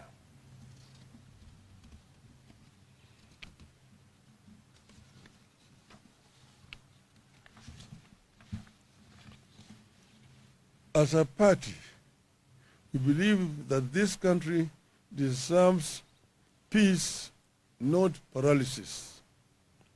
That is why we have stood down our protests to give dialogue and peace a chance. We appeal to Kenya Kwanza that vitriol must now end because it won't work. Propaganda must now end because it has not solved our problems this past year, and it won't in the coming year. Our people and the whole world are watching us, and we encourage them to watch us and to hold us to account. Finally, I wish to thank the team that was led by Honorable Otiende Amolo for what they did in representing Azimio in those talks that collapsed. They have agreed to remain as a backup to the team that we have just selected here today. And we thank them for the showing solidarity, courage in representing Azimio in those talks. Very finally, I want to reiterate once again here, Azimio is not interested in handshake. We don't want to shake anybody's hands, particularly those people whose hands are tainted with the blood of innocent Kenyans. But we have agreed to negotiate in good faith, as we have mentioned, so that we can be able to move our country from where it is today to a peace, so that justice can finally be our shield and defender. Thank you. Well done. Thank you very much. Very good. I think they're okay. I think we're okay. So, Yes, sir.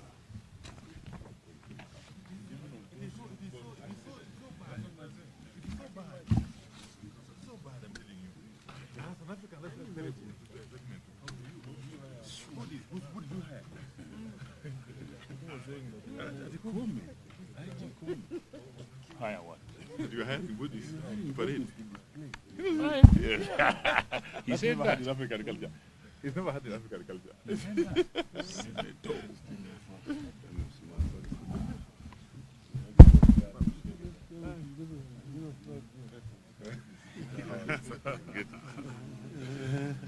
Huko ndani imekuwa baridi. Festive.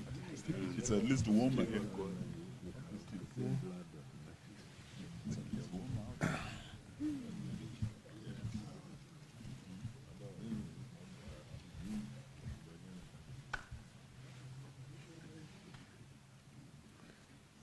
Are we ready? Huh? Paparazzi. You ready? Huh? 1 minute.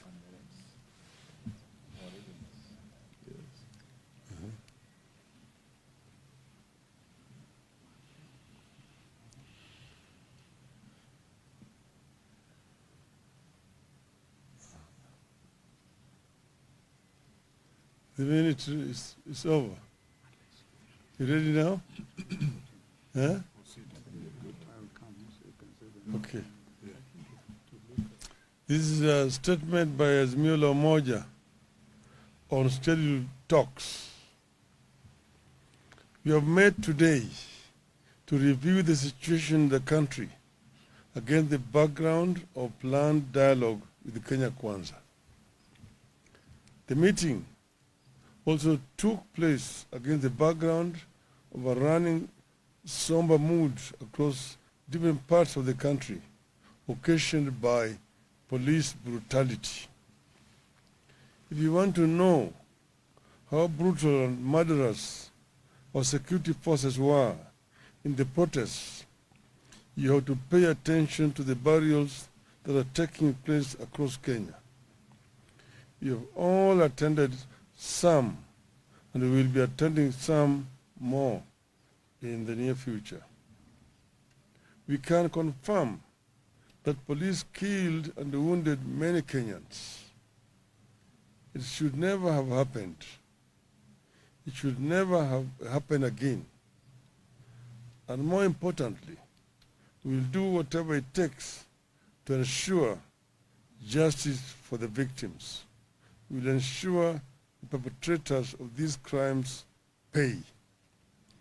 And it is actually very disappointing to see a statement from Inspector General of Police, Mr. Comey, saying that we hired dead bodies to accuse police of brutality.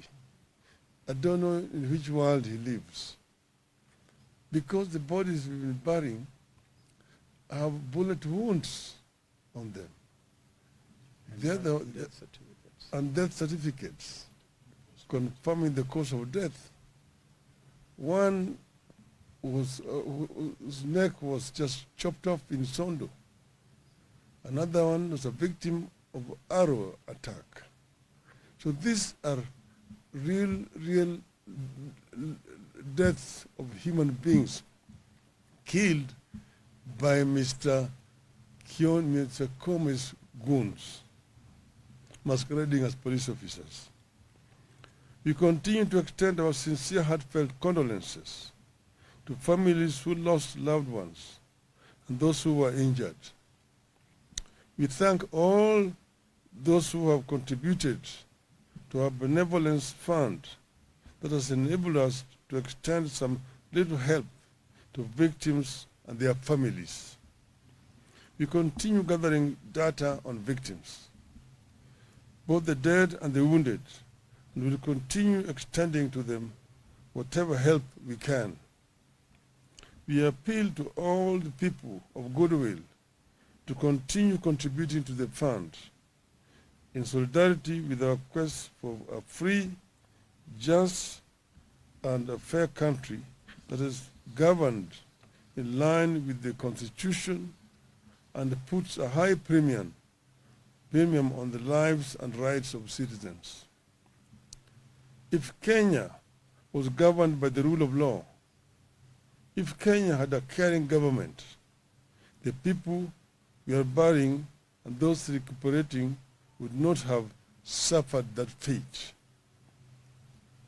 Regarding the planned talks with the Kenya Kwanza, we are here to announce that we are ready. We are particularly ready to return to Bomas of Kenya. We continue regarding Bomas of Kenya as a sacred ground when it comes to the quest for reform, change, and national healing. Our team remains as previously announced. One is His Excellency Stephen Kalonzo Musyoka, who is the delegation leader.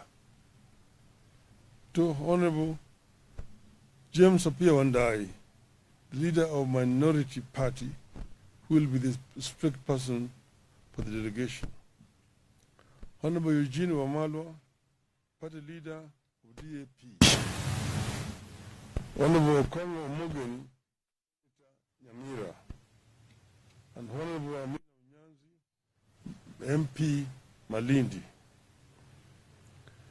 The issues for discussion from our side remain: 1, cost of living; 2, audit of the 2022 presidential election results; 3, restructuring and reconstitution of the Independent Electoral and Boundaries Commission and related matters; 4, measures to prevent interference with political parties; 5, outstanding constitutional matters, that is, governance issues, adequate checks and balances, and the question of boundaries delimitation. As we said earlier, the team we have picked reflects the importance we attach to these talks. We picked the team with a full understanding that the country is on a wrong trajectory. Anyone who thinks otherwise is being delusional. With this reality in mind, we have put in place a technical and legal team to support our delegation to the dialogue. Consequently, we have settled on Honorable Jeremiah Kioni, the Secretary General of the Jubilee Party, to head the legal and technical team to the talks. You have tasked our delegation and our technical teams under the able leadership of His Excellency Kalonzo and Kioni to go to these talks with courage of and open minds.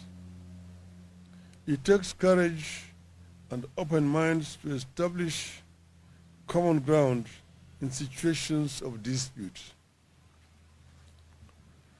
You have told our delegation, and we want all Kenyans to understand, that engaging in honest dialogue does not amount to surrender or cowardice.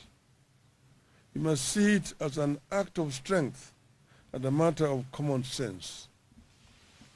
We remain committed to negotiating in good faith on the basis of a plan to achieve a comprehensive settlement of the country's problems through dialogue.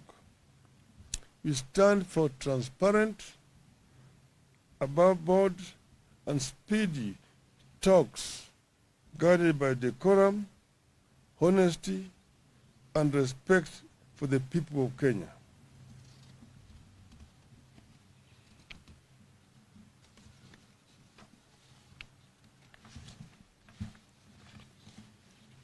As a party, we believe that this country deserves peace, not paralysis.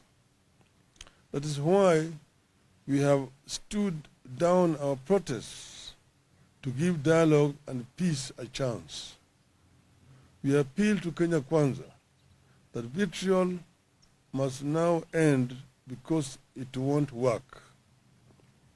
Propaganda must now end because it has not solved our problems this past year, and it won't in the coming year. Our people and the whole world are watching us, and we encourage them to watch us and to hold us to account. Finally, I wish to thank the team that was led by Honorable Otiende Amolo for what they did in representing Azimio in those talks that collapsed.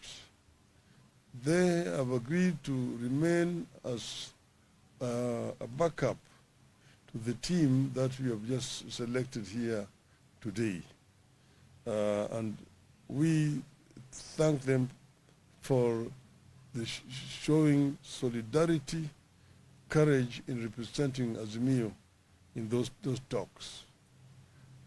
Very finally, I want to reiterate once again here, Azimio is not interested in handshake.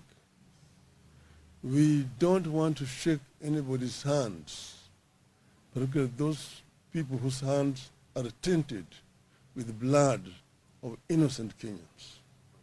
But we have agreed to negotiate in good faith, as we have mentioned, so that we can be able to move our country from where it is today to peace, so that justice can finally be our shield and defender. Thank you. Well done.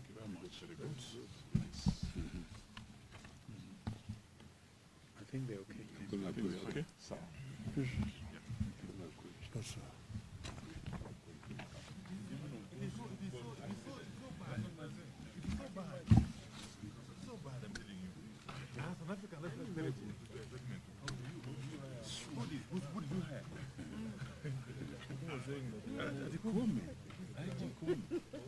Higher what? That you had in Buddhist parade. Yeah. He said that. In African culture. He's never had in African culture.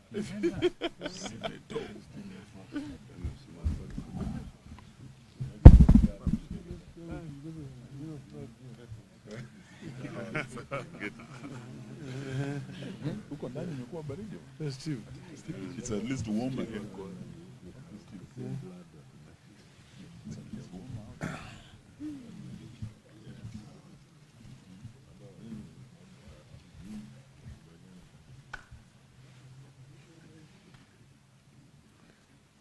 Are we ready?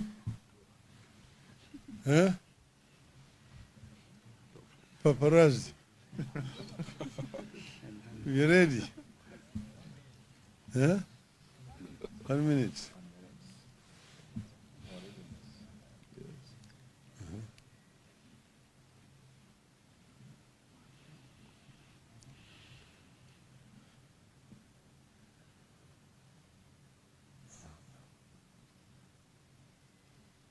The minute is over.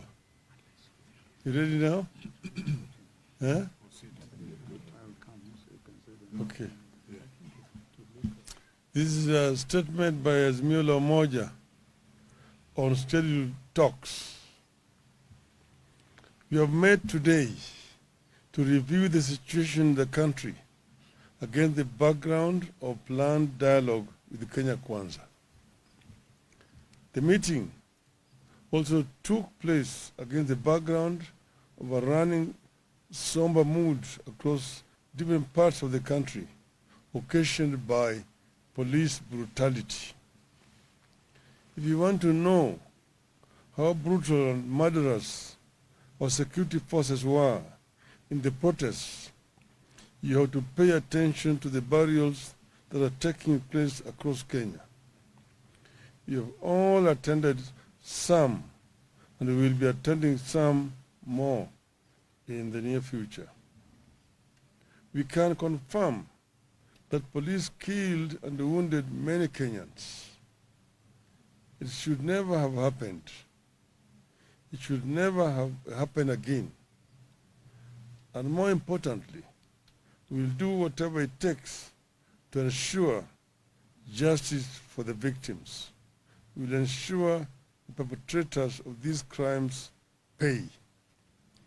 And it is actually very disappointing to see a statement from Inspector General of Police, Mr. Kome, saying that we hired dead bodies to accuse police of brutality. I don't know in which world he lives. Because the bodies we've been burying have bullet wounds on them. And death certificates confirming the cause of death. One whose neck was just chopped off in Sondo. Another one was a victim of arrow attack. So these are real deaths of human beings killed by Mr. Kome's goons, masquerading as police officers. We continue to extend our sincere, heartfelt condolences to families who lost loved ones and those who were injured. We thank all those who have contributed to our benevolence fund that has enabled us to extend some little help to victims and their families. We continue gathering data on victims, both the dead and the wounded, and will continue extending to them whatever help we can. We appeal to all the people of goodwill to continue contributing to the fund in solidarity with our quest for a free, just, and a fair country that is governed in line with the Constitution and puts a high premium on the lives and rights of citizens. If Kenya was governed by the rule of law, if Kenya had a caring government, the people we are burying and those recuperating would not have suffered that fate. Regarding the planned talks with the Kenya Kwanza, we are here to announce that we are ready. We are particularly ready to return to Bomas of Kenya. We continue regarding Bomas of Kenya as a sacred ground when it comes to the quest for reform, change, and national healing. Our team remains as previously announced. One is His Excellency Stephen Kalonzo Musyoka, who is the delegation leader. Two, Honorable James Apia Wandai, the leader of Minority Party, who will be the strict person for the delegation. Honorable Eugene Wamalwa, party leader of DAP. Honorable Congo Mogeni, Nyamira, and Honorable Amina Unyanzi, MP Malindi. The issues for discussion from our side remain: 1. Cost of living. 2. Audit of the 2022 presidential election results. 3. Restructuring and reconstitution of the Independent Electoral and Boundaries Commission and related matters. 4. Measures to prevent interference with political parties. 5. Outstanding constitutional matters, that is, governance issues, adequate checks and balances, and the question of boundaries delimitation. As we said earlier, the team we have picked reflects the importance we attach to these talks. We picked the team with a full understanding that the country is on a wrong trajectory. Anyone who thinks otherwise is being delusional. With this reality in mind, we have put in place a technical and legal team to support our delegation to the dialogue. Consequently, we have settled on Honorable Jeremiah Kioni, the Secretary General of the Jubilee Party, to head the legal and technical team to the talks. You have tasked our delegation and our technical teams under the able leadership of His Excellency Kalonzo and Kioni to go to these talks with courage of and open minds. It takes courage and open minds to establish common ground in situations of dispute. We have told our delegation, and we want all Kenyans to understand, that engaging in honest dialogue does not amount to surrender or cowardice. You must see it as an act of strength and a matter of common sense. We remain committed to negotiating in good faith on the basis of a plan to achieve a comprehensive settlement of the country's problems through dialogue. We stand for transparent, above board, and speedy talks guided by decorum, honesty, and respect for the people of Kenya.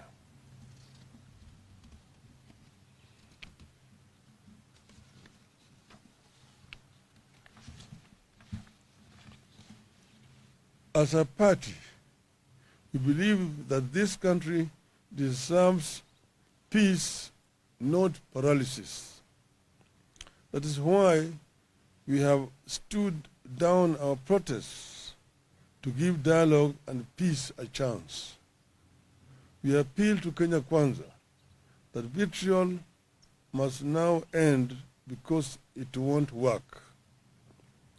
Propaganda must now end because it has not solved our problems this past year, and it won't in the coming year.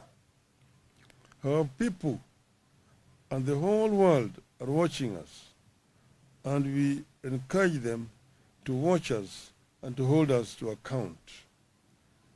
Finally, I wish to thank the team that was led by Honorable Otiende Amolo for what they did in representing Azimio in those talks that collapsed. They have agreed to remain as a backup to the team that we have just selected here today. And we thank them for the showing solidarity, courage in representing Azimio in those talks. Very finally, I want to reiterate once again here, Azimio is not interested in handshake. We don't want to shake anybody's hands, particularly those people whose hands are tainted with blood of innocent Kenyans. But we have agreed to negotiate in good faith, as we have mentioned, so that we can be able to move our country from where it is today to peace, so that justice can finally be our shield and defender. Thank you. Well done.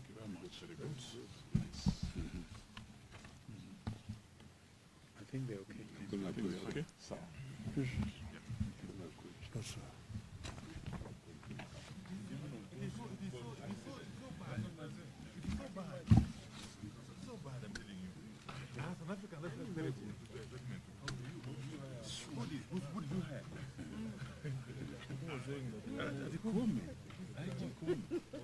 higher what? You are having goodies to parade. He said Never that. had in African culture. He's never had in African culture.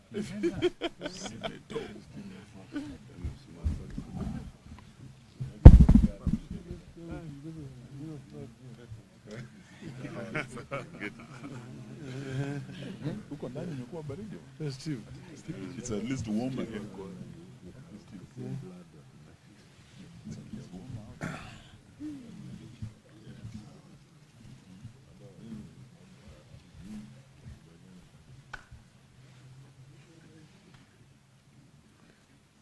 Are we ready?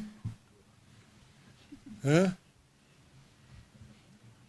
Paparazzi. We ready? Huh? 1 minute.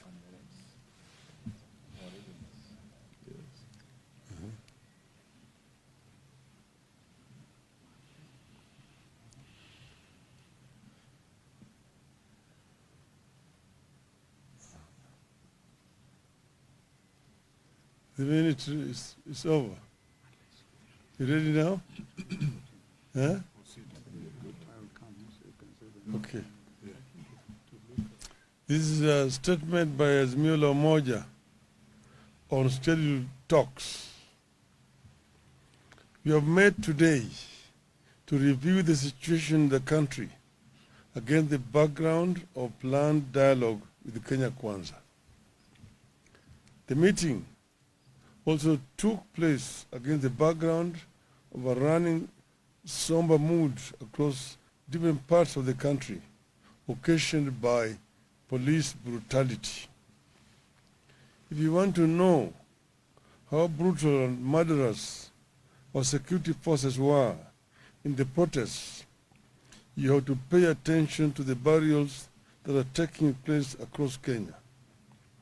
You have all attended some, and we will be attending some more in the near future. We can confirm that police killed and wounded many Kenyans. It should never have happened. It should never have happened again. And more importantly, we will do whatever it takes to ensure justice for the victims. We will ensure the perpetrators of these crimes pay. And it is actually very disappointing to see a statement from Inspector General of Police, Mr. Comey, saying that we hired dead bodies to accuse police of brutality. I don't know in which world he lives. Because the bodies we've been burying have bullet wounds on them. And death certificates confirming the cause of death. One was, whose neck was just chopped off in Sondo. Another one was a victim of arrow attack. So these are real deaths of human beings killed by Mr. Comey's goons, masquerading as police officers. We continue to extend our sincere, heartfelt condolences to families who lost loved ones and those who were injured. We thank all those who have contributed to our benevolence fund that has enabled us to extend some little help to victims and their families. We continue gathering data on victims, both the dead and the wounded, and will continue extending to them whatever help we can. We appeal to all the people of goodwill to continue contributing to the fund in solidarity with our quest for a free, just, and a fair country that is governed in line with the Constitution and puts a high premium on the lives and rights of citizens. If Kenya was governed by the rule of law, if Kenya had a caring government, the people we are burying and those recuperating would not have suffered that fate. Regarding the planned talks with the Kenya Kwanza, we are here to announce that we are ready. We are particularly ready to return to Bomas of Kenya. We continue regarding Bomas of Kenya as a sacred ground when it comes to the quest for reform, change, and national healing. Our team remains as previously announced. One is His Excellency Stephen Kalonzo Musyoka, who is the delegation leader. Two, Honorable James Apia Wandai, leader of Minority Party, who will be the spokesperson for the delegation. Honorable Eugene Wamalwa, party leader of DAP. Honorable Okongo Omogeni, Nyamira, and Honorable Amina Unyanzi, MP Malindi. The issues for discussion from our side remain: 1, cost of living; 2, audit of the 2022 presidential election results; 3, restructuring and reconstitution of the Independent Electoral and Boundaries Commission and related matters; 4, measures to prevent interference with political parties; 5, outstanding constitutional matters, that is, governance issues, adequate checks and balances, and the question of boundaries delimitation. As we said earlier, the team we have picked reflects the importance we attach to these talks. We picked the team with a full understanding that the country is on a wrong trajectory. Anyone who thinks otherwise is being delusional. With this reality in mind, we have put in place a technical and legal team to support our delegation to the dialogue. Consequently, we have settled on Honorable Jeremiah Kioni, the Secretary General of the Jubilee Party, to head the legal and technical team to the talks. We have tasked our delegation and our technical teams under the able leadership of His Excellency Kalonzo and Kioni to go to these talks with courage of and open minds. It takes courage and open minds to establish common ground in situations of dispute.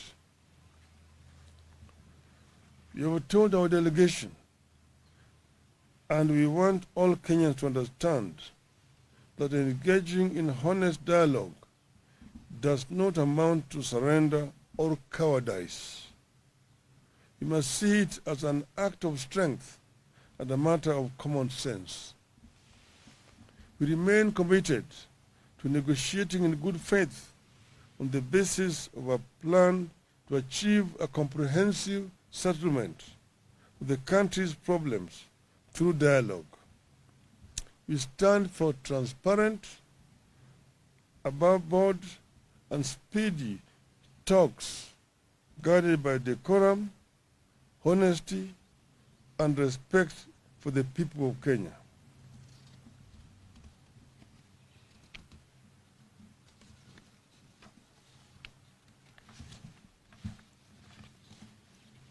As a party, we believe that this country deserves peace, not paralysis. That is why we have stood down our protests to give dialogue and peace a chance. We appeal to Kenya Kwanza that vitriol must now end because it won't work. Propaganda must now end because it has not solved our problems this past year, and it won't in the coming year. Our people and the whole world are watching us, and we encourage them to watch us and to hold us to account. Finally, I wish to thank the team that was led by Honorable Otiende Amolo for what they did in representing Azimio in those talks that collapsed. They have agreed to remain as a backup to the team that we have just selected here today. And we thank them for the showing solidarity, courage in representing Azimio in those talks. Very finally, I want to reiterate once again here, Azimio is not interested in handshake. We don't want to shake anybody's hands, particularly those people whose hands are tainted with blood of innocent Kenyans. But we have agreed to negotiate in good faith, as we have mentioned, so that we can be able to move our country from where it is today to peace, so that justice can finally be our shield and defender. Thank you. Well done.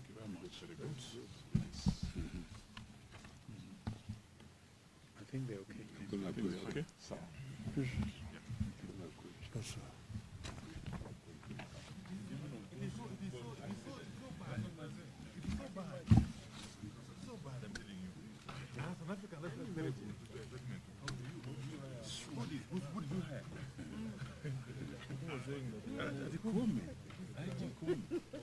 Hire what? you had in Woodies, parade. He said never that. had in African culture. He's never had in African culture.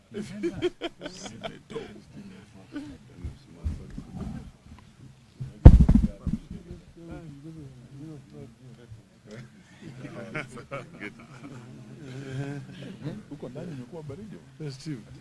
It's at least warmer here.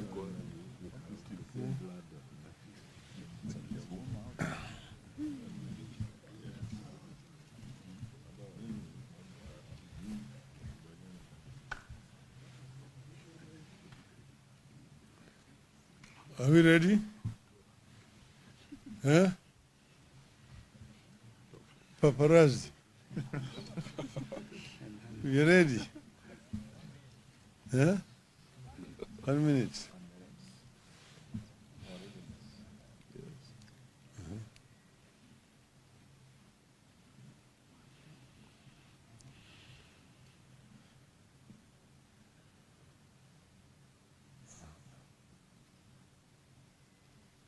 The minute is over. You ready now? Huh? Okay. This is a statement by Azimio Umoja on scheduled talks. We have met today to review the situation in the country against the background of planned dialogue with Kenya Kwanza. The meeting also took place against the background of a running somber mood across different parts of the country, occasioned by police brutality. If you want to know how brutal and murderous our security forces were in the protests, you have to pay attention to the burials that are taking place across Kenya. You have all attended some and we will be attending some more in the near future. We can confirm that police killed and wounded many Kenyans. It should never have happened. It should never have happened again. And more importantly, we will do whatever it takes to ensure justice for the victims. We will ensure the perpetrators of these crimes pay. And it is actually very disappointing to see a statement from Inspector General of Police, Mr. Comey, saying that we hired dead bodies to accuse police of brutality. I don't know in which world he lives. Because the bodies we've been burying have bullet wounds on them. And death certificates confirming the cause of death. One was, whose neck was just chopped off in Sondo. Another one was a victim of arrow attack. So these are real deaths of human beings killed by Mr. Comey's goons, masquerading as police officers. We continue to extend our sincere, heartfelt condolences to families who lost loved ones and those who were injured. We thank all those who have contributed to our benevolence fund that has enabled us to extend some little help to victims and their families. We continue gathering data on victims, both the dead and the wounded, and will continue extending to them whatever help we can. We appeal to all the people of goodwill to continue contributing to the fund in solidarity with our quest for a free, just, and a fair country that is governed in line with the Constitution and puts a high premium on the lives and rights of citizens. If Kenya was governed by the rule of law, if Kenya had a caring government, the people we are burying and those recuperating would not have suffered that fate. Regarding the planned talks with the Kenya Kwanza, we are here to announce that we are ready. We are particularly ready to return to Bomas of Kenya. We continue regarding Bomas of Kenya as a sacred ground when it comes to the quest for reform, change, and national healing. Our team remains as previously announced. One is His Excellency Stephen Kalonzo Musyoka, who is the delegation leader. Two, Honorable James Apia Wandai, leader of minority party, who will be the spokesperson for the delegation. Honorable Eugene Wamalwa, party leader of DAP. Honorable Congo Mugeni, Nyamira, and Honorable Amina Unyanzi, MP Malindi.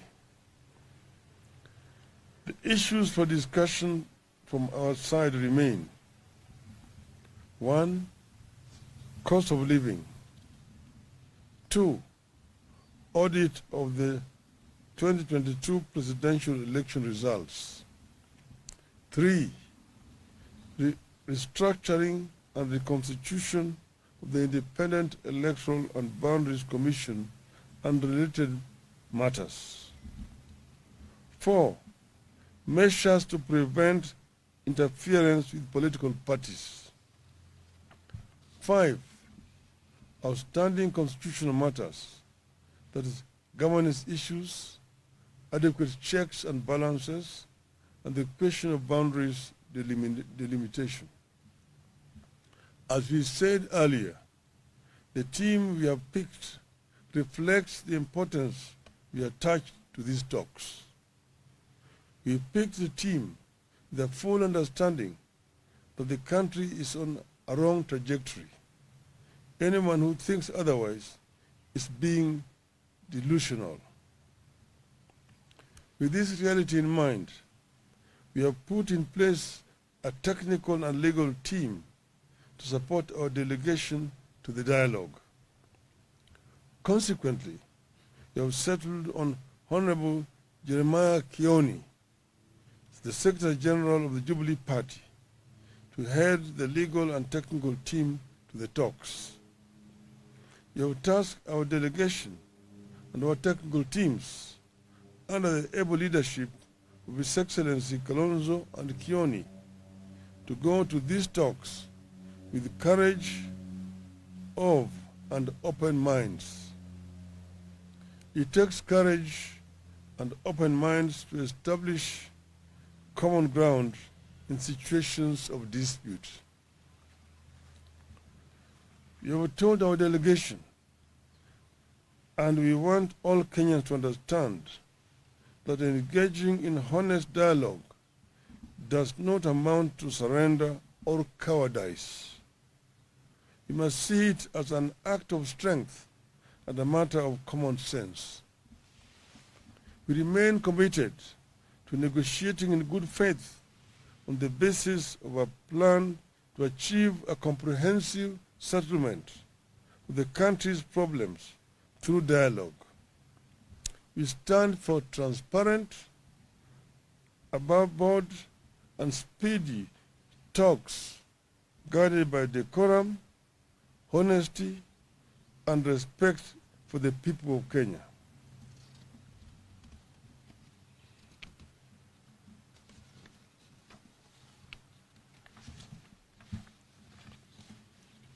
As a party, we believe that this country deserves peace, not paralysis. That is why we have stood down our protests to give dialogue and peace a chance. We appeal to Kenya Kwanza that vitriol must now end because it won't work.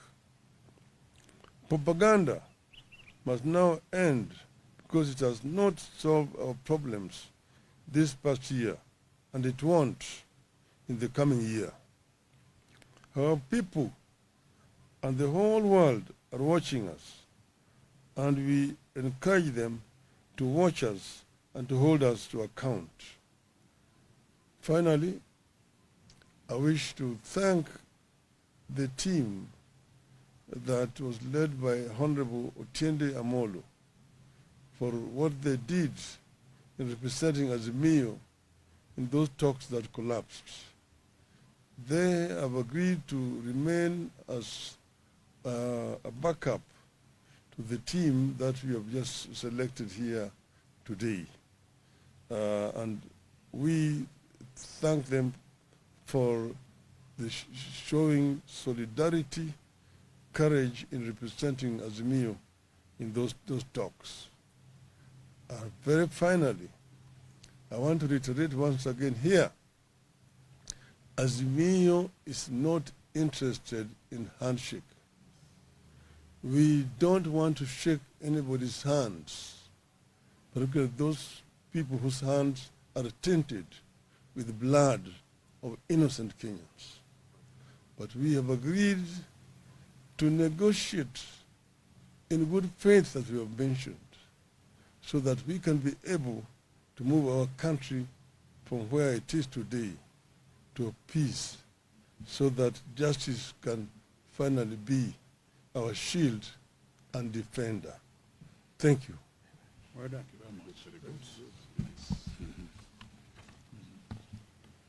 I think they're okay. Okay. Yes, sir.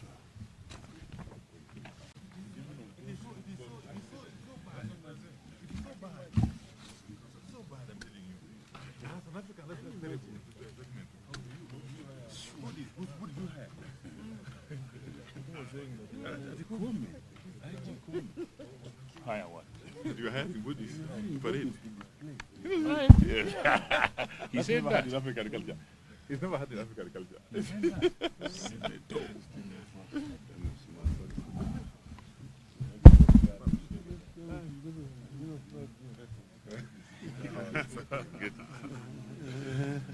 Huko ndani imekuwa baridi. Festive. It's at least warmer here.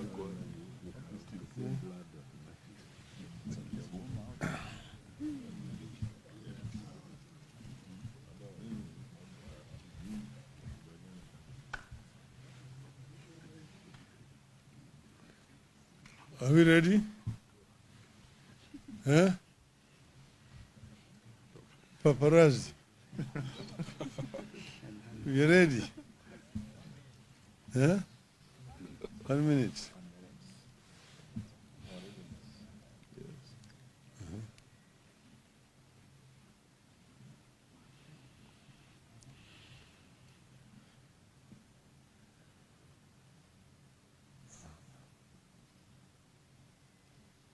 The minute is over.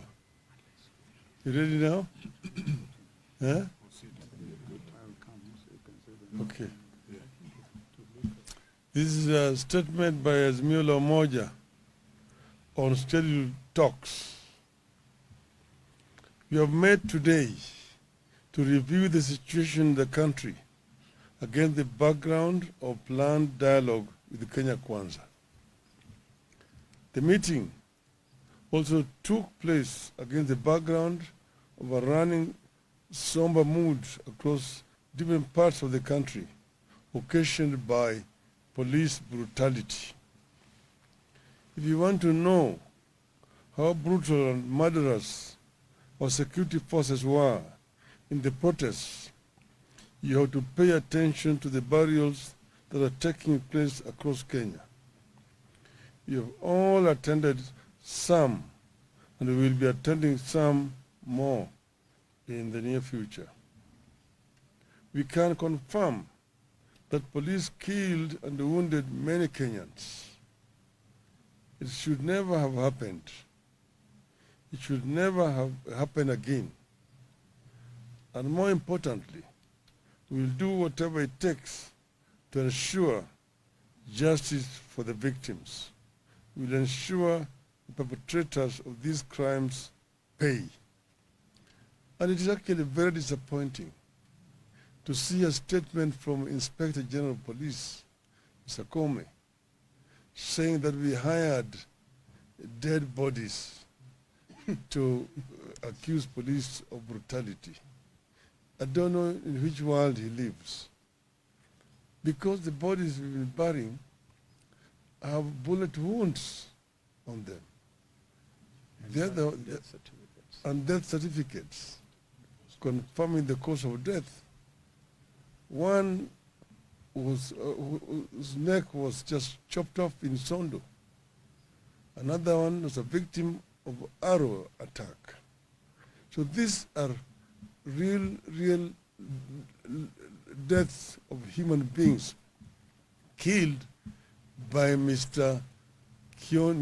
Comey's goons, masquerading as police officers. We continue to extend our sincere, heartfelt condolences to families who lost loved ones and those who were injured. We thank all those who have contributed to our benevolence fund that has enabled us to extend some little help to victims and their families. We continue gathering data on victims, both the dead and the wounded, and will continue extending to them whatever help we can. We appeal to all the people of goodwill to continue contributing to the fund in solidarity with our quest for a free, just, and a fair country that is governed in line with the Constitution and puts a high premium on the lives and rights of citizens. If Kenya was governed by the rule of law, if Kenya had a caring government, the people we are burying and those recuperating would not have suffered that fate. Regarding the planned talks with the Kenya Kwanza, we are here to announce that we are ready. We are particularly ready to return to Bomas of Kenya. We continue regarding Bomas of Kenya as a sacred ground when it comes to the quest for reform, change, and national healing. Our team remains as previously announced. One is His Excellency Stephen Kalonzo Musyoka, who is the delegation leader. Two, Honorable James Apia Wandai, the leader of Minority Party, who will be the strict person for the delegation. Honorable Eugene Wamalwa, party leader of DAP. Honorable Congo Morgan Nyamira, and Honorable Amina Unyanzi, MP Malindi. The issues for discussion from our side remain: 1. Cost of living. 2. Audit of the 2022 presidential election results. 3. Restructuring and reconstitution of the Independent Electoral and Boundaries Commission and related matters. 4. Measures to prevent interference with political parties. 5. Outstanding constitutional matters, that is, governance issues, adequate checks and balances, and the question of boundaries delimitation. As we said earlier, the team we have picked reflects the importance we attach to these talks. We picked the team with a full understanding that the country is on a wrong trajectory. Anyone who thinks otherwise is being delusional. With this reality in mind, we have put in place a technical and legal team to support our delegation to the dialogue. Consequently, we have settled on Honorable Jeremiah Kioni, the Secretary General of the Jubilee Party, to head the legal and technical team to the talks. We have tasked our delegation and our technical teams under the able leadership of His Excellency Kalonzo and Kioni to go to these talks with courage of and open minds. It takes courage and open minds to establish common ground in situations of dispute. We have told our delegation, and we want all Kenyans to understand, that engaging in honest dialogue does not amount to surrender or cowardice. You must see it as an act of strength and a matter of common sense.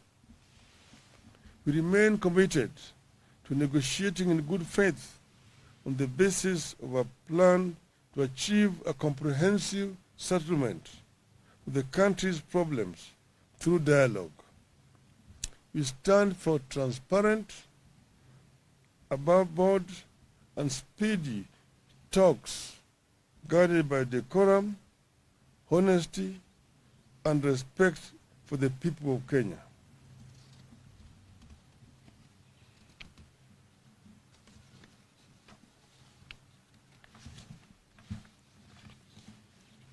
As a party, we believe that this country deserves peace, not paralysis.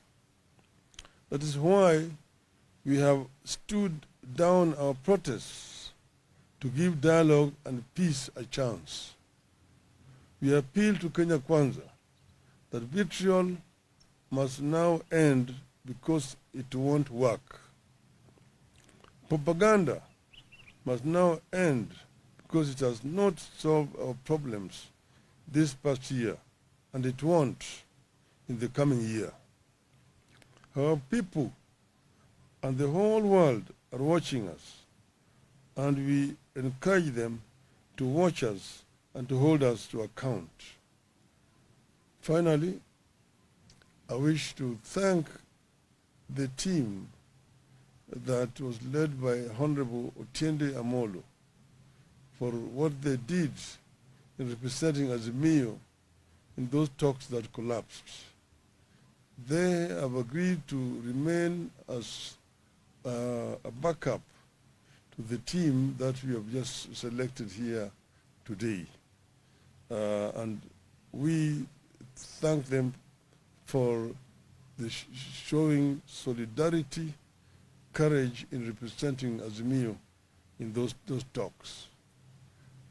Very finally, I want to reiterate once again here, Azimio is not interested in handshake. We don't want to shake anybody's hands, particularly those people whose hands are tainted with the blood of innocent Kenyans. But we have agreed to negotiate in good faith, as we have mentioned, so that we can be able to move our country from where it is today to peace, so that justice can finally be our shield and defender. Thank you. Well done. Thank you very much. Very good. I think they're okay. I think it's okay. So, Yes, sir.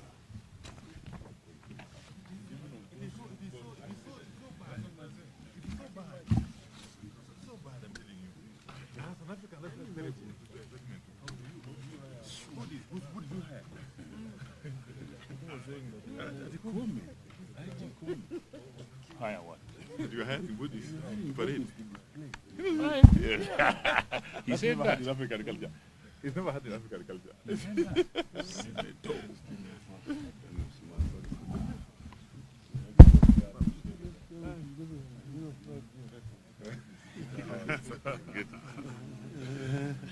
Huko ndani imekuwa baridi. Festive.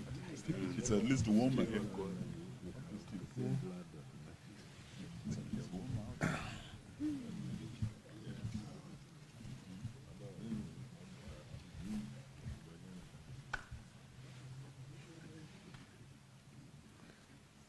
Are we ready? Huh? Paparazzi.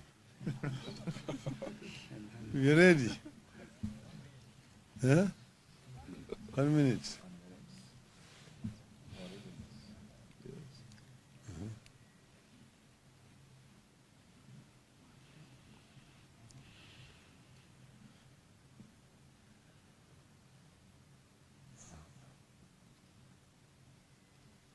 The minute is over. You ready now? Huh? Okay. This is a statement by Azimio Umoja on scheduled talks. We have met today to review the situation in the country against the background of planned dialogue with Kenya Kwanza. The meeting also took place against the background of a running somber mood across different parts of the country, occasioned by police brutality.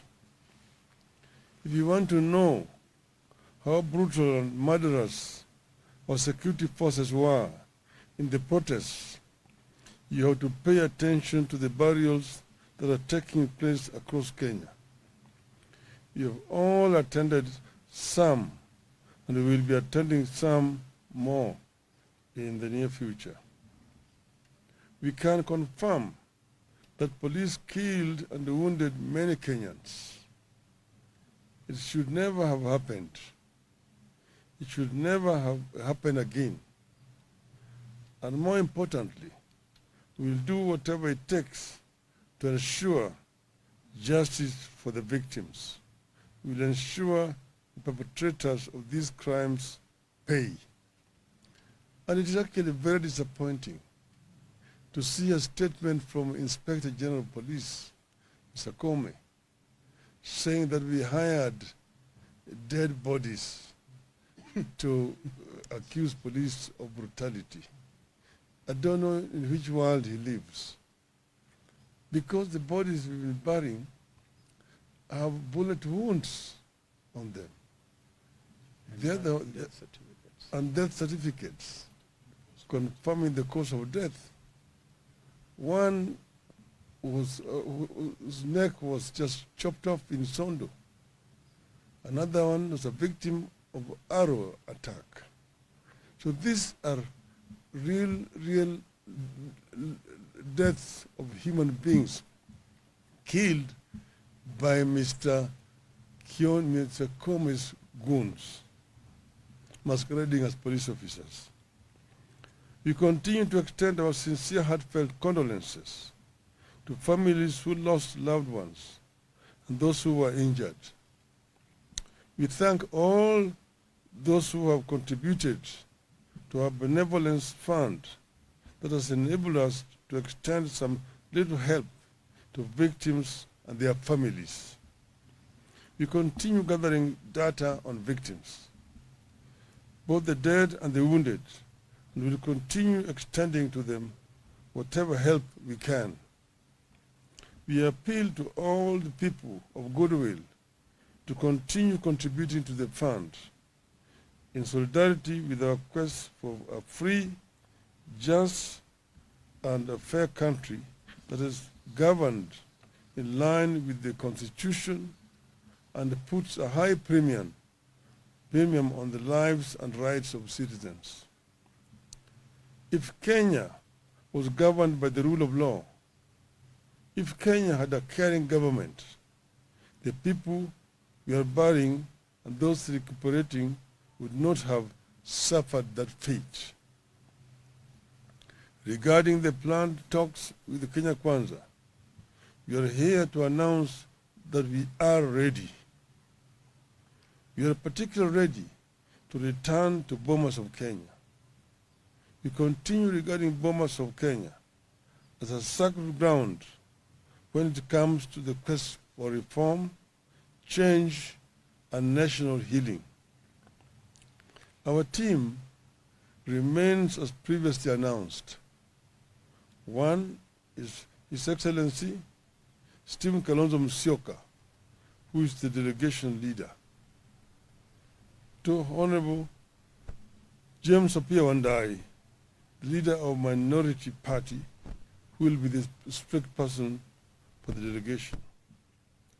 Honorable Eugene Wamalwa, party leader of DAP. Honorable Kongo Omogeni, Nyamira, and Honorable Amina Unyanzi, MP Malindi.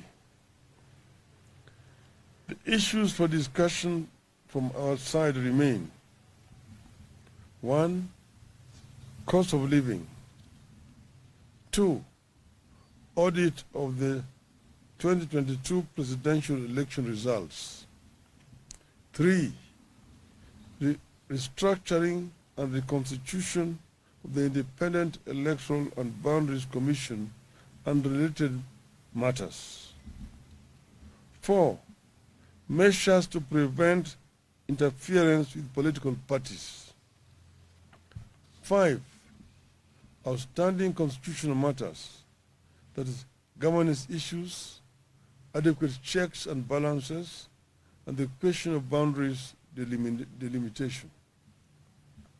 As we said earlier, the team we have picked reflects the importance we attach to these talks. We picked the team with a full understanding that the country is on a wrong trajectory. Anyone who thinks otherwise is being delusional. With this reality in mind, we have put in place a technical and legal team to support our delegation to the dialogue. Consequently, we have settled on Honorable Jeremiah Kioni, the Secretary General of the Jubilee Party, to head the legal and technical team to the talks.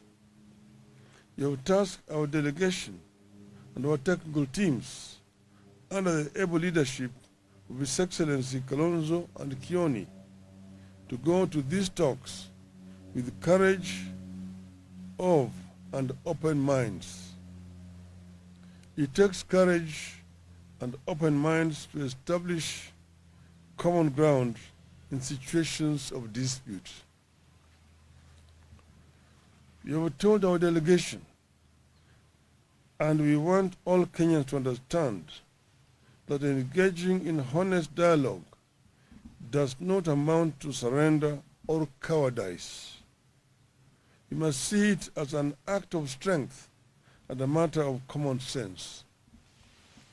We remain committed to negotiating in good faith on the basis of a plan to achieve a comprehensive settlement of the country's problems through dialogue. We stand for transparent, above-board, and speedy talks guided by decorum, honesty, and respect for the people of Kenya.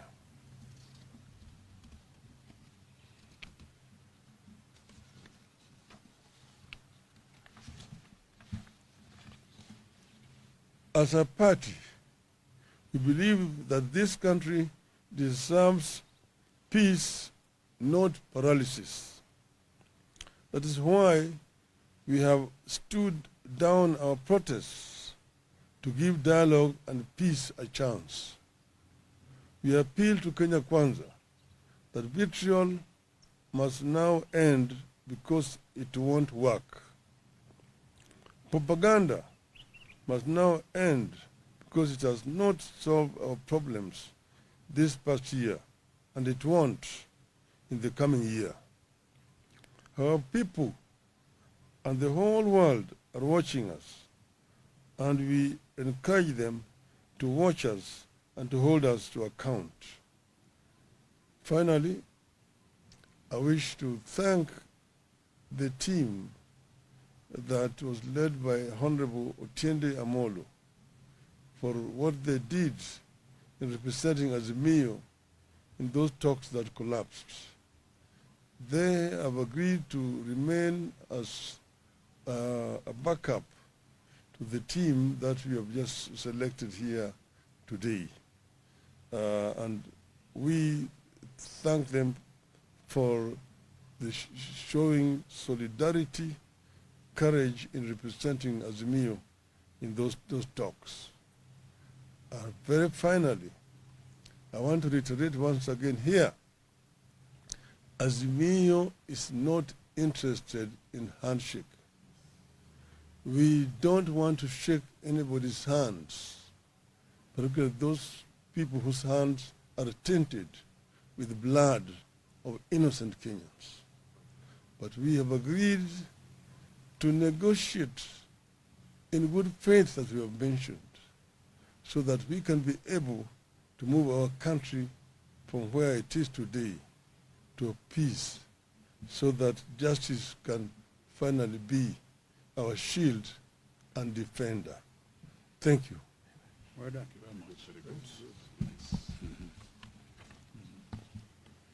I think they're okay. Okay. Yes, sir.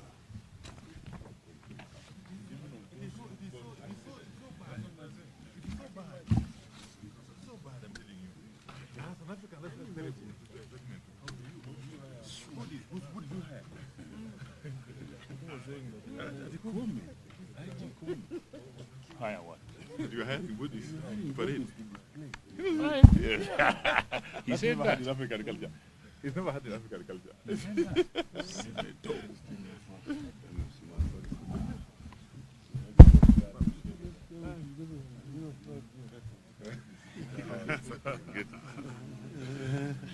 Huko ndani imekuwa baridi. Steve. It's at least warmer here.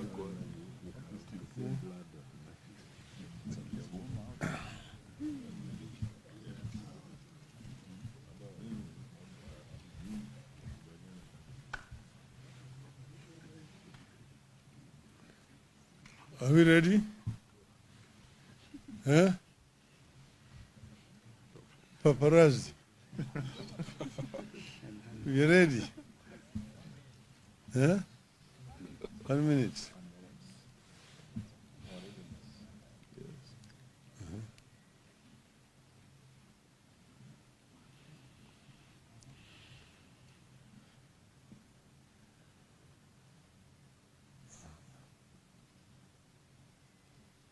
The minute is over.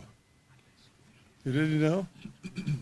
Huh? I will come so you can see them. Okay. This is a statement by Azimio Umoja on scheduled talks. We have met today to review the situation in the country against the background of planned dialogue with Kenya Kwanza.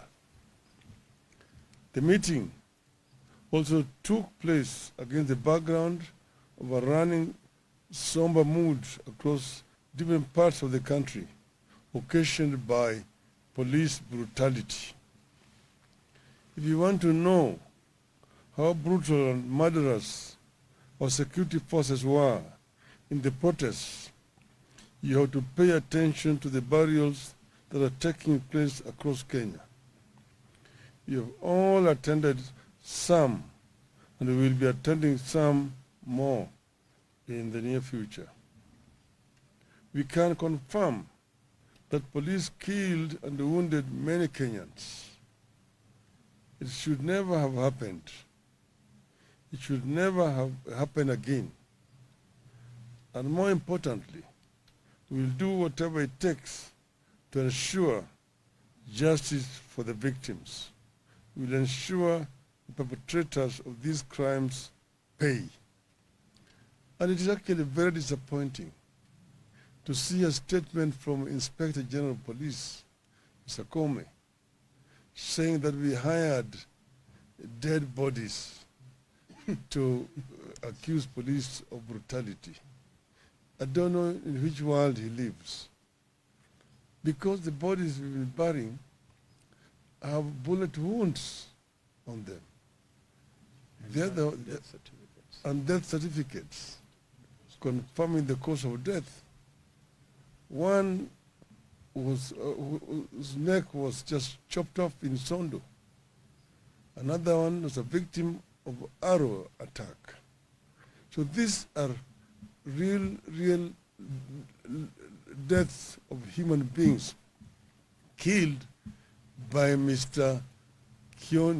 Kome's goons, masquerading as police officers. We continue to extend our sincere, heartfelt condolences to families who lost loved ones and those who were injured. We thank all those who have contributed to our benevolence fund that has enabled us to extend some little help to victims and their families. We continue gathering data on victims, both the dead and the wounded, and will continue extending to them whatever help we can. We appeal to all the people of goodwill to continue contributing to the fund in solidarity with our quest for a free, just, and a fair country that is governed in line with the Constitution and puts a high premium on the lives and rights of citizens. If Kenya was governed by the rule of law, if Kenya had a caring government, the people we are burying and those recuperating would not have suffered that fate. Regarding the planned talks with the Kenya Kwanza, we are here to announce that we are ready. We are particularly ready to return to Bomas of Kenya. We continue regarding Bomas of Kenya as a sacred ground when it comes to the quest for reform, change, and national healing. Our team remains as previously announced. One is His Excellency Stephen Kalonzo Musyoka, who is the delegation leader. Two, Honorable James Apia Wandai, the leader of Minority Party, who will be the strict person for the delegation. Honorable Eugene Wamalwa, party leader of DAP. Honorable Congo Mugen, Nyamira, and Honorable Amina Unyanzi, MP Malindi. The issues for discussion from our side remain: 1. Cost of living. 2. Audit of the 2022 presidential election results. 3. Restructuring and reconstitution of the Independent Electoral and Boundaries Commission and related matters. 4. Measures to prevent interference with political parties. 5. Outstanding constitutional matters, that is, governance issues, adequate checks and balances, and the question of boundaries delimitation.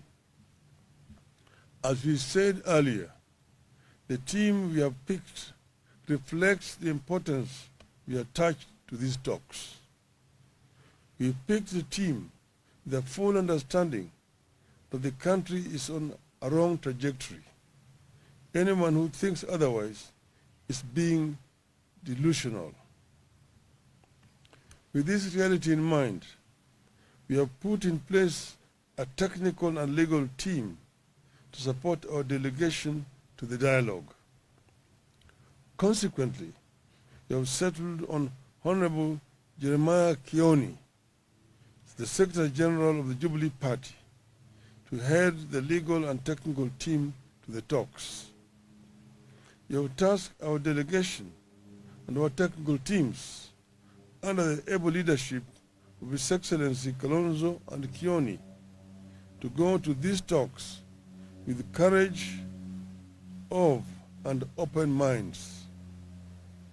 It takes courage and open minds to establish common ground in situations of dispute. You have told our delegation, and we want all Kenyans to understand, that engaging in honest dialogue does not amount to surrender or cowardice. You must see it as an act of strength and a matter of common sense. We remain committed to negotiating in good faith on the basis of a plan to achieve a comprehensive settlement of the country's problems through dialogue. We stand for transparent, above board, and speedy talks guided by decorum, honesty, and respect for the people of Kenya.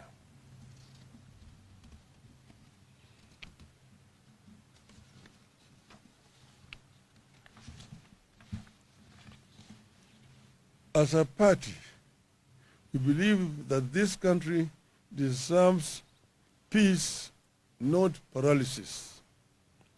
That is why we have stood down our protests to give dialogue and peace a chance. We appeal to Kenya Kwanza that vitriol must now end because it won't work. Propaganda must now end because it has not solved our problems this past year, and it won't in the coming year. Our people and the whole world are watching us, and we encourage them to watch us and to hold us to account. Finally, I wish to thank the team that was led by Honorable Otiende Amolo for what they did in representing Azimio in those talks that collapsed. They have agreed to remain as a backup to the team that we have just selected here today. And we thank them for the showing solidarity, courage in representing Azimio in those talks. Very finally, I want to reiterate once again here, Azimio is not interested in handshake.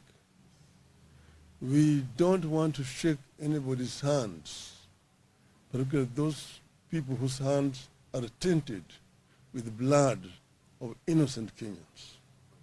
But we have agreed to negotiate in good faith, as we have mentioned, so that we can be able to move our country from where it is today to peace, so that justice can finally be our shield and defender. Thank you. Well done. Very much. Very good. I think they're okay. I think it's okay. So, Yes, sir.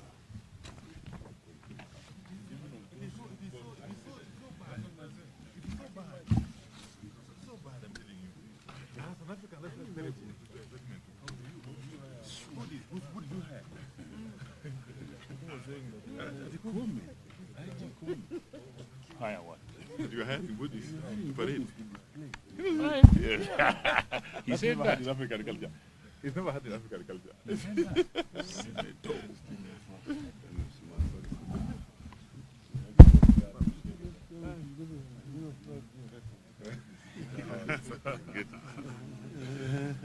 Huko ndani imekuwa baridi. Festive. It's at least warmer here.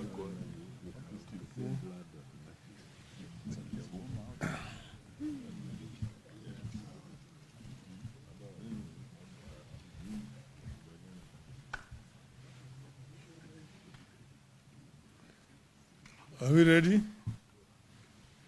Huh? Paparazzi. We ready? Huh? 1 minute.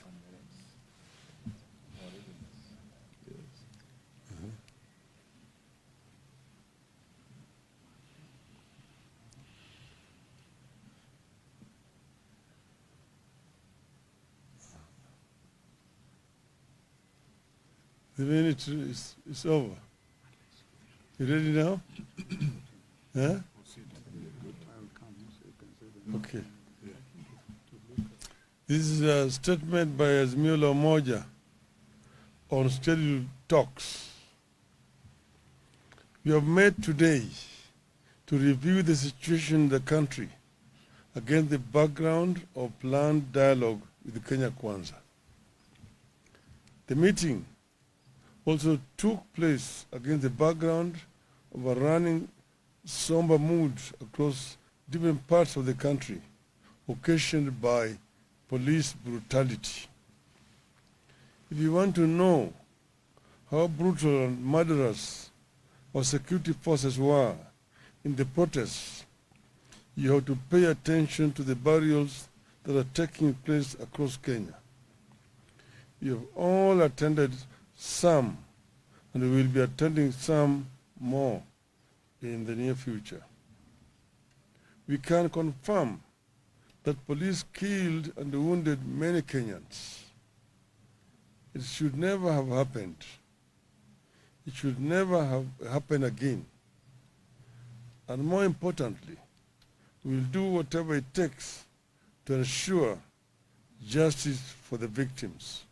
We will ensure the perpetrators of these crimes pay. And it is actually very disappointing to see a statement from Inspector General of Police, Mr. Comey, saying that we hired dead bodies to accuse police of brutality. I don't know in which world he lives. Because the bodies we've been burying have bullet wounds on them. Death certificates. And death certificates confirming the cause of death. One was, whose neck was just chopped off in Sondo.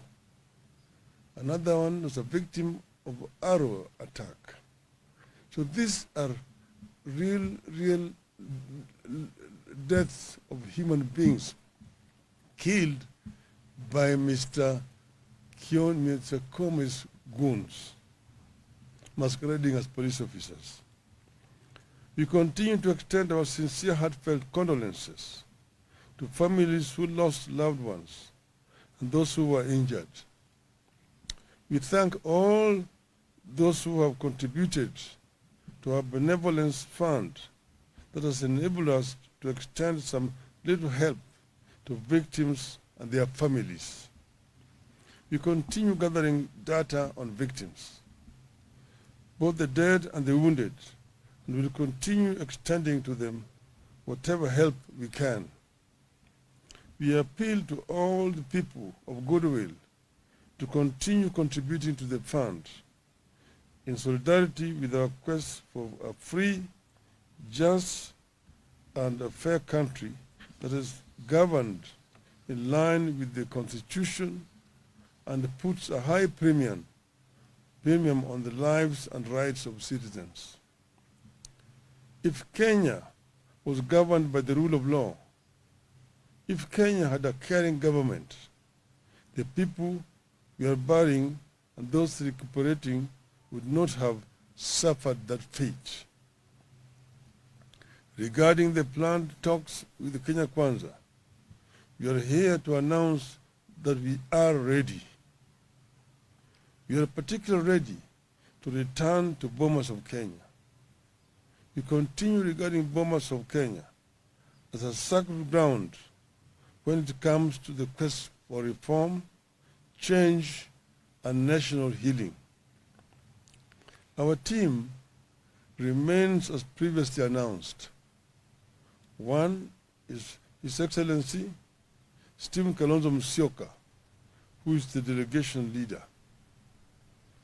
Two, Honorable James Apia Wandai, leader of Minority Party, who will be the spokesperson for the delegation. Honorable Eugene Wamalwa, party leader of DAP.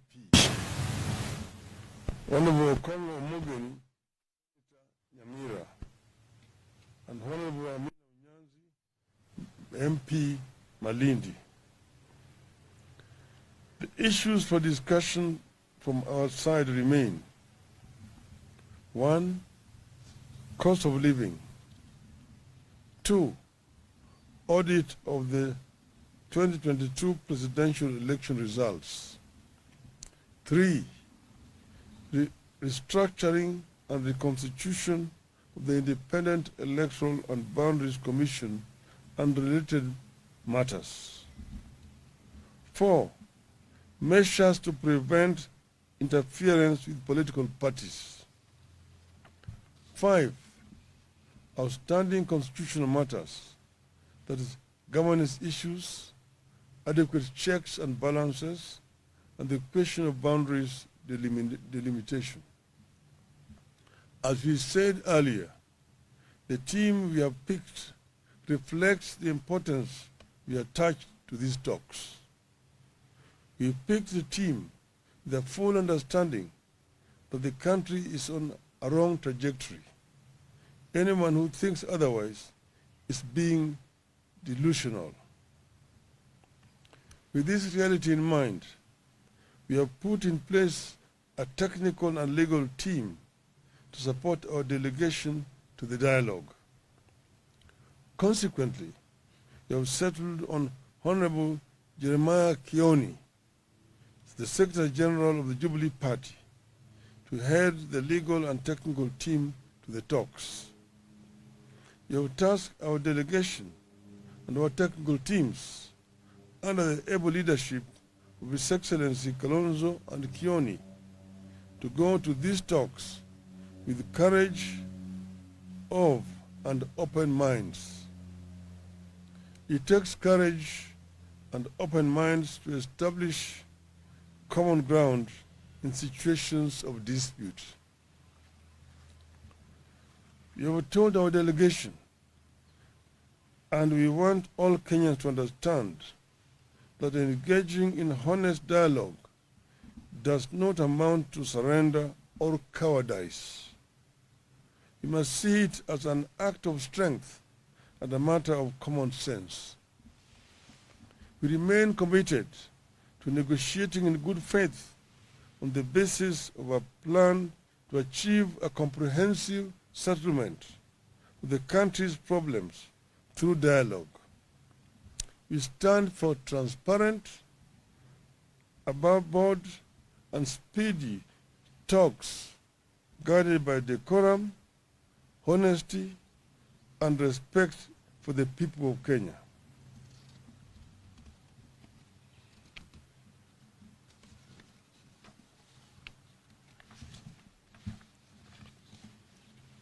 As a party, we believe that this country deserves peace, not paralysis. That is why we have stood down our protests to give dialogue and peace a chance. We appeal to Kenya Kwanza that vitriol must now end because it won't work. Propaganda must now end because it has not solved our problems this past year, and it won't in the coming year. Our people and the whole world are watching us, and we encourage them to watch us and to hold us to account. Finally, I wish to thank the team that was led by Honorable Otiende Amolo for what they did in representing Azimio in those talks that collapsed. They have agreed to remain as a backup to the team that we have just selected here today. And we thank them for the showing solidarity, courage in representing Azimio in those talks. Very finally, I want to reiterate once again here, Azimio is not interested in handshake. We don't want to shake anybody's hands, particularly those people whose hands are tainted with blood of innocent Kenyans. But we have agreed to negotiate in good faith, as we have mentioned, so that we can be able to move our country from where it is today to peace, so that justice can finally be our shield and defender. Thank you. Well done.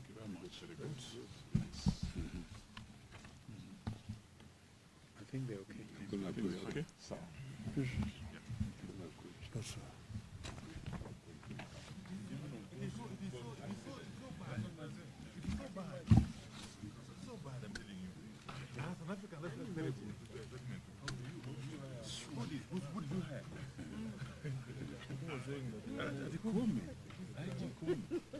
Hire what? You had him, would you? Parade. He said that. In African culture. He's never had in African culture.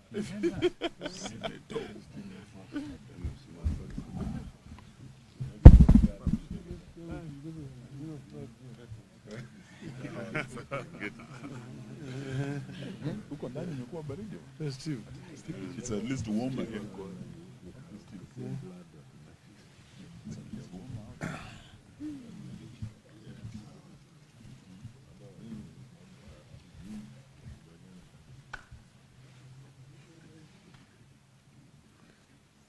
Are we ready? Huh? Paparazzi. We ready? Huh? 1 minute.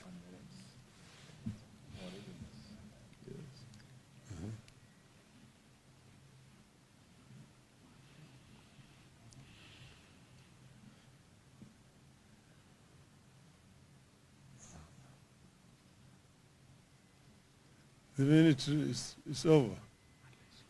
You ready now? Huh?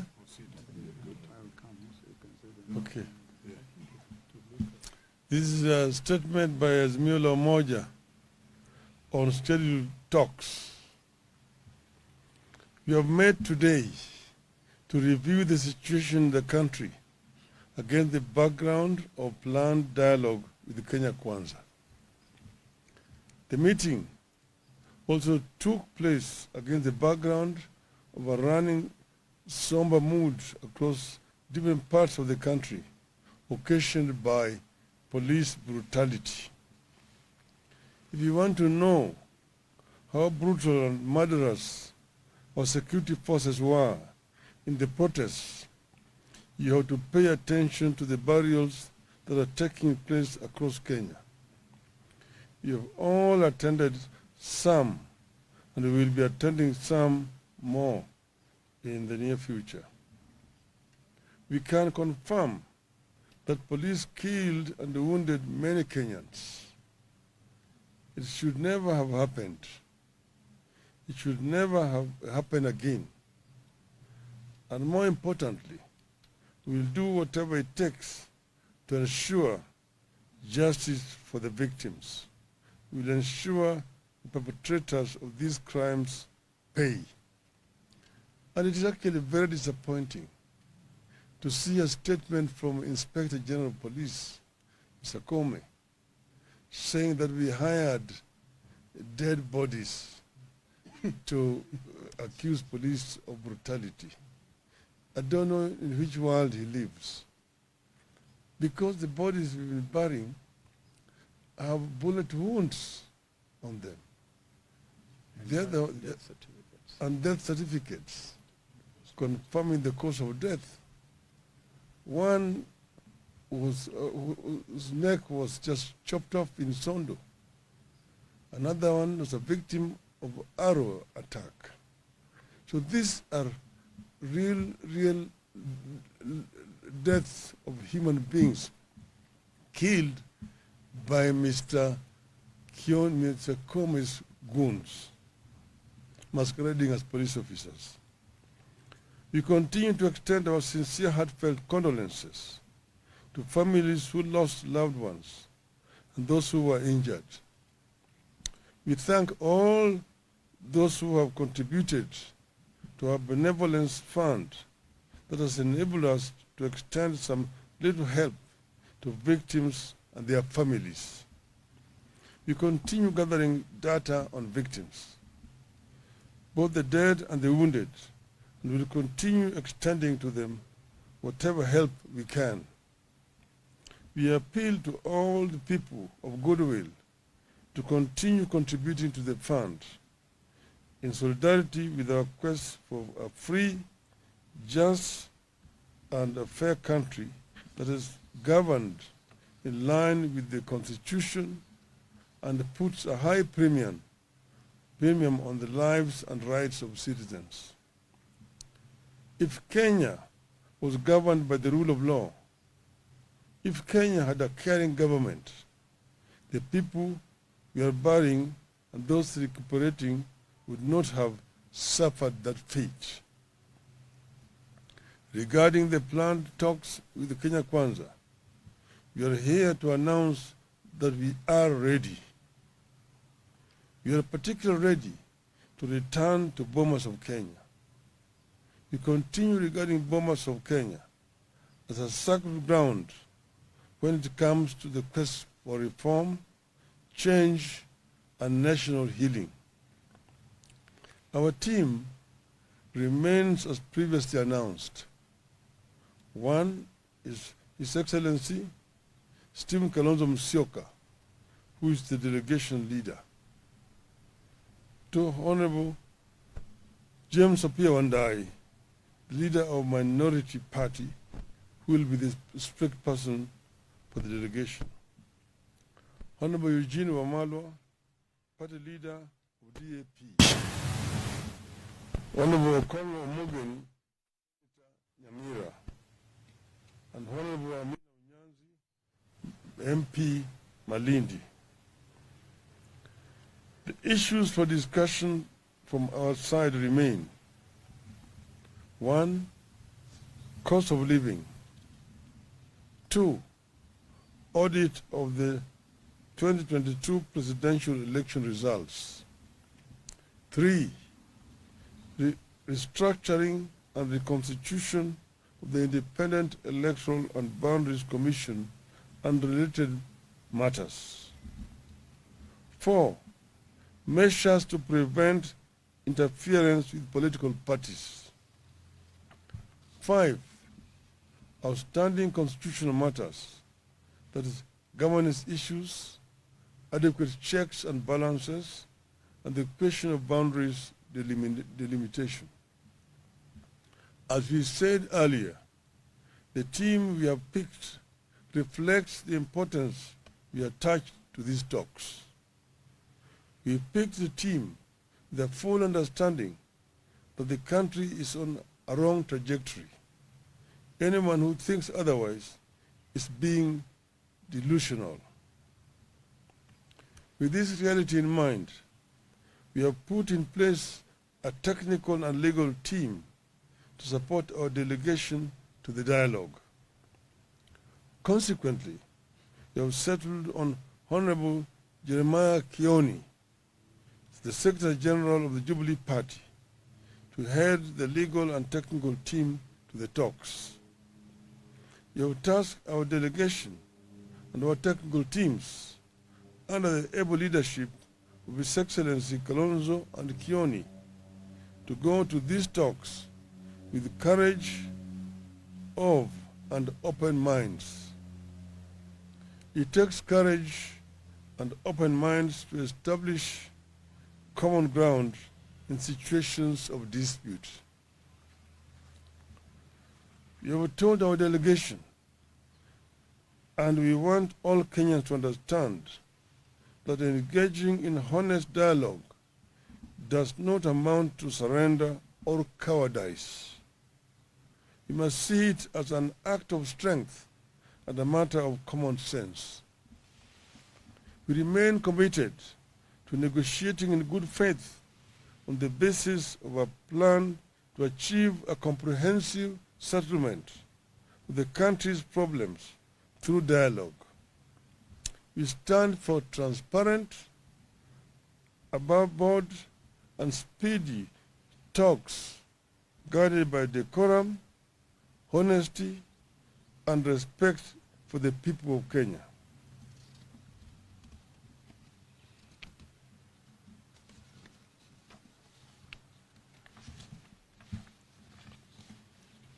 As a party, we believe that this country deserves peace, not paralysis. That is why we have stood down our protests to give dialogue and peace a chance. We appeal to Kenya Kwanza that vitriol must now end because it won't work. Propaganda must now end because it has not solved our problems this past year, and it won't in the coming year. Our people and the whole world are watching us, and we encourage them to watch us and to hold us to account. Finally, I wish to thank the team that was led by Honorable Otiende Amolo for what they did in representing Azimio in those talks that collapsed. They have agreed to remain as a backup to the team that we have just selected here today. And we thank them for the showing solidarity, courage in representing Azimio in those talks. Very finally, I want to reiterate once again here, Azimio is not interested in handshake.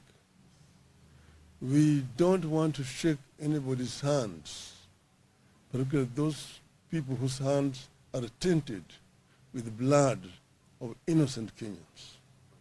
But we have agreed to negotiate in good faith, as we have mentioned, so that we can be able to move our country from where it is today to peace, so that justice can finally be our shield and defender.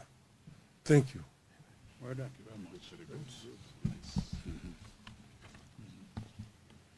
I think they're okay. Okay. Yes, sir.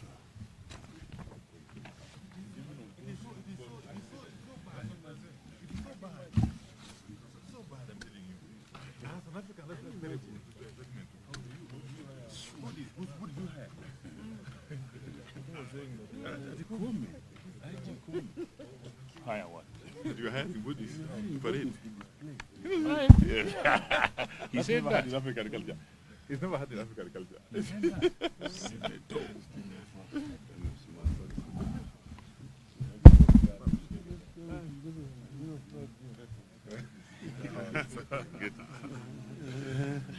Huko ndani imekuwa baridi. Festive. It's at least warmer here.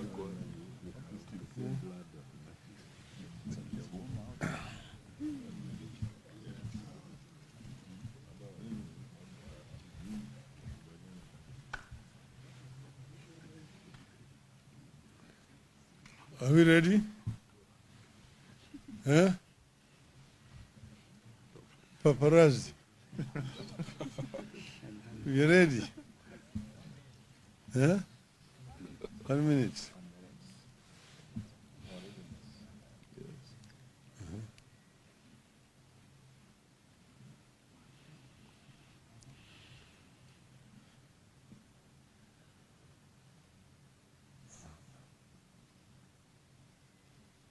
The minute is over.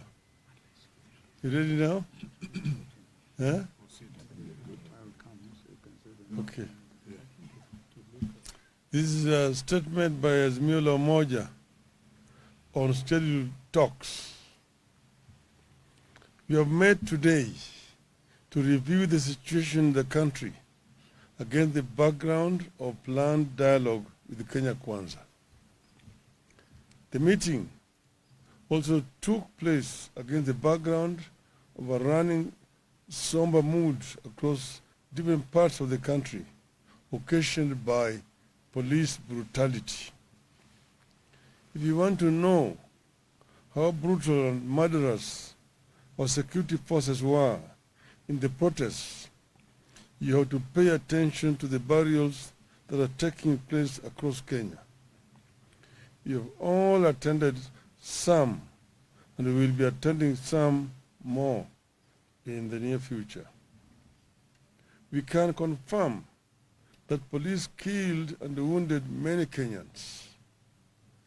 It should never have happened. It should never have happened again.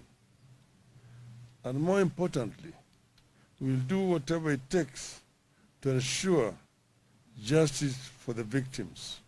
We will ensure the perpetrators of these crimes pay. And it is actually very disappointing to see a statement from Inspector General of Police, Mr. Comey, saying that we hired dead bodies to accuse police of brutality. I don't know in which world he lives.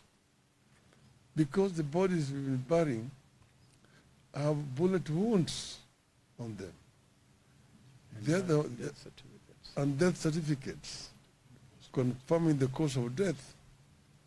One was, whose neck was just chopped off in Sondo. Another one was a victim of arrow attack. So these are real deaths of human beings killed by Mr. Comey's goons, masquerading as police officers. We continue to extend our sincere, heartfelt condolences to families who lost loved ones and those who were injured. We thank all those who have contributed to our benevolence fund that has enabled us to extend some little help to victims and their families.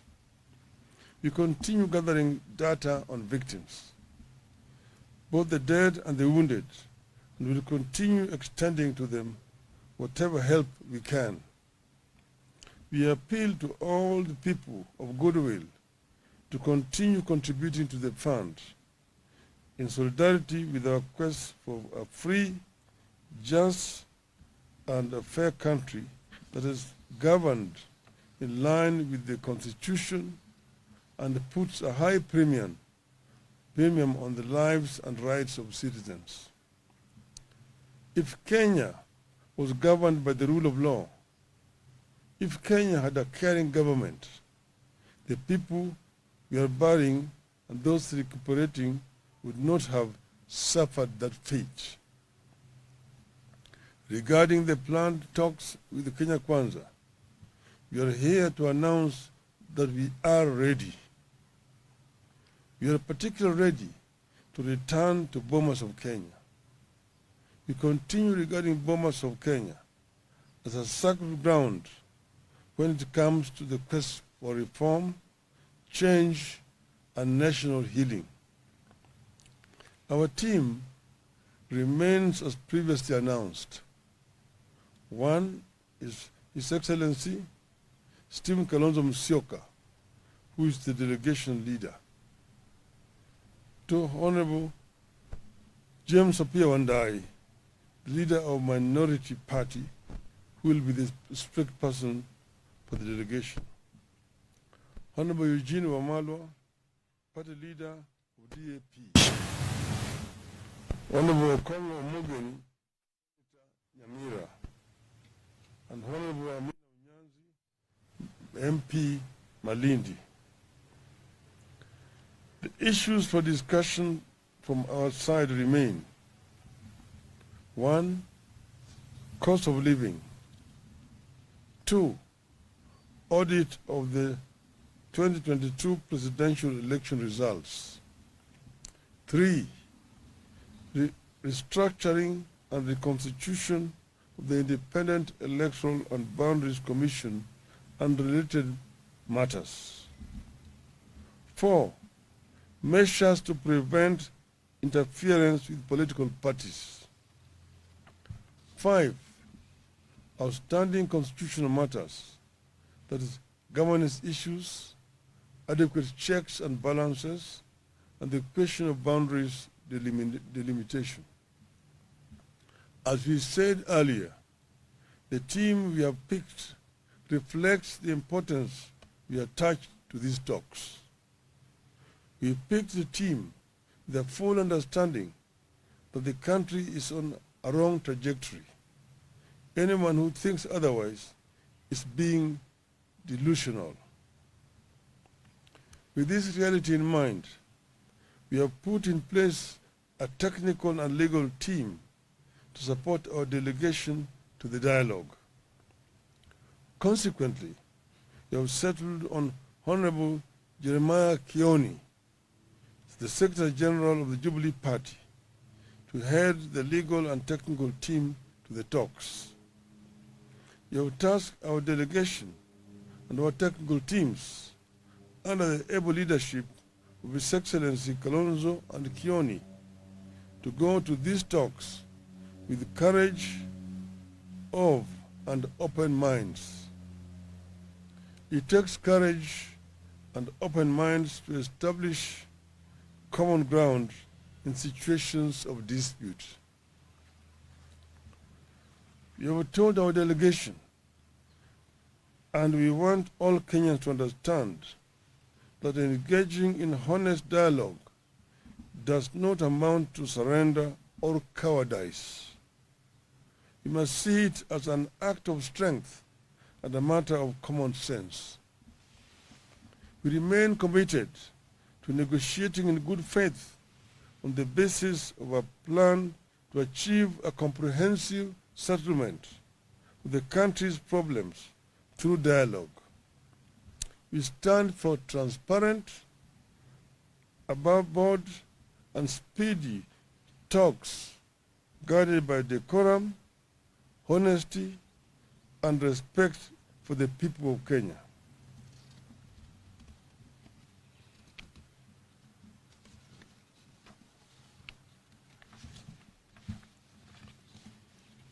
As a party, we believe that this country deserves peace, not paralysis. That is why we have stood down our protests to give dialogue and peace a chance. We appeal to Kenya Kwanza that vitriol must now end because it won't work. Propaganda must now end because it has not solved our problems this past year, and it won't in the coming year. Our people and the whole world are watching us, and we encourage them to watch us and and to hold us to account. Finally, I wish to thank the team that was led by Honorable Otiende Amolo for what they did in representing Azimio in those talks that collapsed. They have agreed to remain as a backup to the team that we have just selected here today. And we thank them for the showing solidarity, courage in representing Azimio in those talks. Very finally, I want to reiterate once again here, Azimio is not interested in handshake. We don't want to shake anybody's hands, particularly those people whose hands are tainted with the blood of innocent Kenyans.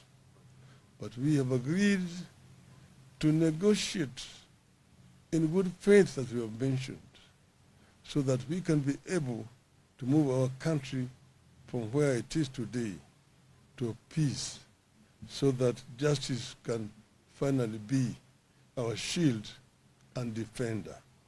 Thank you. Well done. Thank you very much. Very good. I think they're okay. Okay. Yes, sir.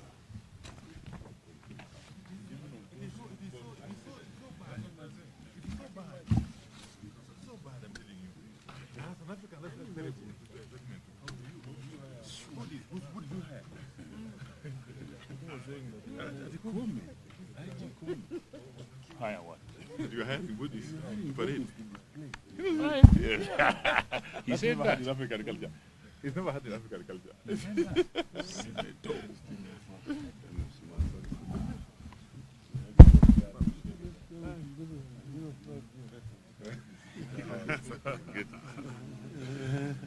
Huko ndani imekuwa baridi. Festive. It's at least warmer here.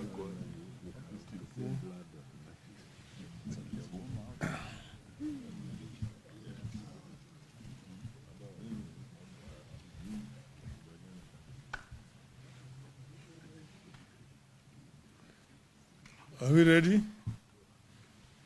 Huh? Paparazzi. We ready? Yeah? 1 minute.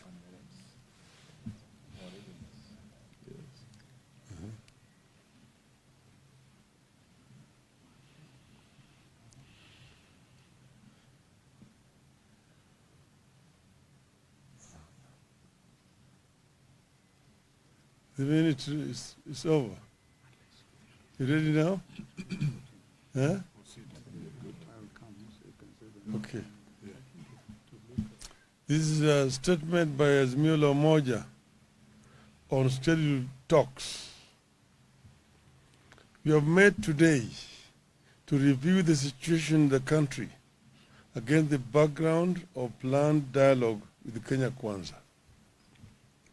The meeting also took place against the background of a running somber mood across different parts of the country, occasioned by police brutality.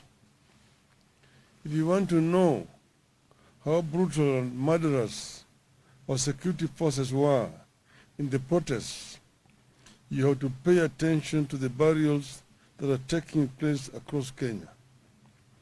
You have all attended some, and we will be attending some more in the near future. We can confirm that police killed and wounded many Kenyans. It should never have happened. It should never have happened again. And more importantly, we will do whatever it takes to ensure justice for the victims. We will ensure the perpetrators of these crimes pay. And it is actually very disappointing to see a statement from Inspector General of Police, Mr. Comey, saying that we hired dead bodies to accuse police of brutality. I don't know in which world he lives. Because the bodies we've been burying have bullet wounds on them. Death certificates. And death certificates confirming the cause of death. One was whose neck was just chopped off in Sondo. Another one was a victim of arrow attack. So these are real deaths of human beings killed by Mr. Kome's goons, masquerading as police officers. We continue to extend our sincere, heartfelt condolences to families who lost loved ones and those who were injured. We thank all those who have contributed to our benevolence fund that has enabled us to extend some little help to victims and their families. We continue gathering data on victims, both the dead and the wounded, and will continue extending to them whatever help we can. We appeal to all the people of goodwill to continue contributing to the fund in solidarity with our quest for a free, just, and a fair country that is governed in line with the Constitution and puts a high premium on the lives and rights of citizens. If Kenya was governed by the rule of law, if Kenya had a caring government, the people we are burying and those recuperating would not have suffered that fate. Regarding the planned talks with the Kenya Kwanza, we are here to announce that we are ready. We are particularly ready to return to Bomas of Kenya. We continue regarding Bomas of Kenya as a sacred ground when it comes to the quest for reform, change, and national healing. Our team remains as previously announced. One is His Excellency Stephen Kalonzo Musyoka, who is the delegation leader. Two, Honorable James Apia Wandai, the leader of Minority Party, who will be the spokesperson for the delegation. Honorable Eugene Wamalwa, party leader of DAP. Honorable Kongo Mugen, Nyamira, and Honorable Amina Unyanzi, MP Malindi. The issues for discussion from our side remain: 1, cost of living; 2, audit of the 2022 presidential election results; 3, restructuring and reconstitution of the Independent Electoral and Boundaries Commission and related matters; 4, measures to prevent interference with political parties; 5, outstanding constitutional matters, that is, governance issues, adequate checks and balances, and the question of boundaries delimitation. As we said earlier, the team we have picked reflects the importance we attach to these talks. We picked the team with a full understanding that the country is on a wrong trajectory. Anyone who thinks otherwise is being delusional. With this reality in mind, we have put in place a technical and legal team to support our delegation to the dialogue. Consequently, we have settled on Honorable Jeremiah Kioni, the Secretary General of the Jubilee Party, to head the legal and technical team to the talks. We have tasked our delegation and our technical teams under the able leadership of His Excellency Kalonzo and Kioni to go to these talks with courage of and open minds. It takes courage and open minds to establish common ground in situations of dispute.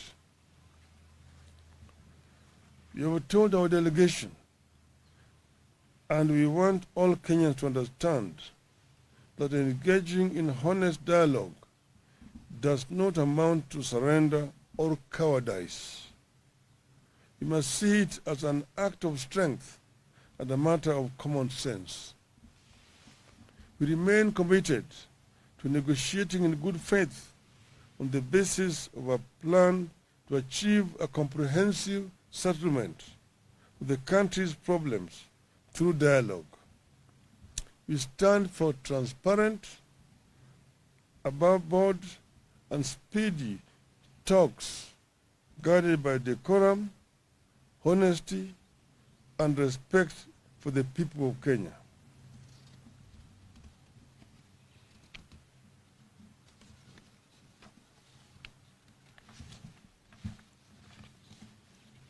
As a party, we believe that this country deserves peace, not paralysis.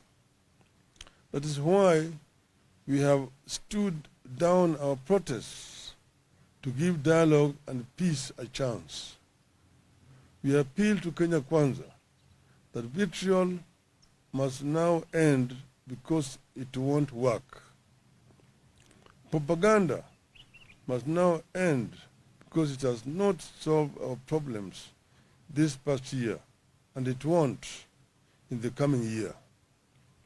Our people and the whole world are watching us, and we encourage them to watch us and to hold us to account. Finally, I wish to thank the team that was led by Honorable Otiende Amolo for what they did in representing Azimio in those talks that collapsed.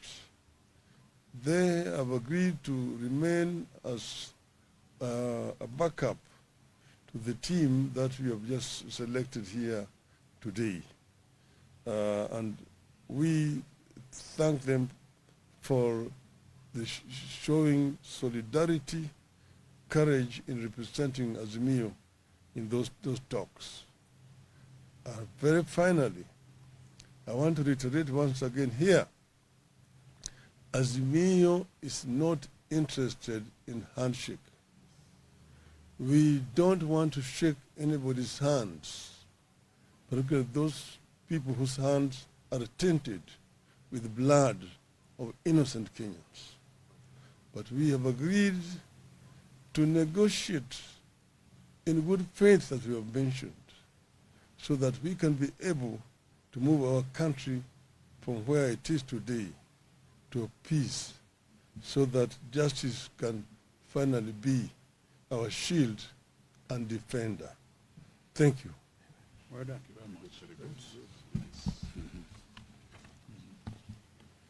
I think they're okay. Okay.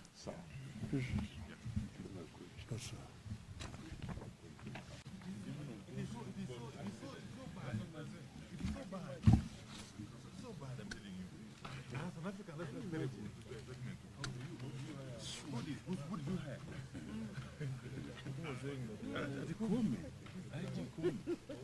Higher what? That you are having Buddhist parade. Yeah. He said that. In African culture. He's never had in African culture.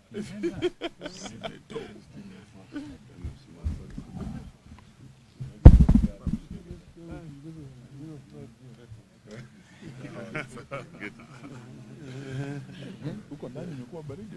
Steve. It's at least warmer here.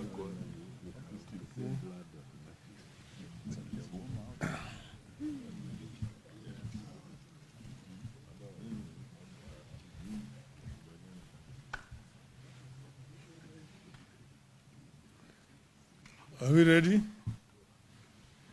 Huh? Paparazzi. We ready?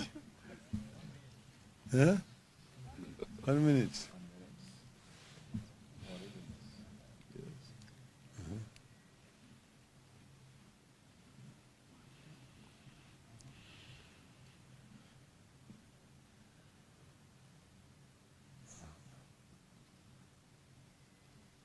The minute is over.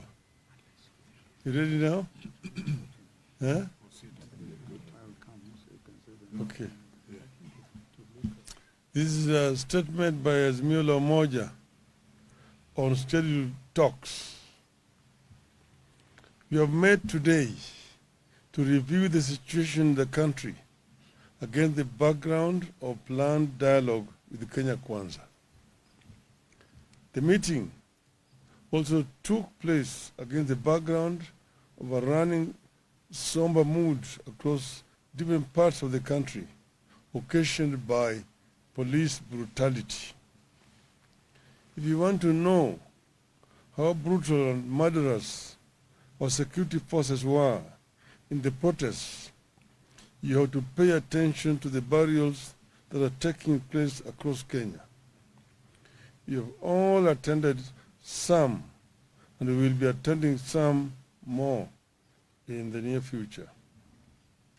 We can confirm that police killed and wounded many Kenyans. It should never have happened.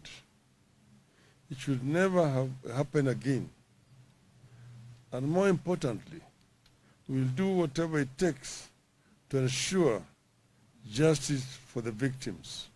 We will ensure the perpetrators of these crimes pay.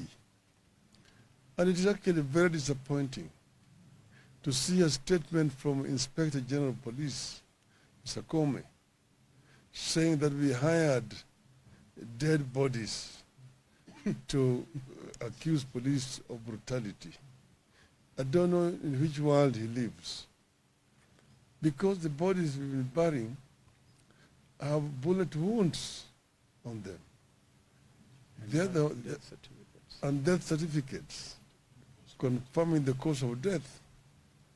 One whose neck was just chopped off in Sondo. Another one was a victim of arrow attack.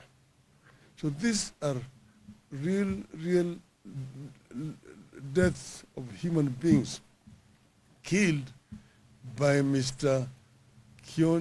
Comey's goons, masquerading as police officers. We continue to extend our sincere, heartfelt condolences to families who lost loved ones and those who were injured. We thank all those who have contributed to our benevolence fund that has enabled us to extend some little help to victims and their families. We continue gathering data on victims, both the dead and the wounded, and will continue extending to them whatever help we can. We appeal to all the people of goodwill to continue contributing to the fund in solidarity with our quest for a free, just, and a fair country that is governed in line with the Constitution and puts a high premium on the lives and rights of citizens. If Kenya was governed by the rule of law, if Kenya had a caring government, the people we are burying and those recuperating would not have suffered that fate. Regarding the planned talks with Kenya Kwanza, we are here to announce that we are ready. We are particularly ready to return to Bomas of Kenya. We continue regarding Bomas of Kenya as a sacred ground when it comes to the quest for reform, change, and national healing. Our team remains as previously announced. One is His Excellency Stephen Kalonzo Musyoka, who is the delegation leader. Two, Honorable James Apia Wandai, the leader of Minority Party, who will be the strict person for the delegation. Honorable Eugene Wamalwa, party leader of DAP. Honorable Congo Mugeni, Nyamira, and Honorable Amina Unyanzi, MP Malindi. The issues for discussion from our side remain: 1. Cost of living. 2. Audit of the 2022 presidential election results. 3. Restructuring and reconstitution of the Independent Electoral and Boundaries Commission and related matters. 4. Measures to prevent interference with political parties. 5. Outstanding constitutional matters, that is, governance issues, adequate checks and balances, and the question of boundaries delimitation. As we said earlier, the team we have picked reflects the importance we attach to these talks. We picked the team with a full understanding that the country is on a wrong trajectory. Anyone who thinks otherwise is being delusional. With this reality in mind, we have put in place a technical and legal team to support our delegation to the dialogue. Consequently, we have settled on Honorable Jeremiah Kioni, the Secretary General of the Jubilee Party, to head the legal and technical team to the talks.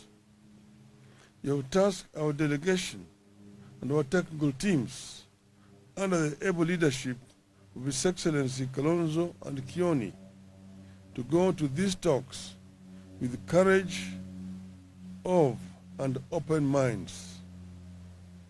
It takes courage and open minds to establish common ground in situations of dispute. You have told our delegation, and we want all Kenyans to understand, that engaging in honest dialogue does not amount to surrender or cowardice. You must see it as an act of strength and a matter of common sense. We remain committed to negotiating in good faith on the basis of a plan to achieve a comprehensive settlement of the country's problems